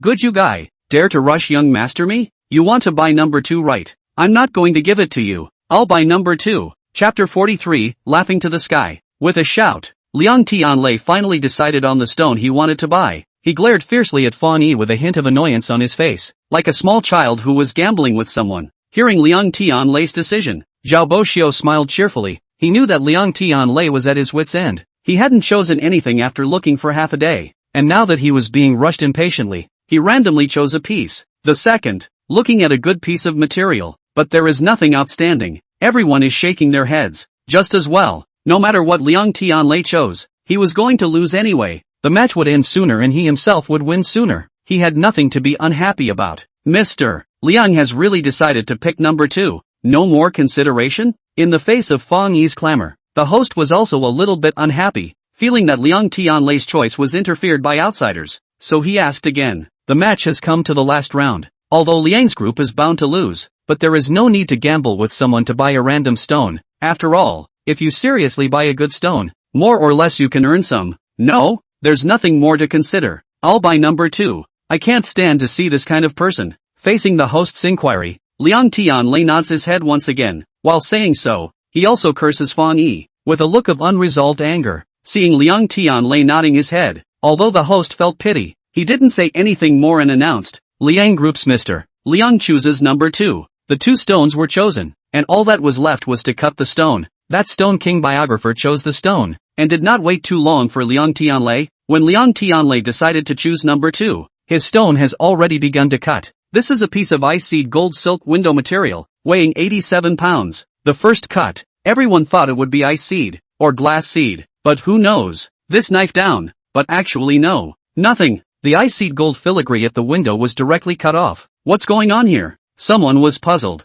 This stone more than 80 pounds. The first knife cut a full 20 pounds it, but there is no more? Could it be that there is jade at the window and nothing inside? Even cut the stone staff are confused. He is in accordance with the line drawn by the Stone King haircut. previously also afraid of this knife down to the inside of the jadeite cut down it. Who knows that the inside is stone? Cut again from here. See inside just stone. That Stone King heir seems not at all surprised. Draw a line again. Let continue to cut. Seeing his calm demeanor, he seemed to have it all figured out, and the noises under the stage all followed suit, each one continuing to stare at the stone with unblinking eyes. Cutting stone staff according to the second line carefully cut down. All of this suddenly caused a clamor. There's jade. It's a glass seed. No, it's a floating emerald glass seed. Slow down. That is so much green. Stone King heir's name is already loud. The stone he picked. Naturally there are many people concerned. The first knife did not cut out something. Let many people think that this Stone King heir is just a vain name, so they all stare straight at that stone, want to see whether it can cut out something, and now cut out. Not only that, but also cut out so that everyone is unexpected material. The cut out, like a boulder falling into the water, stirred up 1,000 waves, the entire venue in an instant, exploded. Holy, so much green. Superb really, I'm not blind, am I? This isn't Pao Chui? What floating cui You did not see the incision that a few clusters of green. Awesome I thought this is a piece of ice seed gold silicate. I did not expect that there is a fault inside. Worthy of being the Stone King heir, even the fault can be seen. I have not seen such a stone for many years. This is a massive green. The same stone, containing two different kinds of jadeite, was already extremely rare, and to be able to see both kinds of jade, such a person, was not something that could be compared to an ordinary stone identification master. Awesome. The Stone King family, it really lives up to its name. That's not true. It's obvious that there are no false champions in the name of the family. After a burst of excited shouting, many people in the venue are patting the Stone King family's ass, to express the heart infinite admiration. Jadeite, the highest value is undoubtedly glass seed, and the value of the glass seed, and the value of the green contained therein to grade. Flocculent green, uneven distribution, known as the glass seed ginsher, point green, more than flocculent, the same uneven distribution, known as the floating chui, the value of the ginsher above, and mass green, is larger than the point, although also uneven distribution, but because of which the green is more. There are large pieces of some of the pendant can be made into a full green, and thus the value of the floating chui above, known as the mass green. In a word, glass seed jadeite, the more green, the higher the value, and this stone, is the mass green, which in today's jade world, already belongs to the top material. Seeing this piece of jade, even the always calm and introverted Zhao Boxiu, are laughing, and behind him Zhao group of those people, is a joyful. Previously, there were still those who were unconvinced by the Stone King's heir, but at this moment, they were all praising him, even the faults could be seen. It was really remarkable, and they thought that they did not have this ability. Mr. Zhou of the Zhao group has opened 5 caddies of ice seed golden jadeite and 7 caddies of clustered green glass seed, with a total value of $411 million. When the host announced the value of the 7th raw stone, there was another gasp of surprise in the arena. There was no doubt that the 7th raw stone was the highest value in today's match. Many people applauded while complimenting Zhao Boxiu. As for Zhao Boxiu, after hearing this price, he also clenched his fists repeatedly, obviously very excited. How can you not be excited when you can win and make a big profit at the same time? Hearing the price of $411 million, Liang Tianlei's face unconsciously jumped. This stone opened out. Zhao's group's jade total price is already $530 million higher than Liang's group's. More than 500 million. Can he really win? He looked at his own selection of the second stone. The heart really cannot be quiet. This stone is not big, only 50 pounds. The window is floating green glass species, although it looks good, but after all, too small. Look at the width of the skin at the incision. If all cut, at least have to cut off half of the stone, but cut away half, leaving 25 pounds. Even if this 25 pounds are all floating green glass species, that is not worth more than 500 million. Liang Tianlei, who got a hint from Fang Yi earlier, can't help but be upset at this moment. To win, it's really too difficult. However, things to this point, he also knows, no matter what opened, cannot blame people. Fang Yi before let him choose 7, and 7 opened such a good emerald. Visible people are dedicated to help him. To blame, can only blame their own. Hesitation is too long, reaction is too slow. Mr. Liang, it's your turn. Seeing that Liang Tianlei's stone hadn't started cutting yet, the host urged, cut it. Liang Tianlei really didn't dare to hold any hope and said casually after hearing the host's words, this, Mr. Liang, you haven't marked it yet. Where do I cut it from? Cutting stone staff looked at Liang Tianlei with a difficult face. How to cut each stone? There is a stone identification master marking. Otherwise, they do not dare to get down. If the cut down count who? Hearing this, Liang Tianlei looked at the stone in front of him. How would he know how to cut it? When Fang Yi instructed him, he didn't say anything. After thinking about it, he waved his hand. Just cut it casually. Casually? Casually? The staff was startled by his words. Seeing the other party's concern, Liang Tianlei said with a straight face, just cut it casually. Don't worry, I won't blame you if it collapses. Seeing that Liang Tianlei looked serious and wasn't joking, and having gotten the last word of assurance, the staff member obeyed Liang Tianlei's instructions despite his timidity, and started to cut carefully. He started cutting from the window. The first knife down. Inside is still floating emerald glass species. The second knife down.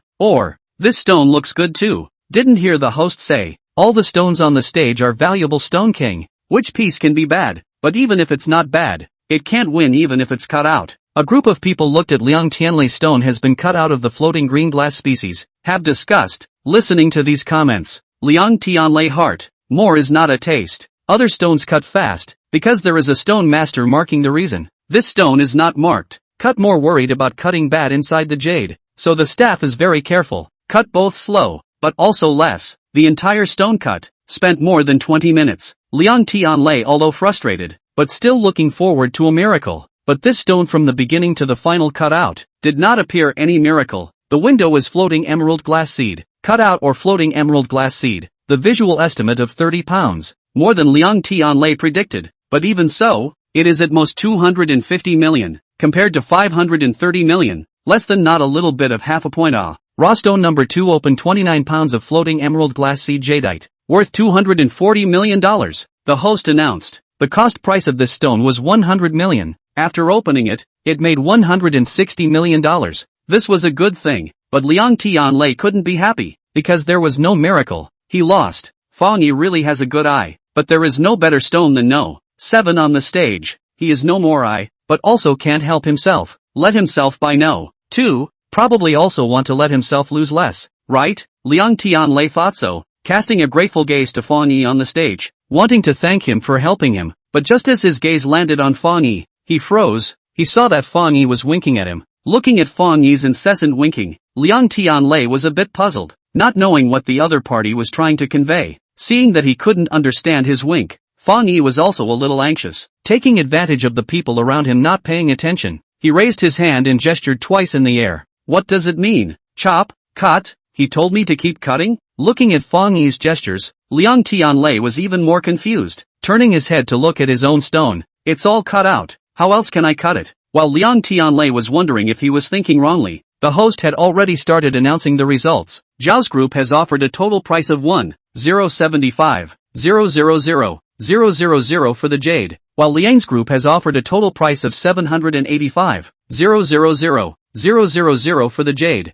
due to Zhao's group's total price for the jade being higher, so I announced that for this competition. Zhao's group. Slow down. Just as the host was about to declare Zhao group the winner, Liang Tianlei stopped him in time with a shout. What's going on? What is Liang Xiao doing? Many people were uncertain when they saw Liang Tianlei make a sound. Even the host looked over in confusion. Don't be in a hurry to announce. I haven't finished cutting yet. Liang Tianlei looked at Fang Yi several times and was sure that Fang Yi was asking him to cut again. Although he couldn't figure out why, he decided to believe Fang Yi after thinking about it. After hearing Liang Tianlei's words, everyone froze. Not finished cutting? How else can we cut? The host looked at the stone in front of Liang Tianlei and showed a difficult look. Mr. Liang, hasn't this stone been completely cut out? Who said that? I still have to cut it. Liang Tianlei said with an unhappy face. Still cut? How else can I cut it? Are we going to cut down this good stone? Someone couldn't help but laugh. Zhao Buishu frowned, feeling that Liang Tianlei's words were a bit unreasonable, and he didn't know if he was trying to stall for time.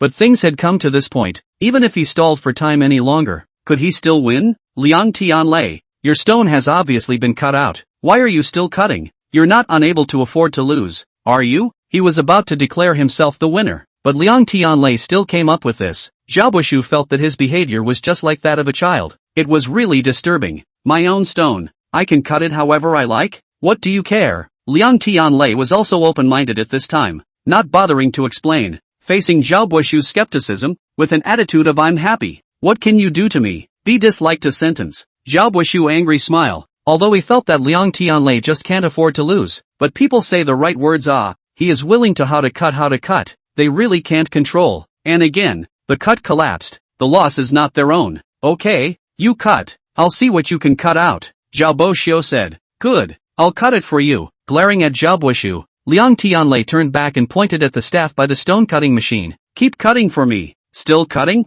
Mr. Liang, this is all ready. Hurry up. Don't dawdle. It's mine if it's cut down. You're afraid of nothing. Interrupting the words of the staff, Liang Tianlei said with a face full of impatience. Good. Okay. Seeing that Liang Tianlei had to cut, the staff didn't dare to say anything, took the piece of glass seed jade and cut it. Loser wasteful. Mr. Liang is out of his mind. I'm afraid he's lost his eyes and is a bit delirious. He's still young. He's too weak to withstand a blow. Watching that staff really cut down the glass seed jadeite, a group of onlookers of jade merchants were all in pain. They have seen countless cut stones. This is still the first time to see a direct cut jade, or floating emerald glass seed, worth more than 200 million. This knife is a few million.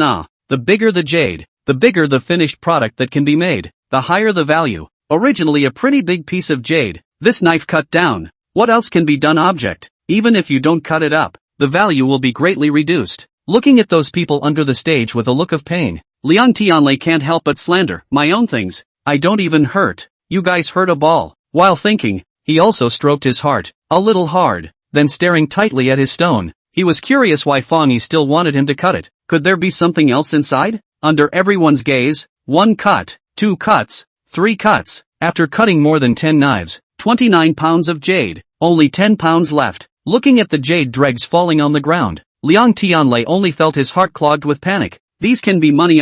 After cutting for so long, nothing was cut out. He felt like he couldn't even lift his breath. There seems to be something. The staff member cutting the stone made another cut and suddenly stopped, looking at Liang Tianlei and said, What? Quick, let me take a look. Liang Tianlei had been staring at the stone and was ready to accept his fate. When he heard the man's words, he hurriedly ran over to look at it, and at this look, he froze on the spot. Immediately afterward, he laughed up to the sky. Ha ha ha ha ha. Chapter 44, Jade of Jades, Imperial Green. Ha ha ha ha ha. Liang Tianlei's laughter spread throughout the entire venue. Everyone looked at him in shock. Just when everyone thought that Liang Tianlei was not unable to bear the blow and had lost his mind, under Liang Tianlei's instruction, that staff member cut out the stone completely. What? Accompanied by several shrieks, all the puzzled gazes turned into disbelief after seeing the cut. As for Zhao Boxiu, he was even more shocked. How is this possible? Ha ha ha ha ha. Zhao Boxiu, didn't you say that you wanted to see what I could cut out? Now, have you seen it? Seeing Zhao Boxiu's face full of shock, Liang Tianlei laughed so hard that tears were coming out of his eyes and asked loudly.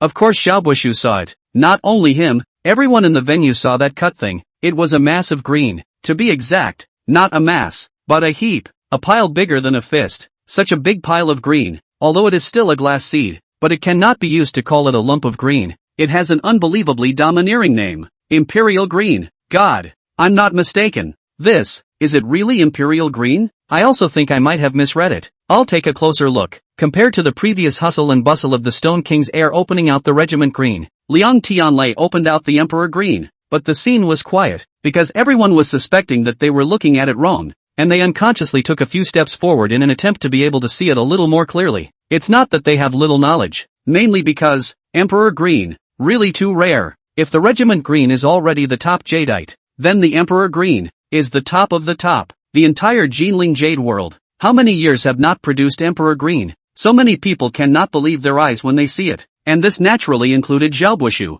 Zhao Boxiu only thought that Liang Tianlei was not convinced of defeat and wanted to play a rogue. He did not expect that he would open the Emperor Green, although not much, but the Emperor Green, even if only a thumb size, that is the existence of the value of the city. Not to mention, look at the area of this green, then the thumb can be much bigger. Cut. In Liang Tianlei's excited voice. After spending another 10 minutes, the staff cut out this pile of Emperor Green completely, a little bigger than a fist, with a total weight of 3.5 pounds. Mr. Liang has opened the very best Imperial Green, total weight 3.5 pounds, as for the value, is still being calculated. When the Emperor Green was opened, even the host and the several judges responsible for pricing the jade were taken aback. The host wanted to announce the price, but the Emperor Green had not been available for many years, and for a moment, the judges couldn't even find the reference conditions. Several judges tossed half a day, and finally found a piece of information on the computer. The above is 3 years ago. China's Magic City auction sold an Emperor Green bracelet. It was worth $150 million. Although the Emperor Green is not much bigger than the Regiment Green, but its price, but far from the regiment green can be compared. In addition to its own green distribution uniform, the reason for the extremely high quality, there is a big reason, is rare. Groups of green is also quite rare, but after all, every once in a while can also open a few pieces too, while the Emperor green, but not to say open can open out. Jinling Jade World. There have been 5 years has not been out of the Emperor green jadeite, whether it is the original stone or finished product. Almost all of the raw stone just make finished products, will be bought at a high price, and the person who bought it, will never sell it again. Emperor green jadeite out of the world, basically a flash in the pan, never existed on the market for more than a month. Because of this, the jade merchants in Jinling City almost didn't recognize the Emperor green when they saw it. Since the imperial green jadeite has not circulated on the market for a long time, the exact value cannot be calculated, and only its value has to be estimated, which is tentatively set at $900 million. The host finally announced the price after half a day of discussion among the crowd of judges. 900 million. This price made the venue. Everyone was marveled. On the one hand, they marveled at the high price of the imperial green, and on the other hand, they also marveled that the Liang family, which was originally destined to lose miserably, had turned around and won. Zhao Buoshu, didn't you say I was destined to lose? How? Learning that his Emperor green was worth up to $900 million, Liang Tianlei simply couldn't wait to jump up and down. He pointed at Zhao Buoshu and asked, his face flaunting, bringing his villainous face to the extreme. Asterisk. Looking at Liang Tianlei's teasing look, Zhao Buoshu hammered his fist on the table. How could he not have imagined that his side had clearly been winning? But in the end, he had lost. The reason for this was because Liang Tianlei bought a random stone in a bet with someone. He bought a random stone and it was an imperial green. How could he be so lucky? Zhao Buoshu was furious, tightly clenched his fists, not even able to breathe well, just felt his chest was stuffy. Beside him, those stone appraisal masters who had previously looked smug. At this moment, the expressions on their faces were also very unsightly, and the Stone King's heir was no exception. I am incompetent and have failed Mr. Zhao's high expectations, he said to Zhao Buoshu. He originally thought that number 7 should have been the best stone on the stage, but who knew that there was an imperial green present in number 2? This, not to mention he couldn't see it. Even if the elders of his family came, they couldn't see it either. Jade within jade. Ah, rare in the world. On the one hand, he is not willing to lose. On the other hand, he is also very curious. Liang Tianlei is so sure that no, 2 can open the Emperor green. He even went so far as to cut the Pao Chui glass seed, and cut it so decisively. Thinking this way, he couldn't help but look at Fang Yi. He remembered that the first person who said he wanted to buy the second stone was this person, but as he looked around, Fang Yi's face, except for the pain of being robbed of the second original stone, he could not see anything else. Lightly glancing at this Stone King's heir in front of him, although Zhao Buoshu was furious with anger, but considering the other party's identity, in the end, he still held back his anger and did not say anything more. Zhao Group's jade totaled $1,775 million. Liang Group's jade totaled $1,445 million. I declare this match. Liang Group wins. The voice of the host announcing the winner rang out. Although many people felt resentful for Zhao Buoshu, they were just watching the game. Whoever won had little effect on them, so one by one, although their faces were odd, they still clapped their hands and applauded. Liang Tianlei won. Fang Yi's face also revealed a smile, not because of Liang Tianlei's victory, but because of Zhao Buoshu's defeat. 900 million price. Even he was shocked. He knew that the Emperor green is the best jade, but do not know the value of geometry. Earlier looked at the second stone in the Emperor green jade is not much bigger than a fist. He was worried that he could not win it. Now it seems that he was overly concerned. Zhao Buoshu, now that I've won our parley, don't forget yo. Hearing the cheers in the arena, Liang Tianlei laughed out loud and purposely reminded Zhao Buoshu not to forget the parley agreement. Zhao Buoshu lost the match. His face was already hard to see, hearing the betting agreement, thinking that he still had to pay hundreds of millions of dollars worth of stone purchasing fees for Liang Tianlei. He really wanted to vomit blood. The point was, these words from Liang Tianlei were things that he had said before, and hearing them in his ears at the moment, his face had a fiery feeling. Oomph, let's go. Cutting Liang Tianlei a fierce glance, he let out a cold snort and flung his sleeves away. Watching Zhao Buoshu's face turn blue with anger, Liang Tianlei's heart was so happy that he smiled even more broadly. He turned his head to look at where Fang Yi was earlier, and wanted to offer his thanks, but he realized that, at some point, Fang Yi had disappeared. Alas, Fang Yi, you said that you are interested in the number 2 raw stone. You don't yell you yell, this is good now, was bought away. I'm not going to be able to do that. Seeing that the second raw stone has opened up an imperial green emerald, Ling Dahai is first shocked, and then he sighs repeatedly, looking at Fang Yi with a grumbling expression of hatred. That was $900 million. How much is $900 million? He didn't even know, but without a doubt, it must be a lot. In his thought, if it wasn't for Fang Yi's indolence, saying that he wanted to buy no, too at an early stage, provoking Liang Tianlei would inevitably not buy no, too. As long as Liang Tianlei does not buy, then after the game is over, himself and Fang Yi then go to buy the stone. The 900 million will be theirs. But now, it was too late to say anything. He beat his chest inside. Actually, I didn't expect that there would be such a good emerald inside. At that time, I was just casually talking about it. Who knew that he really bought it? Fang Yi said with an innocent face, looking at his expression. It seems like he is also quite regretful. Alas, Ling Dahai let out another sigh. Okay, Dad, if you didn't buy it, you didn't buy it. Why are you acting like this? You won $35 million before. Are you still not satisfied? Seeing her father complaining, Ling Shishue said, satisfaction is satisfaction, but so much money has passed us by. It's really heartbreaking. Ling Dahai wailed. Ling Shishue glares at her father without any good reason and ignores him, turning her head to look at the remorseful Fang Yi. Her face can't help but show a hint of suspicion. Fang Yi's earlier move of urging Liang Tianlei was too abrupt, not like his style at all, and after he urged him, Liang Tianlei immediately chose the second original stone. Not to mention, he also frequently looked at him. How she thinks about it is a bit strange. There is always a feeling that Fang Yi is instructing Liang Tianlei, although Fang Yi and Liang Tianlei didn't have any friendship, but they had a common enemy. Zhao Bushu losing the match might be exactly what the senior would like to see. The more Ling Shishue thinks about it, the more she feels that it is fishy. She is about to ask Fang Yi, but unexpectedly Fang Yi speaks first. Well, I think it is me and this stone are not destined to be together. There is no point in regretting now. The Stone King exhibition is over. There is not much to see. Let's just hurry and go home. After Fang Yi finished speaking, he urged and was about to leave. Fang Yi, although just now you were just talking casually,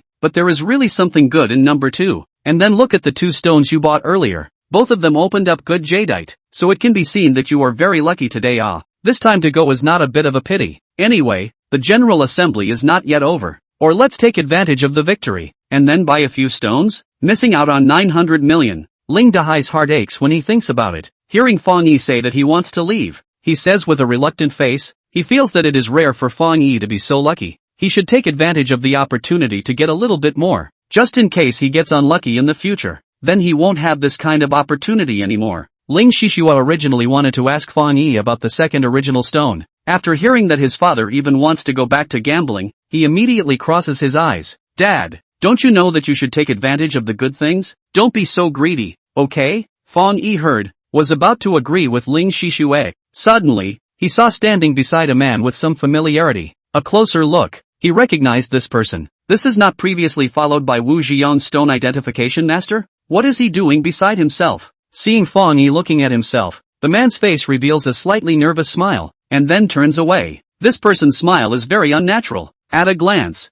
it is not right. Fang Yi is very puzzled. He does not know what this person wants to do. He scans the surrounding, and sees that not far away from a jade stall, Wu Ziyang and Han Yan are looking blearily at this side. When they see their gaze, they hurriedly turn their heads. Although these two people turn their heads quickly, but they did not escape Fang Yi's eyes. Earlier he was still puzzled, but after seeing this scene, it seems like he understands what is going on. Wu Ziyang's urine. Fang Yi is too clear, but he is just in the company over him. He gave birth to so many things, and now let him lose 700,000. He will not let go, although he has taught him a lesson, but he obviously did not long memory this moment and hold bad it. Fang Yi laughed. Although he is not a small-minded people, but also not a tolerant and generous. Someone always want to give you a trip. Really annoying. Since the other party doesn't have a long memory, then on the way out, he himself will give him another long memory. With this thought in mind, Fang Yi retracts his gaze, looks at Ling Hai, and after a slight thought, mysteriously comes forward.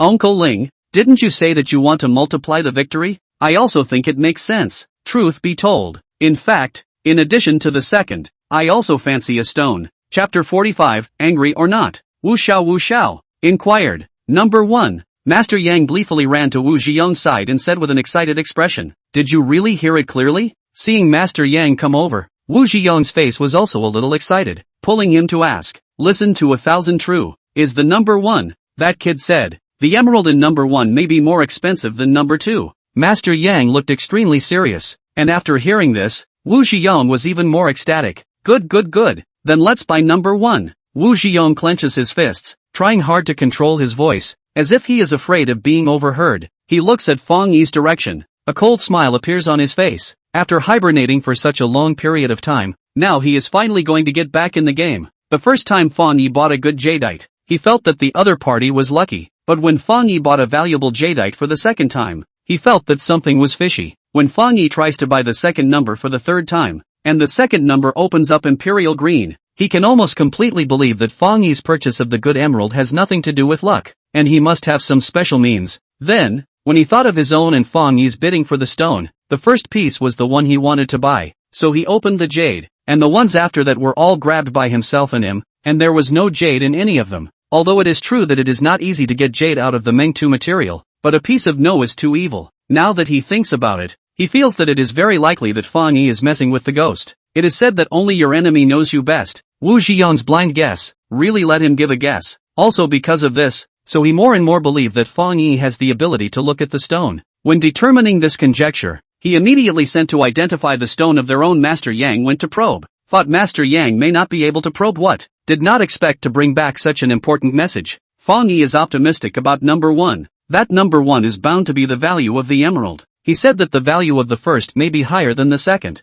The second Emperor Green is already worth 900 million. Higher than this? That is not more than $1 billion? The more Wu Zhiyong thought about it, the more excited he became. Looking at the expression on his face, he couldn't wait. Go, let's go buy number 1. Wu Zhiyong said and was about to head to the booth when Han Yenyun, who was on the side, pulled him back. Han Yenyun's nature wasn't strong. On the contrary, it was also a bit cowardly, but that didn't mean she wouldn't think independently. Seeing Wu Zhiyong's impatient look, she frowned, always feeling that it wasn't that simple. Ziyong, are you really going to buy number 1? What if you lose money? Loss? Hearing Han Yenyun's words, Wu Zhiyong almost laughed out loud. If I were to pick the stones myself, I might lose. But with the stones picked by Fang Yi, how can I still lose? The few stones that Fang Yi had his eye on had never lost money. You believe in him that much? Seeing the confidence on Wu Zhiyong's face, Han Yenyun asked. It's not that I want to believe him, I have to. Look at the stones he bought before. Which one didn't produce jade?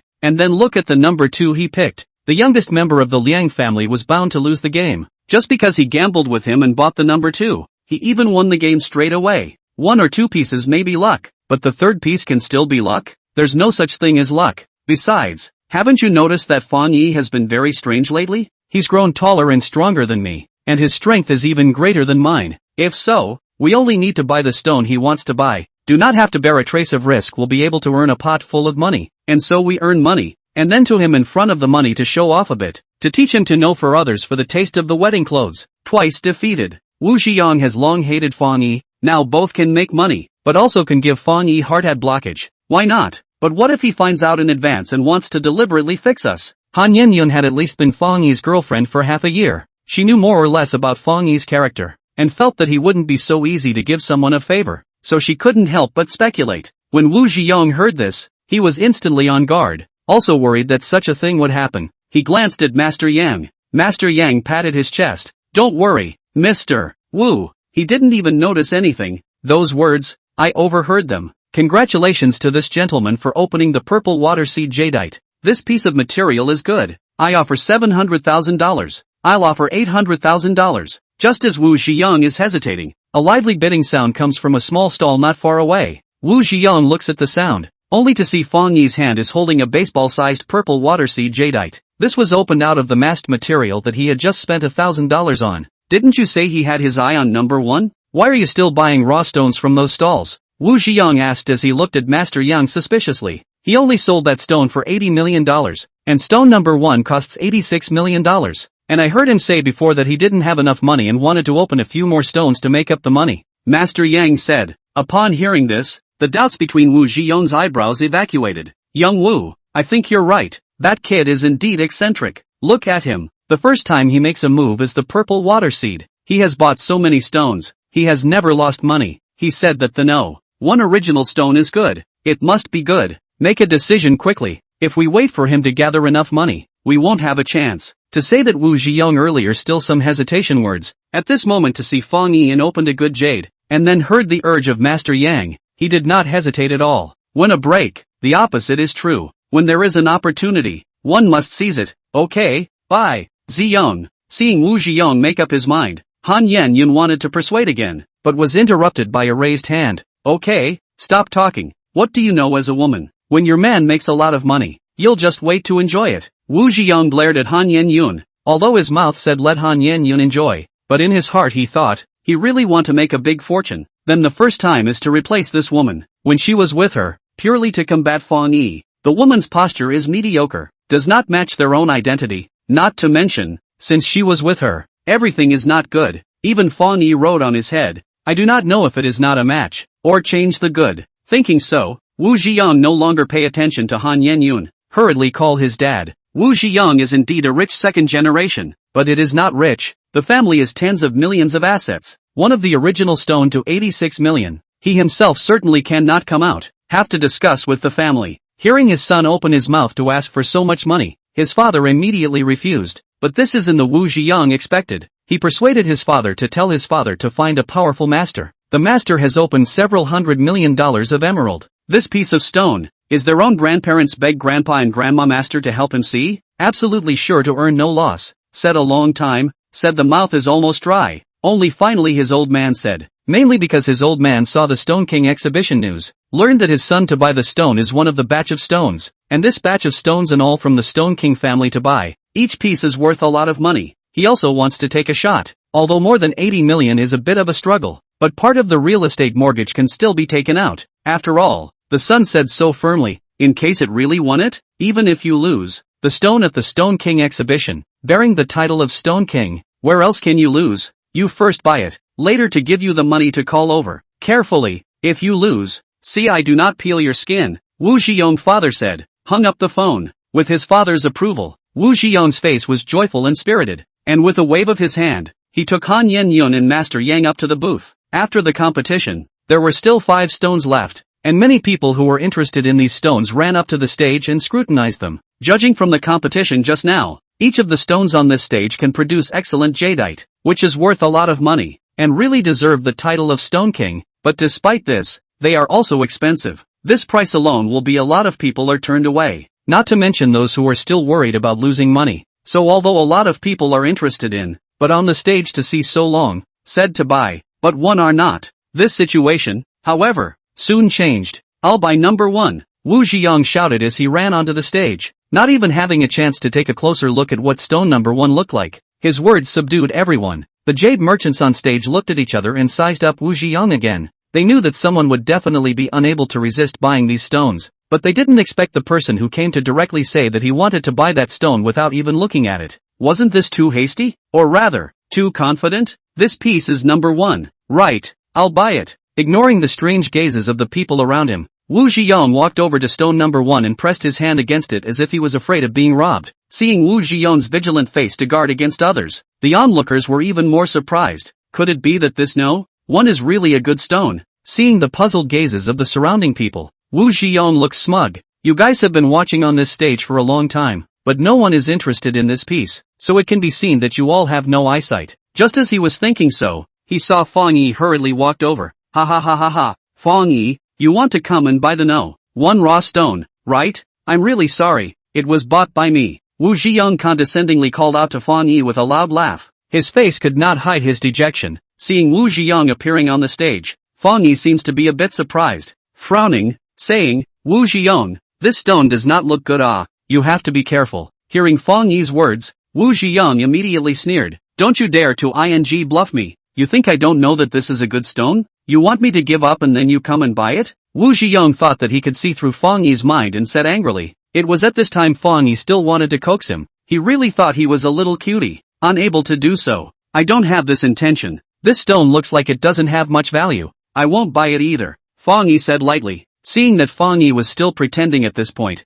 the smile on Wu Ziyong's face became wide. He felt that the calmer Fang Yi's appearance was, the more nervous he was in his heart. After all, this was the stone that he had picked out and wanted to buy, and now he had taken it away from himself. Fang Yi, this stone, now that I have gotten it, will never let go. The heavenly priced emerald that you picked out with great difficulty, but you gave it to someone twice. Angry or not, Wu Ziyang is touching the stone with one hand, just like touching his beloved woman, with a face of enjoyment. However, when saying this, the face of enjoyment obviously has more than a few points of grimace. At these words, Fang Yi was somewhat speechless and shrugged his shoulders without responding. Wu Ziyang was already excited at this moment. Open this stone for me. He rushed the staff on the stage. Chapter 46, A Gift of Thanks. Sir, do you really want to buy this stone? The host had not yet stepped down from the stage and asked with a skeptical look on his face when he heard Wu Ziyang's words. Of course it's true. Who has nothing to do and has the time to tease you? Hurry up and open it for me. Wu Ziyang can't wait to announce his victory. Damn. Earlier lost 700,000. Now think about it or still flesh paint it. This hand, he wants to earn back with interest. The host got the news before. Said the number 1 stone is only used for the competition. The competition is over. It will be taken back. Do not sell. He would like to tell this to Wu Ziyang, but I did not expect Wu Ziyang, a high and mighty look, dared to yell at him. As one of the representatives sent by the South Sea Chamber of Commerce to participate in the jade exchange, even Liang Tianlei and Zhao Boxiu didn't dare to show disrespect to him. What kind of was this? I said, are you deaf or something? I told you to open. Seeing that the host didn't move a muscle, Wu Ziyang became angry and chided. Hearing this chiding, the host, who originally had a trace of goodwill in his heart, completely discarded that trace of goodwill. Some people, you really can't be nice to them. Alright, since this gentleman wants to buy the number 1 raw stone, let's open it. The host smiled coldly and waved at the staff. The staff member understood and immediately carried the stone over and started cutting it. Wouldn't it be over if it was like this earlier? Grading. Seeing the stone began to cut, Wu Ziyang also decisively signed the stone purchase contract. While signing, while also dissatisfied with the host glared at, although the host is still coy smile, but see Wu Ziyang in the contract to write down the name. His eyes clearly show a few points of mockery. See Wu Ziyang staggering, as if the number 1 is really what a good stone. Many people will look over, to see what in the end can be cut out. The first knife down, nothing, but Wu Ziyang is not anxious at all. This stone is 40 pounds it. This only cut how much? The good stuff is all on the inside. He asked the staff to cut the second knife. The second cut, still nothing. The third cut, still nothing. How could it be? Could it be in the back half? A total of just 40 pounds of stone. These 3 knives went down, already cut off half of it. Saw nothing. Wu Ziyang did not believe in evil. Let cut the second half. The staff followed his instructions. Continue to cut. The 4th knife. The 5th knife. The 6th knife. Watching a piece of stone dregs fall down, while there is nothing inside the stone, Wu Ziyang's heart, too, slowly sank to the bottom. How can this be? How can this be? Seeing that the last cut was still just an ordinary stone, Wu Ziyang finally couldn't bear it and sat on his butt on the ground amidst a sound of self-questioning. Ziyang. Seeing that nothing came out of the $80 million stone, Han Yun also panicked and hurriedly supported Wu Ziyang. Master Yang, didn't you say that the number 1 stone is more precious than number 2? Wu Ziyang grabbed Master Yang beside him and asked almost angrily, veins rippling on his face. At this moment, Master Yang's face was also ugly, suddenly being held accountable. He looked innocent. This, Wu Xiao, which is what I said. This is clearly him. Master Yang pointed at Fang Yi and didn't dare to put words into his mouth. After hearing his words, Wu Ziyang took another look at Fang Yi, only to see that his face was flat, and a few smiles were contained in the flatness. So how could he not know that he was cheated by Fang Yi? Asterisk asterisk asterisk asterisk. Fang Yi, you tricked me. He fiercely turned his spearhead, pointing at Fang Yi, cursing profusely, his eyes rounded, his pupils scarlet, with an appearance of hating to eat his flesh and drink his blood. Hearing this, before Fang Yi could retort, there were people around who could not stand to watch. This person has no problem. He came up and said that he wants to buy the no. 1 raw stone. People advised him to be cautious. He insisted on buying it. As a result, now that he has lost money, he is blaming others for cheating him? Yes, I also wonder, what kind of brain circuit? He's not a lunatic, is he? I was so nervous when I saw that he was going to buy the no. 1 stone. It's very likely that he's a lunatic. Seeing Wu Ziyang's furious eyes and veins bulging, the people on the stands couldn't help but stay far away while talking, fearing that he would jump up and bite someone. Wu Ziyang, I told you to be cautious a long time ago. Why don't you listen? Fang Yi looked at Wu Ziyang with a pained look. Of course, all of this was just him pretending. At the beginning of the Stone King exhibition, Fang Yi knew that there was nothing in stone number 1. It was not an original stone at all. It was just a stone, an ordinary stone. It was precisely for this reason why he had found the Stone King exhibition interesting before, placing a worthless stone on the same stand as other valuable jadeite raw stones, something that no one, including him, would have thought of. Listening to the words around him, Wu Ziyang already felt his blood rushing up. and then looking at Fang Yi's appearance. It was clear that he was mocking him, so how could he bear it anymore? Fang Yi, I'll kill you, he shouted and was about to rush off the stage. Stop him. The host was accustomed to big scenes, seeing Wu Ziyang buying a stone at a loss. He even wanted to storm out and injure someone. He was not shocked and was not angry. And with a command, the two security guards on the stage rushed forward and grabbed Wu Ziyang to death. The reason why the no. One raw stone, as an ordinary stone, was placed in the exhibition was not because the organizer's stone appraiser had lost his eyesight. Rather, it was intentional. The purpose then was to test the eyesight of the Liang and Zhao family's stone appraisers. If they couldn't even see an ordinary stone, how could they still take over the jade industry? The order from the top. After the competition, the number one stone should be put away. Cannot be sold. Just now the host also wanted to remind Wu Ziyang, but Wu Ziyang a high and mighty look, completely do not put him in the eyes, but also rebuked him. This makes the host very upset. Even if he may be scolded when he goes back, he is willing to let Wu Ziyang suffer a little. Although Wu Ziyang was tall, the two security guards were not shorter than him and were practicing, so although Wu Ziyang struggled a lot, he still couldn't move after being grabbed by the two men and just yelled, "Let go of me! Let go of me! Fang Yi, you lied to me!" Daring to cause trouble at the jade exchange, not a small amount of guts. The host glared at Wu Ziyang and said towards a staff member under the stage, "Notify the Jinling Police Department and ask them to send someone to deal with it." With that, waving his hand, Wu Ziyang was taken off the stage. "Fang Yi, you bastard, you shall not die." Looking at Wu Ziyang being dragged away, with the voice of cursing himself still coming out of his mouth, Fang Yi was not annoyed at all, shaking his head and letting out a sigh. He also left the exhibition stage. "Kid, you are ruthless with this move." Walking up to Ling Dahai, looking at Wu Ziyang who was dragged away, Ling Dahai scared twice, his face showing his intolerance. "Dad, you still sympathize with him? This person is bad. This is how he should be taught a lesson." Ling Shishue was a staunch supporter of Fang Yi no matter what. Ling Dahai had never dealt with Wu Ziyang, but from the previous situation, the other party did not look like a good person. Not to mention, Fang Yi was the one who pitted him and not himself. He would not comment too much in vain to cause annoyance. Listening to his daughter's words, he sensibly shut his mouth. Wu Ziyang was dragged away. Han Yenyun also followed and left, but Master Yang who had been following them did not leave. Not only did he not leave, he also ran towards Fang Yi. "Mr. Fang." Running in front of Fang Yi, Master Yang's face reveals a fawning smile. "Thank you, Master Yang." Fang Yi looks at the other party appreciatively and hands over the baseball-sized purple water seed jadeite in his hand. "This piece of jadeite can be sold for $1 million here. Take it out and sell it. The price will only be higher." Hearing Fang Yi's words, Master Yang carefully receives the emerald and smiles so much that his eyes squint into a slit. "Thank you, Mr. Fang. Thank you, Mr. Fang." After thanking several times in a row, Master Yang carefully measures the jadeite on his hand and realizes that it is indeed a good material. Before he leaves with a smile on his face, there is no doubt that Fang Yi and Master Yang have reached a deal, and this deal is to induce Wu Ziyang. Previously, Fang Yi wanted to cheat together with Master Yang, but on second thought, in case there is a loophole in his plan, what if the fish don't take the bait? It is because of this concern that Fang Yi sought the help of Master Yang. Master Yang is Wu Ziyang police stone appraiser, and he does not have a close relationship. This person's ability is not much, mixed in the jade world for several years. Even millions of money have not accumulated, but he is accustomed to opportunistic, so although no ability, everywhere to get a little, but also can barely make ends meet. There is no position. As long as someone is willing to give money, anything is willing to do. He came to this venue, is to make money. As for whose money, in his opinion, is not very important. Besides, Fang Yi was so generous, it was really hard for him to refuse, so he agreed to do Fang Yi a small favor. Looking at Master Yang's back as he leaves upside down, Fang Yi feels the benefits of having money for the first time.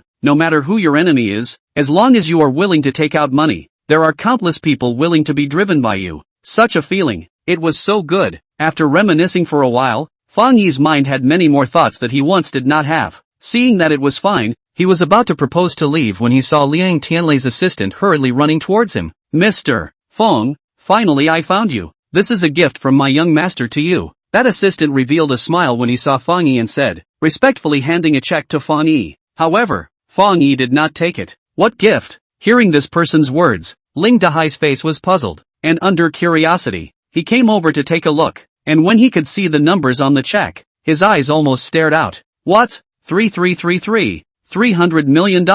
Chapter 47, The Living God of Wealth. Seeing the numbers on the check, Ling Dahai almost fainted. and after hearing her dad's words, Ling Shixue also covered her mouth in surprise. Only Fang Yi. His face was calm. Earlier, when Liang Tianlei said that Fang Yi was not ordinary, the assistant still had a few moments of disbelief, but now that he saw Fang Yi's face was calm, he finally believed in his own young master's words. Although 300 million is not much, but it is also not a small amount. In the face of such a huge sum of money, he is still able to keep his face calm. It is indeed not like an ordinary person. Thinking this way, the assistant's expression becomes more and more respectful. This is a small token of appreciation from the young master. I hope Mr. Fang will accept it. No merit. Sorry. Just lightly glancing at the check, Fang Yi shakes his head, as if he did not expect Fang Yi to not accept it. The assistant looks at him with surprise, then says, Mr. Fang is modest. If not for your guidance just now, my son will not be able to turn defeat into victory. This is the reward you deserve. Sorry, I don't understand what you are saying. Hearing the other party's words, Fang Yi looks confused and turns around to leave. Seeing that Fang Yi not only refuses to accept it, but also wants to leave, the assistant gets anxious and remembers Liang Tianlei's words, and hurriedly says, it's fine if Mr. Fang refuses to accept this money. My family's son is in the second floor parlor, and I hope to ask you to come upstairs for a chat. I am not familiar with your family's son. There is no need to catch up, Fang Yi said and entered the elevator without looking back. Alas, Mr. Fang, Mr. Fang, the assistant shouted at the elevator door, trying to persuade Fang Yi back, but Fang Yi was not moved in the slightest, and in the other party's anxious cries, the elevator door slowly closed. Fang Yi, so much money, why don't you want it? The elevator slowly descends. Ling Dahai looks at Fang Yi in surprise and asks with a face of pity, I didn't help him with anything. How dare I ask for this money? Fang Yi smiled. How did you not help? Aren't you? Ling Dahai said, suddenly froze, not knowing what came to his mind, then changed his words. Even if you didn't deliberately help, but if it wasn't for you shouting out number 2, I guess Liang Tianlei wouldn't have bought number 2. To say the least, this is also considered to be an unintentional help. That money, I think you should take it. That's 300 million ah. Ling Dahai's eyes are hot. Fang Yi smiled and shook his head, not commenting on Ling Dahai's words. 300 million is indeed a lot, but Fang Yi is not short of money right now. What's more, it's not like he is helping Liang Tianlei for the sake of money. Still, helping Liang Tianlei is not the purpose. Pitting Zhao Bo Xiu is the purpose. Now, the purpose has been reached. Remembering Zhao Bo Xiu's appearance when he left the scene in annoyance and indignation, Fang Yi has nothing to be dissatisfied with. He didn't want this money because he didn't want to get involved with Liang Tianlei, because he knew very well that Liang Tianlei gave him money. But it wasn't just as simple as showing gratitude to him. What did you say? Someone is helping him? Walking out of the elevator angrily, Zhao Bushu raised an eyebrow when he heard the words of the person beside him. Having lost the match, he was still in a bad mood right now. Not bad. Earlier I saw Liang Tianlei pick up a paper ball from the ground with a 7 written on it. It was for this reason that I was worried that the number 7 would be taken by him, which is why I called out number 7 as soon as I stepped onto the stage. The one who spoke was the Stone King's heir, and these words made Zhao Bushu even more surprised. He had thought that Liang Tianlei was playing a rascal before, but he didn't realize that he was really prepared to buy number 7. Are you sure you're not mistaken? Sure. Who's helping him? That person's eyesight is even as good as yours? Zhao Bushu felt it was incredible. It might even be above me. I'm not sure exactly who it is, but I think it might be that person who shouted number 2. The Stone King's heir said. The person who shouted number 2? Zhao Bushu narrowed his eyes, and after a moment's thought, he instantly remembered who it was. Fang Yi? Just after uttering the name, he then shook his head. Impossible. Why is Mr. Zhao so sure? The Stone King's heir was puzzled.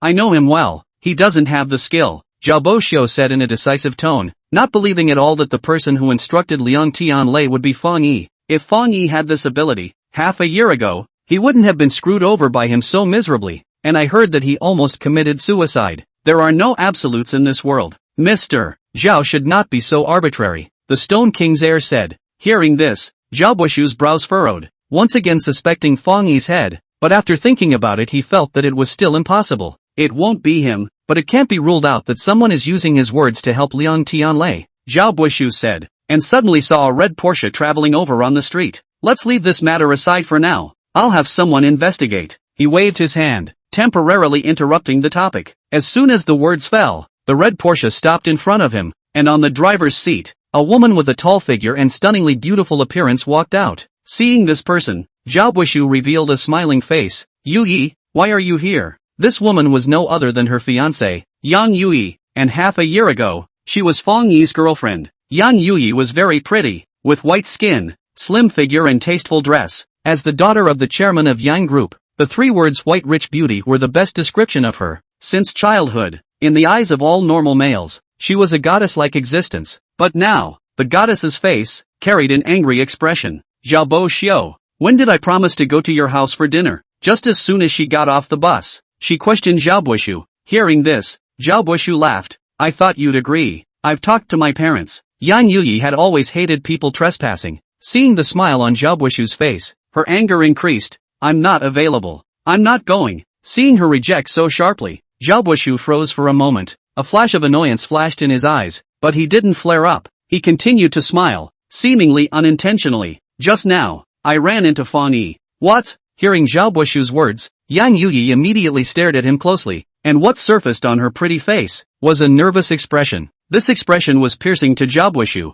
I didn't do anything to him, Xiaobo said. Hearing this, Yang Yuyi sighed in relief and stared into Xiaobo's eyes, saying, this is best. Don't forget what you promised me. These words that resembled a warning caused Xiaobo's expression to become a little twisted, but it was only fleeting. Of course I won't forget what I promised you, but I hope that you won't forget your promise to me as well. Looking at Yang Yuyi's beautiful face, he said meaningfully. These words caused Yang Yuyi to be slightly stunned. In her eyes, there were a few points of unwillingness, and after a full half a moment of silence, she took a deep breath and made a very reluctant decision. I'll go to the evening gathering. These words finally made Xiaobo reveal a smiling face. He nodded with satisfaction and looked at the watch on his wrist. It's already afternoon. Go now. Just right. While saying this, he pulled open the car door and entered the passenger seat. Seeing Xiaobo sitting in, although Yang Yuyi was not happy, she did not say anything, and after sitting in with an expressionless face, she started the vehicle and the car took off. Fang Yi just walked out of the elevator and happened to see Xiaobo getting into Yang Yuyi's car. Suddenly seeing this scene, he froze in place. Senior, Ling Shishue did not expect to come downstairs to see Yang Yuyi. She was surprised and hurriedly went to see Fang Yi's reaction. Seeing that Fang Yi froze and did not move, she somewhat worriedly pulled the corner of his coat. If she remembers correctly, Fang Yi and Yang Yuyi have not seen each other for half a year. After not seeing Yang Yuyi for half a year, Fang Yi still recognizes her at a glance. However, that's all. His heart doesn't have any special waves. If he has to say something, it's just hatred. To this once beloved woman, he had a hatred no less than that towards Xiaobo, and this hatred was gradually being transformed into a drive for revenge. I'm fine. Seeing Ling Shishue's nervous eyes, Fang Yi smiles, completely hiding the gloom under his eyes and passes over a gentle gaze. His expression looked as if he did not recognize Yang Yuyi at all. Ling Shishue knew Fang Yi too well. Although she couldn't see anything from his face, she was clear that within Fang Yi's heart, there was bound to be great fluctuations. It's getting late. Time to go home. He rushed Ling Shishue father and daughter and said, we haven't even eaten lunch yet. Let's eat together before we leave. The venue for the Jade Exchange had prepared lunch, but they left without eating, and now that it was already afternoon, Ling Dahai's stomach was croaking with hunger, so he couldn't help but propose. No, I still have some things to do when I go back. Fang Yi shook his head and refused. Hearing Fang Yi say this, Ling Dahai also does not stay. That's good. Thank you for today. Come to uncle's house for dinner some other day. Aha. Fang Yi nods his head and agrees to Ling Dahai's invitation before leaving alone. We made a lot of money today. What should we eat? After Fang Yi left, Ling Dahai pondered. Dad, do you feel that the senior is a bit off? Looking at Fang Yi's back, Ling Shishue asked in a puzzled manner. Not right? What's wrong? Ling Dahai looked at his daughter curiously. Although the senior has always refused to admit that he knows Jade, it seems to me as if he really does. And I always feel that he shouted number 2 as a deliberate reminder to Liang Tianlei. Ling Shishue said with a serious look. Hearing this, Ling Dahai's pupils shrunk, revealing a surprised expression. Really? I guessed. Although Ling Shishue did not dare to say for sure, her guess was not unfounded. She knew Fang Yi too well, and always felt that some of Fang Yi's actions were quite abnormal when the Stone King exhibition was going on. Besides, after Liang Tianlei won the match, didn't he give Fang Yi a check to express his gratitude? Maybe he also knows that Fang Yi is deliberately helping him? It's fine to blindly guess these why. It's a waste of effort. Ling Dahai glared at his daughter without any good reason. Ling Shishue is unconvinced, although it's a guess, but it's not unfounded. Besides, I'll go and confirm it. When I have time, I'll ask my senior to see if I guessed it right. Ling Shishue just wanted to ask Fang Yi, but she didn't expect to come down and meet Yang Yuyi. She knows that Fang Yi must be in a bad mood, that's why she didn't ask. thinking to ask again in a couple of days. Learning about his daughter's thoughts, Ling Dahai, who was still not caring earlier, cannot help but look gloomy. Looking at Ling Shishue, who was still thinking beside him, he shouts out, "Good girl, what's wrong?" Ling Shishue looked at her dad in confusion, only to see him turn his head and look at himself, said in a serious tone, "This person sometimes can't be too smart. No, too much is not necessarily a good thing." "What are you talking about, dad?" Ling Shishue didn't understand what her father meant. "I'm saying that we only need to know what people are willing to let us know. What they don't want us to know, it's better not to know." Hearing these tongue-twisting words, Ling Shishue frowned, and from her father's serious gaze, she suddenly felt that these words meant something. "Dad, do you know something?" She scrutinized her unreliable father. Suddenly asked this question, Ling Dahai's body trembled and hurriedly shook his head. "No, I don't know anything." Seeing her father looking like a thief, Ling Shishue became even more skeptical. "You must know something, tell me quickly." "I really don't know anything, all I know is that I'm hungry and have to eat," Ling Dahai said, busy running towards the roadside restaurant. "Dad, stop right there. You say, what the hell do you know? Where are the people?" After easily handing over the formalities of purchasing the raw stone, seeing that the assistant did not invite Fang Yi up, Liang Tianlei hurriedly went downstairs, looking around the field. There was only the assistant, and there was no figure of Fang Yi. He frowned and asked, "Gone?" The assistant cried out and said to Liang Tianlei, "Gone." Upon hearing the assistant's words, Liang Tianlei's voice rose more than 10 decibels. "Well, Mr. Fang didn't admit that he helped you, refused to ask for the money, and said that he didn't know you well and there was no need to catch up, so he left," the assistant said carefully. Hearing his words, Liang Tianlei was so angry that his heart fluttered, but not angry at Fang Yi, but angry at his assistant. "You asshole, even if you can't invite him,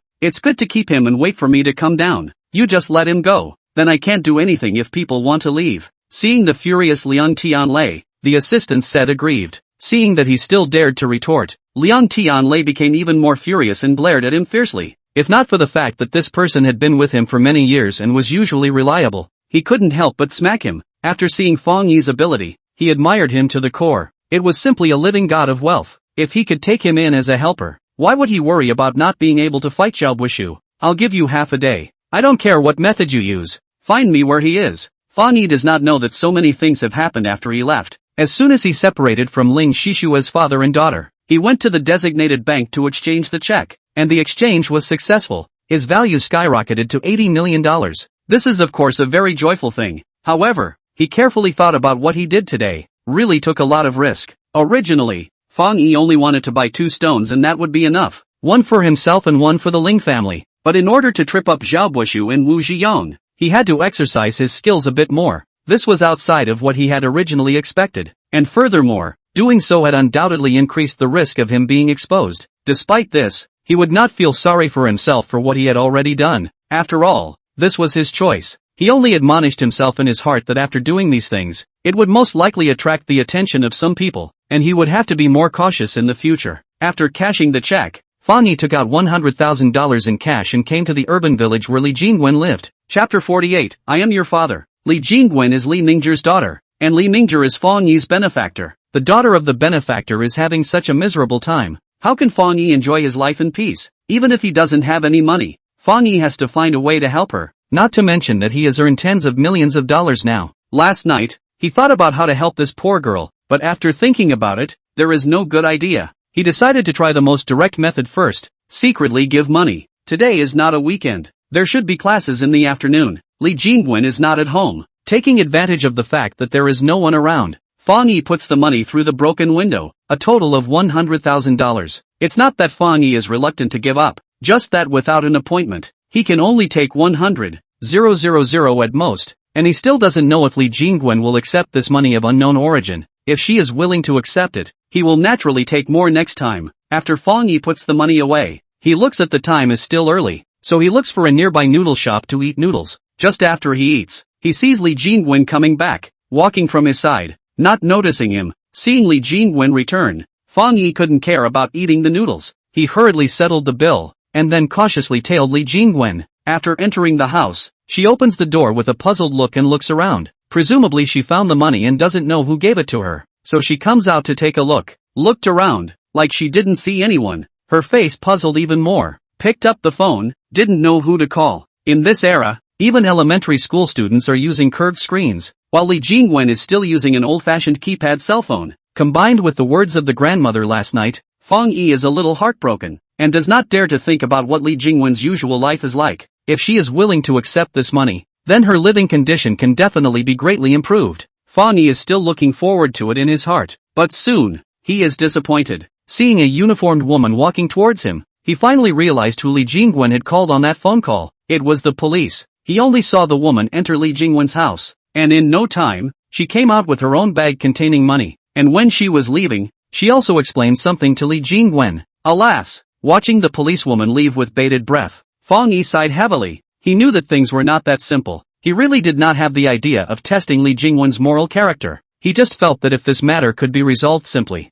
there was no need to make it too complicated. But now it seems that he was the one who underestimated Li Jingwen's moral character. What a shame. Fang Yi slapped his forehead, his expression a little tangled. It doesn't matter if the $100,000 are gone. The key is that if Li Jingwen refuses to accept this kind of money of unknown origin, his attempt to help the other party will undoubtedly be much more difficult. Now he is already calculating. What way should he use to help Li Jingwen without showing any traces of his help, and make Li Jingwen accept it willingly? While thinking about this, Fang Yi was about to leave, but he saw a thin middle-aged man walking into the village in a hurry, heading straight to Li Jingwen's home. At this time, Li Jingwen had yet to enter the house. Uncle. Seeing the man, she first froze, then addressed him. Uncle? When Fang Yi heard this, his eyebrows raised and he was busy stopping to look over. Where's the money? Manhwa walks up to Li Jingwen, looking at this niece that he hasn't seen for a long time, but without any intimacy, he asks with an agitated look. What money?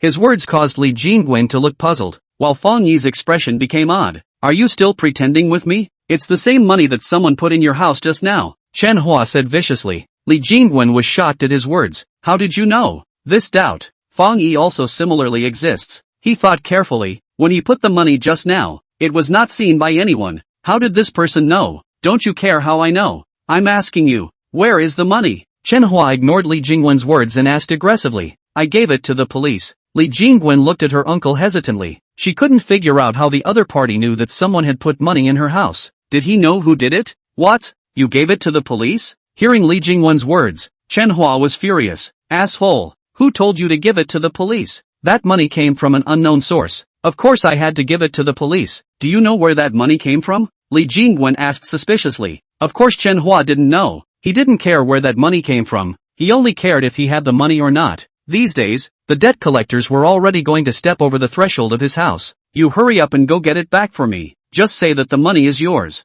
he said to Li Jingwen. How can that be? Hearing Manhwa's words, Li Jingwen shook her head no without thinking. Not to mention that she would never do this kind of embezzlement of unexplained property. Even if she was willing to do so, that police officer would not believe her. She did know Li Jingwen, and had always been more than helpful to her. Whether Li Jingwen had that much money or not, she knew very well. Don't give me any line about whether it's okay or not. I'm ordering you to go and get the money back to me right now, Manhwa said in a stern voice, but Li Jingwen was unmoved. Go get it yourself if you want to, she said indifferently, turning around and about to enter the house. Stop right there, Manhwa bellowed, pulling her over with one hand. All right, your wings are hardened. You don't even listen to what I say. Have you forgotten how I fed and clothed you when you were a child? Wolf-hearted thing. Manhwa's scolding was quite harsh. Li Jingwen frowned and stared into his eyes. Did you ever feed and clothe me? That was all provided by Grandma. Her voice was not loud, but her tone was quite firm, and in her firmness, there was a hint of hatred mixed in.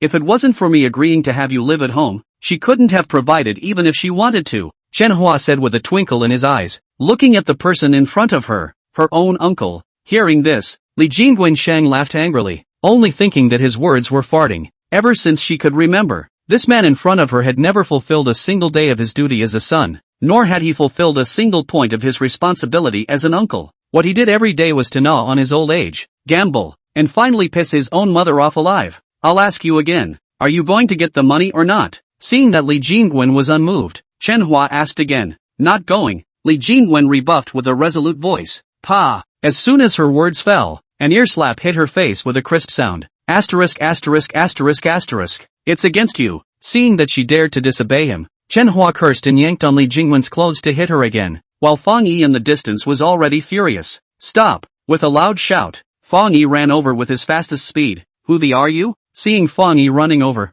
Manhwa asked with a vicious face. I'm your ing father. Chapter 49, Bad News. With a loud curse, Fang Yi punched Manhwa's face, followed by a kick. Manhwa's eyes went black. Before he could react to what was going on, caught off guard, he was sent flying by this kick. His body hit the wall heavily. Fang Yi has just been coldly watching. When he heard Manhwa's request, he was already angry. Seeing that he even dared to hit someone, he felt even more full of anger. And at the same time, he also chagrined that he should have come over earlier. Seeing a scarlet slap mark on Li Jingwen's white face, he frowned greatly. Li Jingwen was very strong. The slap did not bring tears out of her eyes. She looked at Fang Yi suspiciously, not understanding how Fang Yi could be here. Moreover, he seemed to be even angrier than she was when she was beaten. When Manhwa was arguing with Li Jingwen earlier, there were already quite a few people around watching. Manhwa's sudden move startled them as well, but Fang Yi's strike immediately afterward made everyone around him feel great joy. Cough cough. After receiving a punch from Fang Yi, and being kicked by Fang Yi,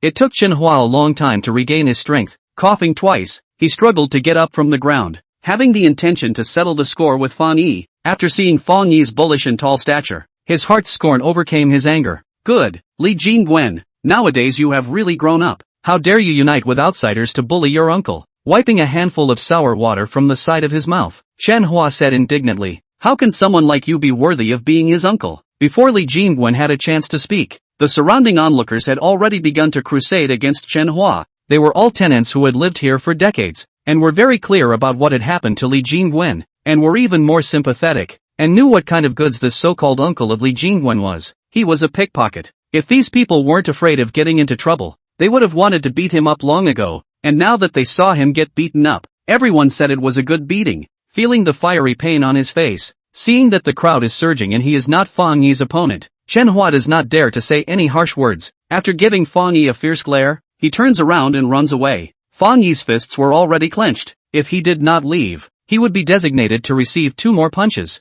How are you? Seeing Manhwa running away, Fang Yi turned his head and looked at Li Jingwen, whose face was already swollen, and asked. He really didn't expect that the money he gave to Li Jingwen would cause her to be beaten. He was quite guilty, and precisely for this reason, he was also very angry. I'm fine. Li Jingwen hadn't been beaten by Manhwa quite a few times since she was a child. She wasn't particularly angry or aggrieved, she just faintly shook her head. Hiss. Seeing that her face was calm and her eyes did not look elsewhere, Fang Yi deliberately sucked in a breath of cool air, and only then did Li Jingwen realize that his hand had broken the skin, and she thought that it should be due to hitting someone too hard just now. Your hand is broken, she said. Oh, it's fine, small problem. Fang Yi waved his hand, signaling that it doesn't matter. Li Jingwen looked at his face. Remembering the rumors in school, she couldn't help but be a little puzzled. Fang Yi isn't particularly handsome, but he also belongs to the category of handsome with temperament. Such a person, and is the student president, there should be quite a lot of girls chasing after him, so how could he do that kind of thing?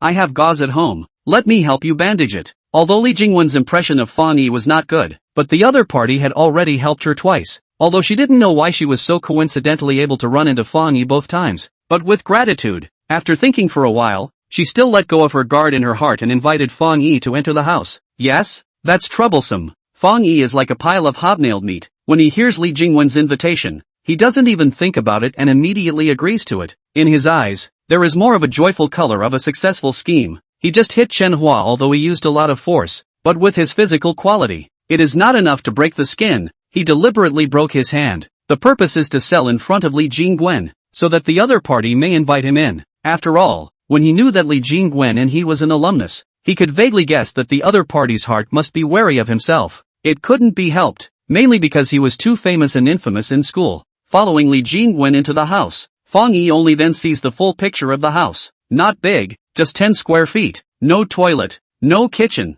In is the bedroom, a bed, a tattered sofa, and a table and chairs with a sense of age, as well as a coal stove that burns honeycomb coal, are all the furnishings of this room. Except for a lamp, there is no TV, no air conditioner, and in the hot weather, there is not even an electric fan, which makes Fang Yi frown. However, although this room is simple, it is neatly cleaned up, and the tables, chairs and benches are all clean. It can be seen that the owner is a cleanliness lover. Have a seat. Seeing Fang Yi sizing up his place, Li Jingwen's face surfaced an unnatural expression, perhaps due to inferiority complex or something else, she said. While saying this, she rummaged through the box at the head of the bed for gauze. Fang Yi did not say anything more, and sat down on a stool. He could see Li Jingwen's shortness of breath, and knew that it was his scrutinizing gaze that made her feel uncomfortable. But there was no way. He had to look.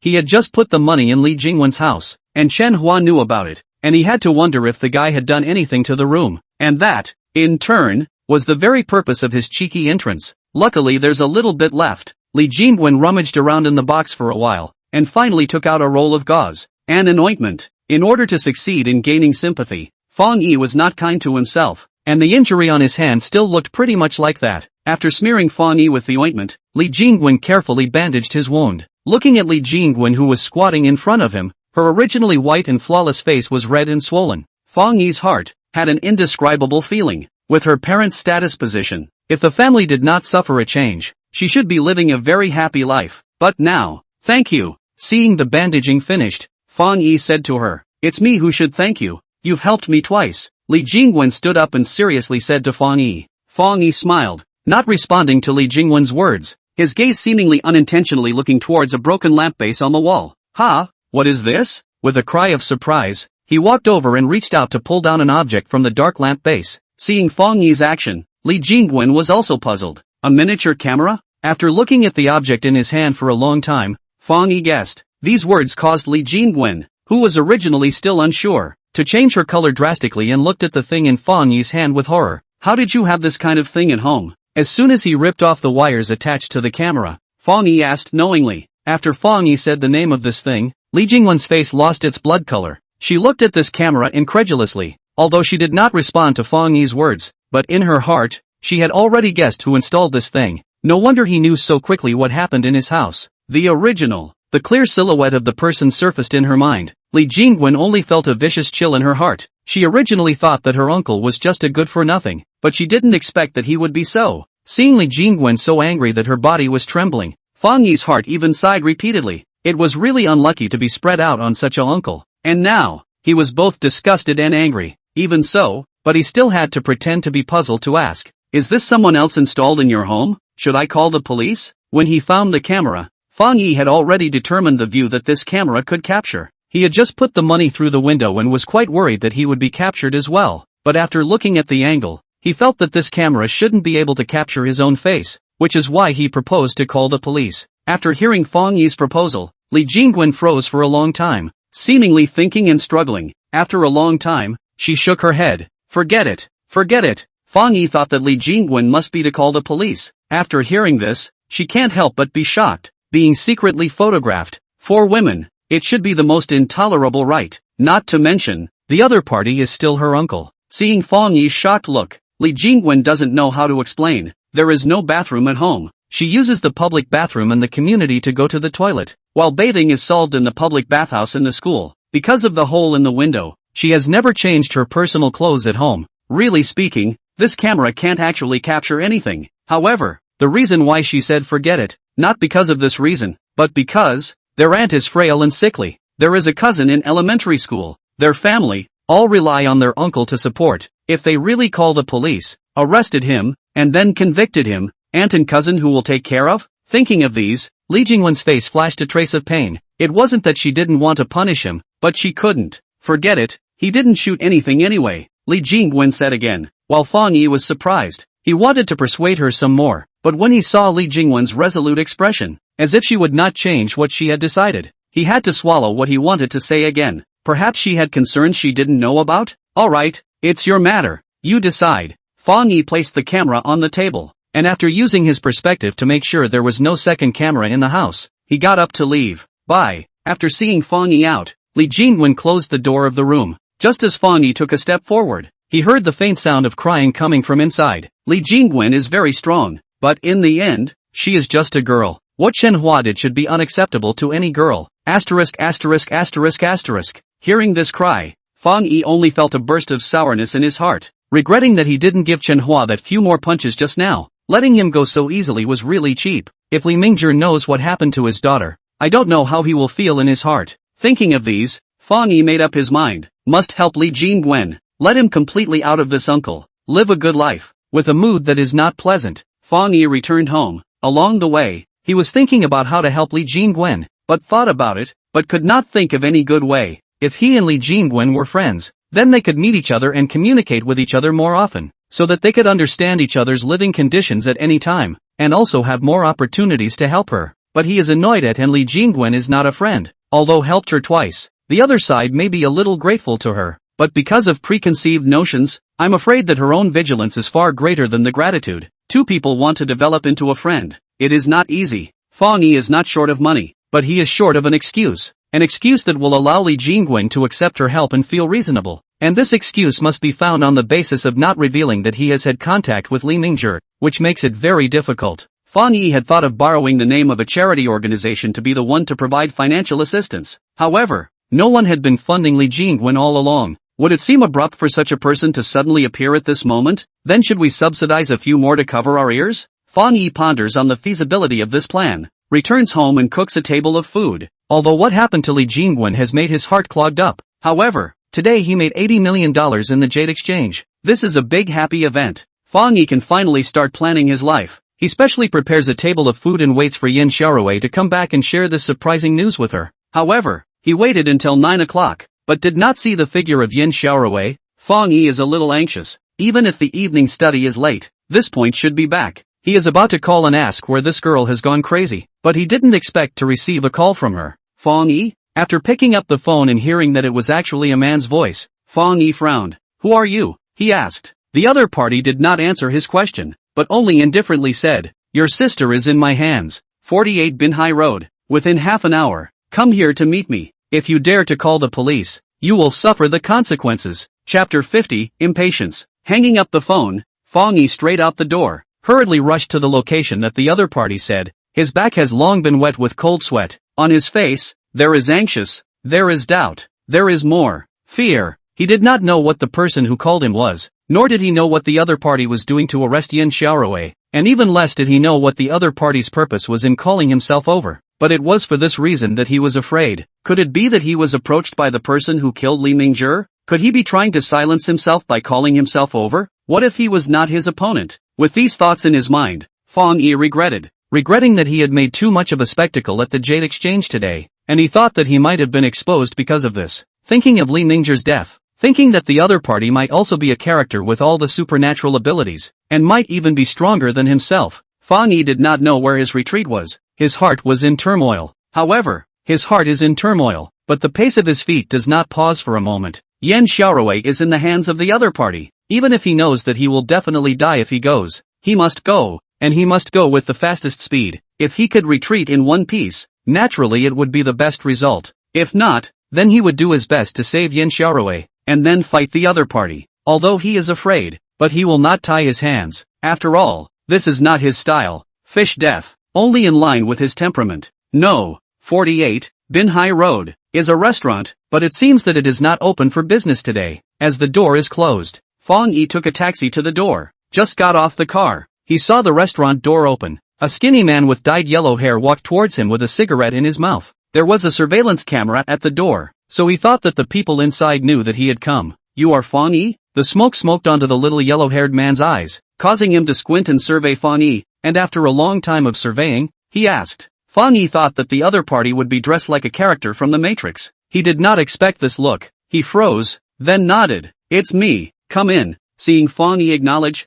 little yellow hair skimmed his lips and let Fang Yi follow him, following behind the other party. After crossing an alleyway, Fang Yi soon arrived at the restaurant's lobby. Brother Yang, that kid is here. The lobby was lit. 7 or 8 tables were scattered with about 10 people. After bringing Fang Yi in, little yellow hair rushed to say to a man sitting in the center by the large round table. The man is not very old, just in his 20s, with a shaved head, ear studs and a big gold chain. Fang Yi was quite nervous earlier, worrying that the one who kidnapped Yin Xiaorui was the black hand behind the killing of Li Mingzhi, but after seeing this man, he dispelled all the concerns in his heart. This person he recognizes, Li Dongyang, Yin Xiaorui's school near the famous gangster. Fang Yi used to go to school with Yin Xiaorui, more than once in front of the school to see him. It is said that this person specializes in collecting protection money from students. You are Fang Yi? Do you know what I'm looking for you for? Li Dongyang crossed his legs, shaking his flip-flops, looking Fang Yi up and down with a big belly, and asked with a nose that was not a nose but not an eye. Fang Yi took a deep breath, trying to calm his heart a bit. Where is my sister? Without responding to Li Dongyang, he directly asked. I'm ing asking you, are you deaf? Seeing that Fang Yi did not answer his words, Li Dongyang raised his eyebrows and drank. I'll ask you again. Where is my sister? Fang Yi said again as if he did not hear Li Dongyang's words. After looking at the jade today and helping Li Jingwen find the camera, his perspective counts had been used up, so he wasn't able to see if there was anyone in the other rooms. Hey, your ing guts are not small. Still asking about me. I see that you still haven't figured out the situation. Do you know who Laozi is? Seeing Fang Yi with a formidable appearance, completely ignoring his question, Li Dongyang frowned greatly. Miso got up. He felt he needed to teach Fang Yi a lesson first, so as to teach him to know. What kind of place is this? 2 steps to Fang Yi's front. He reached out his hand to grab Fang Yi's collar, ready to reward him with 2 big ear scratches, but his hand had not yet reached Fang Yi. He suddenly heard a buzzing in his ears, followed by a thumping sound. The right side of his face, without any warning, and the right side of his face, in the middle of the table, without warning, the right side of his face made a close contact with the table. Feeling the hot pain on his face, Li Dongyang's first reaction was to raise his head, but no matter how hard he tried, he couldn't, because Fang Yi's big hand was covering the other side of his face. He was shocked and angry. How dare you hit me? Li Dongyang exclaimed in anger. He simply did not expect Fang Yi to dare to make a move towards him. Not only did he not expect it, everyone present did not expect it. Therefore, the moment Fang Yi made his move, they all froze. None of them stepped forward until Li Dongyang cursed with red eyes. What the are you guys waiting for? Only then did these people come back to their senses, yelling Brother Yang and rushing towards Fang Yi. They are all street punks. When it comes to fighting, they still have a few strengths, but in Fang Yi's eyes, these few strengths are equivalent to nothing. A dozen of them came together. Fang Yi only used one hand and one foot, then he knocked them all down, while his other hand was always pressed on Li Dongyang's face, never moved. Fang Yi didn't want to do anything. He had just been trying his best to tell himself to restrain himself, but there was no way. He really couldn't restrain himself. Today earned $80 million. He happily made a table of good food, waiting to share this delightful news with his sister. But, just because of this kidnapped his sister, make his heart full of joy is gone. Not to mention, but also be scared out of a cold sweat, thinking that his ability is exposed. How can he not be angry? Not only angry, but also furious, looking at Li Dongyang in front of him, who was being held down and unable to move. He still wanted to give his fat face some color. I'll ask again, where is my sister? Looking at the immobilized Li Dongyang, Fang Yi said word by word, you have the balls to let go of me. Looking at his little brother were beaten down, Li Dongyang was shocked and furious. He struggled to get up, but before he finished his words, he suddenly let out a pig-killing scream. Fang Yi broke one of his fingers. If you are trying to test my patience, then I can clearly tell you that I have no patience, Fang Yi said and held his hand over the rest of his fingers. In the private room. She's in the private room. Although Li Dongyang was a gangster, he had a big brother at the top covering him. When had he ever suffered such a serious injury? With 10 fingers, he was in pain and tears were coming out. Seeing Fang Yi still trying to break his fingers, under his fear, he could no longer care about scolding Fang Yi and hurriedly said where Yen Xiaorui was. When Fang Yi hears this, he glares at the little yellow hair who just brought him in. That little yellow hair who wanted to save Li Dongyang earlier, was kicked by Fang Yi, and was dazed and only just crawled up from the ground at this moment. Why are you still frozen? Go and bring out the people. Seeing little yellow hair not knowing what to do, Li Dongyang cursed. Hearing this, little yellow hair hurriedly nodded his head, panicked and ran to the door of a private room, unlocked it, and released Yen Xiaorui, whose hands and feet were bound, and whose mouth was also blocked. Brother! Seeing Fang Yi, Yen Xiaorui's face covered with panic finally surfaced a touch of surprise. She had heard Fang Yi's voice earlier, only that her mouth was blocked and she had been unable to make a sound. Just now, she is still worried that Fang Yi will suffer in the face of so many people. At this moment, when she sees the people who kidnapped her are all bruised and swollen, and the leader is being pressed by Fang Yi and can't move, while her heart is relaxed, she is more than happy, and headfirst jumps into Fang Yi's embrace. Seeing that Yen Xiaorui was intact, Fang Yi was relieved. Did they bully you? He asked. This person, he just made a move on me. Hearing Fang Yi's words, Yen Xiaorui pointed at Li Dongyang and said, Ka-ching. As soon as her words fell, Fang Yi broke another finger of the other party. No, I didn't do anything. Screaming miserably, forcibly enduring the severe pain, Li Dongyang hurriedly defended himself. He had previously seen that Yen Xiaorui was pretty and was trying to get his hands dirty, but because Yen Xiaorui was resisting very fiercely, he didn't take advantage of anything at all. But he should be glad that he didn't take advantage of anything. Otherwise, it wouldn't just be as simple as breaking 2 fingers. Who told you to do that? After avenging Yen Xiaorui, Fang Yi asked. He and Li Dongyang have no grievances. The other party has no reason to kidnap Yin Xiaorui, and also named himself to come over. If he did this, he must have been instructed by someone. And what Fang Yi wants to know is, who is he instructed by? Chapter 51, You don't count when you say so. Fang Yi has just two rivals, one Zhao Buishu and one Wu Zhiyong. Although Zhao Buishu's methods of harming people are despicable, but kidnapping this kind of thing is not his style. Could it be Wu Zhiyong? Thinking about today in the Jade exchange meeting, Fang Yi made a game that caused him to lose more than $80 million.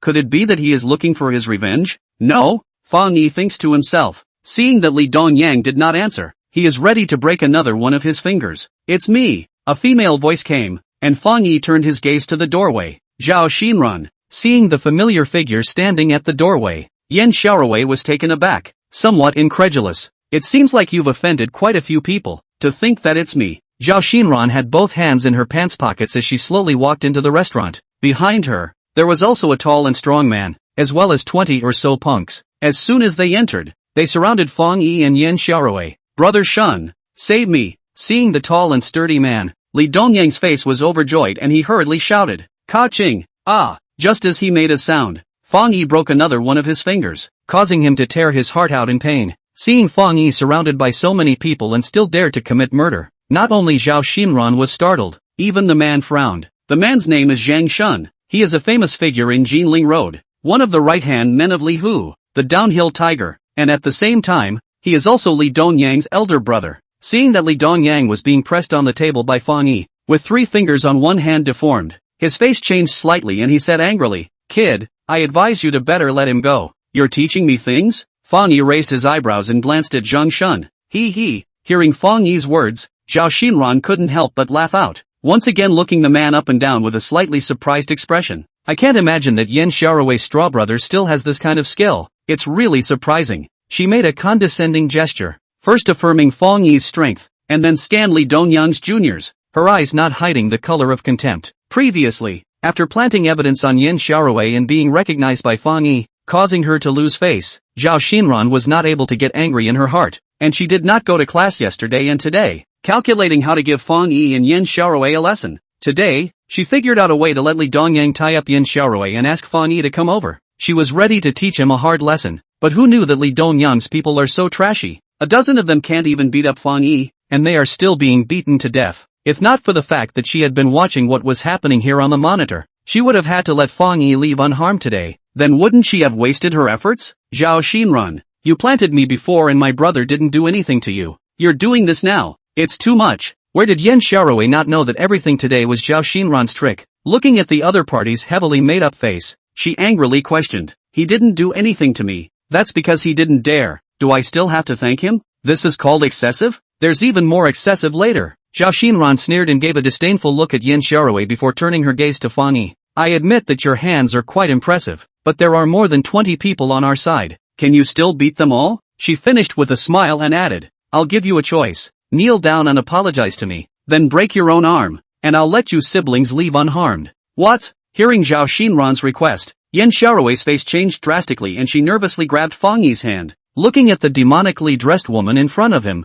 with her face filled with a sinister and venomous expression. Fang Yi felt that he was really merciful for letting her off so easily the night before. He simply couldn't imagine that just because he dismantled her trick of planting someone else, she had to kneel down and kowtow to herself and also break her own arm? What kind of mentality was this? If you don't agree, tonight, you guys don't want to leave here. Seeing that Fang Yi did not say anything, Zhao Xinran threatened, whether I can leave here or not, you don't get to say. Fang Yi faintly responded, Humph, Hearing Fang Yi's words, Zhao Xinran coldly snorted, and was about to say his own leaning, but unexpectedly Fang Yi suddenly kicked the table in front of him. The huge tabletop instantly flew up, and even Li Dongyang who was lying on the table also flew up with him, and smashed into the several small punks who were standing on the side. Fang Yi's sudden strike was not expected by everyone. Seeing the huge desktop smashing over, most people's first reaction was to dodge, and right at the same time they were hastily dodging. Fang Yi's body had already moved out a long distance. Then in Zhao Xinran's terrified gaze, he choked her neck.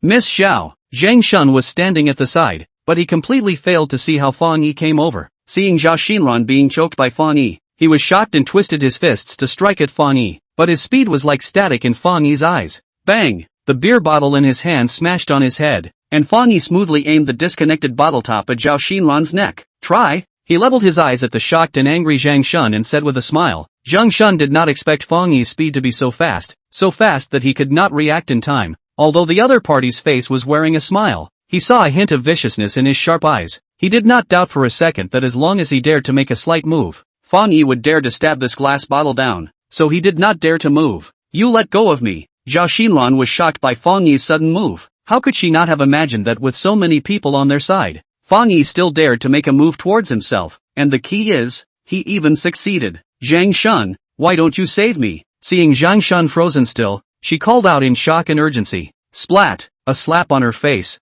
Fang Yi shouted, shut up. You dare to hit me. Fang Yi's slap did not scare Zhao Xinran. Instead, it directly made her explode and struggle. If you move around so much, it's really hard for me to guarantee that the glass in my hand won't scratch your neck. Fang Yi laughed and said, pressing the glass bottle in his hand a few points deeper. Zhao Xinran only felt a pain in her neck. There seemed to be a trace of warmth. Although she couldn't see it, she knew that it was blood. Her face finally changed. From annoyed to horrified, she looked at Fang Yi with surprise. She did not expect Fang Yi really dared to make a move. For a while, her face was pale. She did not dare to make a sound. Zhang Shun and Zhao Xinran are not familiar with each other. He is just collecting money to do the job. He originally thought that he can easily do this matter well, but he did not expect that he has met a tough opponent. He looked deeply at Fang Yi, who did not have a trace of fear on his face, as if he did not put him in his eyes at all. Previously, he thought that this kid was pretending to be calm, but just now, he knew that the other party was not pretending at all. He was really calm because his hands were too good, so good that he didn't need to put them in his eyes at all.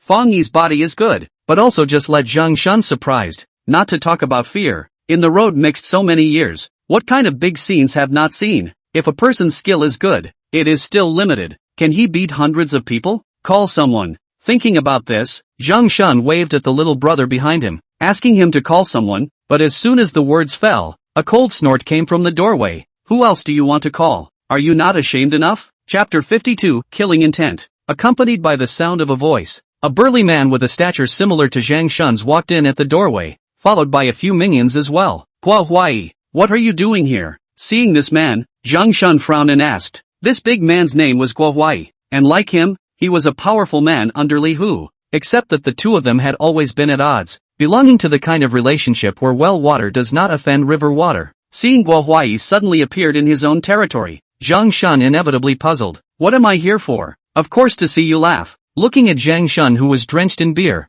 Guo Huai laughed. Because of Fang Yi's sake, Zhang Shun was already annoyed. At this moment, seeing Guo Huai laughing at himself, he could not help but be furious. If you want to find trouble, let's make an appointment for a fight some other day. Today I have something to do. Don't come to touch my bad luck. Hearing this, Guo Huai did not get angry and pointed at Fang Yi and Yan Xiaorui. I am not here to find you trouble today. I want to come and tell you that it is fine for you to go crazy, but don't bite everyone. These two, you can't afford to mess with them. Hearing Guo Huai's words, Zhang Shun's face collapsed. He thought what the other party came for, but it turned out to be Fang Yi's rescuer. Don't play God. What kind of people can't I afford to mess with? Do you know them? He raised an eyebrow and asked. Guo Huai shook his head. I don't know them, but someone does. Saying this, he looked towards the door, only to see a handsome young man in a suit walk in with a smile on his face. Fang Yi has already prepared to put everyone down. He did not expect that someone would come to help him. He was wondering why this Guo Huai would help him.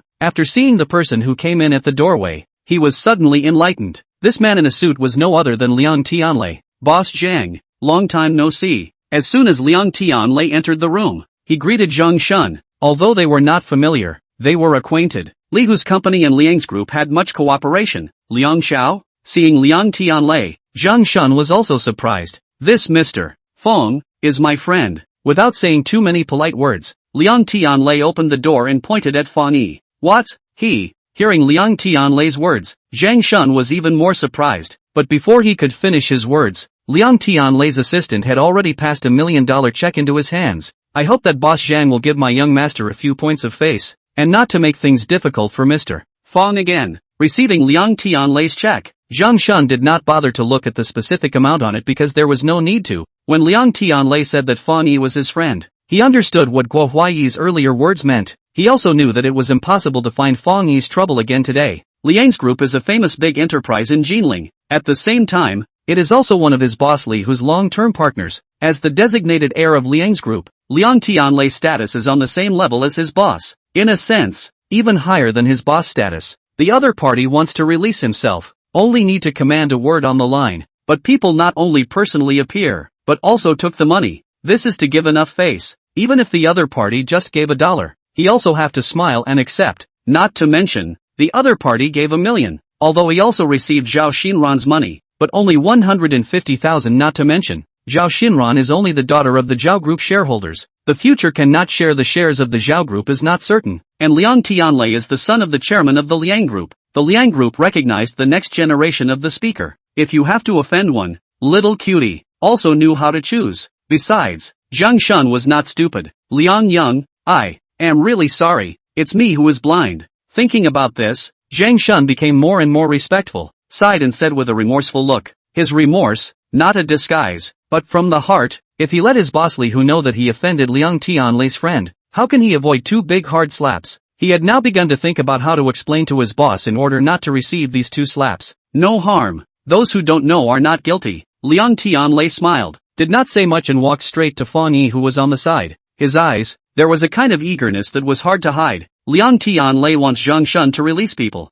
Indeed, only need a sentence is enough. Simply do not need to come in person. The reason why he came in person is not because to give face to Zhang Shun, nor to give face to Li Hu, but in order to indicate to Fang Yi that he thinks highly of him. After Fang Yi left today, he immediately let his assistant to investigate Fang Yi's home address. On the way to the investigation, he found that Fang Yi's sister was taken away, and then checked, but it was Li Hu's people who captured her. Liang Tianlei heard this news, that is simply excited. Yes, is excited. He was worried about not knowing how to pull on the relationship with Fang Yi. Did not expect to encounter such a thing? This is not sleepy to send a pillow it? Figuring out the location, he hurriedly pulls Guo Huayi who was a good friend to run over. Originally thinking that if Fang Yi suffers a loss, after he comes, he will teach Zhang Shun and others a good lesson. But who knows that as soon as he comes in, he finds that Fang Yi is unharmed, not to mention that he also beat up a piece of people. This made him both surprised at Fang Yi's high level of skill and regret not being able to show more in front of Fang Yi. Walking over, he looked Fang Yi up and down,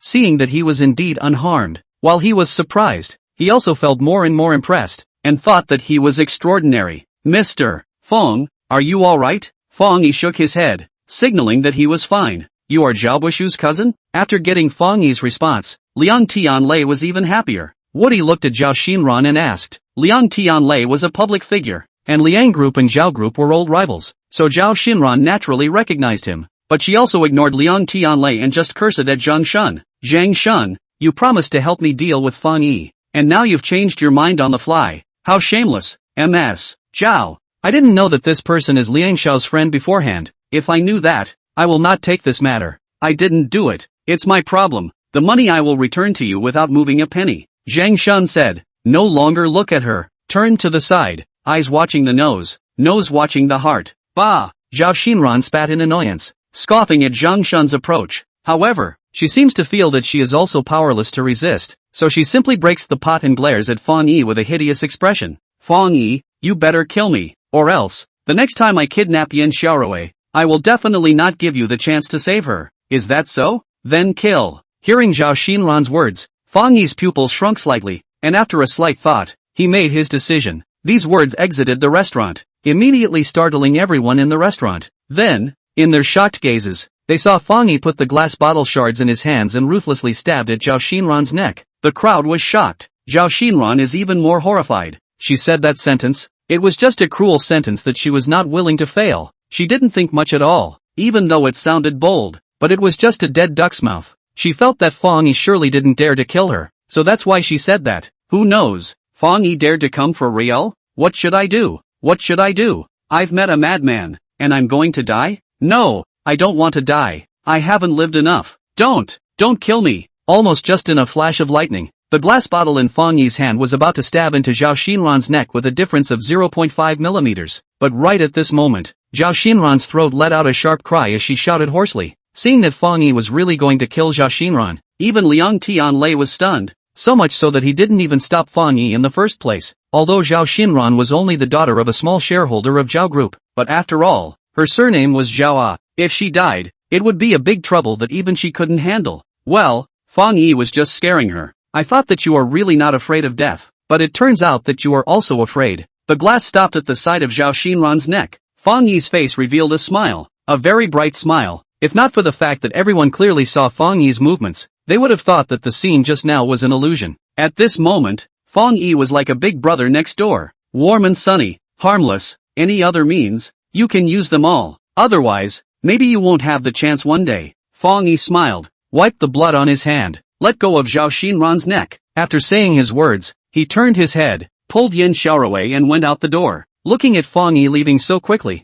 Liang Tianlei and the others looked at each other, all puzzled, and only when he saw that Fang Yi had indeed walked out, he hurriedly chased after him. Seeing Fang Yi's back, Zhao Xinran was still in shock for a long time. Everyone thought that Fang Yi was bluffing himself with that action just now. Even he said so himself, but Zhao Xinran knew that he was not bluffing himself, because she clearly saw the killing intent in Fang Yi's eyes. It was like a sharp blade, stabbing straight to her heart, causing her to wonder, if there were only the two of them just now, would the other party really kill her? When she thought about this, she couldn't help but remember the words that Fang Yi said when he was leaving, feel free to use whatever means you have, or else you might not have a chance. What does this mean? What do you mean there is no chance? Could it be that he really wanted to kill himself? Thinking about this, even she herself did not realize that a large cold sweat had broken out on her back at some point. Pulling his sister's hand, Fang Yi walked quickly. He was afraid that he couldn't control himself and would really kill Zhao Xinran. He didn't deny that after Zhao Xinran said that sentence that didn't cross her mind,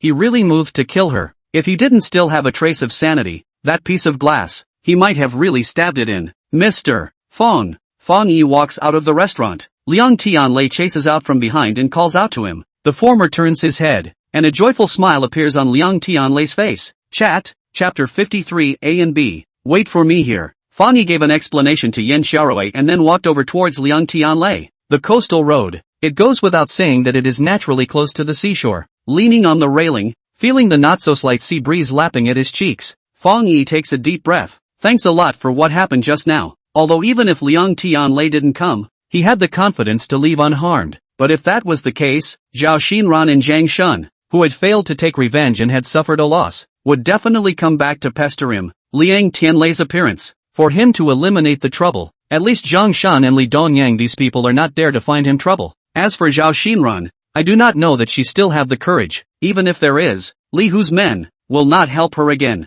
and Jinling's gangsters, in addition to Li Hu's people, there are no more than a few left. It is because of these considerations, so Fang Yi thinks that Liang Tianlei can afford this. Thank you. Mr. Fang helped me a lot today. This matter is not enough compared to that. Liang Tianlei smiled and waved his hand. Very modest. Fang Yi cannot admit to helping Liang Tianlei to outsiders, but to Liang Tianlei, he cannot do it to deceive himself and others. After all, they work well together. Since he can't deceive himself and others, he doesn't talk nonsense and opens the door. I know what you came to find me for. I can tell you very clearly, I won't help you do anything. Liang Tianlei came to find himself. Fang Yi would not feel that it is as simple as just wanting to say thank you. Before Liang Tianlei could say anything, Fang Yi clearly rejected him, which made him froze. Then he laughed. Mr. Fang is being radical. How is it helping me to do something? I am trying to ask you to work with me. For a talent like Fang Yi, Liang Tianlei had never placed him on the same level as himself. Fang Yi shook his head. Whether it's doing something or working together, I won't agree. Helping you today is just a coincidence. Seeing Fang Yi's indifference, and once again clearly rejected him, Liang Tianlei didn't lose heart. He took out a huge sum of $300 million today and failed to keep the person. He had already known that Fang Yi wouldn't be so good at convincing him, but it didn't matter. He had enough patience. Mr. Fang hasn't heard the conditions I've offered yet. Wouldn't it be too arbitrary to reject it so quickly? He said, no matter what conditions you offer, I won't agree. You should know that I don't lack money. The conditions opened by the other party are nothing but related to money. Today's 300 million check is the best example. Can Fang Yi's ability today, as long as he wants to make money, it's not a problem to make money day by day. Not to mention 300 million, even 300 million, it can't attract him. Mr. Fang has the ability to turn stones into gold. He may not be interested in money, but what if my condition is to join hands with you to deal with Zhaobushu? Liang Tianlei looked at Fang Yi with a smile. Hearing his words, the latter's pupils slightly shrunk. After thinking about certain joints, a displeased look appeared on his face.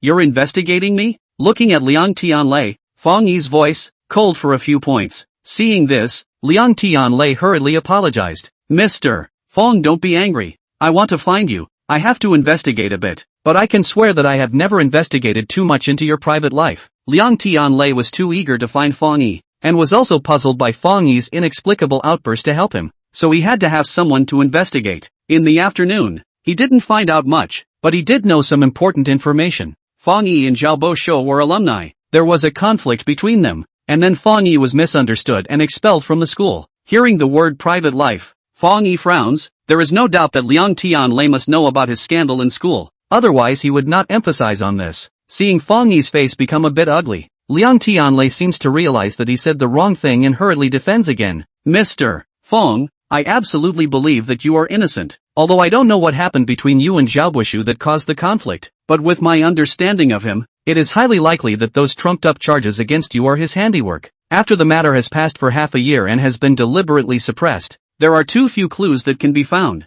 Zhao Boshou and Liang Tianlei's grudge, although most of it was guessed by Liang Tianlei. But today, Fang Yi helped him deal with Zhao Boshou. Didn't it just confirm that his guess was right? If Fang Yi was really expelled from the school because of Zhao Boshou, then the grudge between these two people is not ordinary deep. It was because he knew this that Liang Tianlei dared to say something like that. The grudge between Mr. Fang and Zhao Boshou. I didn't expect it either, but it's a good thing. Zhao Boshou is your enemy and my opponent. Let's join forces against him, and while mutually benefiting each other, we can also avenge our grudges. Wouldn't it be a good thing? After saying these words, he looked at Fang Yi with a smile on his face. In his thoughts, the two of them had a common enemy. Fang Yi would definitely agree with him. He had to admit that after Liang Tianlei said these words, Fang Yi had more than a high opinion of him, not just mentioning money, but finding out the factors that can attract him to cooperate with him. At least it shows that he has still put some effort in himself. However, I still won't agree to you. Fang Yi shook his head. Why? Liang Tianlei thought that Fang Yi would nod his head, and when he heard this, he couldn't help but be a little stunned. Looking at Liang Tianlei's puzzled expression, Fang Yi did not give a definite answer as he told a story.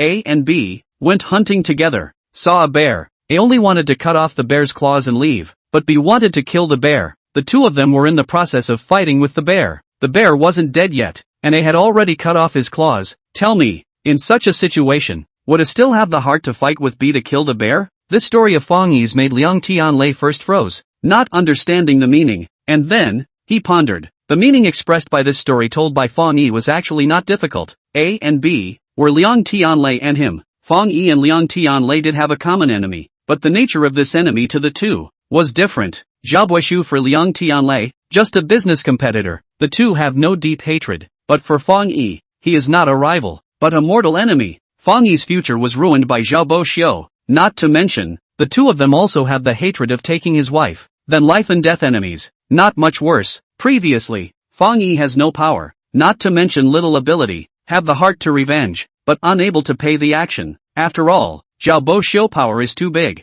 But now, Fang Yi has all the skills. His fear of Zhao Boshou has been minimized. He does not deny that the bud of revenge in his heart is growing strong, and today to help Liang Tianlei win the game is a small test of the bullseye. Liang Tianlei against Zhao Boshou, only want to fight for a win. Let their own family pressure Zhao family head. Other thought too much, but Fang Yi against Fang Zhao Boshou, not only just want to pressure him head, he wants, is a tooth for a tooth, an eye for an eye. Visible, although the two have a common enemy, but in the disposal of the idea of the enemy, is different, and Fang Yi is now skeptical. Is in their own to help Zhao Boshou reach the results he wanted. He will still help himself? He felt that there was a high probability that he wouldn't, and that was precisely why he didn't want to cooperate with Liang Tianlei, because the other party couldn't be his firm ally. After listening to Fang Yi's story and pondering for a long time, Liang Tianlei also understands the meaning that Fang Yi is trying to express. His brows are furrowed as he thinks about how to dispel Fang Yi's concern. Seeing that Liang Tianlei did not seem to want to give up yet, Fang Yi added, other than that question just now, there is another question. Liang's group and Zhao's group have been competing for many years. Both sides have been fighting non-stop in various industries, and I haven't seen you do anything to him. From this, it can be seen that both of your families, neither one of you is much stronger than the other. Even if I help you, do you think that just by relying on a few pieces of jade, you will be able to defeat him? Zhao's group hasn't dealt with jade for so many years, but it's still thriving. Even if you can dominate the jade industry, he'll only lose what he doesn't have, a scabies disease. What's the effect on him? Moreover, Zhao Boshou as the heir of the Zhao group, the means you can deal with him is only in business struggles. It's really limited. Fang Yi's meaning is very simple. Even with his help, he can't fight Zhao Boshou. If he is busy for half a day, he can only add some blockage to his heart. Then it's really not interesting. It's still better for him to do it alone. After all, if you help Liang Tianlei, he will also increase the risk of exposure. This is Fang Yi had to carefully consider. Liang Tianlei thought that his conditions should be very attractive to Fang Yi, but after Fang Yi said so, he realized that the conditions he offered did not seem to be as valuable as he thought. If the first question, he could still deny it and express his determination to firmly walk with Fang Yi to the end. Then the second question, he was powerless to refute. He really does not have the strength to defeat Zhao Buishu, not to mention the idea, not that he has not thought about it, just do not dare to show it. Jinling's business pattern is planned, not to mention Liang's group does not have the strength to defeat Zhao's group. That is to say, they do not dare to do it. On this point, Liang Tianlei does not dare to guarantee anything to Fang Yi. If guaranteed, that is deception. He originally thought that his biggest bargaining chip had failed to persuade Fang Yi. He was a bit surprised, but no harm done. He still had words left to say. Although my Liang group does not have the strength to defeat Zhao group, but in the face of Zhao group's outburst, the power of self-preservation is still there. Liang Tianlei said with meaning, power of self-preservation? Hearing this, Fang Yi raised his eyebrows, somewhat puzzled, not knowing where Liang Tianlei started with this statement. Chapter 54 Guards and Backing. Looking at Fang Yi's puzzled eyes, Liang Tianlei didn't sell out and organized his words, saying with a grave expression, Zhao Boxiu got the news from somewhere that you helped me during the competition. My people said that he is already starting to corroborate the truth of this matter. Hearing Liang Tianlei's words, Fang Yi slightly raised his eyebrows, and in turn, scrutinized the Liang Tianlei in front of him. At a glance, Liang Tianlei knew what Fang Yi was thinking and hurriedly explained. Mr. Fang, don't misunderstand. The thing that you helped me, I have never advertised it publicly. Mr. Eyesight is unique. How many master teachers can't compare to it? I wanted to ask Mr. Eyesight to help me from the beginning. If too many people know about Mr. Eyesight's ability and compete to hire you, that doesn't suit my interest. After explaining, Liang Tianlei added, it should be his people who see the end. Liang Tianlei's explanation is not far-fetched. The other party wants to take himself under his wing. Fang Yi believes that he is more than willing to cover for himself in front of the public. Otherwise, if he is snatched up by other jade merchants, would it not be too late to catch up with him? Come to think of it, during the competition, although he and Liang Tianlei cooperated with each other, but it was not without loopholes. Someone who wants to check, can still find out things. After all, Zhao Boxiu is not a cutie pie either. Fang Yi gently nodded his head, considered to believe Liang Tianlei's words. Liang Tianlei breathed a sigh of relief, and then went on to say, if we only have a crossover during the match, there is still a possibility for this matter to be covered up. But just now, he said, paused, just now, I relieved you. This matter spread to Zhao Boxiu's ears. Will definitely guess that our relationship is not ordinary. In this way, in the match, you help me, even if it is not true. Also cannot explain, not to mention that it is true in the first place. You and Zhao Buishu already have a grudge. If he knows that you helped me at the competition, I'm afraid he won't let it go. Not to mention, you even beat up his cousin tonight. Although that woman is only the daughter of an insignificant small shareholder of the Zhao family, but she is after all surnamed Zhao. What you hit is the face of the Zhao family. New grudges and old grudges together. Zhao Boxiu is likely to take the opportunity to make trouble. Hearing this, Fang Yi almost understands what Liang Tianlei means by self-preservation, and sure enough, he sees Liang Tianlei finishing his speech with a serious expression. Zhao Boxiu has a dark mind. His methods are even more vicious. If he wants to seek your bad luck, even if Mr. Fang has a strong hand, I am afraid that he will not be able to avoid a lot of trouble. If Mr. Fang doesn't have any ambition to fight against Zhao Boxiu, it is just a matter of fact. The big thing is to go away to another country. But the meaning of Mr. Fang's previous words clearly intends to fight with Zhao Boxiu. In that case, you must be unwilling to escape with your tail between your legs. Then, in the face of the coming storm, I wonder if Mr. Fang has a way to deal with it? Liang Tianlei said, asking Fang Yi, what was in the other party's mind? Fang Yi did not need to guess to know. Zhao Buishu is ruthless and has power and influence, while I am just a grasshopper. Even though I have the ability, I have no power and no influence. I can't threaten Zhao Buishu at all, much less have the capital to go against him. In this situation, if I can agree to join the Liang group, then the Liang group will be able to provide me with a shelter and leaning on me. That's what you are trying to express, right? Hearing Fang Yi's words, Liang Tianlei's face reveals a smile and his eyes are deep as he says, I have always thought that talking to a smart person is a kind of enjoyment. What Fang Yi said was exactly what he was thinking. As the old saying goes, it's easy to lift many engines, but it's hard to support a single tree. In today's society, it is not easy to be a lone wolf. Not to mention, this lone wolf has a very strong enemy. Although my Liang group can't defeat Zhao group, those ghostly tricks of Zhao group can't touch us. If Mr. Fang is willing to join our group, I don't dare to guarantee anything else, at least during the period of our cooperation. Liang group will be your sturdy backing. Liang Tianlei looked at Fang Yi's eyes with an extremely serious expression. Hearing these words, Fang Yi fell into thought. He had to admit that Liang Tianlei had come prepared, considering the pros and cons of all aspects of his relationship thoroughly. He was right. Compared to Zhao Buishu, he was too far behind in terms of status and position. This kind of gap, if he did not go against him, naturally there was no shutdown. But if he wanted to go against him, the gap in his status would become a great constraint. And what happened tonight was the best example. A Zhao Xinran, only because of the name of the daughter of the shareholders of the Zhao group. Spend some money, you can find a famous big brother in the Jinling Road for her. Although he was not afraid of the other party, but the other party is not afraid of himself.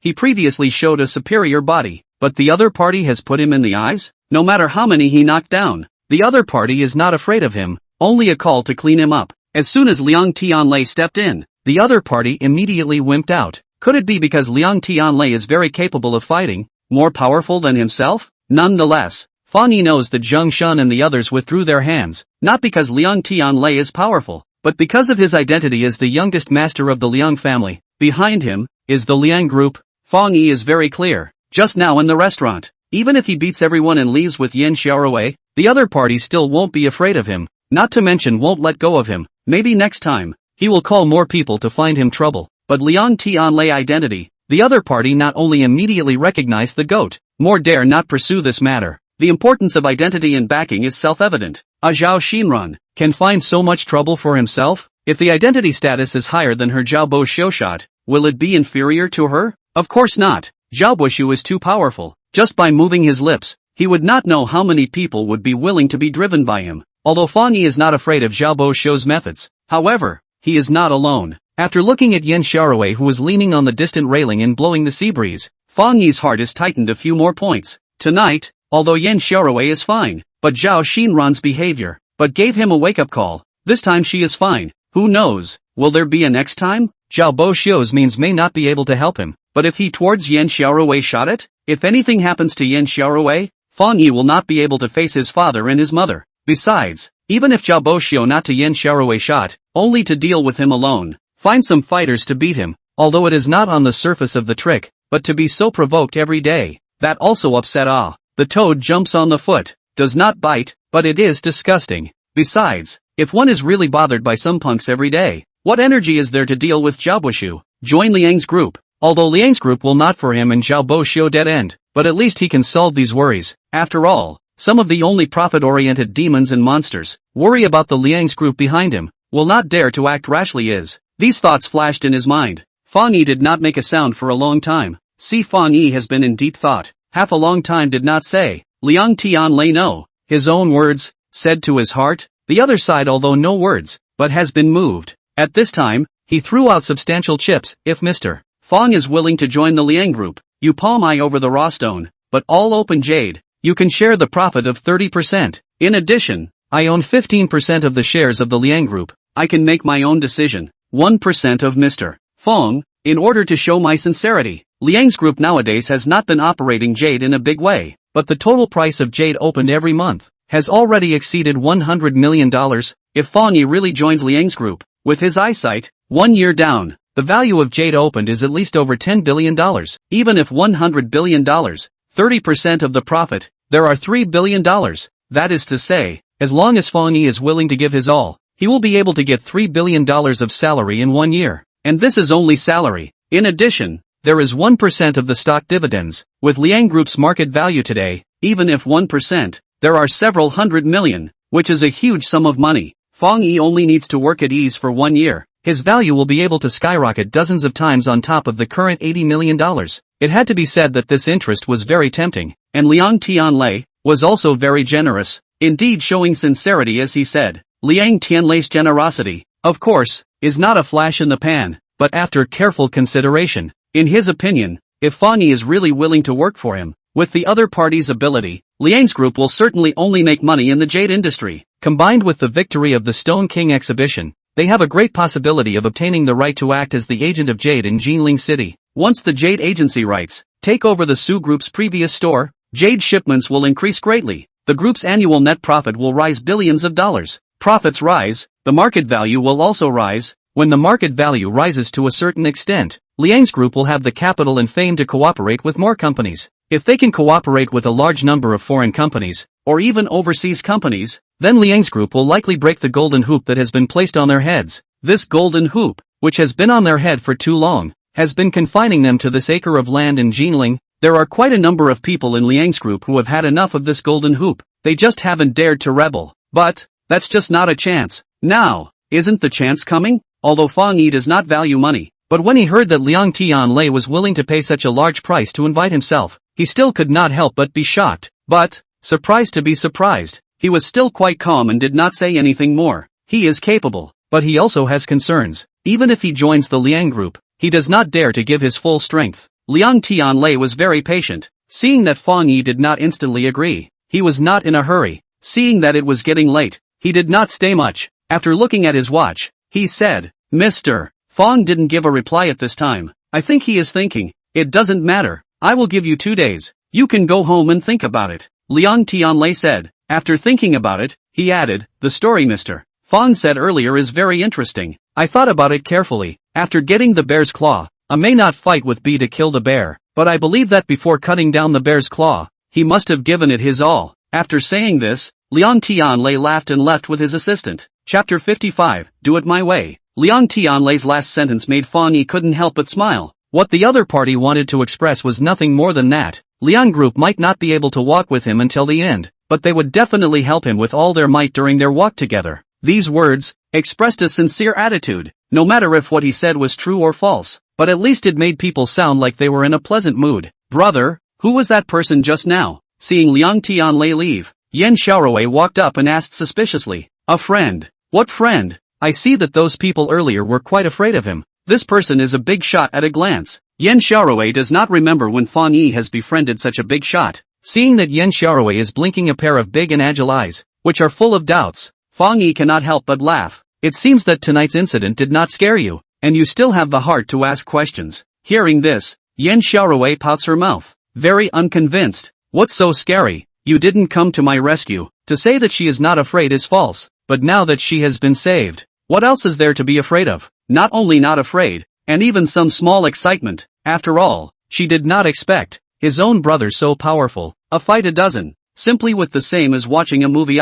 Seeing that Yan Xiaorui's eyes are full of admiration, Fang Yi smiles. Go home. Fang Yi and Yan Xiaorui take a taxi home. The meal on the table is still not moving at all, but it's all cold. Fang Yi heats up the dishes, and during the meal, he informs Yan Xiaorui about the thing that he has earned $80 million. Hearing this news, of course, Yan Xiaorui is ecstatic, and begs again and again to prove the truth, until Fang Yi shows her the account balance. She completely believes it, and then, she becomes even more excited. Although we have made a lot of money, but we can't just sit and eat. I'm thinking, take this money to do some business. What do you think? Fang Yi asked while eating. With that person just now? Yan Xiaorui asked. Aha. Fang Yi nodded his head. Seeing this, Yan Xiaorui stopped her action of pinching vegetables and looked seriously into Fang Yi's eyes, looking at Fang Yi puzzled. Brother, if you are working with him, it should not just be as simple as doing business, right? Hearing this, Fang Yi first froze, then said, You heard everything? Heard some. Yan Xiaorui just stood not far from them, and was in the downwind. Fang Yi and Liang Tianlei accompanied by the sea breeze. She did hear some things. Xiaorui, actually I. Seeing that Yan Xiaorui had already heard, Fang Yi wanted to explain, but his words had only just left his mouth when he was cut off by Yan Xiaorui.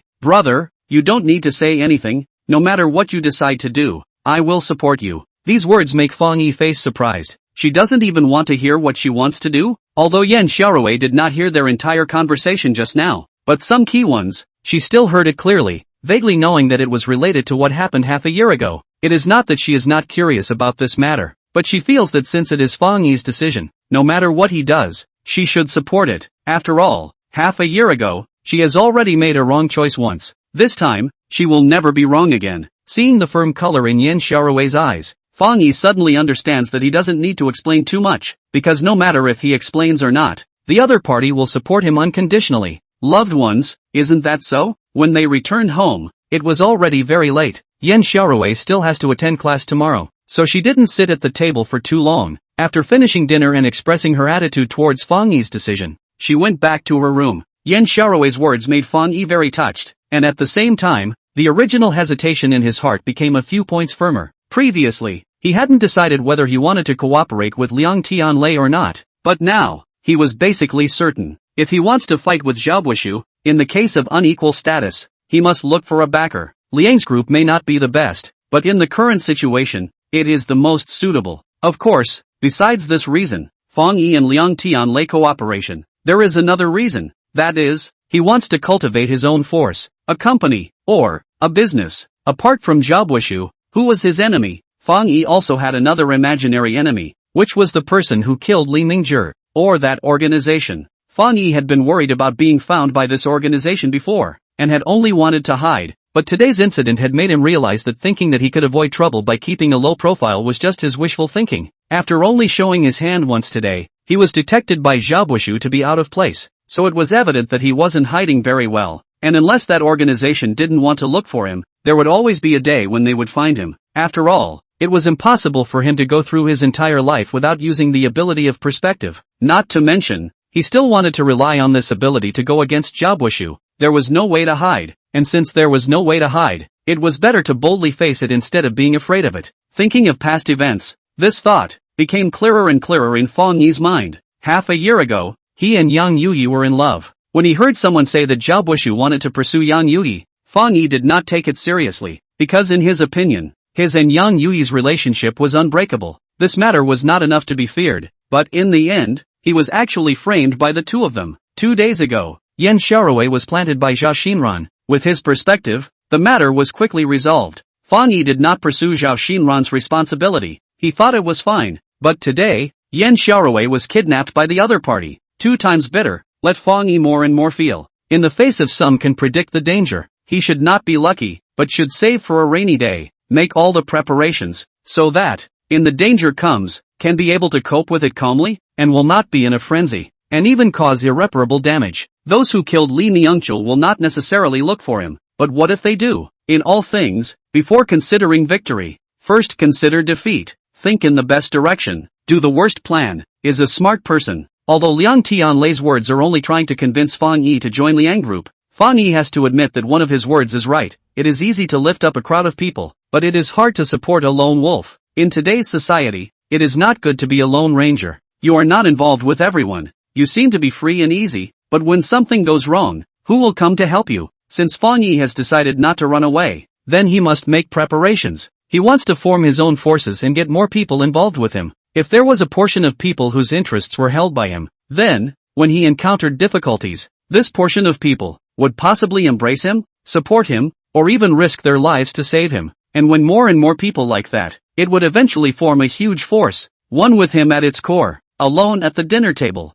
Fang Yi thought a lot. He had already made up his mind to cooperate with Liang Group. However, how to cooperate was not up to Liang Tianlei. What? You want to open a company? Early in the morning of the next day, Fang Yi made an appointment to meet with Liang Tianlei. Upon hearing Fang Yi's words, Liang Tianlei almost choked on the dunked dumpling he had just eaten as he looked at the other party in disbelief. For us to work together, there isn't only one way for me to join Liang Group, is there? Seeing Liang Tianlei's shocked eyes, Fang Yi said, that's what the words say, but, what's wrong with you joining my Liang Group? Could it be that the price I offered is not enough? Liang Tianlei felt that he had already been generous, but even so, if Fang Yi refused to join Liang Group because he wasn't satisfied with the conditions he had offered, he was willing to raise the price. The conditions you offered were good enough, but it wasn't for this reason. Fang Yi shook his head. Then why? Liang Tianlei pursued. Because I want to be my own boss and have my own say. Fang Yi said bluntly. Even if Liang Tianlei said that Fang Yi joins Liang Group, they are only in a partnership and won't force him to do anything. But in reality, how many partners who started a business together went from a partnership to a subordinate? Fang Yi is not a child anymore. He won't be so naive. Liang Tianlei is sincere enough, but those who are sincere tend to have more heart. If he joins Liang's group, no matter what, he will have to be subjected to its jurisdiction. A lot of things, and can't do it all by his own will, and this is what Fang Yi can't stand. Moreover, he had previously thought that Liang's group could not be used as a firm ally, not to mention the possibility of the other party abandoning him at any time. Since this was the case, how could he rest assured that he would entrust everything to Liang's group? He wanted to take the initiative. Hearing Fang Yi's words, Liang Tianlei frowned. He thought that he threw out heavy benefits, will be able to attract Fang Yi to join Liang Group, and then firmly grasp it. Did not expect. The other party was on guard against him from the beginning, although agreed to cooperate, but completely cut off his own opportunity to control him. As expected, he still underestimated him. If you open your own company, then how can we cooperate? Chapter 56 Stripped Jade Unique Product. Although he did not achieve the result he wanted, Fang Yi's promise to cooperate was already a good sign, and Liang Tianlei was willing to listen to more. After listening to Liang Tianlei's words, Fang Yi said, the jade stores operated by Liang's group basically sell finished artifacts, which means that you only need raw jade materials, not raw stones. The reason why you guys buy raw stones is just to control the cost. After all, if you buy open jade materials on the market, the price will be very high, and after removing the production cost, you won't earn much. Hearing Fang Yi's analysis, Liang Tianlei was a bit surprised. He did not expect that he, a layman, would be able to think of this. He nodded his head, indicating that Fang Yi was right. Seeing the other party nodding, Fang Yi continues, my company will be responsible for purchasing the raw stones, and will sell the open jade to you at a price lower than the market price. You only need to take the purchased jade to produce the finished product, and then put it into the store to sell it out on the line. The whole process, no need to act as any risk. What Fang Yi said made Liang Tianlei's spirit revitalized. On the market by the jade supplier to open out of the jade, the price is expensive, because the risk of buying raw stone is very great. After all, no matter how powerful stone connoisseur, do not dare to guarantee foolproof. Low-priced raw stone is okay, the loss cannot be much. Can buy high-priced raw stone? A loss of tens of millions of dollars, or even hundreds of millions of dollars. Once or twice still not much impact, but too often appear this kind of loss, and then the big company cannot stand. It was for this reason that they had to set a high price for the jade they offered to make up for the loss in buying the raw stones. The Liang Group belonged to the jade finished goods merchants. They could understand the reason why the price of jade on the market was expensive, but they couldn't accept this price. In order to reduce the cost, so they purchased their own raw stones and opened their own jades. In other words, they made their own raw materials. In this way, although it is true that they can reduce the cost of raw materials to a certain extent, they also have to bear the same risk as the jade suppliers. That is, the loss in buying raw stones. In fact, after careful conversion, although the purchase of raw stones reduces the cost, but after counting the loss of money, it is not much more profitable than buying good jade directly in the market. This problem, although they are helpless, but there is no way to solve it. But now, it seems that someone can solve it. If Fang Yi were to be the jade supplier, he would not have to worry about the risk at all. With his skills, he could minimize the risk. Since the risk is small, he naturally doesn't need to sell so expensive. He can lower the price to sell. The price of raw materials is low. The price of finished products is still as high as before. If Liang's group is to buy open good jade from Fang Yi, then they can earn more than before without taking risks. Thinking about this, even Liang Tianlei had to admit that Fang Yi's proposal was indeed very heartwarming. However, compared to the benefits he could get from incorporating Fang Yi into his company in the beginning, it was more than a little bit worse. After all, with Fang Yi and Liang Group, they would also be able to lower their costs, and possibly even lower them. Aside from this unwillingness, Fang Yi's proposal also caused a great concern to arise in Liang Tianlei's mind. He previously wanted to invite Fang Yi into the group in order to be able to better grasp this talent, to be able to restrain him in some things. But if he were to follow Fang Yi's words, then not only would he not be able to grasp him, but the entire Liang's group might instead be subject to his jurisdiction.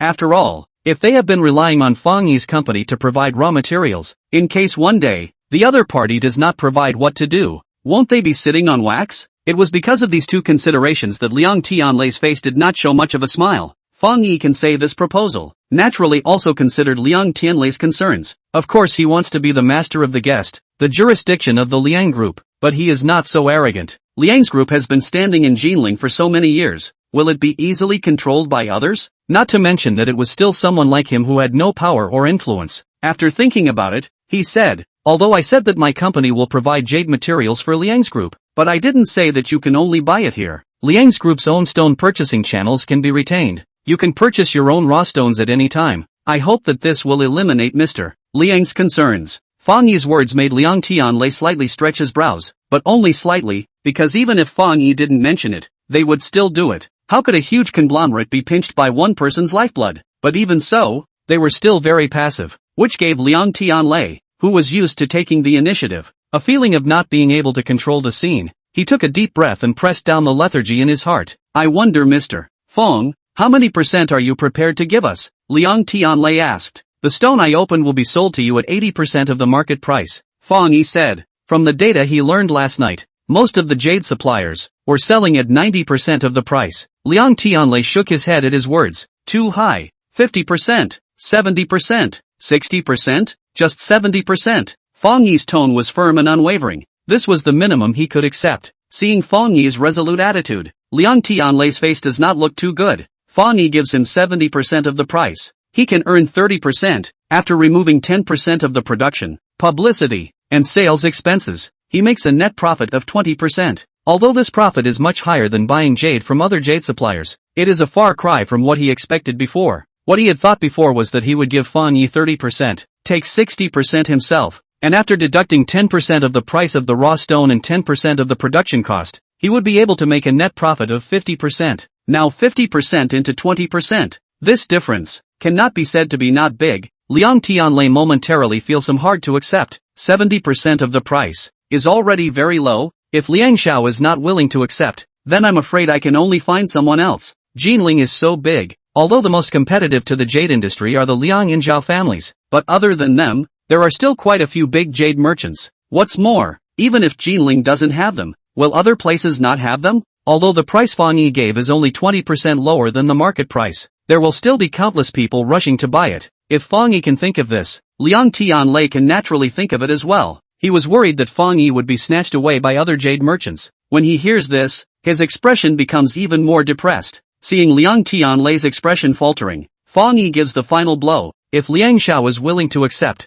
I can hang a jade consultant's name in your group, take 30% of the profit, and look at 10 pieces of raw stones for Liang's group every year. These words made Liang Tianlei look shocked. Is Mr. Fang serious about this? Of course. Fang Yi nodded his head. Liang Tianlei originally wanted to agree, but he calmed down again when he was about to open his mouth. He wanted to maximize his benefits. $10 is too little. $50, $15 at most. Liang Tianlei frowned. Seeing this, Fang Yi fanned the flames again. 15 pieces is indeed not much, but I guarantee that every piece of profit is above $100 million.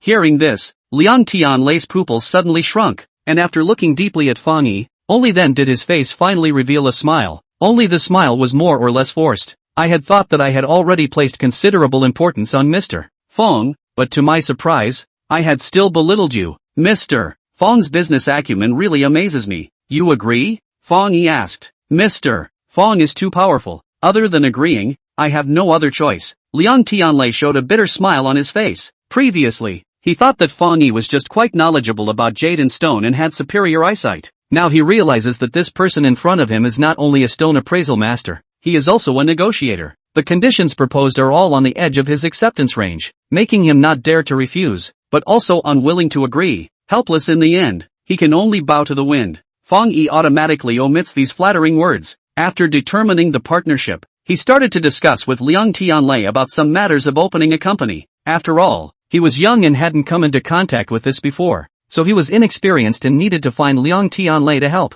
Luckily, Liang Tianlei did not have a grudge against Fang Yi because he refused to join Liang's group. He taught him all his experience. To open a company, there are many formalities that need to be done. For ordinary people, this is very troublesome. However, for Liang Tianlei at this level, it is very simple. Under Liang Tianlei's dedicated help, 3 days later, Fang Yi's company is opened. As the old saying goes, jade is a unique product that meets the high and pure destiny of all the kings. Simply put, a good jade matches a good man. Therefore, Fang Yi named his company One Piece Jade. The name, it's sloppy. You take a look at this store first. Liang Tianlei and Fang Yi stood side by side on the street, pointing at a grand and atmospheric storefront in front of them. This store used to be Su Group's, and then was bought by me. Although it is not in the prime location, but the flow of people is also more. The key is, there can be a lot of jade stores around. You sell the big head to us, and the small head can be sold to the surrounding jade merchants. Although this store is only 1 floor, but there are 1,500 square feet.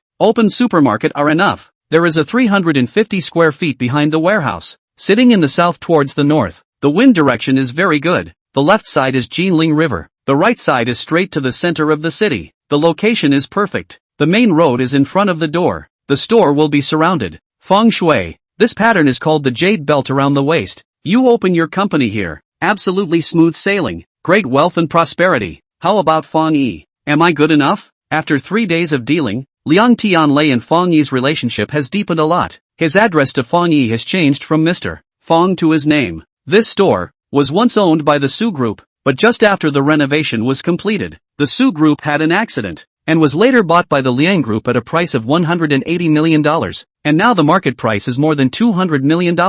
However, Fang Yi didn't need to spend any money because this was what Liang Tianlei sent him. These are? Looking at the 5 brand new cars parked at the entrance of the warehouse, Fang Yi looked at Liang Tianlei with a puzzled face. Liang Tianlei jejia smiles. These 5 cars are my opening gift to you. 2 trucks, one with a load of 10 tons, one with 18 tons, specially used to transport the raw stones. The remaining 1 Alpha, for you to use to receive general customers, and 1 Bentley, to receive important customers like me. Fang Yi listens with wide eyes, pointing at the last Mercedes-Benz. What about this one? This Maybach, for you to drive yourself. How is it? See if you like it. If you feel unsatisfied, I will send you a few more tomorrow. Liang Tianlei asked Fang Yi's opinion. Hearing him talking about these cars lightly, Fang Yi can't help but skim his mouth and said, how come you rich people's lives are all so high profile? Hearing this, Liang Tianlei shows disdain. What is this called high profile? You have not seen those top gentlemen in the capital. People play with the airplane yacht, and play with the submarine,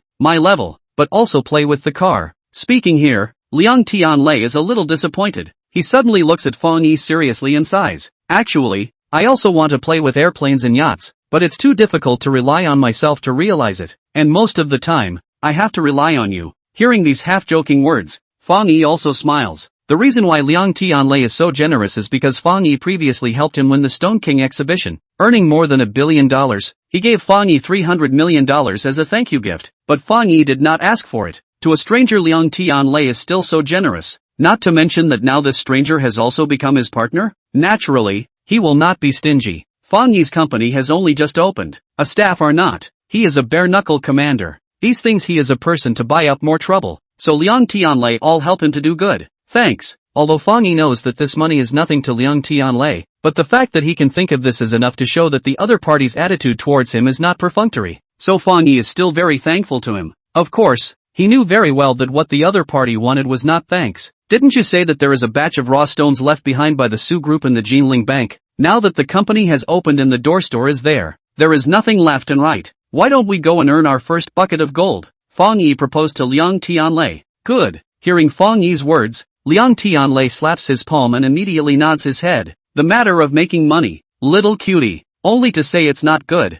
In his excitement, he tugged Fang Yi. Just in time to try your new car. Go! Chapter 57. The first bucket of gold. Su's group collapsed so suddenly that the thousands of stones in its inventory were removed from the Jinling business community before they had a chance to be sold. These stones, too, were offset against the Jinling Bank at a debt price of $2 billion.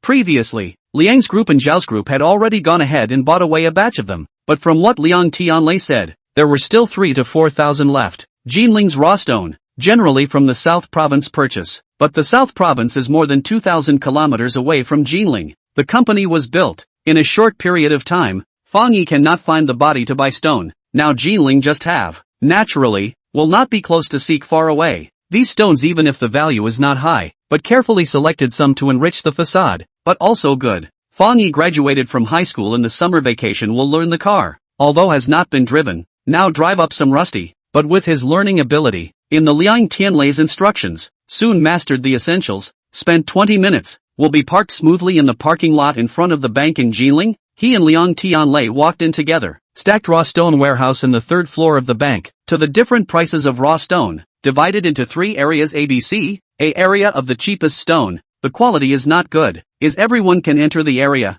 Area B, raw stones are more expensive and of higher quality, while Area C is even more expensive and of higher quality. To enter both BC and BC areas, you need proof of identity, not just any proof of course, but proof that you're rich enough to afford it and will buy it in bulk. After all, the jade in these 2 zones was meant to be sold in bulk to jade merchants, ordinary people buying 1 or 2 pieces. The procedures were too cumbersome. The bank didn't want to spend a lot of manpower and resources in this area, so it was only open to customers who bought in bulk. You stroll around in Area A first. I'll go find the manager of the bank responsible for here to open a certificate. Going upstairs, Liang Tianlei said to Fang Yi. Fang Yi nodded, and then wandered around in Area A. The stone here, most of them are the head material, very cheap. The most expensive is also within 3,000. the general price of 4 or 500. There are many people are wandering around here to observe, but basically to the retired old people. Young people did not see a few. Fang Yi walks around in the A area, and does not find any particularly valuable stones. It seems that Liang Tianlei is right. The good stones have been picked away. Even if there are still, they are all in the BC2 areas. Ha ha, it's just you. Fang Yi is strolling around in boredom, when he suddenly hears a loud laugh coming from behind him. Turning his head, he only sees an old man with white hair looking at a piece of 10 or so kilograms of mongoloid material and laughing. While laughing, he also reaches out to hold the stone. Ouch! He just picked up the stone and was about to take a good look at it. I don't know if he is not strong enough or not holding it steady. The stone fell down. The old man was shocked and saw that the stone was about to hit his feet. The people around him couldn't help but exclaim in shock. Fang Yi is not far away. When he sees this, his eyes narrow slightly. He quickly steps forward, stretches out a foot, and paws up the stone that is about to fall to the ground. Good hands! The people around who saw this sight, all sighed in admiration. Seeing Fang Yi pawing up the more than 10 kilograms of stone and holding it steadily in his hand, the old man who had been startled earlier also could not help but look surprised. The young man's hands are not bad. Thanks a lot. He looked Fang Yi up and down.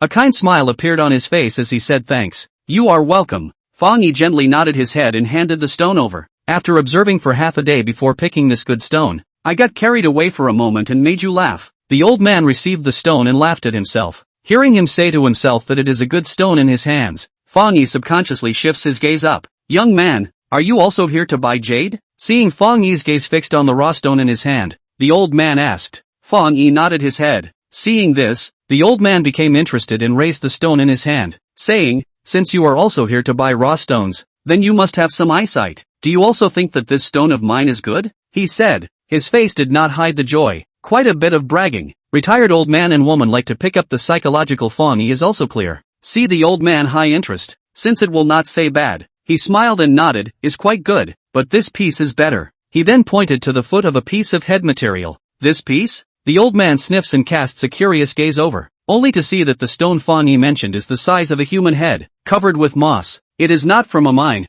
What's so good about it? He frowned, a questioning expression on his face. Fang Yi. Liang Tianlei ran from the distance and shouted. Seeing him come out, Fang Yi knows that the formalities must be done. Nodding at the old man, signaling his farewell, he hurriedly walks over. It's done. Let's go to the other two districts, Liang Tianlei said, leading Fang Yi into the B area. The old man originally thought that Fang Yi was just like himself, coming to Area A to loiter and pick up leeks. When he saw him enter Area B, he could not help but look surprised. The price of the raw stones in Area B is above $10,000. Ordinary people can't go there. Usually only the jade merchants can go in. After all, the stones inside are sold wholesale to the jade merchants. But Fang Yi is so young, he doesn't look like a jade dealer. Old leader. As the old man was thinking, he suddenly heard a shout and turned his head to see a middle-aged man who was about 50 years old and dressed meticulously walking over quickly. I went to the toilet and came back. You were nowhere to be seen, so it turns out that you are here. How is it? Do you have a good-looking stone?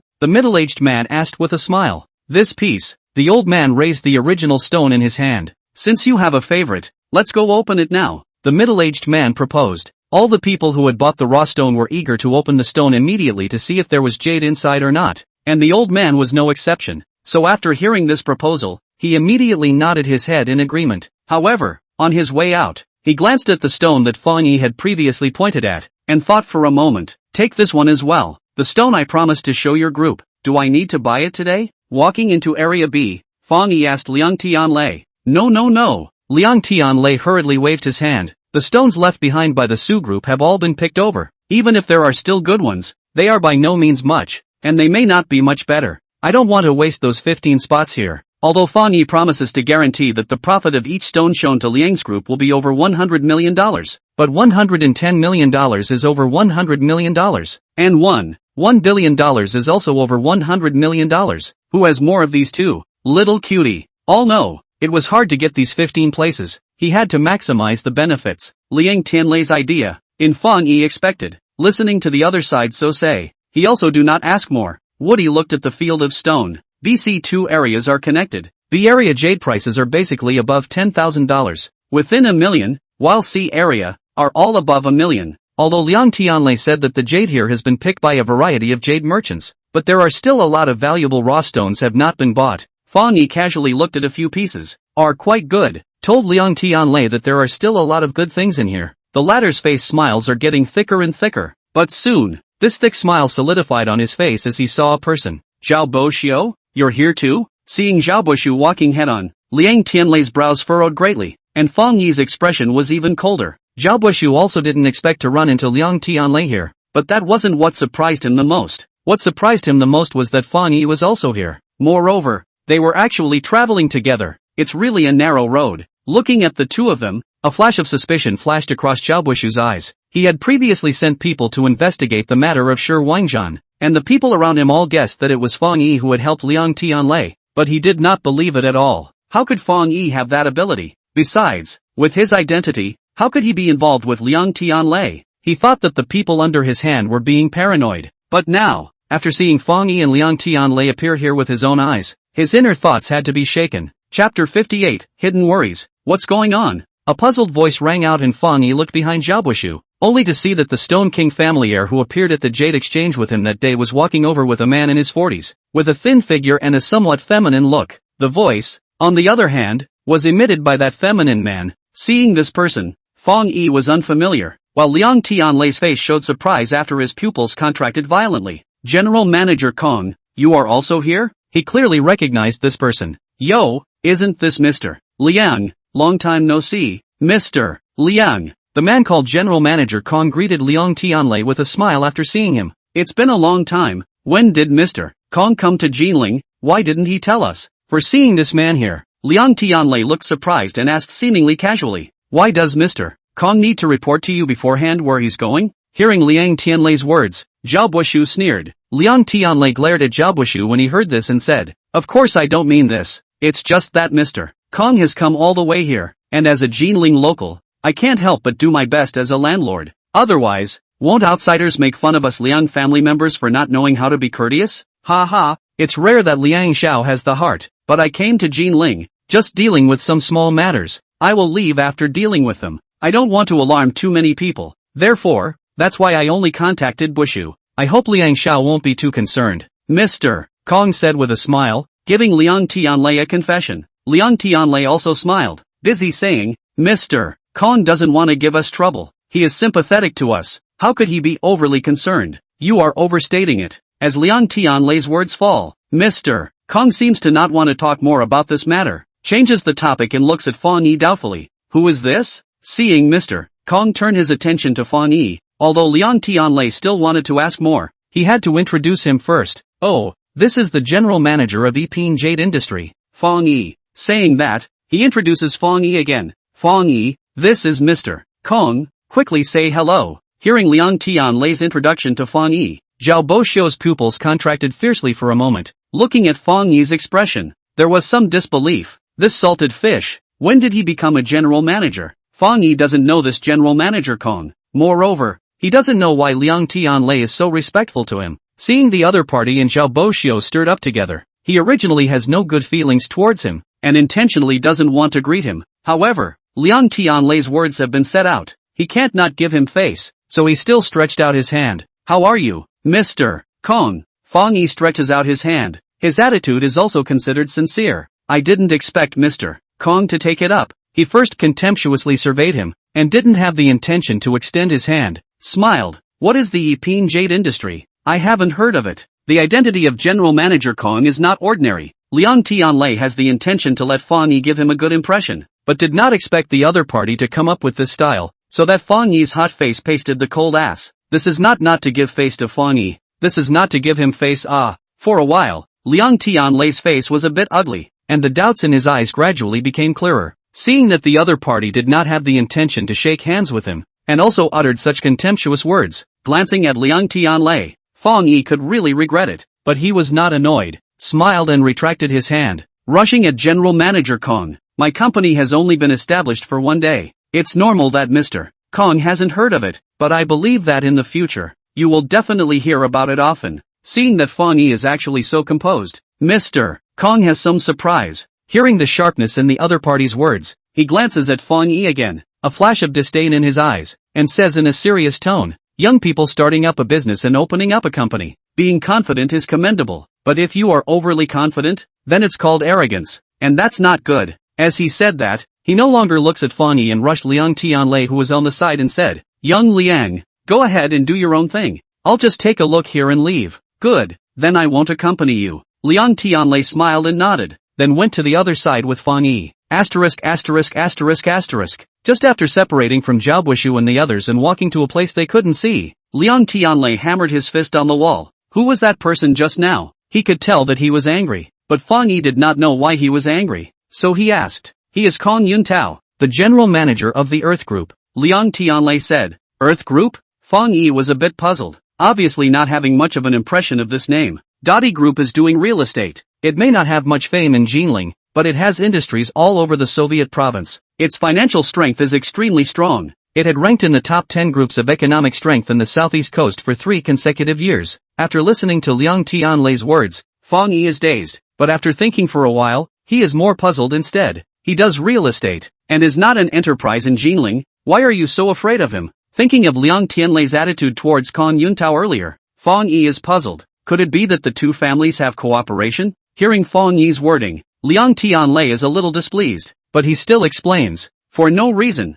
Of course I'm not afraid of him. It's just that, in addition to being the general manager of the Earth Group, he also has a layer of important identity. What is it? Fang Yi pursued. Liang Tianlei glances at him, intending to say it, but thinking about it, Fang Yi's company has just been established. Knowing too much is not good for him, so he waved his hand. There are some things that you're better off not knowing. It's not that I'm intentionally hiding them from you. It's just that knowing too much is not good for you. Hearing this, and then looking at Liang Tianlei's expression of secrecy, Fang Yi's face shows contempt. There is nothing that can't be said. What can't be said? Liang Tianlei has the intention to hide, but facing Fang Yi's eyes, he is really twisted. In the end, he has to tell the hidden truth. In addition to Kong Yuntao being the general manager of the Earth Group, he is also one of the directors of the Nanhai Chamber of Commerce. Nanhai Chamber of Commerce. You've heard of it, right? He said. It's the organizer of the Jade Exchange that day? To this name, Fang Yi has some impression. Not bad, that's it. Liang Tianlei nodded and continued. The South Sea Chamber of Commerce is an organization that oversees all the enterprises in the entire southeast coast. All enterprises are its members. What each enterprise should do, how to do it, where to do it, are all decided by it. Among them, there is a president, a vice president, 4 directors, in addition to the president and vice president. The director's power is the greatest. Do you think I should be afraid of him? Hearing Liang Tianlei's explanation, Fang Yi then understood. Since you are afraid of him, then why are you still angry? Could it be that you are fighting for me? Fang Yi looks at Liang Tianlei doubtfully, although he and the other party are partners. But that little thing earlier, he didn't even put it on his mind. It's not so much to make him angry, right? Liang Tianlei is angry. Of course not for Fang Yi, but because he has figured out one thing. The South China Sea Chamber of Commerce, as the leader of all enterprises along the entire southeast coast, it has to ensure its leading position, has always been extremely fair, encountered 2 competing enterprises, will never favor any party, so it has won the hearts of the people. The member enterprises are also willing to believe in its fairness, but the previous incident of the Stone King exhibition has made Liang Tianlei start to question its fairness.